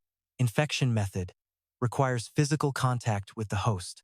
Or long-range possession, depending on the psychic strength of the target. Possession duration is currently unknown, and the weaknesses of this ghost class user remain unidentified. Reading through the intel, Lu Xin wondered, an invisible ghost that can leap from body to body at will? How the hell am I supposed to catch that? Moments later, he slammed on the brakes in front of a love hotel. Lu Xin announced, We are here. Meng Meng stared at the sign, speechless. This place is... Her mind immediately pictured getting tossed onto a bed and she freaked out. A love hotel? She squeezed her burning cheeks with both hands. Lu Xin pointed to the entrance. Now, you need to go inside with me. Meng Meng stammered. Wait. Why? He flashed his badge inside his jacket, explaining things to her. See this? I am official staff. Now, I need you to come inside with me. Just act natural. Do not scare him away. I will trap him and fix your little ghost problem. Meng Meng nodded frantically. Oh, so that is how it is. As they walked in, she still clung tightly to his arm, asking to make sure, You are really going to catch that ghost, right? I know textbooks say ghosts are fake, but with that creepy red moon, anything is possible, right? Lu Xin turned to comfort her. Do not sweat it. The crimson moon does not bring actual ghosts. But there are things out there way worse. Meng Meng sighed. Was that supposed to make me feel better? He peeled off two $50 bills to pay for the room, crying inside. I actually paid for this. If that creep does not show up, I am gonna lose it. Seeing his pale face, she asked, What is wrong? Are you feeling sick? Lu Xin snapped, I am fine. Let us head up. The two walked past an old lady mopping the floor. Once they passed, she stopped and breathed a sigh of relief. Her face twisted, her eyes turning blood red as if she wanted to eat him alive, hissing, Who the hell are you? Facing the old lady, Lu Xin did not even flinch, directly asking, "What took you so long?" Beside him, Meng Meng was shivering in absolute terror. She stammered frantically, "It is him. I know that face." Lu Xin patted her shoulder. "Chill. We are good." The old lady went ballistic seeing them so close. "Listen up, punk. I do not give a damn who you are. Now get lost. I already claimed this girl." Lu Xin ignored her, looking around the room. He thought, "My little sister has not shown up yet. She is getting way too playful, running off everywhere. She hasn't even hit her bratty rebel phase yet, but when push comes to shove, I can totally hijack her power." Lu Xin fired back at the old lady without blinking, making it clear they were not her prey. "And I am not backing down either. You already broke the law, but before you slide past the point of no return, just come with me. To be totally honest, fighting psychic freaks isn't really my day job. If you put up a fight, I will have to get rough, and you might just end up dead." The old lady burst into a nasty laugh, mockingly echoing his words. Her face was pure nightmare fuel, eyes cloudy, voice dripping with greasy venom. "You tagged along with me from the main city, didn't you? Whatever. Go back and tell those suits that I am not trying to mess with their little playground. They better not mess with me either, or else, even those top-tier bosses in Qinggang will get slaughtered just to make a point." Suddenly, 17 crawled out from the ceiling, grinning like a maniac as she hissed, "Big bro, I am here." While Lu Xin was still trading shots with the old hag, telling her she could deal with those random bosses, 17 peered over at Meng Meng standing right next to him. The little girl let out a curious squeak, like, "Whoa." She stared at her chest, totally green with envy. Lu Xin shrugged and kept going, telling the old lady he doubted she could even walk away. Furious, the old lady lunged with her cane, screaming that he was begging for death. As the blade grazed past, Meng Meng shrieked and covered her eyes. 17 pulled Lu Xin back, giggling, while he casually muttered, "Hey, go easy on her." With one hand, he grabbed the handle of her weapon, while using his other hand to do the work. In a flash, the psychic parasite fled her body, snapping her back to reality. Trembling, she stammered out, "So sorry, dear guest." Lu Xin helped her up and whispered, "No worries, it is not your fault." Suddenly, the receptionist down the hall cackled. He had possessed her now, stretching her arms as he sneered, "See, we are definitely not on the same level. I am not even human anymore. You guys are just basic, ordinary mortals, while I have basically evolved into a god." Lu Xin kept his cool, feeling a weird sense of déjà vu. "Who the heck said that to me before?" 17 chimed in, saying it was that ugly tree monster. The possessed guy gasped, offended, "Hey, do you guys have any manners?" Lu Xin scooped up 17, walking alongside a shaky Meng Meng as they closed in on the reception desk. The little girl eagerly zipped forward, squealing, "Do not even try running. I got you." Before she could grab him, the spirit jumped again. The receptionist blinked, totally lost. He cackled as he jumped into a security guard, rushing them with a baton. Lu Xin spun around and caught his wrist with perfect timing. Instantly, he ditched the guard, leaving him totally dazed. The lights in the room began to flicker wildly, sputtering like a short circuit. Panic surged through the crowd as they started murmuring, "What is happening? This is terrifying." A second later, the parasite took over everyone in the room, making them wear identical, creepy smiles. He mocked them. "Did you really think I wouldn't notice you targeting my psychic energy? You are asking for death. Nobody can protect you. I could even hijack your own father's body to destroy you." Terrified, Meng Meng screamed, "You freak! Get lost! You absolute creep! You are a total psycho! Get lost, you freak!" Lu Xin watched silently, sizing up her outburst. She was too scared to open her eyes, but she still talked a big game. Lu Xin pulled her close, making Meng Meng gasp. He wrapped an arm around her waist, grabbed 17's hand, and warned them, "Hold on tight." The possessed crowd surged forward, shouting, "So you are one of us after all. Why fight your own kind? Just hand the girl over to me." Meng Meng glanced back, completely bewildered, crying out, What is going on? Lu Xin comforted her, saying, "Do not worry. There are monsters out there, but there are also people who protect you." The parasite possessed a nearby guy, sneering, "If you want to die so badly." He jumped into a cop, drew his gun, and fired. "Then let me help you with that." Dodging the bullets, Lu Xin grew angry, muttering, "You really crossed the line this time." He tucked Meng Meng into a safe corner, whispering to 17, "Let me borrow your power for a second. Watch over this girl, and do not play any tricks on her." The parasite possessed a little girl, cackling, "Is this all you got? No big deal. I can easily jump into the city guard and bring back some real firepower." Lu Xin lunged forward, grabbing the pencil from her hand. "Enough," he snapped. As she burst into tears, the spirit possessed a man crawling on the floor, whispering, "Are you scared now?" Lu Xin stood up, calmly walking toward the possessed man. "Time should be up by now," he muttered. The man looked confused. "Who are you talking to?" Lu Xin smiled. "Nobody, just myself. The city guard has surrounded this place. You are done." Leaving the old man behind, the parasite instantly jumped into an arrogant, tough-looking woman, snarling, "You actually think you can play games with me? Did you think I was not paying attention to what was going on outside?" Lu Xin pointed out the window, where the sky was blood red.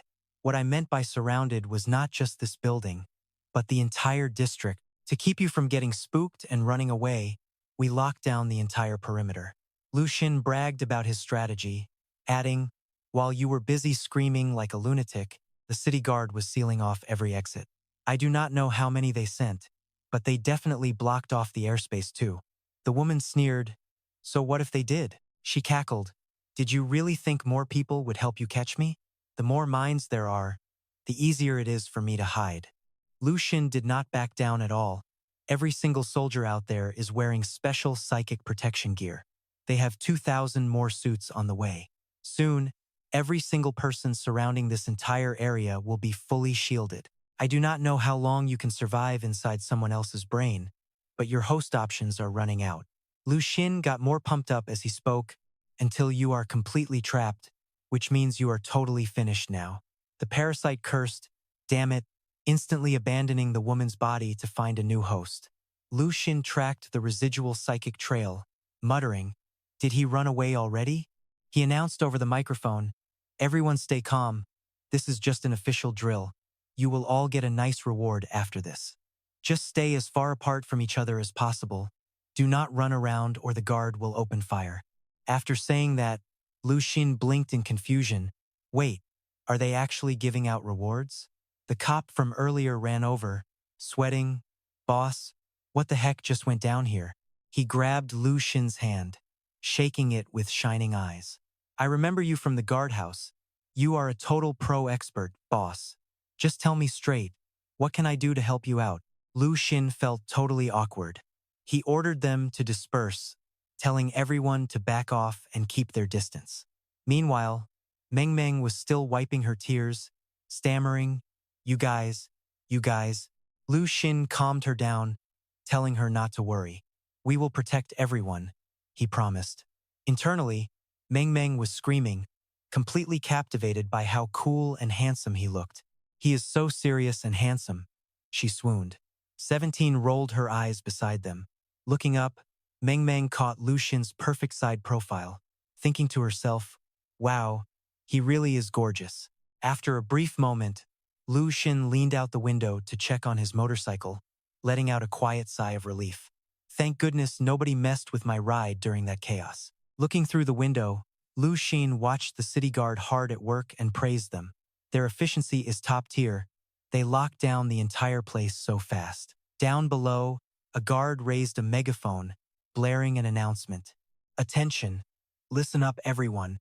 Put your hands behind your head and kneel down so we can see your arms. If anyone attacks the guard, we will open fire with tranquilizer darts. There is absolutely no need to panic. Helmets are going on everyone right now, so freeze. Don't even twitch." Over in the corner, he's seething, gritting his teeth like crazy. "You guys," he growls, "you really think you can just mess with me like this? You think a stunt like this is gonna make me just fold my hands and quit?" Lu Xin casually strolls over. So this is where you were hiding. Look, don't get it twisted. I've got no beef with you, okay? I'm just punching the clock here. Orders from upstairs. Man, nothing personal. He breaks it down. According to the files, you can hijack a body in two ways: physical contact or straight up jumping through space. Touch is lightning fast, but you gotta make physical contact. If you're jumping space, you've got a hard limit. You can't be more than 10 meters away. Lu Xin calls it. Looks like you're completely cornered, buddy. The guy's eyes go blood red as he screams. You're messing with the ETA now. You want everyone dead? If you keep pushing me, I will literally slaughter every single one of them. With that, he slams the buff guy's head straight into the wall until he passes out cold. Next up, he jumps into the clerk behind him, grabs a wicked sharp pen, and goes to stab himself right in the neck. Blood starts spraying everywhere from the clerk's body and the buff guy's head. Total freaking chaos. Suddenly, the receptionist holds a blade to her throat, laughing like a psychopath. You want me to end them all, huh? Lu Xin frowns. You're already a crook. If those two kick the bucket, that's 2 murder charges on your head. What? You planning to pay a price that makes the death penalty look like a joke? Now he's actually pissed. Lu Xin whips out 2 high-tech collars and tosses them over to 17. Catch! Little sis. She snatches them out of the air. Grinning like the mischievous teenager she is, the girl snaps them open. She slaps them right onto the necks of the 2 people he hasn't hijacked yet, leaving them totally freaked out. Lu Xin barks out orders. Everyone else, scatter now. Everyone scrambles to get away. Lu Xin radios it in. Target secured. Backup is clear to move in. The guy stammers. What the hell are you doing? You seriously don't care if this chick dies? He calmly breaks down the chessboard. I put control collars on the only 2 people near you. Everyone else has already cleared your 10-meter radius. They're totally out of your strike zone. You've got nowhere to run. If you jump into another body, that person becomes you.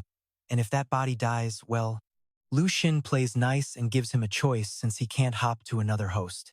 You'd go down with them, right? So, we doing this the hard way? Or are you giving up? He grits his teeth, furious. Crap, the receptionist's face is bulging with bloody veins, pure rage in her eyes. Screw this. An F-ranker is actually making a fool out of me. Dark energy explodes around him.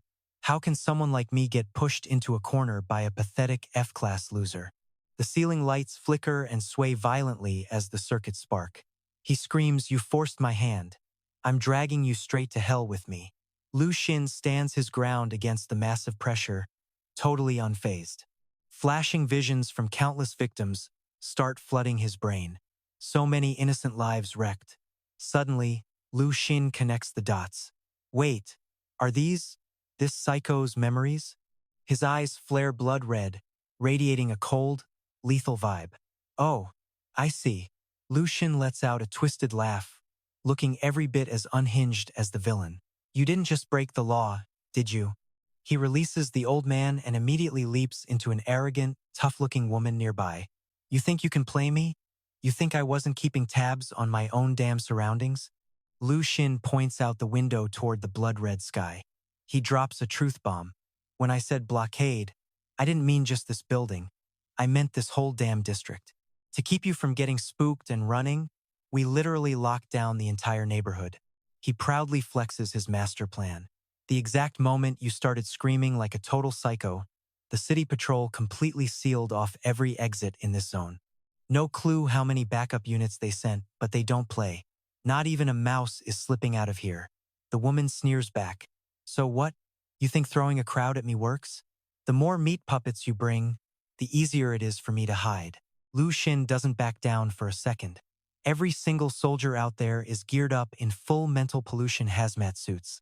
Plus, another 2,000 suits are on the way. Soon, every officer around here will have protective gear on.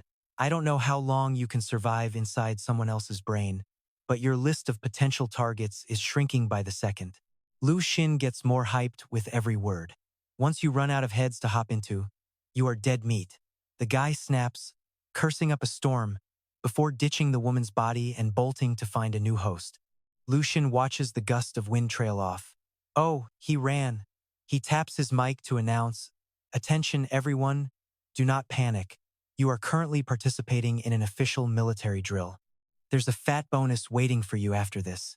Spread out as much as possible. Do not run around, or the patrol outside will open fire." Lu Xin pauses, blinking. Wait, are we actually giving them a bonus? That cop from earlier rushes over, totally out of breath. Hey boss, what the heck just went down here? He shakes Lu Xin's hand vigorously, his eyes practically sparkling. I know you. I saw you back at Look. Just tell me how I can help you out. Lu Xin feels incredibly awkward. First, stop calling me boss. Just help me keep this crowd under control. Li Mengmeng, eyes still watery, stammers out, "Who are you guys?" Lu Xin calms her down. "Don't be scared. We've got your back." Mengmeng silently squeals inside. She is completely head over heels for Lu Xin's killer looks. Damn, he's so hot when he's being serious. Right next to her, 17 just rolls her eyes. A few seconds later, Lu Xin leans way out the window, checking on his motorcycle. He lets out a massive sigh of relief. Thank God nobody messed with my ride during all that crazy drama. Peering through the glass, Lu Xin watches the city patrol do their thing. He's actually impressed. Damn, these guys are fast. They already have the whole block surrounded. A megaphone blares from below. Attention everyone. This is an active military exercise. Please remain calm and cooperate with our personnel. Put your hands behind your heads and kneel. Keep your hands visible. Any hostile moves toward the patrol will be met with immediate tranquilizer fire, so do not panic. We are handing out protective helmets now. Do not move. Slinking in a corner, he grits his teeth in pure fury. You think you can just shut me down? You think I'm gonna roll over? Lu Xin strolls up, totally chill. Ah, so you're hiding here. Look, don't get it twisted. I've got zero beef with you. Okay? I'm literally just doing my job. Orders from upstairs. Man, nothing I can do about it. He adds up the facts. The files say you can only jump space up to 10 meters. Lu Xin wraps it up. Game over. Buddy, you're completely stuck. His eyes flare red. I'm with the ETA now. Are you trying to get everyone killed if you keep pushing me? I swear I'll slaughter every single one of them. He rams the buff guy's head directly into the wall, knocking him clean out. The absolute madness of this guy sends a chill down his spine. What the hell? Next, he hops into the clerk behind him, grabbing a sharp pen to stab him. Blood starts spraying everywhere, mixing with the buff guys. It's an absolute mess. The receptionist presses a blade to her throat, laughing. You want me to slaughter them all? Lu Xin frowns. You're already a crook. If those wounds end up being fatal, that's 2 more murders pinned right on you. You trying to get a punishment worse than death? Lu Xin snaps. He pulls out 2 specialized collars and flings them to 17. Catch, little sis. She grabs them out of the air. 17 snaps the collars right onto the necks of the 2 clean targets, leaving both of them completely freaked out. Lu Xin directs the crowd. Rest of you, back off. Everyone scrambles away. He radios in. Target secured. Backup is clear to move in. The guy panics.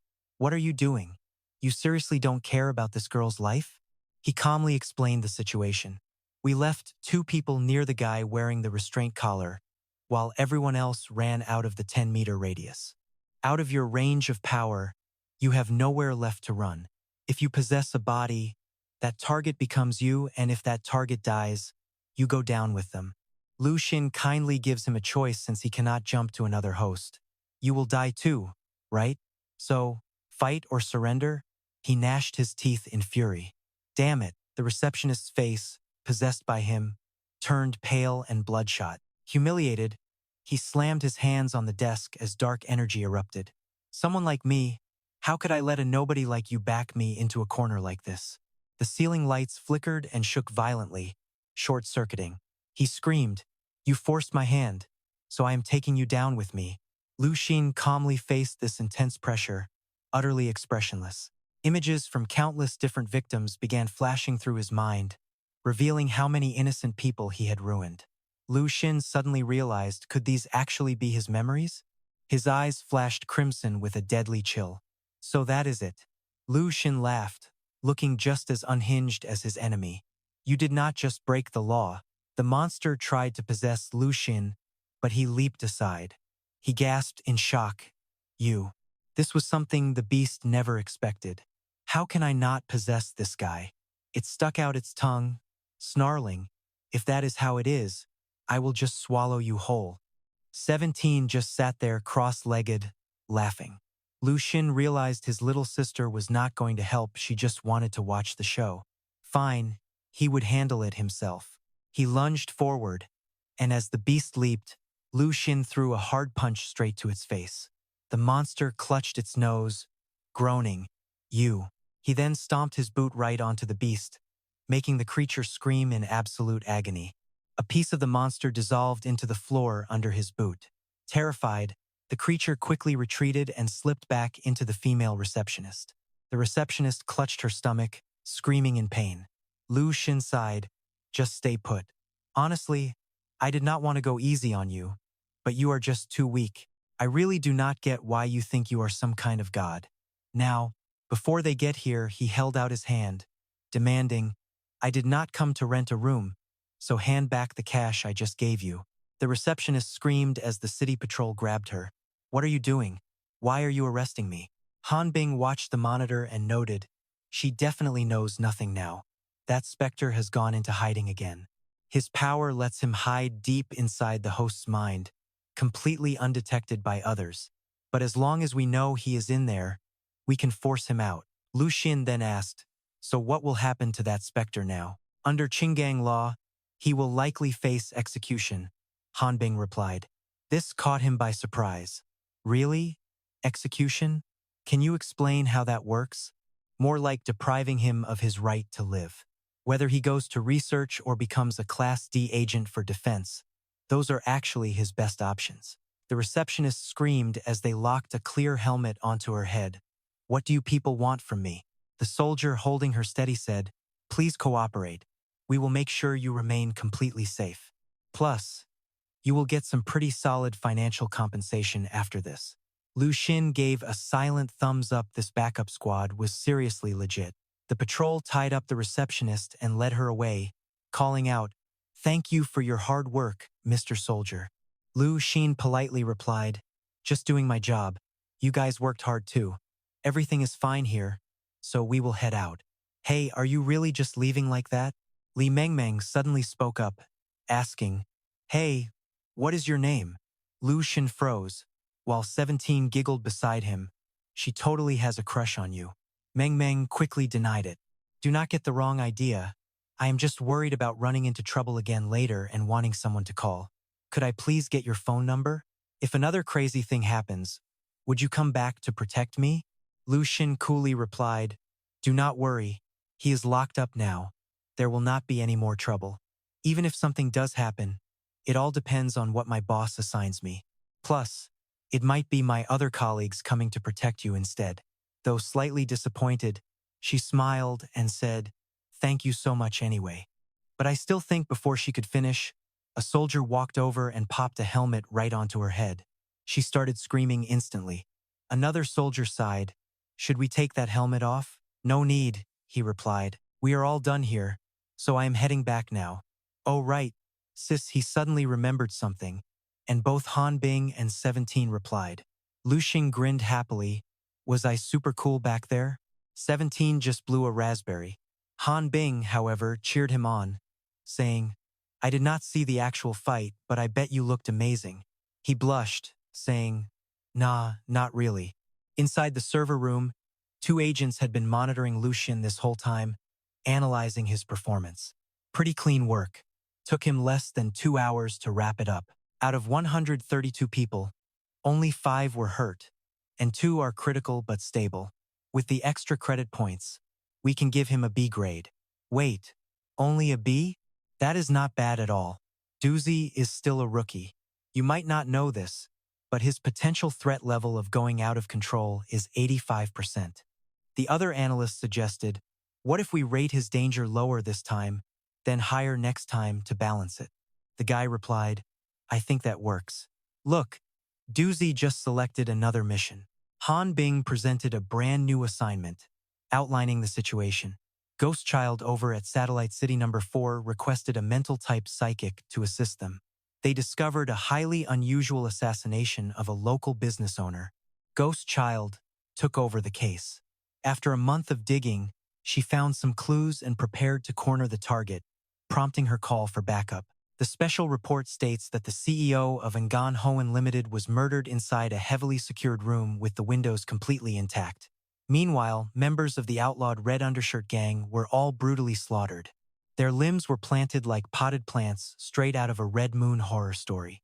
A headless ghost is wandering Satellite City 47. Lu Xin gasped, What is that? Han Bing said, These are reports Ghost Child sent. Ghost Child is a level 3 special agent with massive autonomy, handling this solo. Currently, the threat is rated level 3, and the payout is around $1 million, plus 100 contribution points. Hearing about the cash, Lu Xin's eyes lit up. Yet, Han Bing's expression remained dead serious as she spoke. Since Ghost Child asked for a mental-type psychic, our first choice was Mr. Gecko. He asked, So why give it to me? Han Bing chuckled nervously. Well, Mr. Gecko is absolutely terrified of Ghost Child, and we have to consider our agent's comfort. So we did not force him. Lu Xin imagined Mr. Gecko being chased by Ghost Child and accepted his fate. Fine, I will go. He playfully pleaded. So the points and cash are locked in? She smiled, absolutely. Ghost Child has always been incredibly generous. The next day, at the toll booth of Satellite City number 4 highway, Lu Xin looked around, wondering if this was the spot. Ghost Child sneaked up from behind, calling, Hey kid, over here. She walked up to greet him.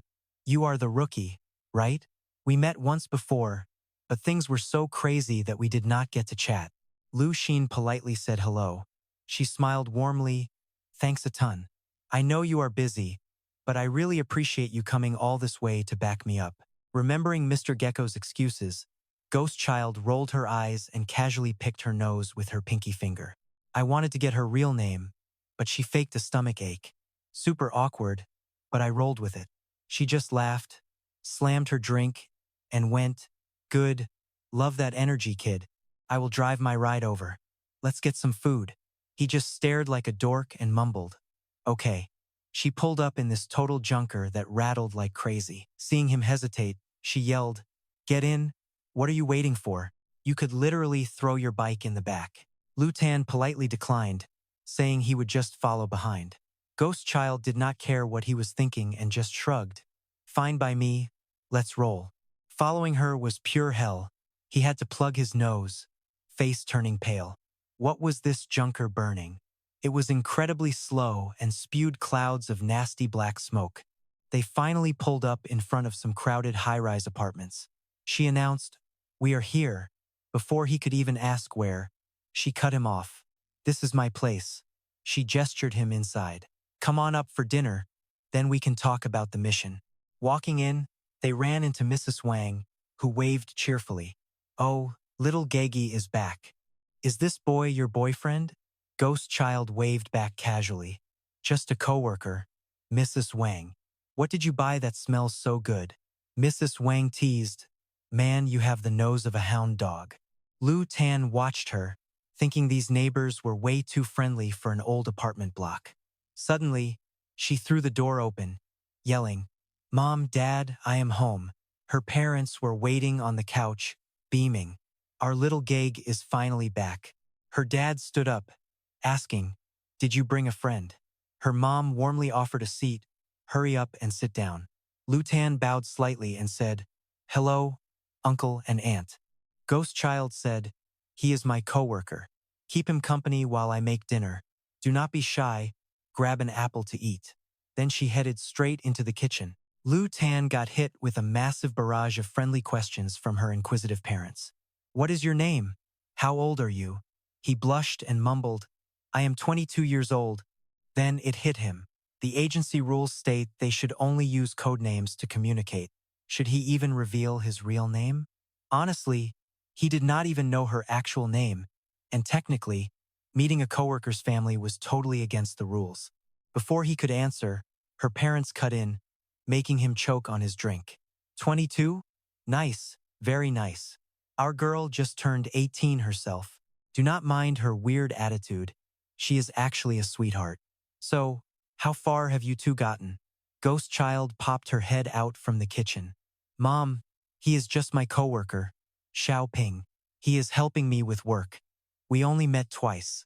Listen, I am still young.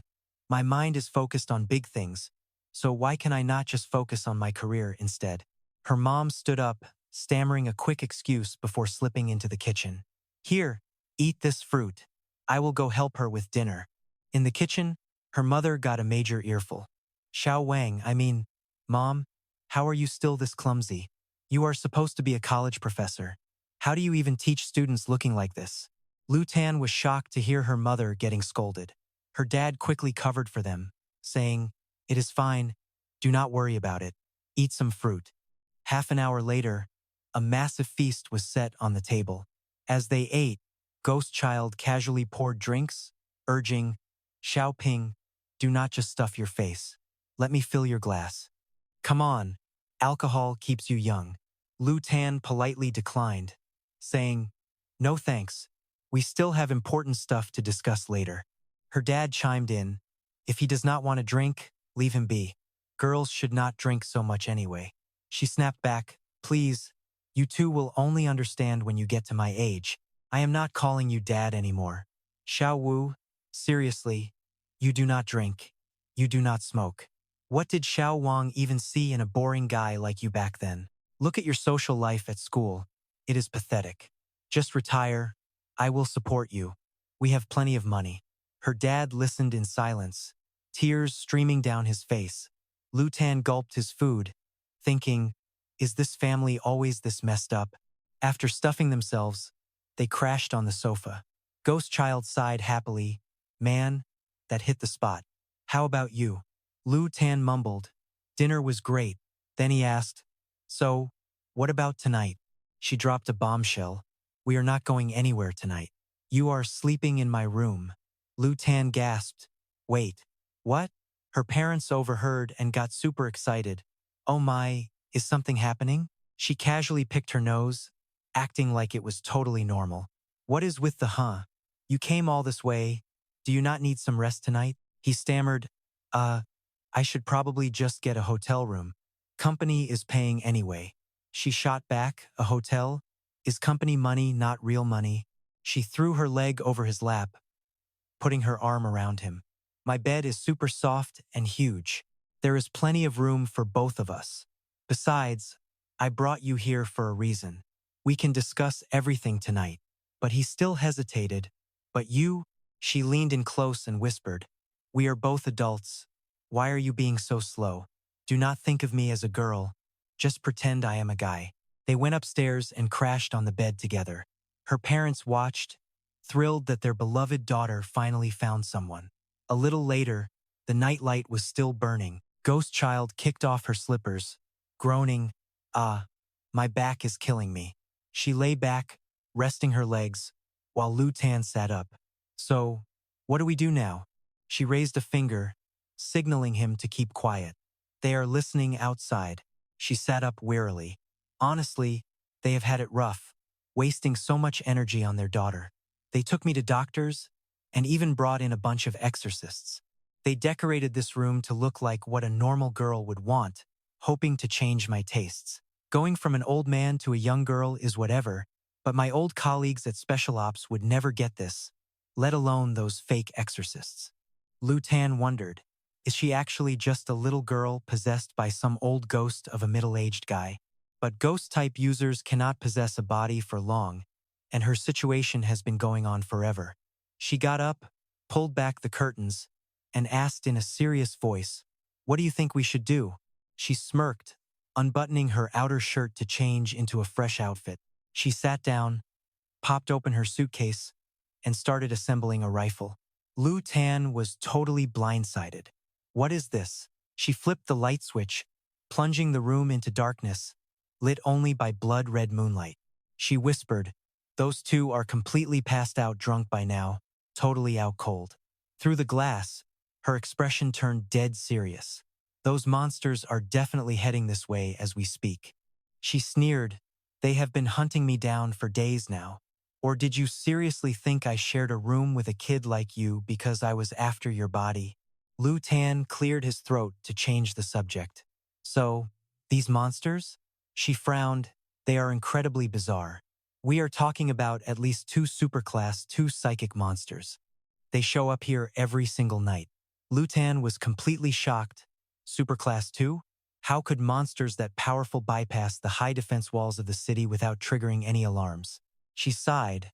"After seeing those weird cases, I suspect a rogue ability user is behind this.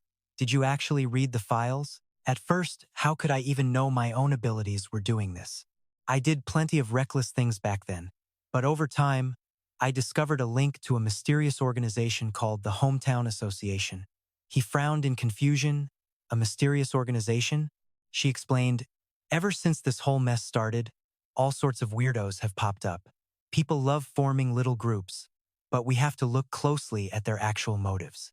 The real difference between a cult and a regular group is whether an ability user is involved. If they are, then they become our problem." Gitu says, "Look, yours truly has almost finished digging into this shady hometown association. They've been meeting up in secret, basically acting like some freaky cult. They worship some place called the True Homeland. There are a bunch of psychic ability users in their ranks I can't quite pin down yet, so I didn't want to stir the hornet's nest. I wanted to hunt their leader down first." She scoffed, self-deprecatingly. "But the guy made a move on me first, starting like 3 days ago. These spiritual monsters showed up in my complex because he knows I am on his trail and wants to silence me." Lu Xin frowned. "That gutsy? But if they are literally knocking on your door, with your rank, couldn't you have called in a tactical squad to back you up first?" Guitu shook her head, frustrated. Until she figured out the enemy's exact power, she had to play it safe. Besides, they've already tracked me down here. I could easily slip away, but what about the young couple next door, Wang and Wu? Having to put up with a wild card like me is hard enough for them. I can't just drag them into danger. Plus, there are so many other neighbors around." Gitu smirked proudly. "Yours truly has guarded Satellite City number 4 for years. My friends, my family, they're all here. This is my absolute turf. I don't care who he is. Running wild on my turf? I'll show them who is the real boss around here." The clock chimed. Grasping her cup, her eyes flared with a lethal sharpness. "They're almost here." The streetlights flickered wildly, short-circuiting under some eerie, unseen energy. The whole block was on the verge of total blackout. Then they died out completely. Right on cue, 2 freakish monsters emerged. Guitu whispered, "I've locked down this entire floor with my power so they can't pinpoint my apartment. But these bastards are incredibly patient. They are searching floor by floor. I can't take them head-on tonight, but their spawn time is limited. They only hang around for about 3 to 4 minutes max." She added, "From what I've gathered, these things are totally different from normal psychic beasts because they are incredibly targeted. Someone is clearly pulling their strings. It is all on you now. While they are busy trying to sniff me out, slip outside and scope things out." Gitu remained optimistic that if they could locate the puppet master or at least identify his actual power, this whole mess would basically be over. Lu Xin agreed and slipped outside. "Got it. Stay safe." Stepping into the eerie silence of the hallway, he leaned back and whispered, "Little sister, you there?" Lu Xin grumbled in frustration. His sister bailed on him again. Seriously, what a slacker. He had to pinpoint the source of these psychic beasts in minutes, but the key player was a no-show. With that kind of work ethic, how is she ever going to survive in the real world? He threw open the window, staring down over 10 stories. He carefully climbed down the side of the building. Thank God he could borrow a slice of his sister's gravity-defying powers right now. He sprung into action. 3 to 4 minutes. The clock was ticking fast. The sight before him was pure nightmare fuel. Countless human heads and dozens of twitching eyeballs covered its bloated, round body. He realized, is this how these creeps are hunting floor by floor? Lu Xin did the math. Two monsters pinching in from left and right. If they both spawned from those paths, their origin point had to be. His goal was clear: pinpoint where the puppet master was hiding. Reaching the apartment gates, he spotted two security guards casually gossiping. Lu Xin figured this spot was the most suspicious, but everything seemed normal. He watched them closely. Absolutely nothing. The guards had zero clue anything had slipped past them. Lu Xin wondered, what would Mom do here? Back when they left the city to track down the knights, she basically locked onto the enemy's energy signature instantly. He took a deep breath. Focus. How did Mom's power actually work? Suddenly, Lu Xin gasped as the world snapped into crystal-clear focus. It was wild. He could actually see the spiritual energy radiating off the people around him.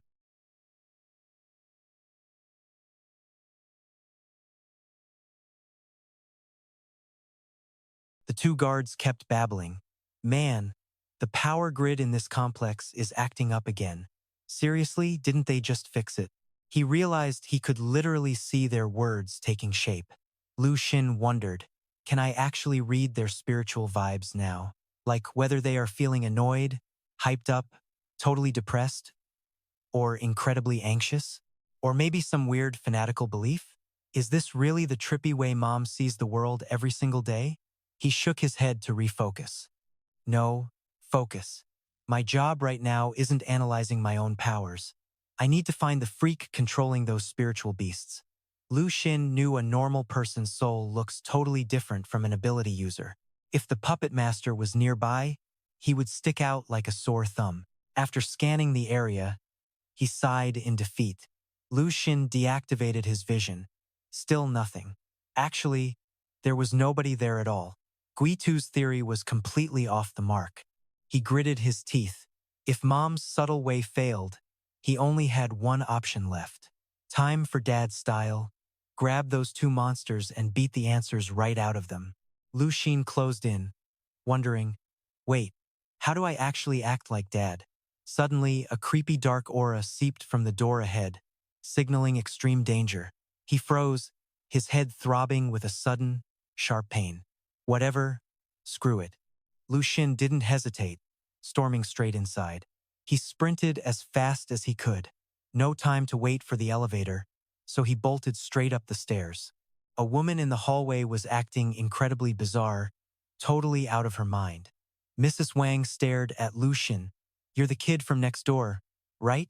Just dropping off some treats for the neighbors. Delivering food in the middle of the night? That made no sense. Mrs. Wang muttered in a creepy, low rasp, I'm just a poor widow raising a kid. Who knows when people will try to bully us? Neighbors are absolute vultures, staring at my groceries. So I shoved some fruit at them. Mrs. Wang glared at her fruit basket with pure malice and literally started spitting all over it. She slowly backed away, chanting under her breath, let them eat it, let them eat it. Lu Xin just shook his head at the absolute madness, ignoring her as he turned to keep moving. Taking massive strides up the stairs, he muttered, I can see it now. This entire building has turned into straight-up hell. On the 4th floor, a couple was screaming bloody murder. You scumbag, you tricked me and you're still hitting on my best friend. Reaching the 6th floor, eerie red energy swirled around Lu Xin. He kicked it into high gear, sprinting up the stairs.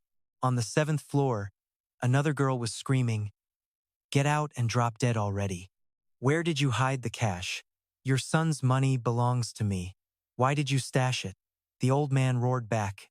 You'll never find it, you miserable parasite.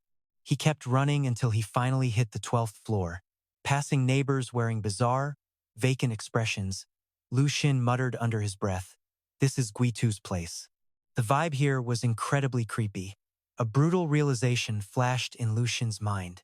Guitu's parents were already beyond saving. Suddenly, he sensed something on the floor above, where a heavy, metallic stench of blood filled the air. Following the stench, Lu Xin finally came face to face with a massive, grotesque monster. Knew you were here, he thought. He stared it down, sizing the giant beast up. I think I can. A vibrant green glow covered his vision, letting him see right through the creature's core. Scanning the chaos, A familiar face popped up Gui too. She was busy dodging the monster's lethal swipes. Good thing yours truly has fast reflexes.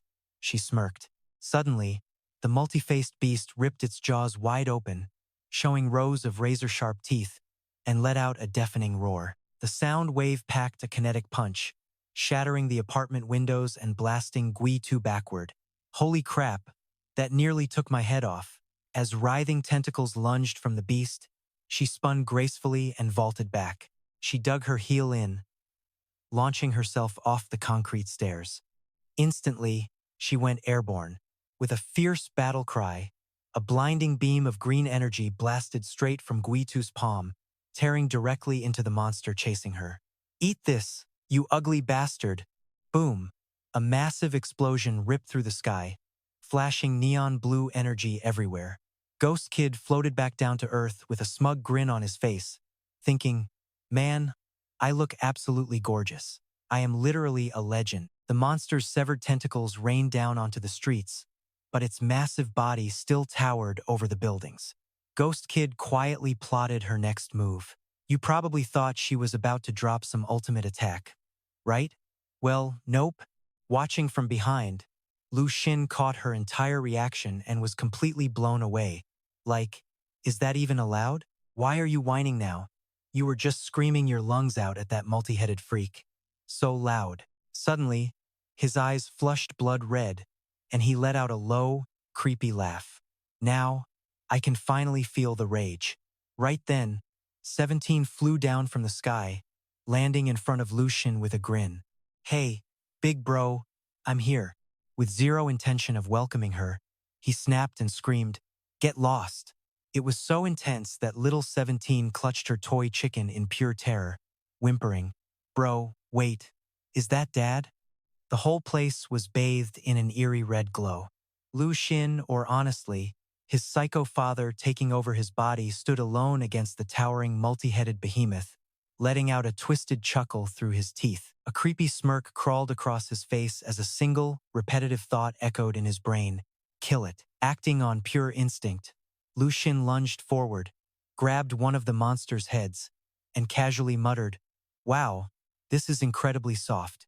Then, he squeezed. His fingertips pierced right through the monster's flesh like razor-sharp claws. The head immediately lost the strength to scream as Lu Xin slowly tore it apart, shred by shred. Finally, he ripped the head completely off, bursting into a wild, maniacal laugh.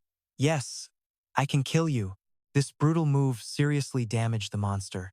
All the other heads on its body started wailing in agony, screaming, "Oh my God, that hurts so bad." Refusing to go down without a fight, the severed head in Lu Xin's hand bared its razor-sharp teeth. A second later, it lunged forward and bit down hard, clamping its jaws onto the very arm that was crushing it. So he had giant monster fangs in front of him and a severed head biting his arm. But Lu Xin just stood there, completely unfazed and showing absolutely zero fear.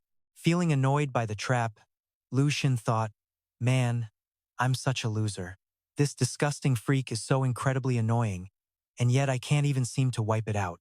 Then, he let out a mocking laugh. "Wow, you really know how to trigger someone's worst vibes, don't you?" Lu Xin shoved his hand right into the beast's mouth, laughing like a maniac, before channeling all his strength into one absolutely devastating punch. Every single strike shattered the monster's flesh to pieces. Lu Xin cursed loudly, unleashing a rapid-fire barrage of punches like a human wrecking ball. But then, out of nowhere, the creature's entire body melted away into a puddle of bizarre, glowing liquid. Staring down at the puddle of melted slime, Lu Xin muttered in confusion, "Wait, why did it just vanish like that?" He glanced over to the other corner, only to find the second beast was gone too. Suddenly, Ghost Kid ran up from a distance, asking, "Hey, you okay?" Lu Xing glared at her, highly suspicious. "No, wait, this Ghost Kid is totally fake too." The second the words left his mouth, she vanished into thin air. As his eyes went back to normal, a wave of exhaustion hit him. What the heck did I just do? Why did I get so incredibly angry back there? Little 17 poked her head out from the bushes, asking timidly, "Bro, are you still mad?" Lu Xin walked over to comfort her, saying, "It's okay, it's over now." But she still looked absolutely terrified by his psycho mode. "Bro, I promise I won't goof off anymore. I'll protect you." "Hey, it's fine. How could I ever blame you?" "Wait, you stayed hidden on purpose so Mom could teach me a lesson, didn't you?" Seeing her go completely quiet, Lu Xin smiled gently. "Never mind, let's just go home." As they stepped inside the building, the very first person he ran into was Mrs. Wang, the landlord. Then he peered into the basket, completely empty. It looked like that chaotic, crazy illusion from earlier had totally vanished. Flashbacks of a pregnant lady frantically calling someone and a kid watching spilled water on the floor rushed through his mind. Walking up the stairs, he realized, so everything those people were doing earlier was just a massive illusion. Finally, he saw a girl staring at a car. After climbing what felt like endless flights of stairs, he finally reached the 11th floor. Stepping inside, he saw the crowd of neighbors slowly dispersing into the shadows. That's when Lu Xin realized he had actually been on the 11th floor, not Ghost Kid's place on the 12th. He pushed open a nearby door and stepped inside, realizing this definitely wasn't her parents' apartment. Stepping inside, the absolute mess of a room and Ghost Kid passed out drunk next to a liquor bottle left Lu Xin completely baffled. "What is going on here?" Ghost Kid pulled the bottle away and sighed. "It's monster radiation. Those two beasts trigger negative vibes. Since they couldn't find me for 2 days, they changed tactics, infecting the neighbors and driving them absolutely insane." Lu Xin glanced over at the sofa. Ghost Kid's brutally murdered parents were probably just these two dummy puppets, right? Turns out she set up this decoy beforehand. He asked, "So those neighbors lining up outside earlier actually thought this was your place? Why on earth were they doing that?"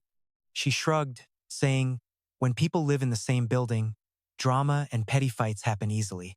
Lu Xin let out an awkward laugh. "So how's your relationship with them then?" Ghost Kid smirked. "Actually, my family is easily the most popular household in this entire complex." She added, "Those two monsters are hunting me, which messes with the neighbors. I set up this room to warp everyone's perception, making our enemies think this is my actual apartment when they decide to raid the place. Don't worry about the neighbors. They're under my control. Everything they did was totally fake anyway. Once they snap out of it, they'll just write the whole thing off as a bad nightmare." Lu Xin asked skeptically, "But can a monster's aura really drive normal people that crazy?" Ghost Kid shook her head. "You're missing the point, kid. Those dark emotions are completely real, they're just buried deep inside, and the monster drags them to the surface." Lu Xin continued his rapid-fire questions. "So you're saying there isn't a single decent person in this entire building?" She scratched her nose, groaning. "Oh my God, you're missing it again. If someone can hide their dark side on a daily basis, doesn't that count as being a good person?" Lu Xin replied, "You're totally wrong. I searched the whole complex and found zero traces of any other crazy. Wait, those two beasts were clearly lured here by someone who's directing them." He asked, "How did you even get targeted in the first place?" Ghost Kid paused, then admitted, "Honestly, at first, I was just investigating some mysterious deaths, tracking energy to lock onto a target, when I bumped into these two psychic beasts. Since those victims were clearly killed by monsters, it's hard to tell if this killer morphs into a beast or just warps minds to spread psychic pollution." He suggested, "If there isn't an active user nearby controlling them, the enemy probably branded you with a tracking mark when they released those beasts. They'll always find you, meaning you got tagged without even realizing it. If they've been hunting you for 3 days straight, where did you go 3 days ago?" She scratched her head, hesitant. "You're right. 3 days ago, I felt myself get tagged at a specific spot. Someone was watching me from the shadows, but I couldn't sniff them out no matter what I tried." Lu Xin frowned. "Look, I don't care about finding him. I just want to know where you got tagged and how they targeted you." Ghost Kid found his question pretty bizarre and asked, "Wait, what's the point of asking that?" Lu Xin flashed a highly devious, scheming grin. "Simple. I'm going to invite them over to my place as guests." Ghost Kid gasped, "Dude, don't be stupid. You can't just force this. They're targeting me, and it's incredibly dangerous." Dragging the neighbors into this is a major crime. My abilities can handle them, but your class is completely different. Ignoring her warnings, he kept scheming. Look, we can't fight head-on right now, so we need to mess with their heads instead. If I draw their attention, it'll completely break their logic, and they'll stop coming. Besides, my biggest advantage is that I don't have any neighbors to worry about. Plus, my creepy family would absolutely love to have them over. Ghost Kid finally agreed to the wild plan. Cut to Satellite City number 4, inside the famous Black Demon Cafe. The doorbell chimed as Lu Xin sat down. A waitress immediately rushed over and asked, "Welcome, sir. What can I get for you today?" Lu Xin replied slowly, "Let me browse the menu first." After looking it over, he made his decision.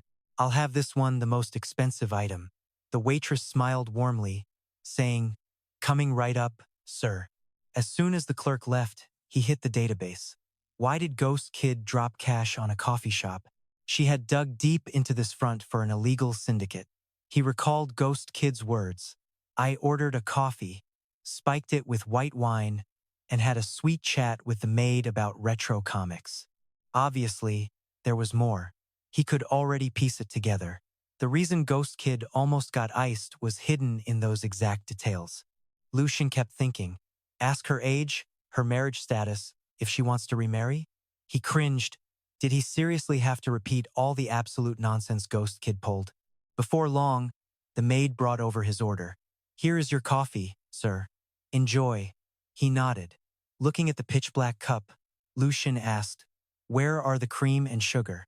The maid explained, "Our shop specializes in pure black coffee. You drink it straight to experience the bitterness and aroma. No sugar or milk allowed." He was shocked. "Right, but could you still bring some? It is too bitter. Want sweet? Order a cappuccino. No refunds, though." Lu Xin frowned. "No refunds? Fine. I will drink it. Just grab me some sugar." But she shut him down again. "Sir, this coffee does not take sugar." After a ridiculous back and forth about the sugar, the maid completely shut him down. "Sir, our coffee does not get sugar. Period." Lu Xin gave up. "Fine." The maid beamed. "Awesome, sir." Once she walked away, Lu Xin pulled a hard candy from his pocket, smiling.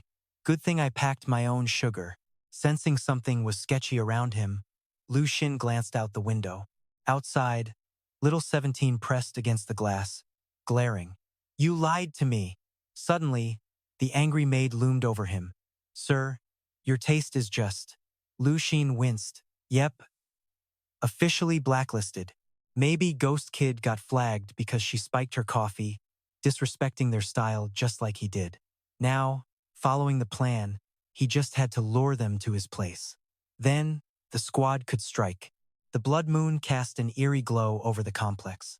Lu Xin walked in with groceries. "Got some food. Let us make an extra dish tonight." His mom asked, "Wait, didn't we just have a feast 2 days ago?" "Just got back from work. Got a little bonus. I want us to eat well." She stood up. "I will start cooking then. It is getting dark." Meanwhile, little 17 was bugging him for candy. "Give me candy? Hand it over." He sighed. "Seriously, none left." His dad chimed in, "Always rushing off to do dangerous favors for strangers. Are you that desperate for a promotion? Is our life here not good enough for you?" Lu Xin quickly changed the subject. "Hey, do we have any wine left? I want to have a drink with Tremuli tonight." Seeing him dodge, his dad snapped, "Are you not tired of pretending everything is perfectly normal?" Lu Xin calmly replied, "I cannot fake being happy. I really want that drink. Plus, we have guests tonight. I invited 2 friends, maybe more." Before he could finish, little 17 chimed in, "Me too. I want to play with them." His mom added, "We better prep extra food then." Seeing Lu Xin slip away from the topic only made his dad more furious. His dad stood up abruptly. "If they are your friends," his mom smiled, "then we must welcome them warmly." Meanwhile, at a street barbecue, an angry guy slammed the table. "Why would you ask something like that?" He yelled at the waiter. "You are one of us now. Only we see the truth." Those normal people?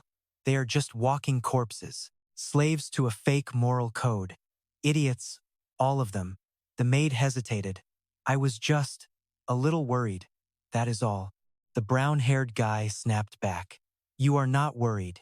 You are terrified. The other guy smirked. Denial is pathetic.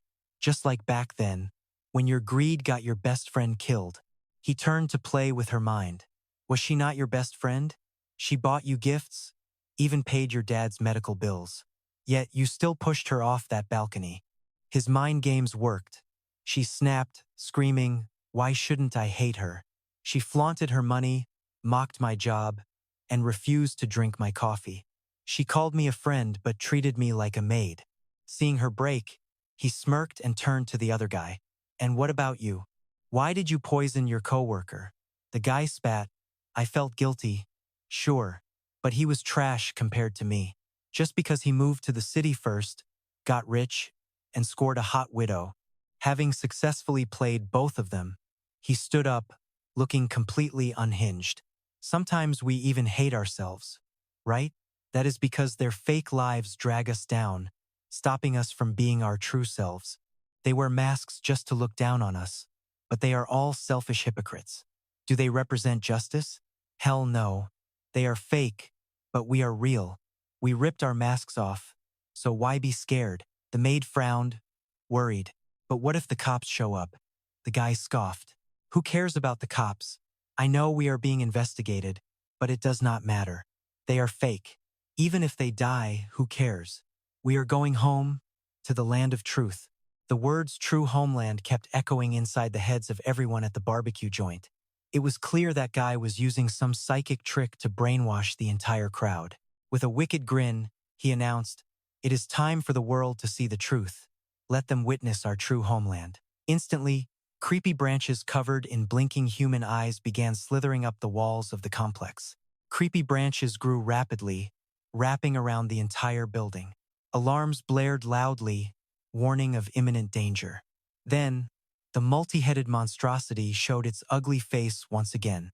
Lu Xin, who had actually been waiting there the entire time, grinned and waved. "Hey there, glad you finally made it. Did you really take different routes just to get here?" The gnarly branches reached Lu Xin's window, squirming around as they tried to find an opening to slip inside. No need to search. Lu Xin's mom threw the door wide open. "What are you waiting for? Get in here." Creepy, distorted laughter echoed from the apartment, making the monster freeze in terror. She snatched a giant branch, and it thrashed wildly in her grip. Trying to run? I don't think so. She unleashed her power, slicing deep gashes into the wood before tossing it aside. Go on. Beat it. Around the corner, little 17 stood on a high wall and yelled down, "Hey, little doll, don't be scared. Now that you are here, do not run." She lunged, landing straight on the beast's back. She tried her best to shove the massive beast inside, but it was just too heavy. Out of nowhere, Lu Xin's dad appeared, giving it a brutal shove. The impact snapped one of its heads clean off, and it rolled right to little 17's feet. She scooped up the severed head, cheering, "This is so fun." As they went inside, the door to apartment 401 slammed shut. Tonight was going to be an absolute party for Lu Xin's family. Lu Xin's dad dragged the beast into the kitchen, laughing maniacally. "Looks like meat is back on the menu." His mom examined the twitching branches in her hands, smiling warmly. "My shears are super sharp. How about I give you a nice manicure?" Watching the wholesome chaos, Lu Xin shook his head. The apartment got lively fast. He whispered into his phone, "All units, you are clear to move. I haven't spotted the target yet, but he is coming. Do not hesitate. Just grab the targets. I will follow up with details later." Ghost Kid replied, "Understood. Moving out."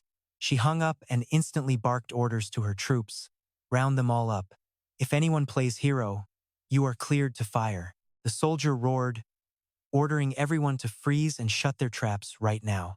The terrified maid started shaking, whimpering, "What the hell is going on here?" The dude suddenly stood up, spouting crazy talk about feeling the breath of truth and needing to act fast. Then, boom, he dropped dead. The soldier stared, stunned, asking, Wait, is this guy actually dead? Before blacking out, the guy happily thought, everyone dies, but it is not the end. We are going back to the true home, a place with no disguises, just eternal worship. Cut to Lu Xin's place. The dude opened his eyes, saw the warm lighting, and muttered, "Whoa, this warm light. Did I actually make it back to the homeland?" Lu Xin immediately splashed him with a bucket of cold reality, saying, "Nope, you're just at my place." 10 minutes later, they were sitting at Lu Xin's dining table. After interrogating him, Lu Xin summed it up.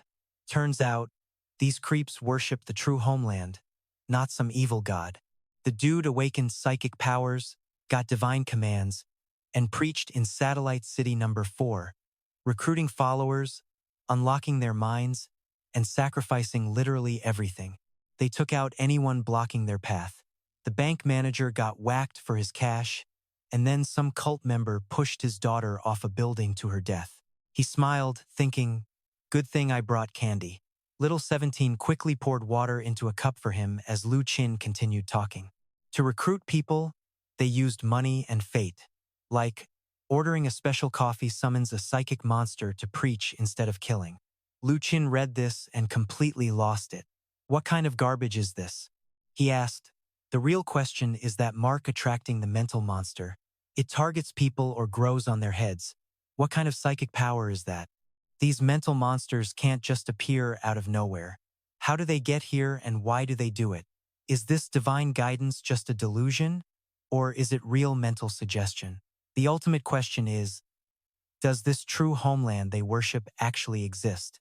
Hearing this, the guy totally lost his mind, mumbling homeland. True. Lu Xin sighed. Forget it. Let it go. We won't get anything out of him in this state.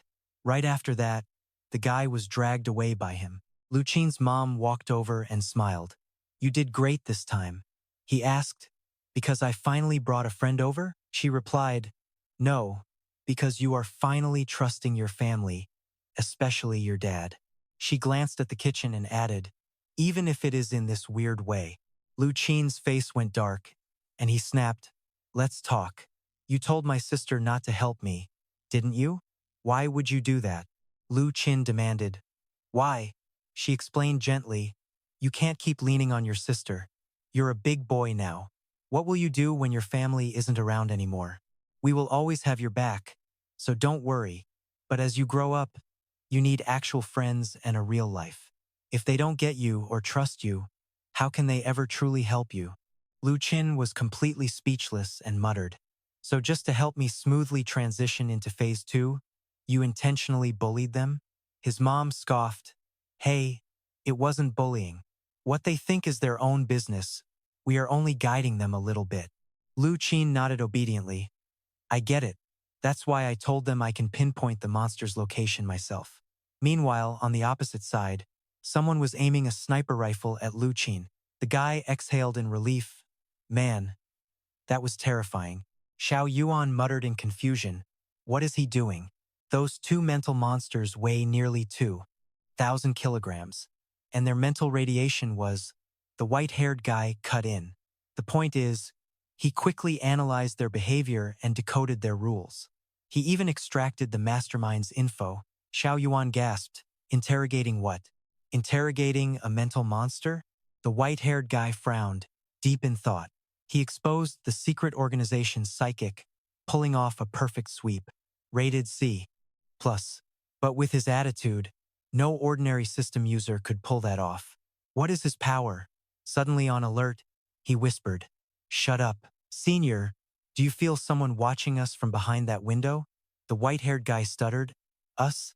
Didn't we say to bump his evaluation score up last time? Hurry, just give him an A+ already. Meanwhile, behind the glass window, Lu Xin's mom had been watching those two the entire time. Over at the Qinggang administration office, everyone was talking. The true homeland cult in Satellite City number 4 got totally wiped out, and they are digging deeper now. Minister Shen groaned. You called us all in just for this? Professor Bai smiled calmly. Obviously, but having you here is actually for something way more important. I believe we have finally decoded the secret behind the single soldier's power, he said. handing Minister Shen a new report. Staring at Lu Xin's test results, the minister gasped, 75%? How on earth is it that low? Professor Bai began to explain. Aren't we here to discuss this? This danger rating is totally subjective, giving him a score way past his actual level. He is just a massive outlier among psychics. After analyzing his mission report with Gecko, she spoke up. I suspect he altered the logs regarding several $1,000s, but Gecko's own report actually shows far more than the single soldier. He shook his head. I've always wanted to decode the single soldier's secret. Looking at the danger level report, we now suspect he isn't an empathy type and has no actual family around him. Professor Bai confirmed one thing. According to the observation team and the kids' reports, there's absolutely nothing there. He then presented more data. The single soldier's behavior shows he is totally different from other psychics. His abilities are way too chaotic and complex. I highly doubt he is an empathy type. He paused, his face turning dead serious, and concluded, actually, his body doesn't naturally possess any psychic abilities at all. Outside the meeting room, Han Bing beamed, Hey, Mr. Single Soldier. The brass loved your work on the True Homeland Cult mission. Director Du will present your collab report with the kid. Hey boss, have a smoke, Lu Xin said. As Lu Xin walked away, the director kept wondering, what is he so happy about? Did he whack some thugs or take out a mob boss? He asked Han Bing, so can I finally get promoted to a level 3 special agent now? She cheered. Once the boss signs it, it is official. You will get over $500,000 for taking down that secret cult. Lu Xin literally jumped for joy. 500,000. She added, regarding your registration for Phase 2, I already got it ready for you. Lu Xin replied with pure hype. Count me in. I want to protect Qinggang, keep our people safe, and work hard to make the world a better place. Seeing him so excited made her smile. Awesome. Just wait for orders. And I will submit everything once it's cleared. You will still make it to the Elite Agent Summit. Lu Xin looked confused. Wait, what kind of summit? Han Bing explained.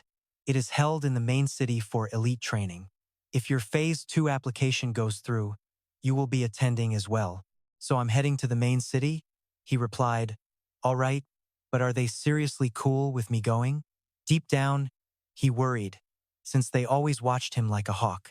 Meanwhile, Minister Shen frowned. No natural psychic power? What the hell does that even mean?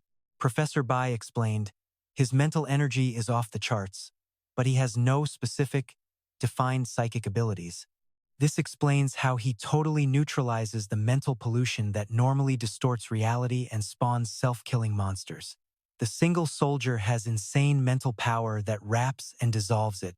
If that is true, his raw psychic capacity might actually be close to 10,000. Professor Bai clarified, look, no human being on Earth can survive a mental level of nearly 10,000. And that goes for the single soldier too. He probably weakened the monster before containing it. 4,000 to 6,000 seems more realistic. We can view him as a massive pollution source, but he is not toxic.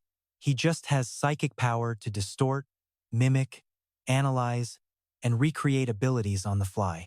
So, while he doesn't have a split personality, he doesn't actually have 3 family members either. I highly suspect that when his powers awakened back in the orphanage, he saw 3 people or some psychic abilities, and used his insane mental strength to mimic, decode, and adopt them as his imaginary family. Since his powers are just a cheap copy, he cannot tap into his real psychic potential. That is why he is still a step below S-class. With that, he held up a sheet of paper. Unexplored, no history of losing control, and actually respects rules. He is a golden seed. I believe he's ready for stage 2. Minister Shen slammed the table, yelling, your theory is pure speculation. Commander Chen hesitated, muttering, look, he is indeed incredibly dangerous, but he paused. When we started the Special Ops Department, didn't we establish cooperation rules? Minister Shen voiced his anxiety. I agree, ability users are terrifying. Have you read the Happy Town files? If this turns into a hornet's nest, are you sure you can handle it? Professor Bai grew increasingly serious. I read the files. Honestly, I wasn't surprised. Do you remember what that absolute genius researcher said right before he jumped off the 100th floor of the Institute? Do you still remember? Commander. To gasped. Those three curses? Professor Bai corrected him. They are not curses. They are warnings. He lowered his voice, dead serious. We must prepare for the arrival of the gods. To Tuan Trung burst out laughing. Come on, let's stop quoting a complete lunatic. Still, we must admit old Shen has a point. We have to be extremely careful with this. Professor Bai bolted up. I've got 2 sentences prepared, and they aren't just for you. Do you know that the maritime nation is negotiating with the Deepwell Company for cultivation services? Minister Shen froze. Wait, really? Professor Bai pressed his hand onto the table, emphasizing every word. My 2 sentences. First, with his current massive mental capacity, does he really need reinforcement? Stage 2 is about reinforcing and stabilizing mental power. But honestly, he doesn't need that reinforcement. What we need is to help him find stability. Minister Shen asked skeptically, one last question. How can you guarantee that once he reaches stage 2, he won't end up turning against us and becoming our enemy? Professor Bai squinted, replying with amusement. I've actually thought about that. In fact, I've already figured out the absolute best way to solve it. He smiled warmly and revealed his plan. Meanwhile, in the Port City Administrative Office, a voice came from Lu Xin's phone. Mr. Soldier, rest assured, we will do everything strictly by the book. The voice continued, once your file updates, we'll first deliver your city pass. After that, you'll immediately have the right to purchase property in Satellite City number 2. Lu Xin was shocked. Buy a house? He quickly added, could you check the property prices around Ring 1 of Qinggang Mountain, East District in Satellite City number 2? How much is it? Do we get a discount? Han Bing agreed before hanging up. Lu Xin sighed in relief. They weren't blocking him from the main city anymore, nor his Stage 2 application. Mom's advice actually worked. He hesitated. His mother seemed to be setting something up. Ever since they caught that specter, his family had been keeping their distance, and even his sister was just playing around. Lu Xin realized that in almost every fight, he had relied on his family's power.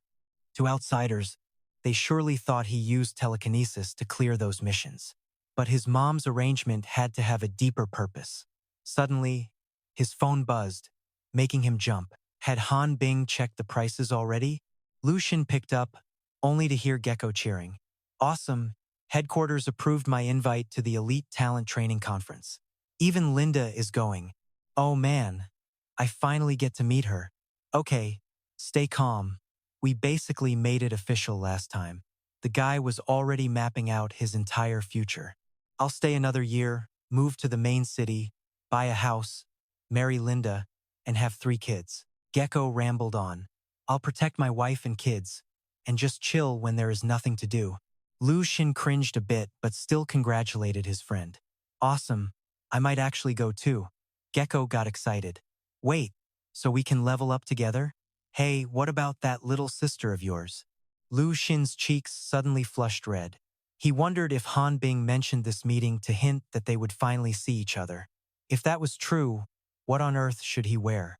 Back at his desk, Lu Xin happily hummed while packing up his things. Suddenly, his supervisor spoke up from behind. Hey Lu, don't rush off home right after work today. We've got something going on. Lu Xin blinked, surprised. What is it? The boss replied. The corporate vice president is here for an inspection. Since you're our model employee and up for a promotion, how about we grab dinner with him? Lu Xin immediately agreed. The boss hesitated, adding, just one tiny request. He is the corporate vice president, so when we eat, could you maybe not bring your gun? Cut to a restaurant named Old Wooden Head. Lu Xin scanned the room, thinking, wow, all the big bosses are here. This dinner is clearly a major deal. Xiao Yuan smiled warmly. You're all senior employees, please, dig in. Lu Xin whispered. He's so young. The girl sitting next to him chimed in. Heard he's a genius. ran a $1 million project at 20 and aced a top school in the main city. Her eyes sparkled with pure envy. And obviously, the best part is he's our big boss's son. Ugh, a guy like that is literally the perfect husband material. Lu Xin's jaw dropped. Wait, he already has kids? The girl laughed, correcting him. No, silly. Those are his younger siblings. Our big boss's first wife died in an accident. She nudged Lu Xin, whispering, he remarried and had a boy and a girl. But the vice president treats his step-siblings incredibly well. Maybe it's because his dad is handing over the company, or because he's just caring. But noticing how Xiao Yuan was literally drooling while staring at his little brother, Lu Xin thought, wait, this guy is creepy. Closing his eyes, Lu Xin tapped into his mom's power to sense the surrounding emotional states. Let's see what's going on here. First, the girl next to him. She was feeling, well, pretty thirsty. Then the guy next to her, who was desperately trying to stay calm so he could suck up to the VP with a toast. Lu Xin slowly shifted his focus to Xiao Yuan. What was the VP thinking right now? In his vision, Xiao Yuan was glaring at his little brother with a sinister look, thinking of a single word, meat. As his lips touched the boy's arm, he fought his urge and only bit down lightly. Breaking into a cold sweat, Xiao Yuan pushed his brother away. Lu Xin was actually surprised. He managed to control himself. He pulled out a notebook, scribbling a message while thinking, well, now I know how to join everyone in sucking up to this guy. He finished writing and ripped the page out. Xiao Yuan walked over, making excuses. Sorry guys, wanted to get here earlier, but my parents are in the main city. The kids were just sent over, so I got delayed. Hope you don't mind. He approached Lu Xin to clink glasses. Hey there, you look incredibly young. How should I address you? He introduced himself. I'm Lu Xin, working in logistics. Then, he quickly handed the slip of paper to Xiao Yuan. As he read it, the VP's face instantly went pale. He gasped, what is this? Xiao Yuan froze on the spot, his face turning hideous. The glass of red wine slipped from his hand, crashing to the floor and shattering into pieces. Xiao Yuan stumbled, collapsing to the floor as if all his strength had been drained. Everyone was utterly shocked, but Lu Xin remained totally chill, asking, care for another drink? Once Xiao Yuan pulled himself together, he picked up a glass. So, what did you say your name was? Lu Xin smirked. Didn't I literally just tell you? I'm Lu Xin. I work for your company. With that, the two clinked glasses. On the drive back, the supervisor tentatively asked, so, Lu, what exactly did you do back there? Lu Xin smiled warmly. Oh, nothing. We were just discussing food. The supervisor blinked, baffled. Food? He thought to himself, who the hell is this guy? Rumors say he has some crazy backer, but how could a single slip of paper terrify the VP? The Xiao family has a massive empire, maybe even their own private militia. Why are they so afraid of him? Eventually, they reached Lu Xin's house. As Luke Tan reached out to say thanks, the director peeled out, yelling, no need. Man, save your thanks. He was amazed the old boss wasn't even a mutant, but his driving was god tier. Luke Tan smirked. The party went great, making him the star player who caught the VP's eye. But VP2 was acting super shady. Something was dead wrong, and he had to report it.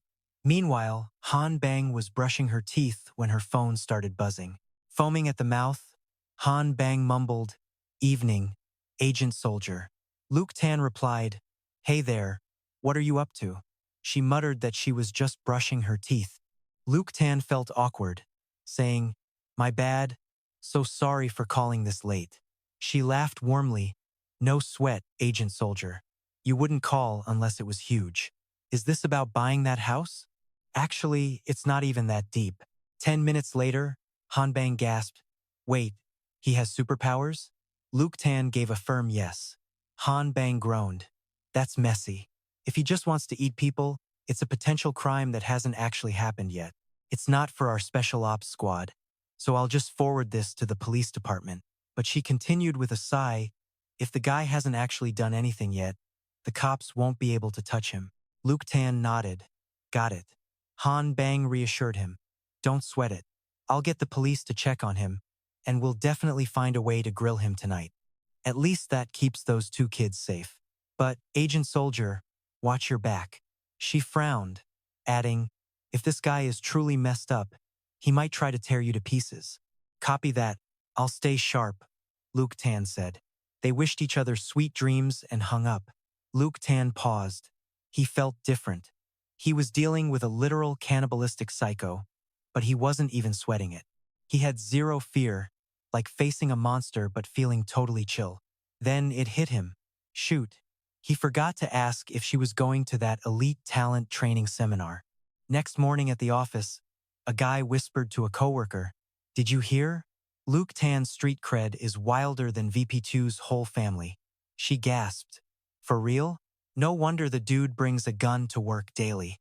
Just then, the boss stumbled over, stuttering, "Hey, Luke, VP2 is in his office.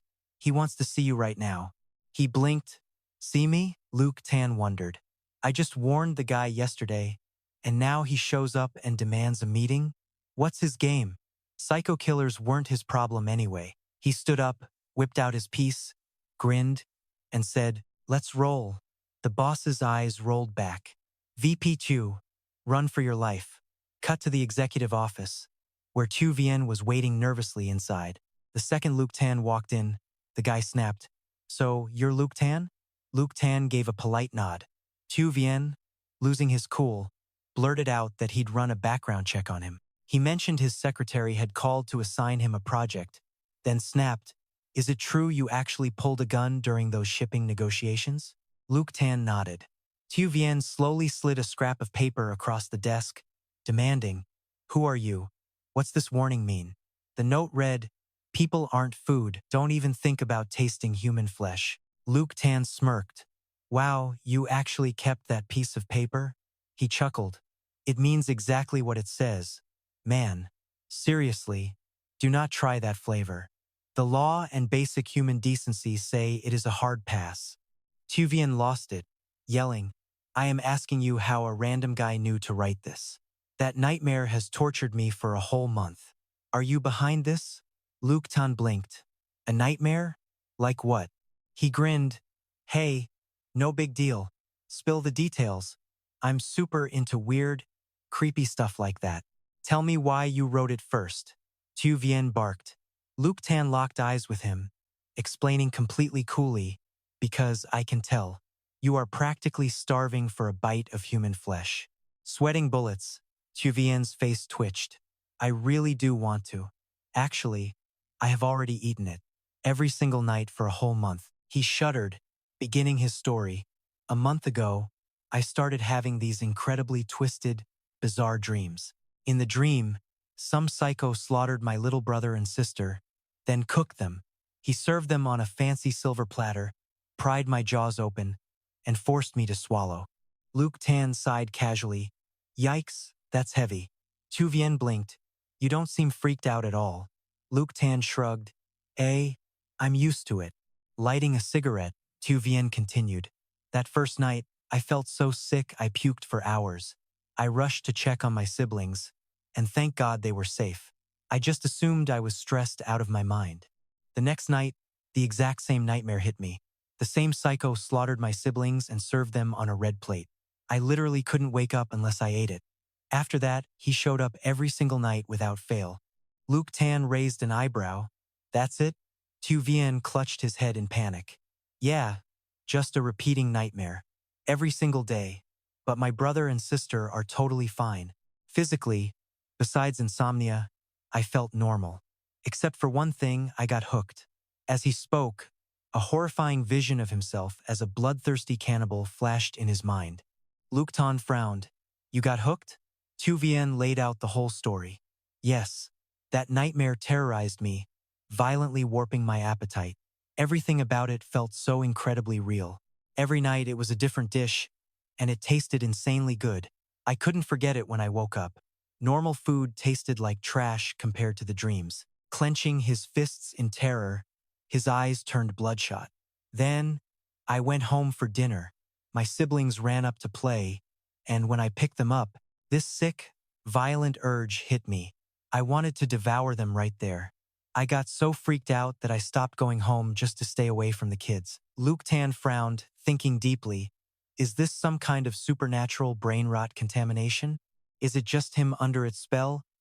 Or could his entire family be targeted? Chuvian finished, begging, "Why are you quiet? Am I a lost cause?" Luke Tan stood up, replying, "Nah, not at all. I am just thinking about something else.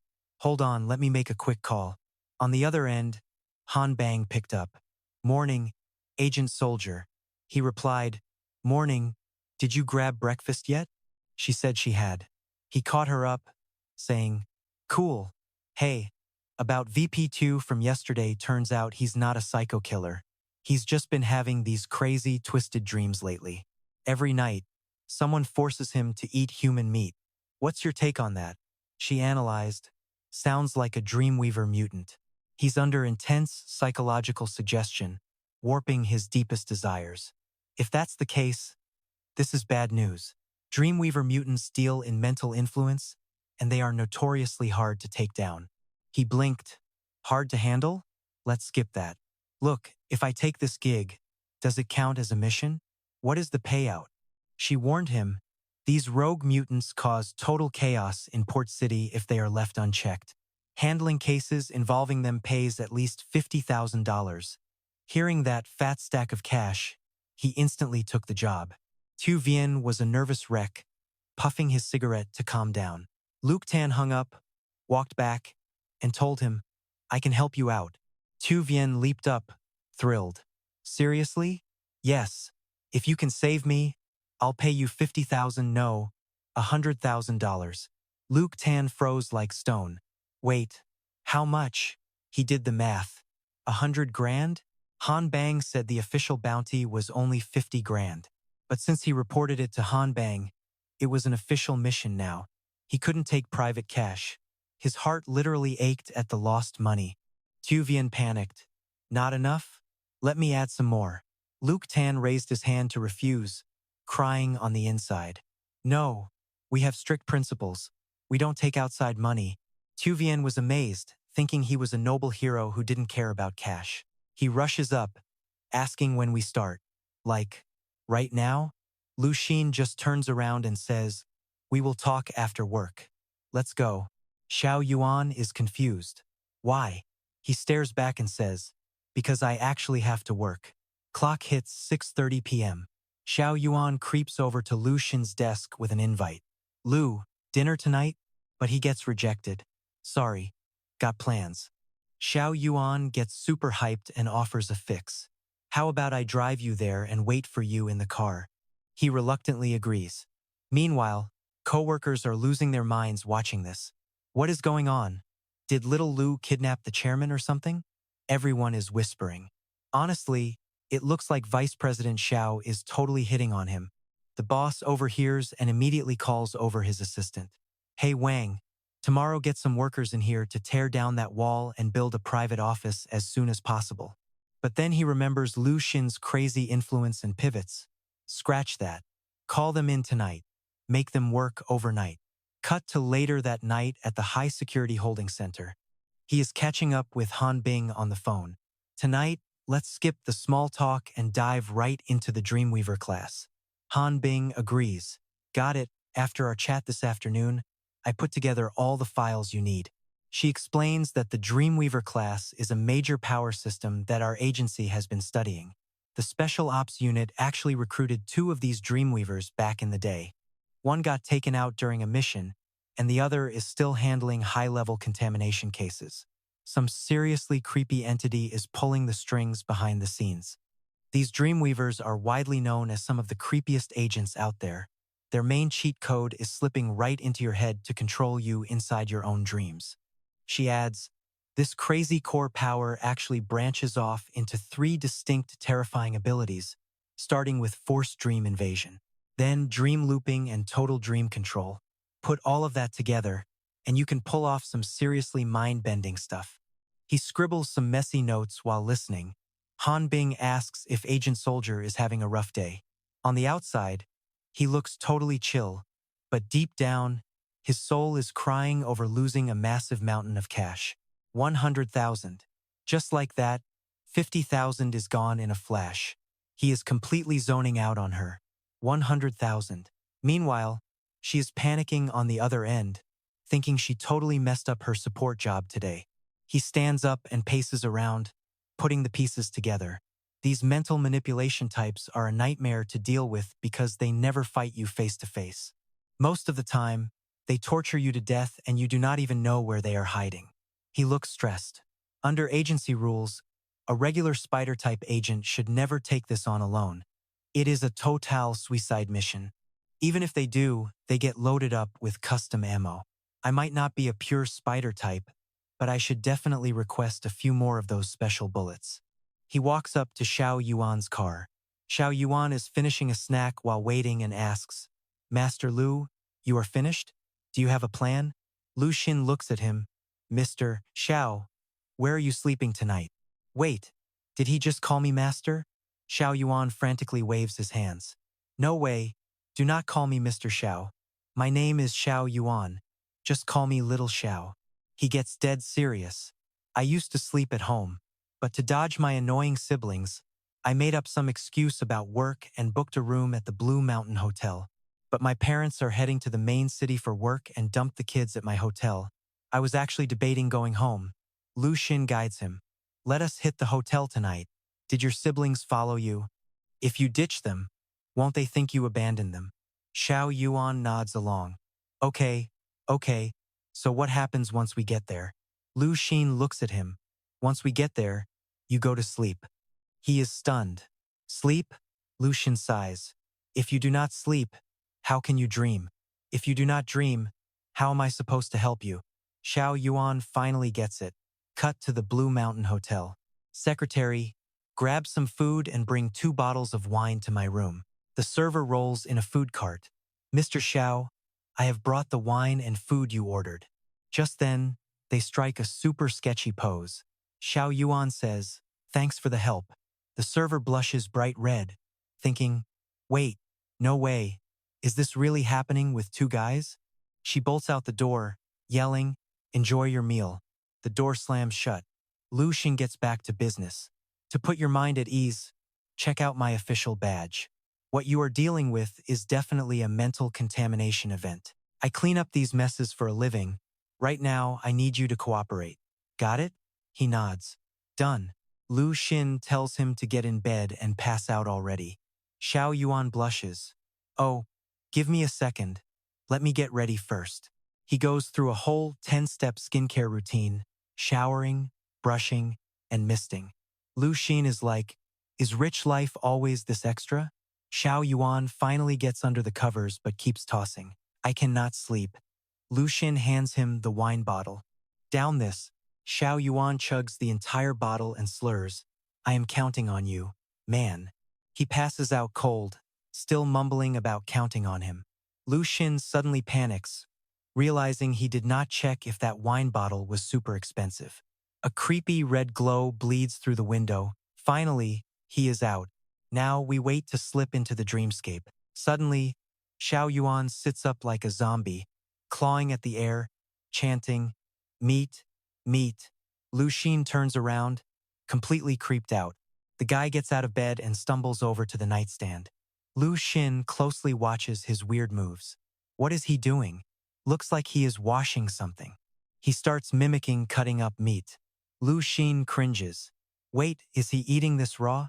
He looks so happy and practiced.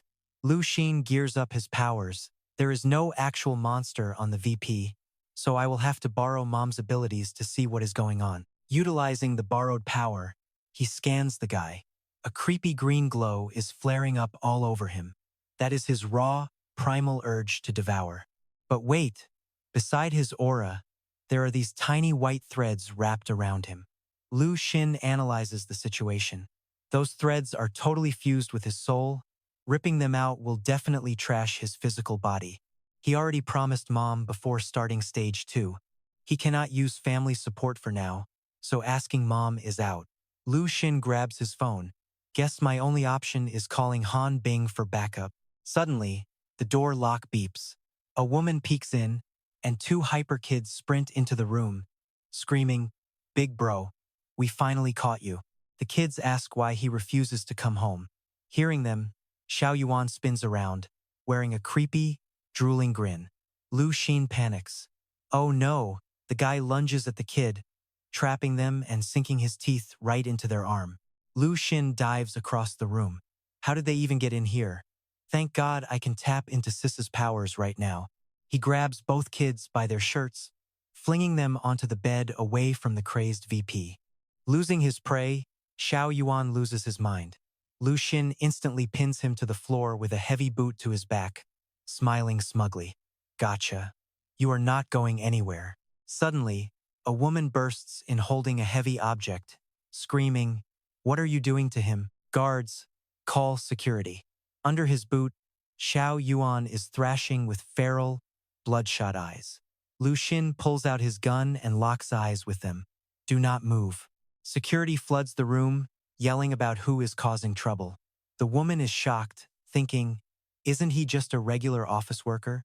How does he have a gun? He searches for a way out. This is pure chaos. The guards are charging, and taking them all down at once is risky.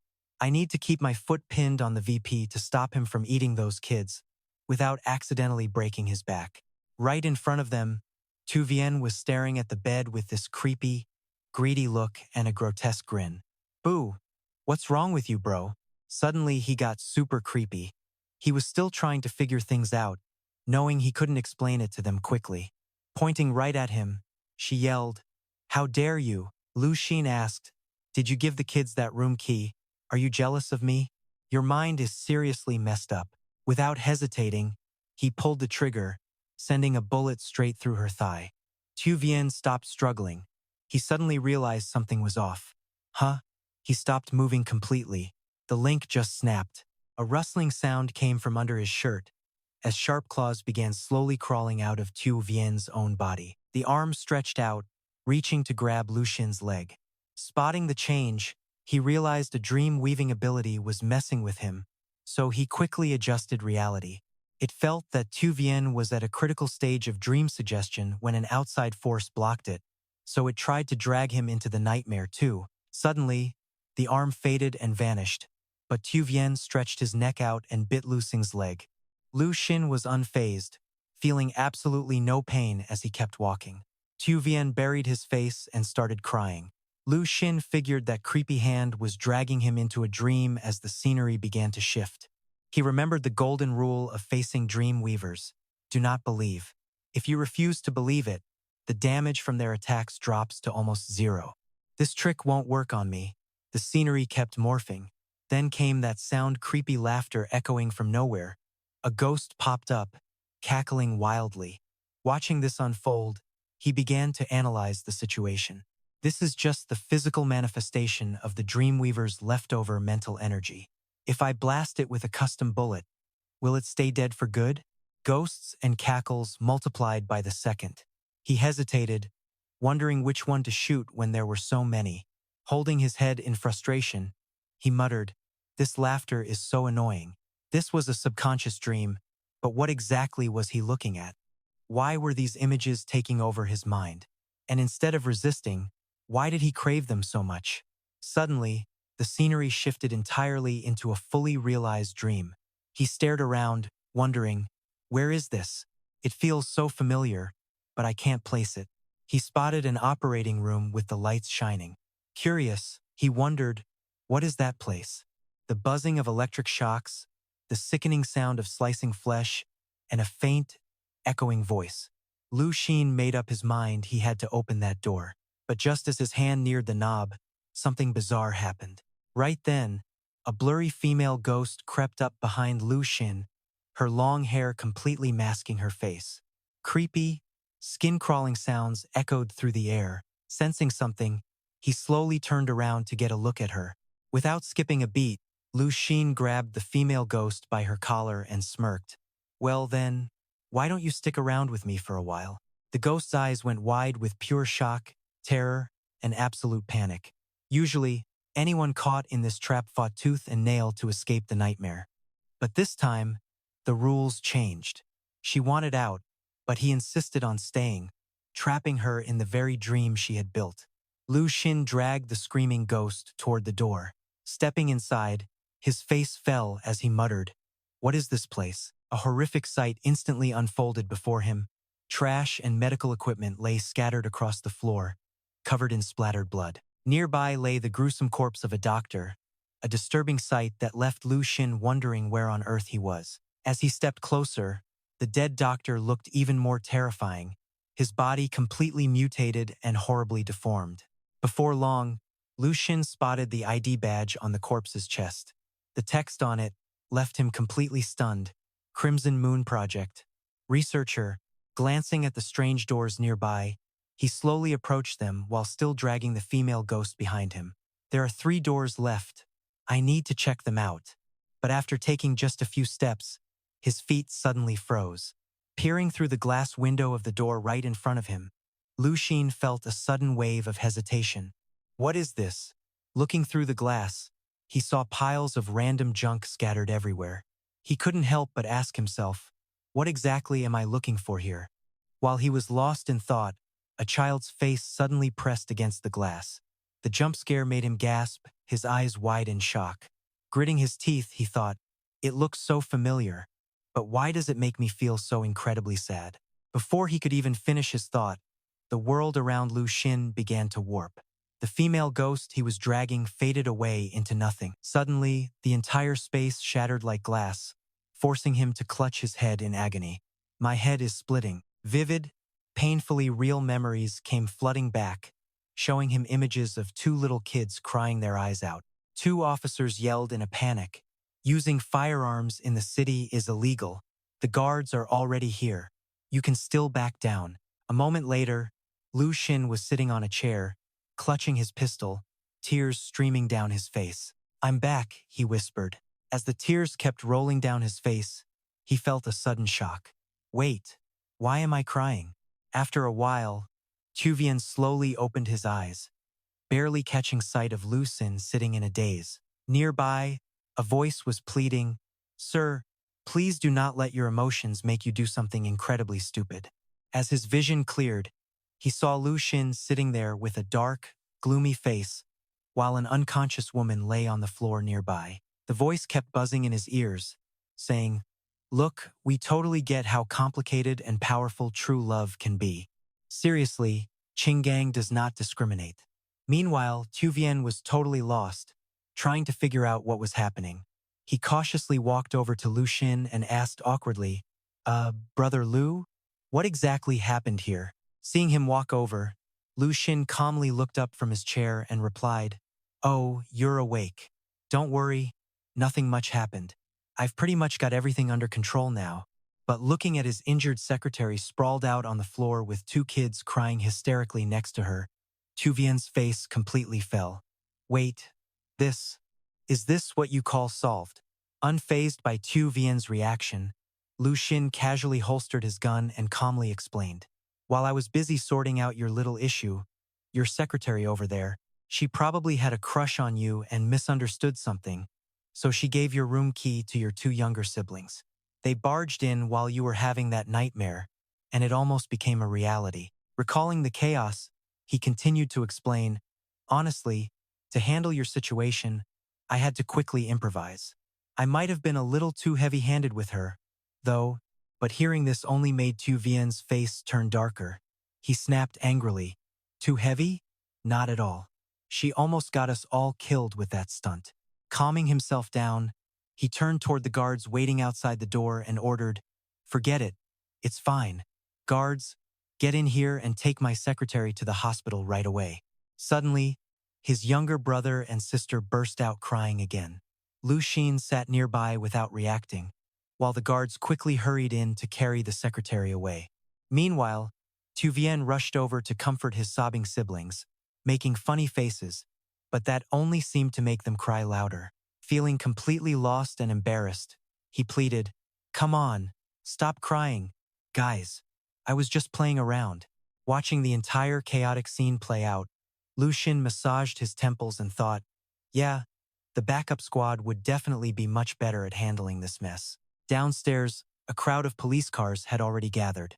Lu Xin turned to him and said, "All right, your case is basically half solved. But I have something much more urgent right now. I need to make a call, so you'll have to deal with these cops for me." Cut to a bedroom, where a girl lying in bed reached for the headphones on her nightstand. Wearing a thin nightgown, Han Bing slowly sat up and put them on. A voice on the other end reported, "It's confirmed. He's definitely contaminated, or to put it another way, heavily influenced by the contamination." Hearing that, she fires back, "Got it, Mr. Solo. Is your squad always this messy?" On the other end of the line, Lu Xin stares down at the street below, cool as ice, and mutters, "Yeah, hit a bit of a snag here. I let off a shot," he says. Han Bing panics slightly. "Yo, Solo, you good? What about the target?" He shrugs awkwardly. "I am fine, but she took a hit."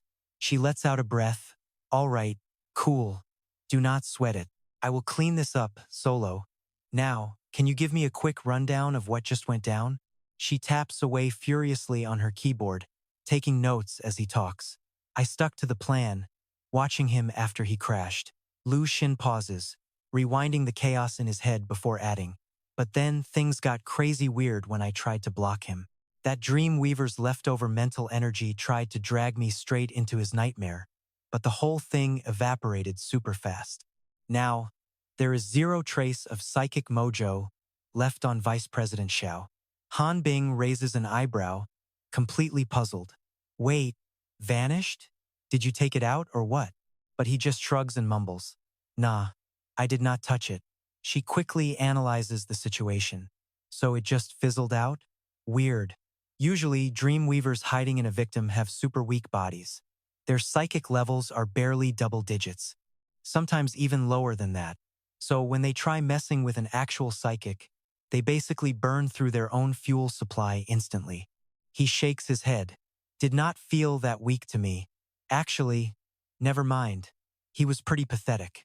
But this dude is freaky, so I am delaying my report. Let me figure this out first." This leaves Han Bing totally scratching her head. She snaps out of it and asks, "Fine, so how do you plan to track him down, Solo?" His answer is dead simple. "Easy. I am going to march right up and ask him." But remembering Xiao Yuan's bizarre state, he admits to Han Bing, "Here is the catch. I did not spot the Dreamweaver. Once that psychic residue on Vice President Xiao vanished, I was right next to the guy, but there was zero trail left behind." She quickly processes the facts and runs the numbers one more time. If that is the case, this Dreamweaver has clearly mastered their powers to an insane degree. Dream-weaving abilities are notoriously hard to track. These freaks can use mental suggestions to force targets to kill themselves from miles away. Hunting this guy down is going to be tough. Han Bing's voice crackles over the comms again. "Look, Solo, honestly, your gig is pretty much done here. You did your job. As for hunting down that rogue Dreamweaver, I suggest pushing this to headquarters. Let the elite investigative squad clean up this mess." But Lu Xin stands firm. "Nah, let me handle it." He looks out at the sprawling neon city. "I just got a crazy idea." Standing by the dusty window, his eyes turn sharp and deadly. "Yeah, I can definitely crack this case." Cut to the street below the apartment block. Xiao Yuan is sweating bullets, trying to convince a cop. "Officer, you gotta believe me. We did not do anything wrong. I swear." "Yeah, we were just hanging out." "Gun? What gun?" "No way. We do not have a gun. Do not believe those liars." Meanwhile, a cop steps up, salutes Lu Xin respectfully, and asks, "You need us to handle anything, sir?" Lu Xin remains totally chill. "All good. Thanks, guys. You can head back to the station now." Watching this unfold, Xiao Yuan's brain is short-circuiting. An active shooting case just gets swept under the rug? Why is a badass like this working a low-level job for my family? He spins around to Lu Xin, stuttering anxiously. "Boss Lu? Wait, little Lu. I mean, brother Lu. What do I do now?" Lu Xin quickly pats his shoulder to calm him down. "Hey, relax. Your nightmare problem is solved. Tonight, you can finally sleep like a baby. But now, I gotta hunt down the creep who put those nightmares in your head. Let me handle this personal favor." Xiao Yuan gulps, totally freaked out. Wait, someone is actually trying to kill me? Lu Xin stays stone cold. Yup, someone wants you dead. Now, real talk. In that dream, did someone force feed you, or did you eat that stuff yourself? Xiao Yuan starts shaking like a leaf, his voice cracking. At first, yeah, some creepy figure forced me to eat. But after a few days, I actually wanted to do it. In the dream, it felt like I became a completely different person. He throws up 3 fingers to the sky, slaps his chest, and swears on his life. But seriously, that dream version of me was a total psycho. That was not me. I am telling the truth. I swear to God. Watching him panic, Lu Xin secretly chuckles to himself. Man, I really terrified the boss's kid. Out loud, he tries to chill him out. I get it, do not worry. You were just under some heavy psychic influence. He locks eyes with Xiao Yuan and continues. These nightmares started a month ago. I need a list of everything you touched, and anyone who has beef with your family since then. Plus, if you kick the bucket, who gains the most? Put it all together. Hearing this, Xiao Yuan scratches his head, looking totally overwhelmed by the task. That is tricky. My family is moving to the main city. My parents and the staff are already over there, but I will try. Lu Xin cuts him off, totally serious. Then we are heading to the main city. I need to see them myself. Seeing him so dead set on this, Xiao Yuan swallows hard. And then what do we do? Lu Xin gives him a cold smirk. And then, we go grab the bastard, obviously. Fast forward to the next morning inside a massive, flashy office building. Lu Xin stands looking at a completely empty desk. He blinks, totally lost. Wait, where is my stuff? Just then, a coworker pushes the door open, looking super awkward, and points across the hall. Manager Lu, your office is actually over here. Lu Xin is utterly baffled. Wait, manager, what are you talking about? The guy grins. Seriously? You did not know you got promoted last night? Right after work yesterday, Manager Lu got a crew to renovate the office overnight. He said you are a big shot boss now, so you cannot sit out here with us peasants. They hooked you up with a new desk and moved everything in. Lu Xin raises an eyebrow. Wow, Manager Lu works fast, huh? He walks up to his brand new office, and sure enough, his name is already shiny on the door. He pushes the door open, looking at his slick new setup. Damn, this is actually... But before he can even finish, a whole crowd of coworkers bursts in, cheering loudly. Yo, congratulations, Manager Lu. Congrats, man. We definitely need to throw a massive party for this. Manager Lu, from now on, we are all ready to hustle hard under your leadership. Feeling a bit put on the spot, Lu Xin rubs the back of his neck. Thanks guys, but let us skip the party. Seriously, it is not about the cash. I am just super busy lately. Watching this, Manager Lu lets out a massive sigh of relief. Supervising construction all night paid off. But right then, Xiao Yuan strolls in with a wave. Hey everyone, hard work today. Manager Lu freezes, totally shocked. Wait, why on earth is he here?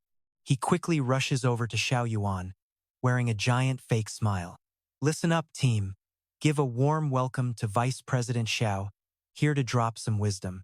Xiao Yuan waves his hands awkwardly. Haha, no, do not stop. Keep working. I just need a quick word with little Lu. With that, they step inside and shut the office door tight. Xiao Yuan hands over a messy pile of files. Lu Xin flips through them, looking unimpressed. Wait, you seriously do not even know how to make a simple spreadsheet? He rubs his neck. Usually my secretary handles that. Lu Xin raises an eyebrow. So where is this secretary now? Xiao Yuan sighs. Still in the hospital. Lu Xin just stares at him, letting out a flat groan. Slapping the files onto the desk, he said, let's stick to this plan for now. As long as you get the memo, we are good. My main focus is rounding up the squad. Sitting across from him, Xiao Yuan nodded in agreement. Totally. I already mapped out a way. Knowing how capable Han Bang was, he finally chilled. No worries. Someone probably booked my ride already. We will hit the main city by the day after tomorrow. Cut to a sketchy, rundown neighborhood. Inside a tiny apartment, a decent meal sat on the table. Rolling her wheelchair over, Xiao Lu stared at Lu Xin by the door. Aren't you guys supposed to be working? Blushing hard, he mumbled, I have this work trip the day after tomorrow, so I am taking some time off. Meanwhile, two little kids were literally running circles around his legs. Ooh, the boyfriend is here. The boyfriend is here, the kids teased, making Xiao Lu blush furiously. Get out of here. Quit talking nonsense. Lu Xin stepped closer, saying, honestly, it is not really a business trip, just heading to the main city for like a week. Hearing that, her face fell instantly. The main city? Sensing her worry, he jumped in quickly. Hey, relax. The main city is super safe. They have everything we need. You want me to grab you anything? She lowered her head, acting casual. Nope, just go and get back soon. He flashed a big grin. Then let's hang out. I need to run something by you. She blinked. Wait, really? A moment later, Lu Xin carried her downstairs, and she called out to old man Zhang, who was reading his paper. Mr. Zhang, if I am late, make sure the kids study. Have them copy the diary of a madman 3 times. I will check it later. The old man laughed. Haha, you got it. Do not worry about rushing back home. The two kids kept skipping around, teasing them. Ooh, a Princess Carrie. Look at the happy couple. Later, up on the hills, Lu Xin pointed at the distant skyline. Look how massive those houses are. He turned back to her, rambling excitedly. They have so many rooms and a giant living room. We can make a study room, and there is a garden outside to grow veggies. Plus, it is far from the West District, so it is super quiet. The houses here cost about $500,000 or $600,000. A bit pricey, sure, but having our own private yard is worth it. Once I buy it, you are moving in with me. Lately, I have been working my butt off and saved up a neat sum. Hearing him ramble, Xiao Lu finally cut in.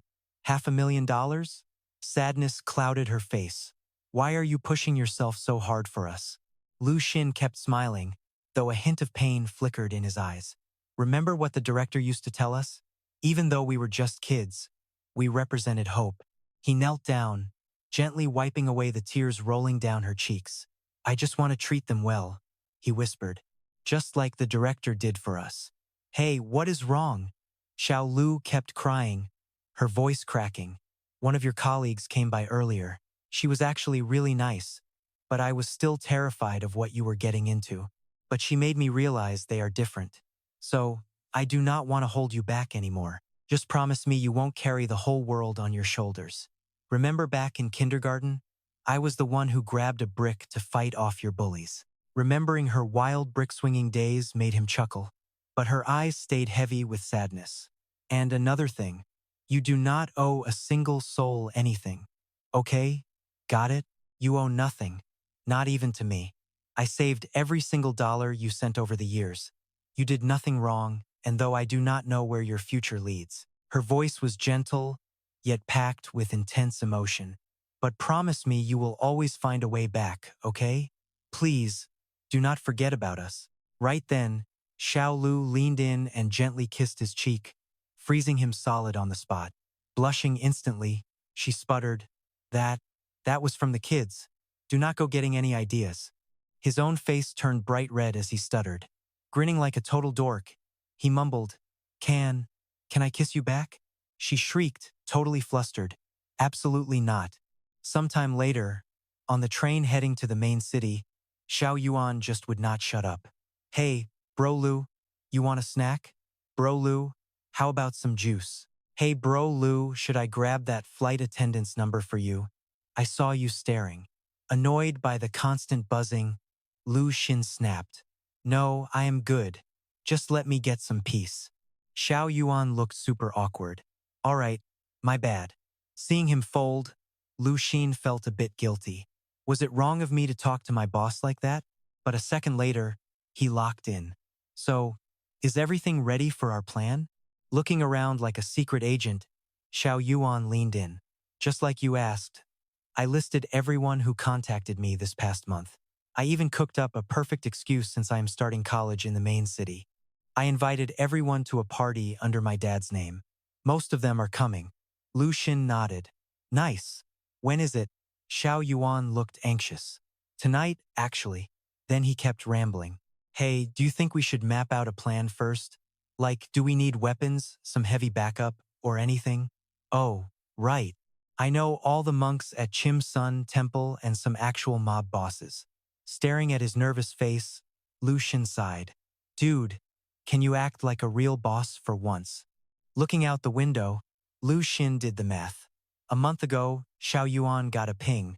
Even in the main city, a rogue Dreamweaver psychic was still out there hurting people. Security on psychics was way tighter here than in satellite cities. As the train pulled into the station, he wondered how a dangerous freak like that was still hiding. Lu Xin and Xiao Yuan hopped off the train. Lugging the bags, Xiao Yuan ran over. Bro Lu, I got a car waiting to pick you up. Sure, you do not want a hotel? Lu Xin waved him off. Nah, I have someone meeting me. At the entrance, crowds packed the lanes under a sign reading, Keep quiet and queue. Heavily armed soldiers in full combat gear patrolled the entrance, keeping a sharp eye on everyone. The heavy gates slowly lifted, and the crowd surged forward, with Lu Xin and Xiao Yuan right in the mix. Inside, the hallway was blindingly bright, lined with weirdly realistic paintings. Lu Xin watched them closely. These portraits, I feel like they are staring right at me. The eyes in the artwork literally looked alive. Watching the crowd, he wondered if the Special Investigation Unit used these creepy eyes to scan newcomers, forming their first line of defense. Stepping out into the open air, Xiao Yuan pointed toward the exit. Hey, bro Lu, my parents are waiting out there. You want to go say hi? Lu Xin shook his head. Let's regroup later. Spotting Chen Qing waving to him from across the plaza, he added, I have to report in first. Walking up to Chen Qing, Lu Xin offered a quick greeting. Chief Chen, hey, but Chen Qing was staring at Xiao Yuan. Is that guy with you possessed by nightmares? Watching Xiao Yuan hug his parents, Lu Xin scratched his head. Yeah, he is actually my company's VP, basically my boss's boss. Wait, why did I even mention that? Why did Chief Chen feel so low-ranking? Suddenly, Lu Xin froze, his eyes widening in shock. Wait, behind the woman, a grotesque, rotting face appeared.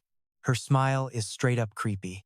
Sprouting right behind Xiao Yuan's mom is a hideous monster, just a floating head and a spine, sporting a nasty long tongue and a grotesque face. Seeing this freak show, he loses his mind and screams, This is so wrong. Chen Qing sees him losing it and pipes up, asking, Yo, looking at you right now, don't tell me she's the one you're hunting down?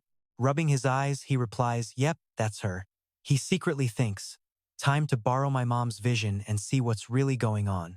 Instantly, her spiritual traits lock into focus gray and light brown. That means her mental energy is totally redlining. Oh, wait, it looks exactly like that white spiritual force inside Vice President Xiao when he was sleepwalking. It was her all along. Chen Qing speaks up, saying that girl doesn't look like an ability user. But Lu Xin stands firm, insisting it is definitely her. I'm heading over. She grabs his arm to hold him back. No way. This zone isn't our turf. It belongs to the City Defense Ministry. With a cold glare, she tells him to stay put. Moments later, a massive, muscular guy in black walks up to them, looking totally intimidating. What is it? This is the guy they call the Watchdog. Staring at him, Lu Xin is secretly blown away. Man, this dude radiates some seriously heavy vibes. Chen Qing steps up, pointing at her screen. You missed someone. This girl is trouble. She slipped into the main city a week ago, and you still haven't flagged her. Just a second ago, our special ops soldier spotted some major red flags on her. The guy frowns, completely dismissive. No way. That is impossible. The watchdog glares, his voice icy. I saw you guys tracking her, but she is no ability user. Staring down the guy's heavy pressure, Lu Xin does not flinch at all. He confidently replies, but she is definitely doing things that mess with people's minds. So, You really need to keep an eye on her. But inside, Lu Xin panics a bit. Wait, what's happening? Why am I suddenly feeling so freaked out? He shakes it off. Hold on. This guy is my coworker. Why should I be scared of him? Snapping out of it, he grins and extends his hand.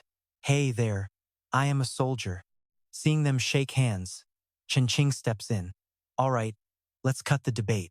Arguing about whether she is actually an ability user is just totally stupid. If you want to know who is right, just go over and ask her directly. Lu Xin happily agrees. Works for me. The watchdog immediately radios his team and signals them. In no time, a squad of heavily armed soldiers swoops in and completely surrounds Xiao Yuan's family. Walking up to them, Chen Qing remarks, the main city always plays it super safe with security. Seeing the guns, Xiao Yuan throws his hands in the air. Whoa, what is going on here? My suitcase has nothing illegal. Seriously. At most, it is just a few comic books. A nearby soldier responds, do not panic. We just need everyone to cooperate with us for a minute. The white-haired woman beside him grits her teeth.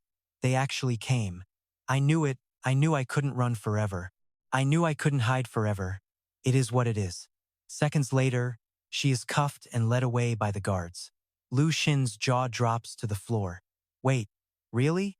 I didn't even get to do anything. And it is already over? Chen Qing chimed in to explain. Whether she is an ability user or not, there is absolutely no way she's escaping now. City defense interrogations are way more brutal than ours. We just have to wait. You still want to check it out? He nods firmly. Yeah, I will head over for a second. I'll be right back. Right after that, Lu Xin walks over to Xiao Yuan's father and paces around him, inspecting him closely. Hello, Director Xiao. Great meeting you. Catch you later, Director. His bizarre behavior leaves the old man completely baffled and confused. What was that all about? Lu Xin just spins around and walks off, leaving Xiao Yuan's dad totally clueless. The old man turns to his son, completely bewildered. Who is that guy? Xiao Yuan shrugs. If I told you he is just a low-level worker at our company, would you even believe me? Later, cruising down the highway, Lu Xin sits in the car, totally puzzled. Xiao Yuan's stepmom was the one giving him those nightmares? But why would she do that? Frowning, he wonders if she wanted to hurt Xiao Yuan or her own two kids. Chen Qing hears him sighing from the driver's seat and speaks up. You're trying too hard to understand her mind. Technically, once you track that woman down, our mission was officially done. Specialists will handle the next round of interrogations and run a full psychological profile on her. We will get a copy of that report on our desks pretty soon. She glances over at Lu Xin. But honestly, I wouldn't recommend reading it. These files are dark. If your mind isn't ready for that kind of messed up stuff, it could seriously mess with your head. Honestly, it is basically a form of mental contamination, though we do have ways to resist it. Hearing her explain all this, he flashes a big grin. Spoken like a true boss. You really know your stuff. Chen Qing looks over, curious. By the way, how did you even know she was the problem? Lu Xin does not hesitate to reply. I just compared her mental energy. On top of that, I literally saw a creepy spiritual monster piggybacking on her. It looked like a sinister, glowing second brain. Chen Qing's expression shifts in the rearview mirror. A spiritual monster? So, speaking of this trip to the main city, did your family? He freezes, shocked by the question. Did they come along? He blurts out instinctively. Wait, my sister? Turning to face Chen Qing, his expression grows unusually serious. My little sister isn't actually with me. To be honest, I haven't seen my family in a really long time. Hearing this, her mind races. Professor Bai once mentioned that a soldier's family is actually a projection of their own psychological defense mechanism, which means, as he gets better and better at controlling his powers, his family might literally start fading away. A wave of worry hits her. All right, I get it. Right then, Lu Xin changes the subject. By the way, is Gecko not here yet? He was supposed to meet me at the station. At the mention of his name, she pictures Gecko eagerly carrying a bouquet of flowers. Well, I told him that his personal data analyst had already checked into the conference hotel a full day early, acting as part of the event organizing staff. He took off driving there ages ago. Lu Xin is shocked and a bit annoyed. Seriously? He didn't even wait for me? Chen Qing keeps going, but her face quickly turns dead serious. I am driving you straight to the Donghai Hotel where the big event is being held. Once we arrive, you are free to explore the main city and grab food with colleagues. Dropping you off completes my assignment. Since this is your first visit here, feel free to ask me anything, even though playing tour guide is definitely not my thing. Lu Xin just shrugs and gives a quick nod. All right, sounds good. But internally, Lu Xin is debating, should I actually ask her or what? He looks out the window at the stunning cityscape, with massive skyscrapers towering everywhere. The main city is absolutely massive. The director used to talk about how the world looked before the Red Moon event. Could this be what he meant? Stopping at a red light, Chen Qing glances over. You like the vibe here? Lu Xin stares out the window, totally fascinated. Yeah, will Satellite City number 2 ever end up looking like this? She glances at him. Our goal is way bigger than just transforming one satellite city. Watching the crowded streets, she asks, so, what's the real difference between this place, the satellite cities, and the outskirts? Lu Xin rubs his chin, thinking hard. Well, people here actually wait for traffic lights and use the crosswalks. Just as the light turns green, she says with total seriousness, it's called order. Sitting next to her, Lu Xin nods and speaks up. A professor I really respect once said that once a city stops worrying about basic survival, order naturally starts to take over, especially after that whole Red Moon crisis. Sure, the world went to hell for a bit, but order always comes back. That is our ultimate goal. Cut to later. Chen Qing's ride pulls up to this massive building where 3 people are waiting. We are here. Right then, Lizard starts acting like a total simp, sliding over to Tai Kui. My sweet Tai Kui, you look beautiful. But she just crosses her arms, giving him the ultimate death stare. Shut your mouth. Meanwhile, Han Bing waves excitedly and shouts, Hey, Mr. Soldier, they are finally here. Lizard immediately starts waving like a maniac at Lu Xin, shouting, What is up, brother?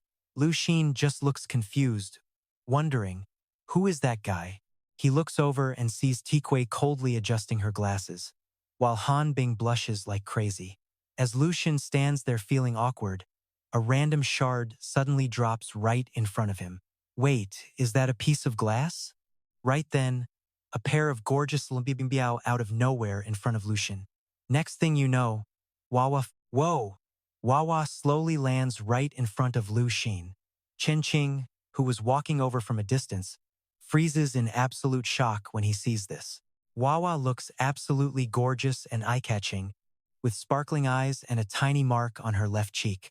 Honestly, Lu Xin and Wawa look like a perfect couple straight out of a romance movie. But suddenly, Chen Qing screams from across the yard in total panic. This is bad.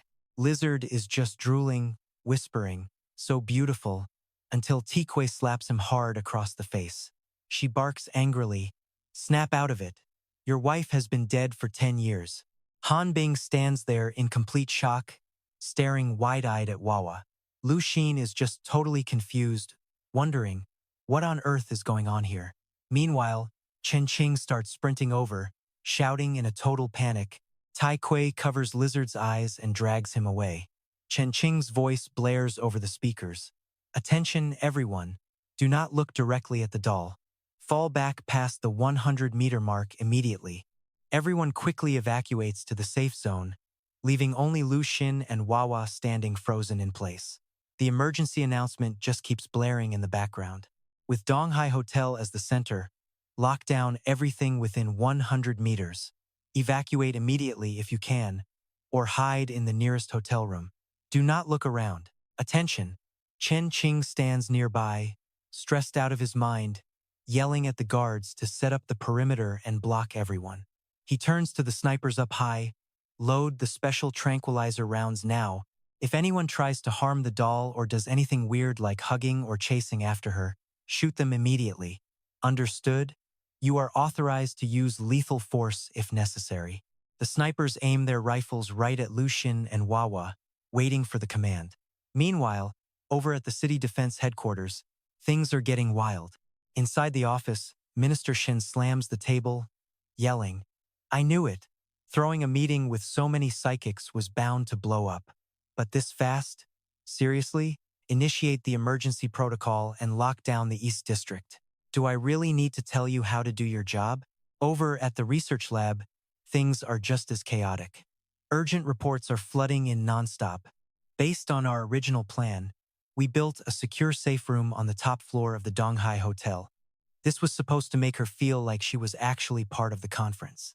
A fully armored soldier continues to report to Professor Bai, saying, "Look, with so many psychics gathered in one place, anything could go wrong. Keeping the doll locked up here is honestly the safest way to protect her. The doll has only ever responded to that one specific soldier. We originally planned to let him interact with her during the meeting, but completely out of nowhere, she reacted super aggressively toward him." Professor Bai, listening in silence, darkens his expression and mutters, "Keep observing her." Back on the ground, Chen Qing is tracking the doll's every single move on the monitors while trying desperately to reach her. "Doll, can you hear me? You really shouldn't have left the safe room. Can you please head back inside right now?" Seeing all this chaos, Lu Xin stands in front of Wawa, completely baffled. What is going on? Why is everyone suddenly banned from looking at her? But I do not feel any danger at all, just this sweet, heavenly scent. Suddenly, Chen Qing's voice crackles over his earpiece. "Soldier, can you hear me? The doll is randomly interested in you. Do not panic, and definitely do not show any hostility. I'm going to ask you a few questions. Answer me using hand gestures." Chen Qing wastes no time firing them off. First, do you feel anything weird in your head right now? Like, do you feel obsessed with the doll or want to possess her? Second, since she got close to you, have you noticed any major changes? Has she said anything to you? But to every single question, Lu Xin just shakes his head. His negative responses leave Chen Qing deep in thought, even though Lu Xin has already closed his eyes. But he just stared straight at the doll and stood near her for 5 minutes. Her mental pollution should have completely taken over his mind by now. Why is he totally fine? Standing there with his eyes closed, Lu Xin hears Chen Qing speak. "You can open your eyes now." He slowly blinks them open, only to see a pair of crystal clear, sparkling eyes. Suddenly, her absolutely gorgeous face is inches from his. Lu Xin blushes hard, his heart racing like crazy. It feels like his entire soul is melting, overwhelmed by a deep, intense longing that feels almost physical.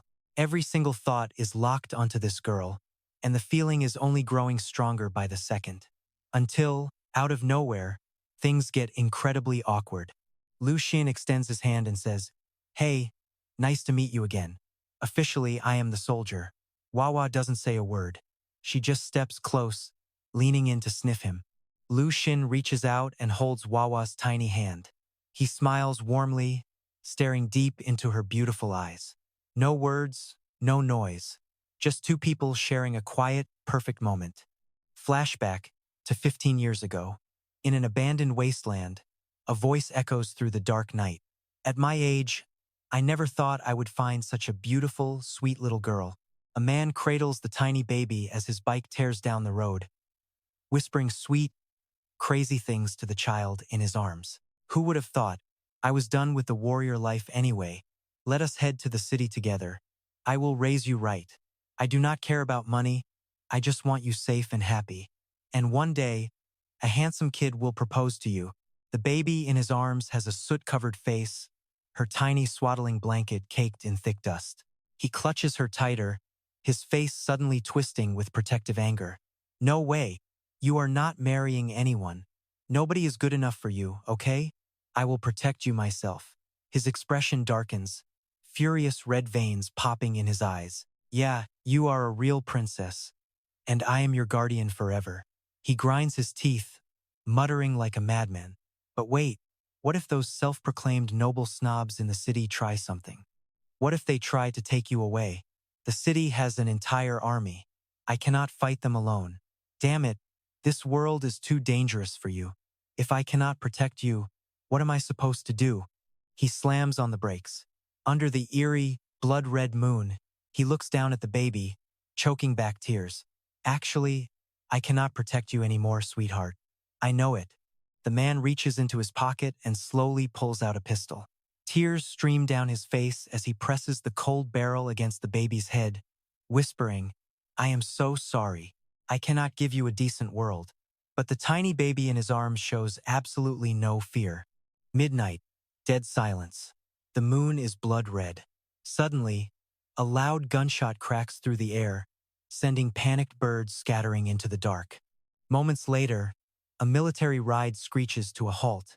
Armed soldiers pile out, scanning the area. Yup, this is definitely the spot. They spot the guy almost instantly. His motorcycle is completely trashed nearby, and he is lying face down in a massive pool of blood. But get this, he is still clutching a tiny kid in his arms. The soldiers totally lose it. Like, what kind of sick monster does this? Who targets a freaking child? One soldier creeps over and carefully scoops her up. He takes one look at her face and blinks in pure shock. Yo, it is a baby girl. Staring at her cute little face, boom. We are back to reality.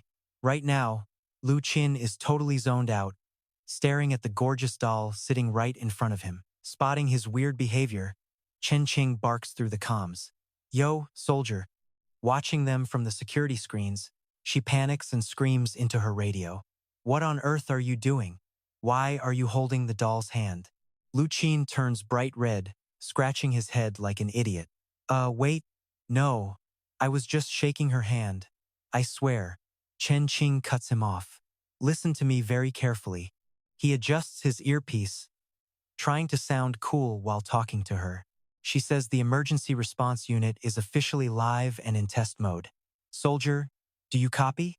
He quickly replies, yeah, loud and clear. Watching the monitors, Chen Qing catches him drooling over Wawa's pretty face and snaps. What are you staring at right now? Lu Xin mumbles back, just looking at her. She is actually kind of cute. Annoyed, she rolls her eyes. I am asking you if she is acting weird. His face goes dead serious. Well, she just sniffed me like a lost puppy. Does that count as weird to you? Chen Qing remembers how Wawa got all up in his personal space earlier. She tells him, see if you can strike up a conversation. But look, be gentle. Do not scare her off. Lu Xin is totally clueless. What does gentle even mean? She facepalms in pure frustration. Exactly like your tone right now. Genius. Her voice makes him sweat. Fine, whatever. He shrugs, wondering why the bosses are acting so paranoid. He turns to Wawa to try talking, but his face is stiff and his voice is totally off. What are you staring at? Chen Qing literally loses her mind. Is that your way of talking gently to a girl? Genius? Lu Xin feels totally defensive. Well, what am I supposed to say? Her face turns pitch black with rage. Whatever, just drop it. Can you get her to the safe room? He decides to play along, turns to Wawa, and says in his coldest, most robotic voice, come with me right now. Seeing Wawa actually agree to follow him, Chen Qing chimes in. Once you hit the lobby, take a left and head straight for the elevator. He heads inside the building with Wawa tagging right behind him like a shadow. Chen Qing keeps directing him through his earpiece. Get in the elevator. Hit 33. Meanwhile, Lu Xin is sizing her up. He can feel her mental energy is insanely strong, heavy, but surprisingly stable. He steps inside and hits the button for floor 33. But then he notices Wawa's umbrella scraping the ceiling. He turns to her and says, hey, do not open an umbrella indoors. It brings bad luck, you know. Surprisingly, she actually listens and closes it, resting it on the floor. Watching this on screen, Chen Qing is stunned. What do you guys make of that? Professor Bai, who has been watching the whole time, chimes in with his analysis. Wawa rarely outright says no. If she hates a request, she just acts deaf. But before, everyone just barked orders at her like she was a machine, like training a puppy to sit or shake hands. He keeps watching the monitor as Lu Xin leads Wawa back to her room. He continues, But right now, with this soldier, it feels like actual, real communication. Think about it. Almost nobody could get Wawa to close her umbrella before. Doing that usually makes her feel completely stripped of her security. Hearing this, Minister Chen frowns and wonders. If that is true, how did a regular soldier manage to pull it off? Professor Chen, the head of Wawa's research team, quickly jumps in to explain. He is not ordering her around, which means she is not just forced to comply. It shows the soldier actually makes her feel just as safe as her umbrella does. Let us get them back to the safe room first. I want to observe and study the chemistry between them. Meanwhile, Lu Xin's elevator flies up and dings at the 33rd floor. There it is, Wawa's safe room. She tags along right behind him like a good little kid. They push the door open to find a room packed with stuffed animals. Suddenly, Chen Qing's voice crackles over his earpiece. Soldier, status report. Lu Xin looks around the room and thinks to himself, wow, this place is pretty cute. But why is it completely surrounded by thick glass? Chen Qing spots his feet on the monitor. Wait up. Did you just walk in there without taking off your shoes? Lu Xin shrugs. Yeah. She gasps, sounding super worried. Did Wawa freak out? Lu Xin rubs his neck, confused. Can you guys not see us? Chen Qing sighs. We do not put cameras in her private room. Tell us, what is she doing right now? He scratches his head, super embarrassed. Well, right after that, she drops her stuff, grabs the hem of her skirt, and starts lifting it up. Lu Qin's voice cracks over the comms. She is undressing. He is blushing hard, cheeks bright red, but mumbles, I am okay. He looks away, totally too embarrassed to make eye contact, and reports she is just removing her outer skirt. On her end, Chen Qing is utterly shocked and feels incredibly awkward. Right now, do you feel like doing anything? Lu Xin answers without a single second of hesitation. Yeah, I want to dress her back up, otherwise, this is way too embarrassing. Chen Qing has absolutely no idea how to handle this. Professor Chen, who is walking down the hallway, overhears them and quickly warns, do not let him do anything reckless. Tell him to wait for our official instructions. He secretly wonders if he is just getting old or what. This should be how a normal person thinks. So why does this soldier feel so incredibly abnormal to him? Inside the room, Wawa's discarded dress lies crumpled on the floor. Chen Qing's voice rings out again. Soldier. Wawa casually walks over and plops down on a chair. Chen Qing instructs him, keep sending me your observation reports. Right then, the television screen in front of Wawa plays a loud commercial. A guy on screen is preaching, be totally honest with yourself. What do you really want to do right now? Seeing this, Lu Xin reports, she is watching TV. Looks like a commercial. Chen Qing sighs in relief. Okay, no problem then. Lu Xin scratches his head, totally lost. So, what do I do now? On the other end of the line, Chen Qing exhales and suggests, try leaving and see what happens. Lu Xin nods, glances at Wawa, and thinks, sweet, I am finally free. But the second he takes a step to leave, she pops up right behind him. He freezes, totally stumped. Guys? Every time I step away, she follows. I do not think I can leave. Chen Qing is totally confused. Why is that? He looks back at Wawa, who is clutching a stuffed animal right behind him, and sighs. She is, well, pretty clingy. Chen Qing is out of ideas, so she tells him, fine, just stay there for now until headquarters makes a call. Lu Xin is totally fine with that. Oh, okay, works for me. He turns to Wawa with a grin and says, guess what? I am staying. She instantly spins around, walks back, and plops down on her chair. She gently pats the empty spot right next to her. Watching her do this, Lu Xin scratches his head, feeling totally awkward. Is she inviting me? Does she actually want me to sit there? Lu Xin quickly sits down right next to Wawa. The two of them sit there watching TV, but Lu Xin is stiff as a board. Meanwhile, the television blares out the same dramatic line. What do you want to do? Dude, this world is crazy. Everyone is stressed out, grinding 24/7 to pay bills, and left with zero energy at night. Got an angry wife? No sweat. Great news, fellas, get your happy ending today for just 98 yuan. Hearing this sketchy ad made him super awkward. He turned to Uwa, asking, "Hey, want to change the channel?" Uwa just stared right back at him with those huge crystal clear eyes. Next thing he knows, she hands him the remote. He blinks, quickly grabs it, and grins, saying, "Oh, thanks." Then Luke Tan suddenly remembered what Bitch Ho told him. Last time, Bitch Ho flat out called her an idiot, saying, "Hey bro, you got it totally right. That doll girl is a total blockhead." They sat there watching for like half an hour. On screen, some cheesy, love-struck character was whining, "Oh, my sweet, silly darling." But Luke Tan was bored out of his skull.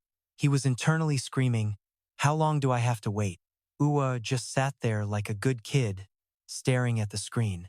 But then, she finally stood up, and he was like, "Sweet, finally doing something else." But then she walked over to a pile of wooden building blocks, leaving him totally speechless.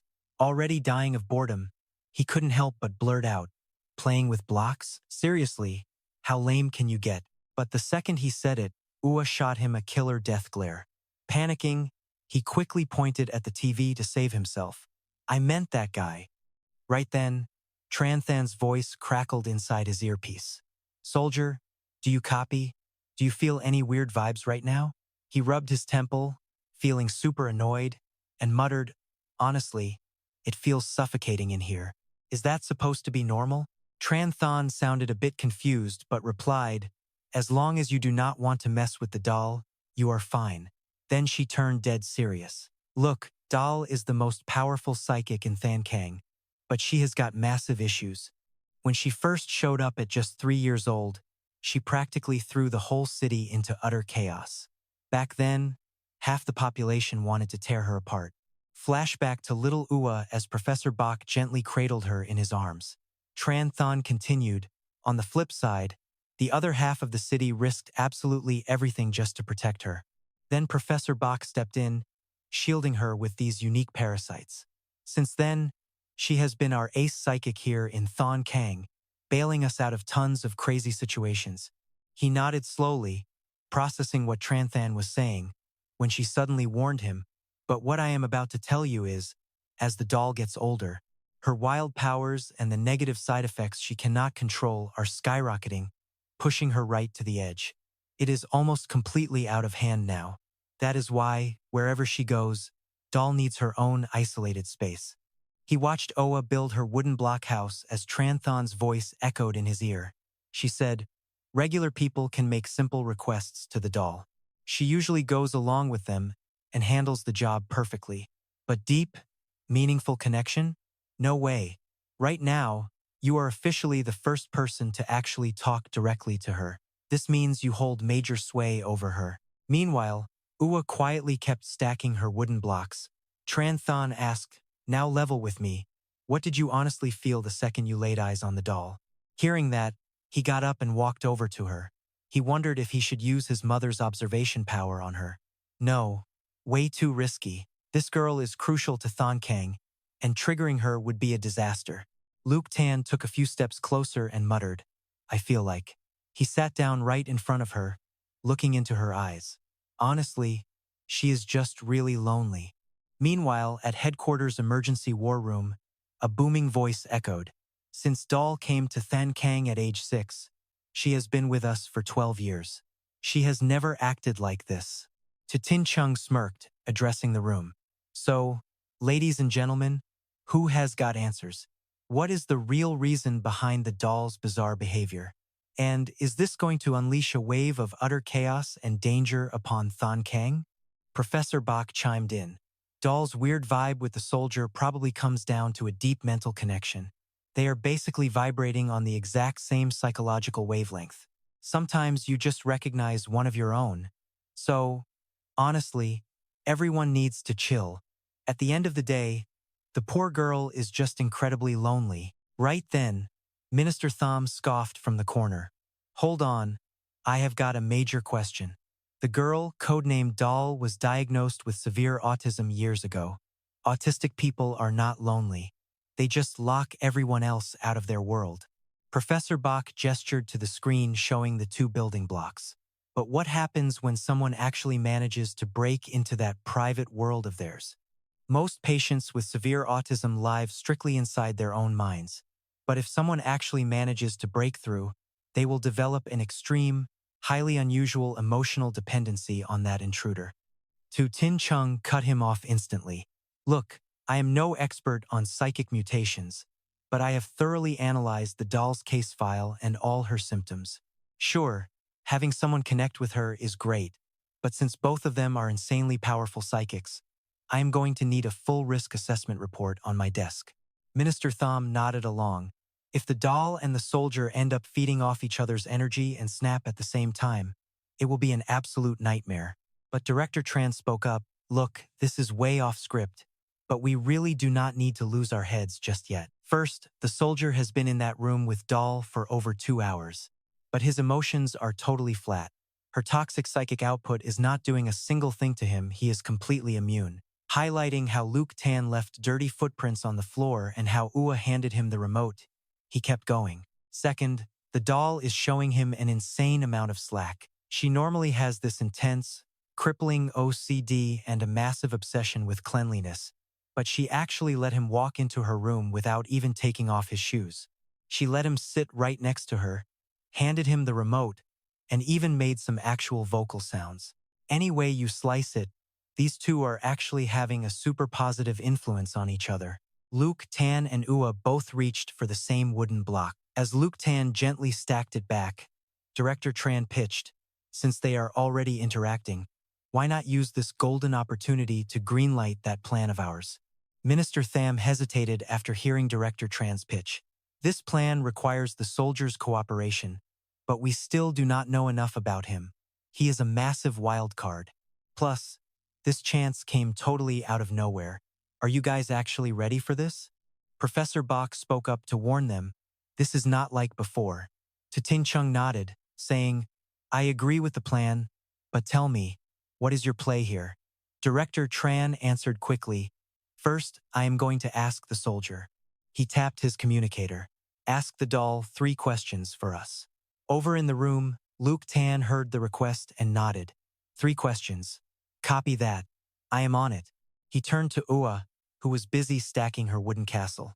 Hey, are you happy with your life right now? Ua just sat there, frozen. Super frustrated, he muttered, yeah, she is not reacting at all. Tran Than was surprised, asking, nothing at all? Luke Tan sighed, or maybe she just did not get it. Let me try asking her one more time. He took a breath and asked again.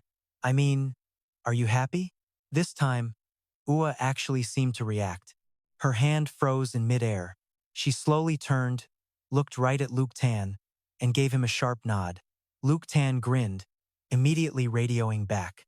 She nodded, and she even smiled. Guess she really is doing great in here. Tran Than breathed a sigh of relief and gave him his next order. Sweet. Very good. Next question. Ask if she actually likes cleaning up our bizarre messes. Lu Xin did just that, turning to Doll. Hey, when people dump their random chores on you, does it grind your gears? The girl just stared at him, looking completely clueless, but she quickly shook her head like crazy. Seeing her aggressive denial, Lu Xin had a sudden thought. Wait, does this girl think I'm the one asking her out or something? So, he quickly rephrased it to clear the air. No, not me. I mean other people. Like when Satellite City number 2 went up in flames and they dragged you out to handle the mess. Did doing that seriously annoy you? This time, Doll actually nodded. Lu Xin grabbed the cue and immediately pinged headquarters. She gave a nod, but it was super subtle. Honestly, I have no clue what kind of dirty work you guys put her on. But it looks like she only hates a small part of the gig. She is definitely not totally against it. She just despises a specific chunk of the job description. Chen Qing's voice cracked over the comms. I heard you double-check. So, did Doll really think you were the one asking her out the first time? Hearing her sharp observation, he grinned. Boss, you are way too observant. Having confirmed his theory, Chen Qing immediately pressed on, digging deeper into her reaction. Does this mean she will literally do whatever you ask? Lu Xin got serious. I cannot say for sure, but judging by her face, it feels like, before he could finish, she cut him off. Got it. Question number 3. Lu Xin played along, turning back to Doll. Is your whole life basically locked inside this room? Is there anything you actually want to do? Fearing she would get confused again, he quickly added, I don't mean what they want you to do. What do you want to do? Doll did not reply instantly, just biting her lip. Then, she looked down at the massive pile of wooden blocks in front of her. Lu Xin observed her and reported back. Looks like she just wants to play with blocks. Chen Qing corrected him. Those are called Legos, dude. Lu Xin immediately sucked up to her. Wow, you really know everything, boss. The feed cut to the meeting room where a bunch of professors were debating. She said, Great, we got those 3 questions down. This is gold for how we handle Doll in the future. But right now, I need you to ask her about the single most critical thing. The scary part about Doll is she cannot control her massive psychic energy. Technically, she is an ability user, but she acts like a straight-up walking source of toxic pollution. Lu Xin hung on her every word, but this new request made him sweat. Visual pollution is her deadliest weapon and the most unstable thing about her. So, when she asked him to slide the question her way, he hesitated. Wait, you want me to ask that? But he shrugged it off, turned to Doll, and just blurted out, Hey, can you actually control your crazy psychic powers? Doll looked completely caught off guard by that. Her gorgeous, sparkling eyes went wide, and she just stared right through him. Suddenly, an ear-splitting alarm went off inside the observation room.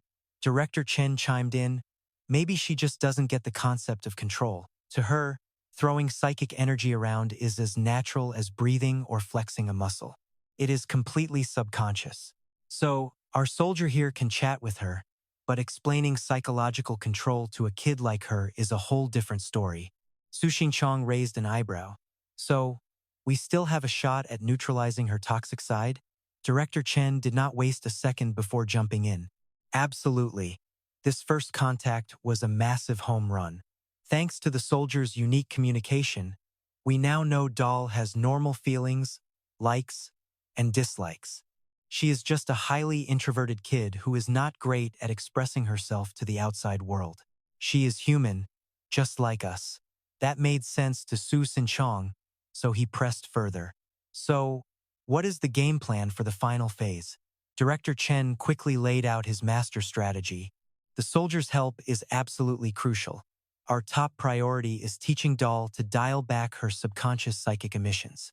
If we pull this off, she could theoretically live life like a totally normal teenage girl. And since the soldier can actually talk to her, he is the perfect guy to coach her through this. He kept pitching his idea.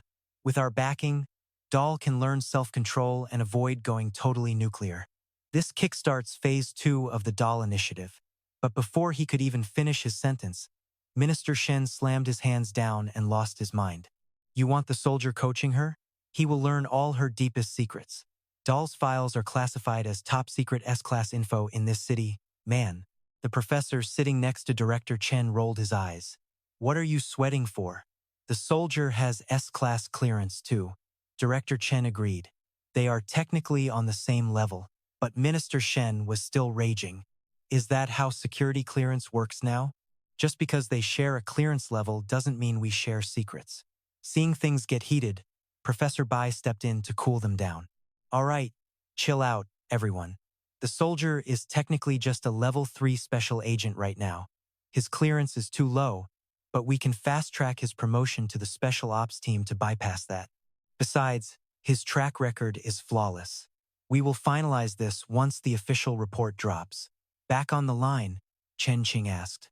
So, what is the kid supposed to do right now? Meanwhile, Lu Xin was slumped in his chair, sighing his soul out. Seriously, I still cannot go home? It is getting late, he groaned internally. Wonder what my coworkers are up to. They are probably partying at some high-class conference, while I am stuck here with the prettiest girl in the world. Ugh. Just then, Chen Qing cracked his earpiece. The brass made a call. He perked up. Well, what is the word? Across from him, Doll was still laser-focused on her Legos, while Chen Qing kept talking. We want you to take on a temporary assignment. Lu Xin blinked, totally taken aback. Wait, this actually counts as a real, official mission? His loud outburst made Doll look up from her blocks, staring at him in confusion. Chen Qing explained with dead seriousness. The clearance level and rewards are both locked at Class B. Plus, this is just the basic prep work. Nail this, and we will bump you up to way higher stakes missions down the road. But first, you gotta hang out with Doll more. Get comfortable with her, and let her get used to having you around. Lu Xin's eyes lit up like Christmas. Easy money. I am totally down for the gig. But wait, do I have to stay locked in this room forever? He shuddered, remembering how Doll kept following his every move. Seriously, I haven't used the bathroom in like 5 hours. Every single time I try to go, she is right behind me. But Chen Qing showed zero sympathy. She just chuckled on the other end. Yep, totally saw that coming. She quickly got serious again. Look, this is the first time Doll has clung to someone like this. She probably does not understand boundaries yet, or how normal social distance works. Sure, you could just bark strict orders at her to make her stay put, but we really do not want to go there yet. Chen Qing's voice kept lecturing him. Pulling stuff like that might trigger a massive emotional breakdown, and we absolutely cannot risk her losing her cool. So, for now, just play babysitter and stay close. Lu Xin scratched his head, highly confused. Okay, but what is the big deal if she gets a little moody? Chen Qing frowned on the other end. Doll protects this entire city. She holds this whole gorgeous place in her hands like some goddess, but she can also wipe it off the map. You just signed that non-disclosure agreement, right? Listen closely. Everything you hear from here on out is classified as top secret. Doll's psychic power is officially logged as Class A, but that profile is actually 3 years out of date. We are keeping her skyrocketing growth under wraps for major strategic reasons. Chen Qing kept breaking it down for him. It is a trick to keep rival factions in other walled cities from getting too paranoid. Lu Xin stared at Doll, his mind racing with questions, when Chen Qing buzzed in once more. So here is Bup B's big secret. On her own, she is easily an A-tier threat. But in reality, things get way crazier. Besides her own mental strength constantly spiking, there is another terrifying detail. Imagine this crazy visual in your head. A girl floating with an umbrella, literally sucking the energy out of everyone below. It is basically a princess system. One of her cheat codes is borrowing mental energy from people nearby. The bigger the crowd around her, the more insanely powerful she gets. After draining that energy, Ua undergoes a major transformation. Her eyes glow with hidden power. Put simply, in a crowded place, Buppi's mental strength becomes literally infinite. Tran Thon admitted, "This is our biggest headache. When Buppi was a kid, her range was only 10 meters. But as she grows up, that range expands. The range is huge now. 3 years ago, we stopped testing Buppi's influence because the conditions were too hard and the risks were way too high. But one thing is absolutely certain. If Buppi completely loses control, her dark influence will swallow the entire city of Thoncheng. And right now, we have 0 ways to guarantee we can stop her if she snaps. This safe room you two are in only works if Buppi actually cooperates. If she wants to leave, she can easily destroy this entire place. Our internal files actually classify Buppi as a walking nuclear weapon." Hearing those heavy words made Lu Tan completely freeze in absolute shock. Her diet is super specific. Her food has to look pretty, have bright colors, and taste sweet and light. No runny sauces or anything that gets her hands sticky. Buppi only drinks plain water. She hates soda, coffee, and even hot water. Also, you have to keep her things right in her line of sight. Otherwise, she will completely forget they exist. Hearing this, Lu Tan finally got it. So, my actual mission here is basically babysitting a live nuclear bomb? Just so you know, as a kid, Buppi did not even know how to look for food. If someone brought it, she ate. If not, she would literally starve to death before asking. Lu Tan nervously admitted he could manage that, but had one quick question. What about my conference? Do not I have to attend that elite talent training meeting tomorrow morning at 9? Tranthon calmly replied, Are you seriously still worrying about some meeting? Do not worry about that. I will have Han Bang grab the minutes and send them over to you later.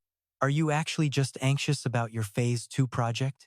From what I know, your report was approved and preparations are already rolling. A commissioner should reach out to you soon. This thing is classified as top secret, so even I have no idea where it goes. I will do my best to coordinate so this B job does not slow down your main work. Lu Tan was surprised. Since he originally thought she was running Phase 2, Tranthon laughed, saying that kind of work is Professor Bach's job, not mine. Lu Tan awkwardly scratched his head. Professor Bach is the guy who always drops those famous quotes, right? One more important thing. Did the results from interrogating our vice president's stepmother come in yet? Tranthon raised an eyebrow, surprised he even cared about that case. He shrugged. Yeah, it just feels totally unfinished. Since it was my mission, I should be the one to wrap it up, right? Crossing her arms, she mentioned those interrogation files were submitted, but she had not even read them yet. But if you really want to take charge, I will ask. I can ask the higher-ups. You might be able to handle both missions at once. Lu Tan grinned. A walking nuclear weapon. Huh. This gorgeous girl looked totally harmless to humans and animals, and actually kind of cute. How could they call her a weapon? Honestly, I just need to hang out here and talk to her on behalf of the bosses when needed. Plus, it counts as a B-class mission with a massive payout of over $100,000. That is insane money. As the room lights dimmed, Ua suddenly moved, slowly walking toward the bathroom. Then, she literally just stripped off her clothes and turned on the shower. Her slender body was right there in plain sight. This highly unexpected view totally scrambled his brain. She was literally showering with the door wide open. Blushing, Lu Tan hurried over to close the door for her, while Ua just stared back, looking completely confused. 7 minutes and 15 seconds later, Ua walked out in her pajamas. She went straight to bed and quietly tucked herself in. Lu Tan watched her, totally baffled. Is she going to sleep? What am I supposed to do now? Tranthon explained that B subconsciously follows a super strict schedule. We set up a room for you downstairs, so you can go rest now. Lu Tan smiled, thinking his shift for the day was finally over. But the second he stepped toward the door, Oa bolted upright in bed. Lu Tan turned around with a weak smile. Hey, stay put. I need to go get some sleep, too. Ua got the message and gestured for him to climb into bed right next to her. Lu Tan just stood there, completely frozen. Wait, what? Over the radio, Tranthon asked what was happening. When Lu Tan explained the awkward situation, she immediately panicked, saying this was not good. He agreed, saying he hated sharing a bed, then frantically told Ua to stay put and not follow him out. But Ua looked like she was about to burst into tears. Lu Tan let out a heavy, defeated sigh. Looks like I am stuck here. She asked why, and he replied, because she is literally about to cry. Being the responsible guy he is, he said, Look, you told me the main rule of this mission is keeping her emotional state stable. If I bail now, she is going to have a breakdown, right? Fine. Guess I am crashed out right here tonight. While Tranthon was still hesitating, Lu Tan added that the sofa was too tiny to stretch his legs. Hearing that, Tranthon realized she had been totally overthinking things. Cut to the emergency tactical meeting at the Special Clearance Department. The brass took Lu Tan's response very seriously. Director Chen also agreed that Lu Tan was totally reliable. Right now, it looked like these two could actually help each other grow in a positive way. The soldier didn't demand much. He just asked about the stepmother case. Tranthon explained it was an old dream manipulator case Lu Tan worked on before. Most of it was wrapped up and the culprit was locked down, but some questions remained. She explained he only cared because of his habit of finishing jobs thoroughly. In the end, they greenlit Lu Tan's request. Old Chang's transfer request was also approved, meaning a special task force could be formed, and he was free to pick the right team. But those left behind were not celebrating. This elite talent meeting would dictate the future direction of our entire city. It is too big of a deal to take lightly. Then he dropped a major bombshell. An expert team from the Sea Nation would be arriving in our city tomorrow at noon. Hearing this news, the entire meeting room gasped in absolute disbelief. The director calmly spoke up, explaining they had to keep this top secret until now. This time, they are bringing research data on S-tier threats. Even crazier, their leader is the legendary first captain of the Sea Nation. Between the legendary status of that old captain and the classified data they promised to share, this is massive. They are finally ready to build an alliance with our city and share their critical research on mental anomalies. Every single one of them deserves our absolute respect and sincerity. But when friends come from across the sea, we must stay extremely guarded. Because of that, I recommend transferring all B-tier security forces to escort this expert team. Also, Old Shen, keep your eyes wide open. We must be ready to lock them down at a moment's notice if anything goes sideways. The director squinted, muttering, "In our world, when you toast with friends, you keep one hand on the glass and the other on your gun." Waking up the next morning, Lu Tan got a text. He sat up, rubbing his eyes, and read the official decision allowing him to run both missions at the same time. That screaming mess of a Gigi Lu in the video? Not him. No way I thought things would get this bad. I'm just terrified that if he takes over the family business, my kids are totally screwed.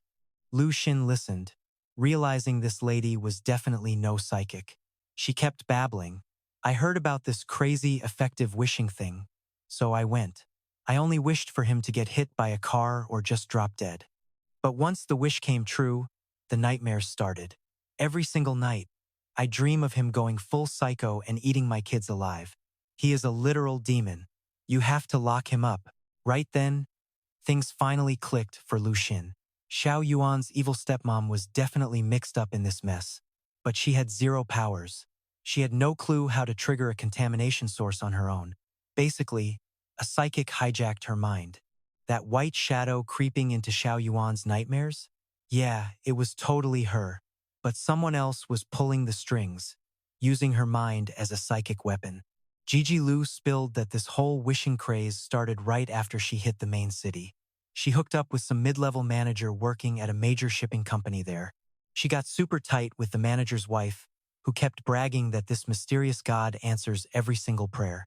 Naturally, Gigi panicked when she heard President Xiao was planning to hand the family business over to Xiao Yuan. She totally freaked out, got a dark idea, and ran to make a wish. Lu Xin muttered, flipping to the next page of the file. "Looks like the real key to this mystery is that manager's wife." Then Lu Xin froze, staring at a newspaper headline. A woman killed her entire family over her husband's affair, then jumped off a building. Yep, that manager's wife is dead. Right then, Chen Qing called him. "Done with the report yet?" "Yeah, just about to double-check it," he replied, thinking, "Man, my boss is a total mind reader. How does she time this stuff so perfectly?" Chen Qing kept talking. "Hold that thought. Let us go over what you need to watch out for when running missions with Doll. I have officially merged your escort duty with this wishing investigation. So, you guys are forming a temporary squad. Since the special ops team from when you and Gecko went out of bounds to hunt down those knights hasn't been disbanded yet." Lu Xin interrupted, totally confused. Is she actually a squad member? Even B-class Gecko is only the deputy commander. Honestly, with Doll's personality, do you really think she could handle any other role? Good point. As the team captain, you have to know your squad inside out. Here are 3 major rules for deploying Doll. First, when she is off duty, she must stay inside her specialized vehicle or a temporary safe room. If she is exposed in front of anyone, you must get her out of sight immediately. Second, you must give her orders with a dead serious tone and crystal clear words to snap her into active duty. And third, if anyone starts acting super weird around Doll, protecting her is your absolute top priority. Also, whenever she goes outside, 3 backup squads and a nanny crew will trail her everywhere. But since you are officially babysitting her now, they are all going to stay completely hidden in the shadows. Just ignore them, but if you ever have any questions, you can call them out. Lu Xin carefully took notes on everything. That covers Doll. Now, I just got some fresh intel from the Defense Department regarding Gigi Lu. The person who turned Gigi Lu onto the wishing thing was Vu Than, a 41-year-old housewife. Since she is dead, the Special Ops Bureau did a deep dive into her entire social circle. I just sent over the file, so you are good to go. Lu Xin stood there, totally stunned by how fast they moved. Chen Qing laughed. Told you, we do not play around here. If money and muscle can solve it, we do it. No big deal for us. Lu Xin smiled, thinking, wow, what a flex. Then he asked, so the person who told Vu Than about the wish thing is bound to be in this network, right? She hit yoga, went shopping with friends, but mostly kept to herself. She loved crashing gatherings for the company's middle management couples, though she never really fit in with that crowd. She did not seem to have real friends, Chen Qing added. The Security Bureau interrogated every single person in Vu Than's circle, but hit a total dead end. Nothing unusual, but one detail caught Lu Xin's eye: some counseling and stress relief classes she took. Chen Qing explained. These days, stress and anxiety are the biggest triggers for mental breakdowns. That is why finding ways to help the public blow off steam is a massive priority for us. Psychological counseling courses are just one method we use. In reality, it is a sneaky way to ease the public into the existence of mental contamination so they can slowly learn how to fight it. Lu Xin immediately suggested checking it out, and Chen Qing agreed. The class Vu then took starts at 10 a.m. tomorrow. I will set everything up by 8:30 a.m. The next morning, his automatic blinds slid open. By then, Dahl was already wide awake. Lu Xin yawned, grunting a quick morning to her. As he headed out, she instinctively tailed him, making him spin around. You shower in here, okay? I will go wash up outside and come right back. I swear I'll be back. A minute later, 3 guys in full hazmat suits rolled in a massive table of food. Lu Xin was blown away. So this is that legendary nanny squad? Chen Qing's voice came through the comms. Honestly, Dahl has actually learned how to take basic care of herself by now. Still, she cannot handle real-world trouble, which is why she needs a full-blown professional team on standby. At first, they only handled her meals, daily routine, and security. But over time, the crew even started custom designing beautiful dresses for Dahl. Hearing that, Lu Xin was seriously impressed by their insane level of dedication. Chen Qing warned him, if Dahl goes outside, 3 things must be prepped. First are her clothes, 7 outfits in total, with the outer layers reinforced with fiberglass. And they are all in this fancy European royal court style. Second is her flower hairpin. Inside that clip is a miniature detector that tracks psychic fluctuations. If her power spikes past the safe threshold, an alarm triggers and instantly plays her favorite music. Third, she wears contact lenses made of a special glass to block the intense impact of her gaze on people around her. With these 3 major safeguards in place, Dahl can basically stroll down the street like a regular person without causing any trouble to the neighborhood. But of course, our motto is better safe than sorry, and Lu Xin totally agreed. Just as Dahl was about to take a bite of her cake, she noticed Lu Xin staring right at her. She immediately offered the cake to him, making Lu Xin blush as he told her to keep eating. Chen Qing piped up again, saying your driver is Dahl's personal chauffeur, and he is already pumped full of emotion-suppressing meds. By the rules, he can only drive for 30 minutes before being swapped out. Hearing these insane protocols, Lu Xin sighed, thinking, man, what a giant pain in the neck. Hearing this, Dahl pouted, thinking he was complaining about her. Lu Xin panicked, pointing at the hazmat guys and stammering, I meant them. Soon after, they pulled up to the building where the class was held. The second they walked in, a guy named Liao rushed over. Welcome, sir. I have been waiting. Lu Xin instantly recognized him. Aren't you that scumbag from before? Still running these fake classes, Liao nervously offered him a cigarette, scrambling for an excuse. My good officer, please. What we are doing here is a totally legitimate, legal business. Offering free mental health counseling to the public is honestly a massive public service, you know? Plus, we keep our ears to the ground and report any bad signs to headquarters immediately. Lu Xin squinted, taking the cigarette. Why do I feel like you are hiding something? Let us go inside and check. Liao thought, guilty? Dude, I am freaking terrified. Through the door, Lu Xin spotted a guy lecturing. Everyone, listen up. Do not treat mental illness like some kind of ancient curse. And do not be embarrassed to talk about it. It is just like catching a cold or a fever. It is a real sickness that needs treatment, and we must face it frankly. Seeing Lu Xin silent, Liao whispered, pretty good lecture, right? Then he quickly walked away, leaving Liao to shout after him. Wait, you are leaving already? Lu Xin gave a blunt reply. No, I just need to wait a little longer. Then he rings up Tranthon to get her take. Hey, Chief, we got a major glitch here. 2 creeps are acting totally psycho. Do I wipe them out myself or haul them back to base? She gasps. Wait, you sure about this? Luke Tan's eyes narrow to slits. 100% sure. I saw it. Tranthon instantly barks an order. Strike team. Move in right now. Quit standing around, we have a code red on our hands. Alert the city defense department and put this entire building on lockdown right now. Meanwhile, at Eastport, the strike team storms the building, rushing straight toward the source of psychic infection Luke Tan flagged. He watches the panicked crowd scrambling out and mutters about how insanely stressed everyone looks right now. Then he turns to Doll. Take it easy, sis. It is not time for you to smash heads yet. A soldier rushes over. Sir, who is the target? Luke Tan points instantly. Right there. Oh, my bad. I forgot you guys cannot see them. Our targets are the lady in the sweater in row 4 and that guy in the tracksuit in row 2 who looks totally half asleep. The squad immediately grabs the suspects, causing absolute chaos in the crowd.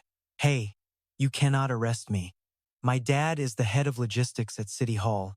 What do you think you are doing? You got the wrong guy. A soldier reports back. Suspect is locked down. No mental anomalies detected yet. We are preparing him for transport to headquarters for further interrogation and testing. Taking them down that easily feels way too sketchy to Luke Tan. Over the comms, Tranthane sounds just as confused. Wait, no anomalies detected? Soldier, walk me through exactly what you saw. Luke Tan thinks for a second. It is just like what I saw back at Lu Chi's place. They have the same weird vibe. The shapes are different, but the style is identical. Except last time it was 1, now it is 2. Hearing that gives Tranthon a really bad feeling. Soldier, you need to hit the other therapy and stress relief clinics right now. Check out what is going on there. If things are going sideways, there is no way it is just happening in one spot. Other places could be ticking time bombs. Luke Tan agrees. Hanging up, he turns to the clinic owner, Lu, who is shaking like a leaf. I swear, I know absolutely nothing. Luke Tan pats his shoulder to calm him down. Do not sweat it. We are just drafting you for now. Let us go sweep the other rooms first. Suddenly, a loud alarm begins to blare through the halls. Just as he figured, other classrooms are packed with people being choked out by psychic monsters. We got 3 over here. No, wait, 4 over there. Tranthon gets suspicious. How are there so many infected people? Is there something sketchy about this therapy clinic? Lu panics instantly. No way. I swear we are a totally legit business. Everything we do is completely legal. Tranthon loses her patience completely. Cut the crying, pal. This is not the time. Just tell me exactly what kind of classes you are running here. Drenched in sweat, he stutters. I swear, they are all approved by the City Defense Department. It is just basic science lectures on mental health and some easy tricks to manage stress. Plus, we also encourage our students to bond and have friendly chats during breaks. Like, they grab drinks, talk trash, and vent. Tranthon snaps over the phone. You actually encourage your students to talk trash? He starts tearing up, looking completely miserable. Hey, keeping it real. What relieves stress better than talking smack behind someone's back? When Lu Xin asks for his next move, she cuts straight to the point. Head downstairs. The special ride for you and Doll is already waiting. Roll out to the next training site immediately to keep this investigation moving. Sitting in the car, Luke Tan wonders how many targets they will find next. Suddenly, something outside makes him freeze. A panicked soldier rushes up to the window. Sir, what is going on? the girl in the light blue dress across the street at the cafe, the sweeper 30 meters ahead, the guy driving the SUV with plate number KIN 87420, and the security guard smoking inside his booth. They are all infected. Tran Thon gasps in shock. She recovers quickly and barks out an order. Arrest every single one of them. Luke Tan asks, feeling a bit hesitant. Are you sure you want to round them all up? She snaps back. If they show any sign of anomalies, we lock them down. Period. We run the protocols. Quarantine, tests, the whole deal. Nobody leaves unless they are 100% clear. Luke Tan closes his eyes, sighing. If we are doing this, we are going to need a lot more backup. Cut to the port. To Tin Trung and Professor Bai, flanked by a few powerful espers, arrive to welcome the expert delegation from the Ocean Nation. Welcome to Qinggang, Elder Ye. We heard your team is here to share the Ocean Nation's latest breakthrough scientific research. On behalf of Qinggang, we want to give you all a massive welcome. The second we got your message, we put together a team of specialists for this meeting.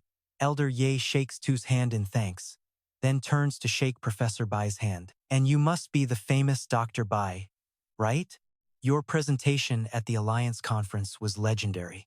Your breakthrough research papers on unique psychic phenomena have actually been published and are widely read all over our Ocean Nation. You know, he smiles. You flatter me. To Tin Trung chimes in, let us head into the city to talk details.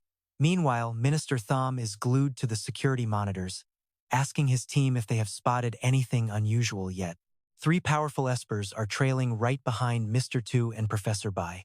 One of them is a top-tier psychic sensor, but even he has not sent back any warning signals or alerts so far today, which means he did not detect any weird vibes from those 7 visitors. Even if they are espers, they are totally under our control. Based on the sensors at the Eastport Bridge, they only have 1 esper in their squad. It is the guy in the red cloak. Our readings put his psychic level somewhere between 600 and 1,000. According to the dossiers, his name is Than Min, and he is a lead researcher. But with our current data, we still cannot pinpoint what kind of power system he is using. Minister Tham shrugs. Does not matter. I just need to be absolutely sure they are actually here for a peaceful academic exchange. If they try anything funny, we can shut them down instantly and make sure not a single one of them gets away. The 30-mile sea zone around the port is completely clear, sir. Right now, we have 11 special agents, 10 Class A strike squads, and 300 city defense troops surrounding the Donghai Hotel, ready to strike on your command at a moment's notice. Meanwhile, over at the Donghai Hotel in the east of the main city, Tin Trung is talking up the high-level talent training conference, which is scheduled to kick off today at exactly 3 in the afternoon. According to our schedule, you guys can join the meeting tomorrow. Elder Ye raises an eyebrow. High-level talent training? Is that just a fancy name for your Esper training program here? This latest conference proves everyone is prioritizing research on these Espers. Having an absolute legend like Professor Bai here in Qinggang makes a huge difference. Professor Bai sighs. We do have some plans, but there are still plenty of things to iron out before we actually launch anything. To Tin Trung nods along. I do not get it. Here in Qinggang, isn't all the heavy lifting in this field handled strictly by experts? Elder Ye asks. Look, we all know these espers are a wild card we can no longer ignore. Whether they are actual messengers of God or just a bunch of raving lunatics does not even matter at this point. The only thing we know for sure is that our walled cities must drop their beef and stand together against this chaos. My main goal here is to bridge the gap between our Ocean Nation and Qinggang, using your city as leverage to lock down a massive alliance-wide partnership. Just as he is wrapping up, a phone suddenly starts buzzing loudly. The secretary rushes over with the phone, stammering, Mr. Tu, you really need to take this call. Right then, absolutely nobody notices the guy in the red cloak flashing a deadly, dangerous look. The security feed shows soldiers dragging citizens away in cuffs. Minister Shen stares at the screen, gasping, how is this crap happening again? The assistant standing right next to him starts spitting out the details. Colonel Chen from the Special Ops Bureau ordered the arrest of hundreds of downtown residents in just 1 single hour. She also locked down 3 major buildings, 2 massive shopping malls, and 1 local administration headquarters. And it does not stop there. Special Ops is running super low on manpower, so she hit up the municipal defense department for backup. He gasped, completely shocked, and asked what on earth is the reason for rounding up this many people. The assistant goes on, saying the urgent report claims every single detainee is suspected of being exposed to some freaky abnormal contamination.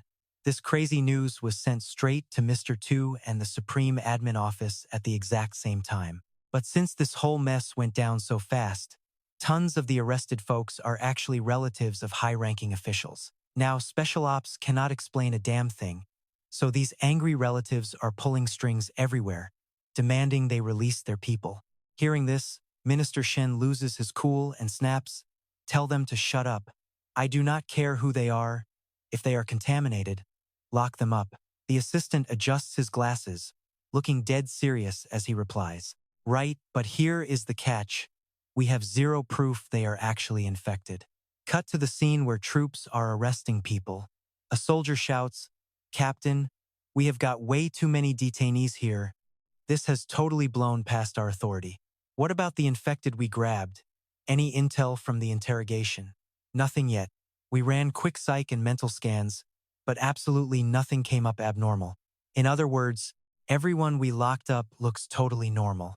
Now, more and more people are questioning why we are even doing this, and even the administration is breathing down our necks with some major pressure.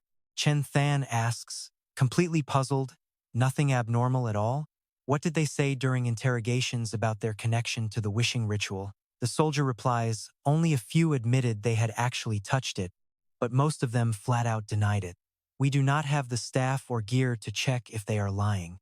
Most of our special ops units are tied up over at the Dong Hai Hotel. They are strictly handling security for the summit. We cannot keep locking folks up like this. If we keep going, it is going to paralyze downtown." Chen Than cuts in, "People will think we have gone rogue." She pauses, then probes further. "What did the Ministry of Defense say?" The soldier replies, "No response yet." She mutters, "Got it," then walks over to Lu Tan. "Soldier, how many infected are left?" He replies, totally exhausted, "Way too many." Across the street, a reporter screams, "This is getting wild. Everyone look over there." Lu Tan points across. "That guy holding the digital camera is one of them. Plus, when we hit the city center, the crowds got thicker and I saw even more infected." Chen Than questions him, "Besides just seeing them, do you have any real proof? Otherwise, it is going to be incredibly hard to convince anyone. Literally, all the medical tests on our detainees have come back totally clean. How sure are you that these infected people can actually see the abnormalities?" Lu Tan shakes his head, asking, "You guys do not believe me, do you?" She stares at him, stunned. His eyes show a hint of bitter disappointment, but he continues, "Look, I get it." Lu Tan shares, "When my family first showed up, I literally asked myself if I was hallucinating. It is the same thing now. I can clearly see how messed up they are, but no test can prove it. It is totally fair for you guys to doubt me, and honestly, I do not have all the answers anyway." He pauses before adding, "My gig is just to spot and point out these anomalies. Whether you actually believe me or not, well, that is your boss's call, right?" His words leave her utterly shocked. He is so chill about this, like it does not even matter if anyone believes him. If he is going to be like that, then fine. Her thoughts are suddenly shattered by a reporter shouting, "What is going on here? The admin office is arresting people again." Chen Than is seen walking up on camera, forcing the reporter to gasp, "This woman is crazy." Before he can even finish, she clocks him right in the face. Nose bleeding and in pure agony, her eyes suddenly grow ice cold as she growls, "Listen up." Chen Than grabs his collar, hypnotizing him. "Even though I just punched you, you can hear how sweet my voice is. That is because I actually like you. You only get one single shot in your entire life to have me like you, so you had better be totally honest with me. Got it?" He nods frantically, terrified, promising not to lie to her. Satisfied, she smiles. "I hear everyone in town is obsessed with playing a game called wishing. Think back very carefully. Give me some real answers, and then maybe I will keep liking you." The reporter quickly stammers, "I do not know anything about wishing, but I do know about a curse game. Whoever you hate, you just curse them, and they get hit with horrible luck." He laughs like a maniac. "It is totally real. I cursed my old neighbor lady because she was always whining about my movies being too loud. Do not know if it is real or just coincidence, but a week later, she broke her leg." The scene shifts as the assistant delivers another report. "Everything Special Ops is doing right now is based on the wild claims of some guy suspected of having multiple personality disorder. He claims he sees spiritual monsters, but there is absolutely zero proof from any of our scans, even if we wanted to believe him. It is going to be incredibly hard to convince the big bosses of Harbor City." Minister Chen frowns, snapping, "So you are telling me we cannot trust the word of some lunatic?" He roars in anger. "Do you honestly think the main issue is whether we believe him? The real problem is Harbor City is currently facing a massive, unprecedented contamination outbreak. Someone actually spotted the signs, and you are still sitting here debating if we should take action? If a grenade is about to blow, would you dare cuddle it to sleep?" As he speaks, someone walks in from behind. The messenger says, "Minister Shen, Mr. Tu says he trusts your judgment and you have full authority to handle this." Hearing this, Minister Shen nods and orders, "Mobilize everyone from base number 3 immediately to assist Special Ops with the arrests." Over at the abandoned industrial park on the east side, they set up a temporary holding zone to quarantine the detainees. A level 1 warning has been triggered, and the main city is now completely locked down. Every single gifted individual and Special Ops squad from the Municipal Defense Department has been deployed, dividing areas to guard every single entrance. The image of a massive, epic cannon flashes through his mind, surrounded by scattered debris. After pausing, he roars out with intense conviction, pointed straight at the main city. Over on Lu Tan's side, urgent voices crackle rapidly from his walkie-talkie. The intel team reports, "We have just conducted a highly specialized interrogation of all the suspected infected. Here is the vital intelligence we gathered. First, every single suspect had to actively participate in some kind of bizarre ritual, like praying or casting nasty curses. Second, this mysterious ritual has spread extremely widely across the local network of the main city, utilizing all kinds of sneaky channels. Third, patients who are suspected of carrying the infection show absolutely no obvious physical symptoms, but they absolutely must be quarantined and locked down immediately." Hearing this, Lu Tan frowns and mutters to himself, "This city used to be so well organized, almost perfectly matching his own wild fantasy of what a pre-civilized era would look like. Now it is totally overrun by monsters, and all I can do is sit here and watch them take over. Honestly, I did not expect them to believe me anyway." While lost in thought, a hand suddenly reaches out from behind. He turns around and sees OOA. Looking at her, he thinks she is trying to speak. Looking up at her face and those warm eyes, he finally gets it. She believes him. Before he can think any further, Chen Than's voice barks from behind, "Soldier, I have got an urgent mission for you." Hearing this, he snaps out of it, opens the door, and steps out of the car. Chen Than orders, "Hunt down every single one of those anomalies right now. Do not leave anyone behind." Lu Tan is shocked, staring at her with total confusion. But he quickly gets the picture, smiling with satisfaction as he replies, "Sounds good." Behind her, a soldier steps up and reports, "Commander Chen, if we keep arresting people, our forces will." But before he can even finish, she spins around and confidently points to the sky, where a fleet of helicopters suddenly swarms the air. She adds, "The internal emergency response has been triggered. Backup from the Defense Department is here." The scene cuts back to the conference room. Elder Ye speaks up, asking, "What is going on?" To Qinggang calmly replies, "No big deal, just a minor dispute. Let us proceed." Before walking out, she turned around. "Oh, by the way, I saw the unpaid bills downstairs. I took care of them." Qinggang spoke up. Based on what Elder Ye is saying, he really values the alliance between our ocean nation and the coalition. Elder Ye nodded in response. Compared to those crazy megalomaniacs trying to play God, Normal people just need to actually trust one another. We cannot keep hiding behind high walls and faction camps, desperately keeping secrets just to survive. Everyone is constantly digging for secrets, preaching peace to the public while secretly slaughtering each other over raw resources. Professor Bai chimed in. You make a great point, Elder Ye, but there is no need to be so incredibly pessimistic. Actually, plenty of people realized the crucial need for teamwork during that big academic conference organized by the Alliance 3 months ago. A lot of critical data was shared. Elder Ye scoffed. So our understanding improved, and now you are itching to start Phase 2? In my opinion, rushing this alliance based on a single city is incredibly reckless.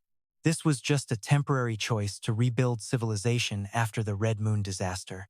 Honestly, it does way more harm than good. What we actually need is to get back to the way things originally were. Qinggang and Professor Bai stared at him in utter shock. The old man continued, Look, I have survived countless storms in my long life, but to be completely honest, some of these young punks can scare me with just a single glance. But now, these powerful espers can make you end your own life with just a single glance. And don't even get me started on S-rank psychics. Rumor has it they can literally wipe an entire city off the map with just a single thought. His eyes instantly sharpened. This time, I brought an S-class esper along. He sneered. Meet Shen Ming, the guy who literally owns the other half of my face. Following Old Ye's speech, everyone's eyes locked onto the S-class esper. His name was Shen Ming, the terrifying powerhouse the old man had just introduced. The air turned suffocatingly thick while Old Yi kept up his mocking grin. Suddenly, a squad of soldiers burst in, shattering the silence. Xinjiang snapped. You should know, Old Ye, bringing an S-class wildcard into someone else's turf is incredibly rude. That fax you sent last month didn't say a damn thing about an S-class being in your team. Now, what's your real business in Qinggang? Old Ye smirked. Well, I figured if I told you beforehand you'd just say no. I'm here for a partnership. Like I said, if we want to survive the shitstorm coming our way, we've got to team up and work together. He stretched his hands out, eyes burning with raw ambition. Out of all the factions out there we could have allied with, Qinggang is exactly what the maritime nation is eyeing. You've got the most advanced high-tech agricultural tech in the entire alliance, and you've successfully grown the best wild seeds. On top of that, you're top 5 in research on psychic abnormalities. So, if we want to reclaim the mainland, this city is our absolute best choice. Hearing that, Professor Bai knitted his brows and shot back. Wow, you guys seem incredibly desperate to get back to dry land.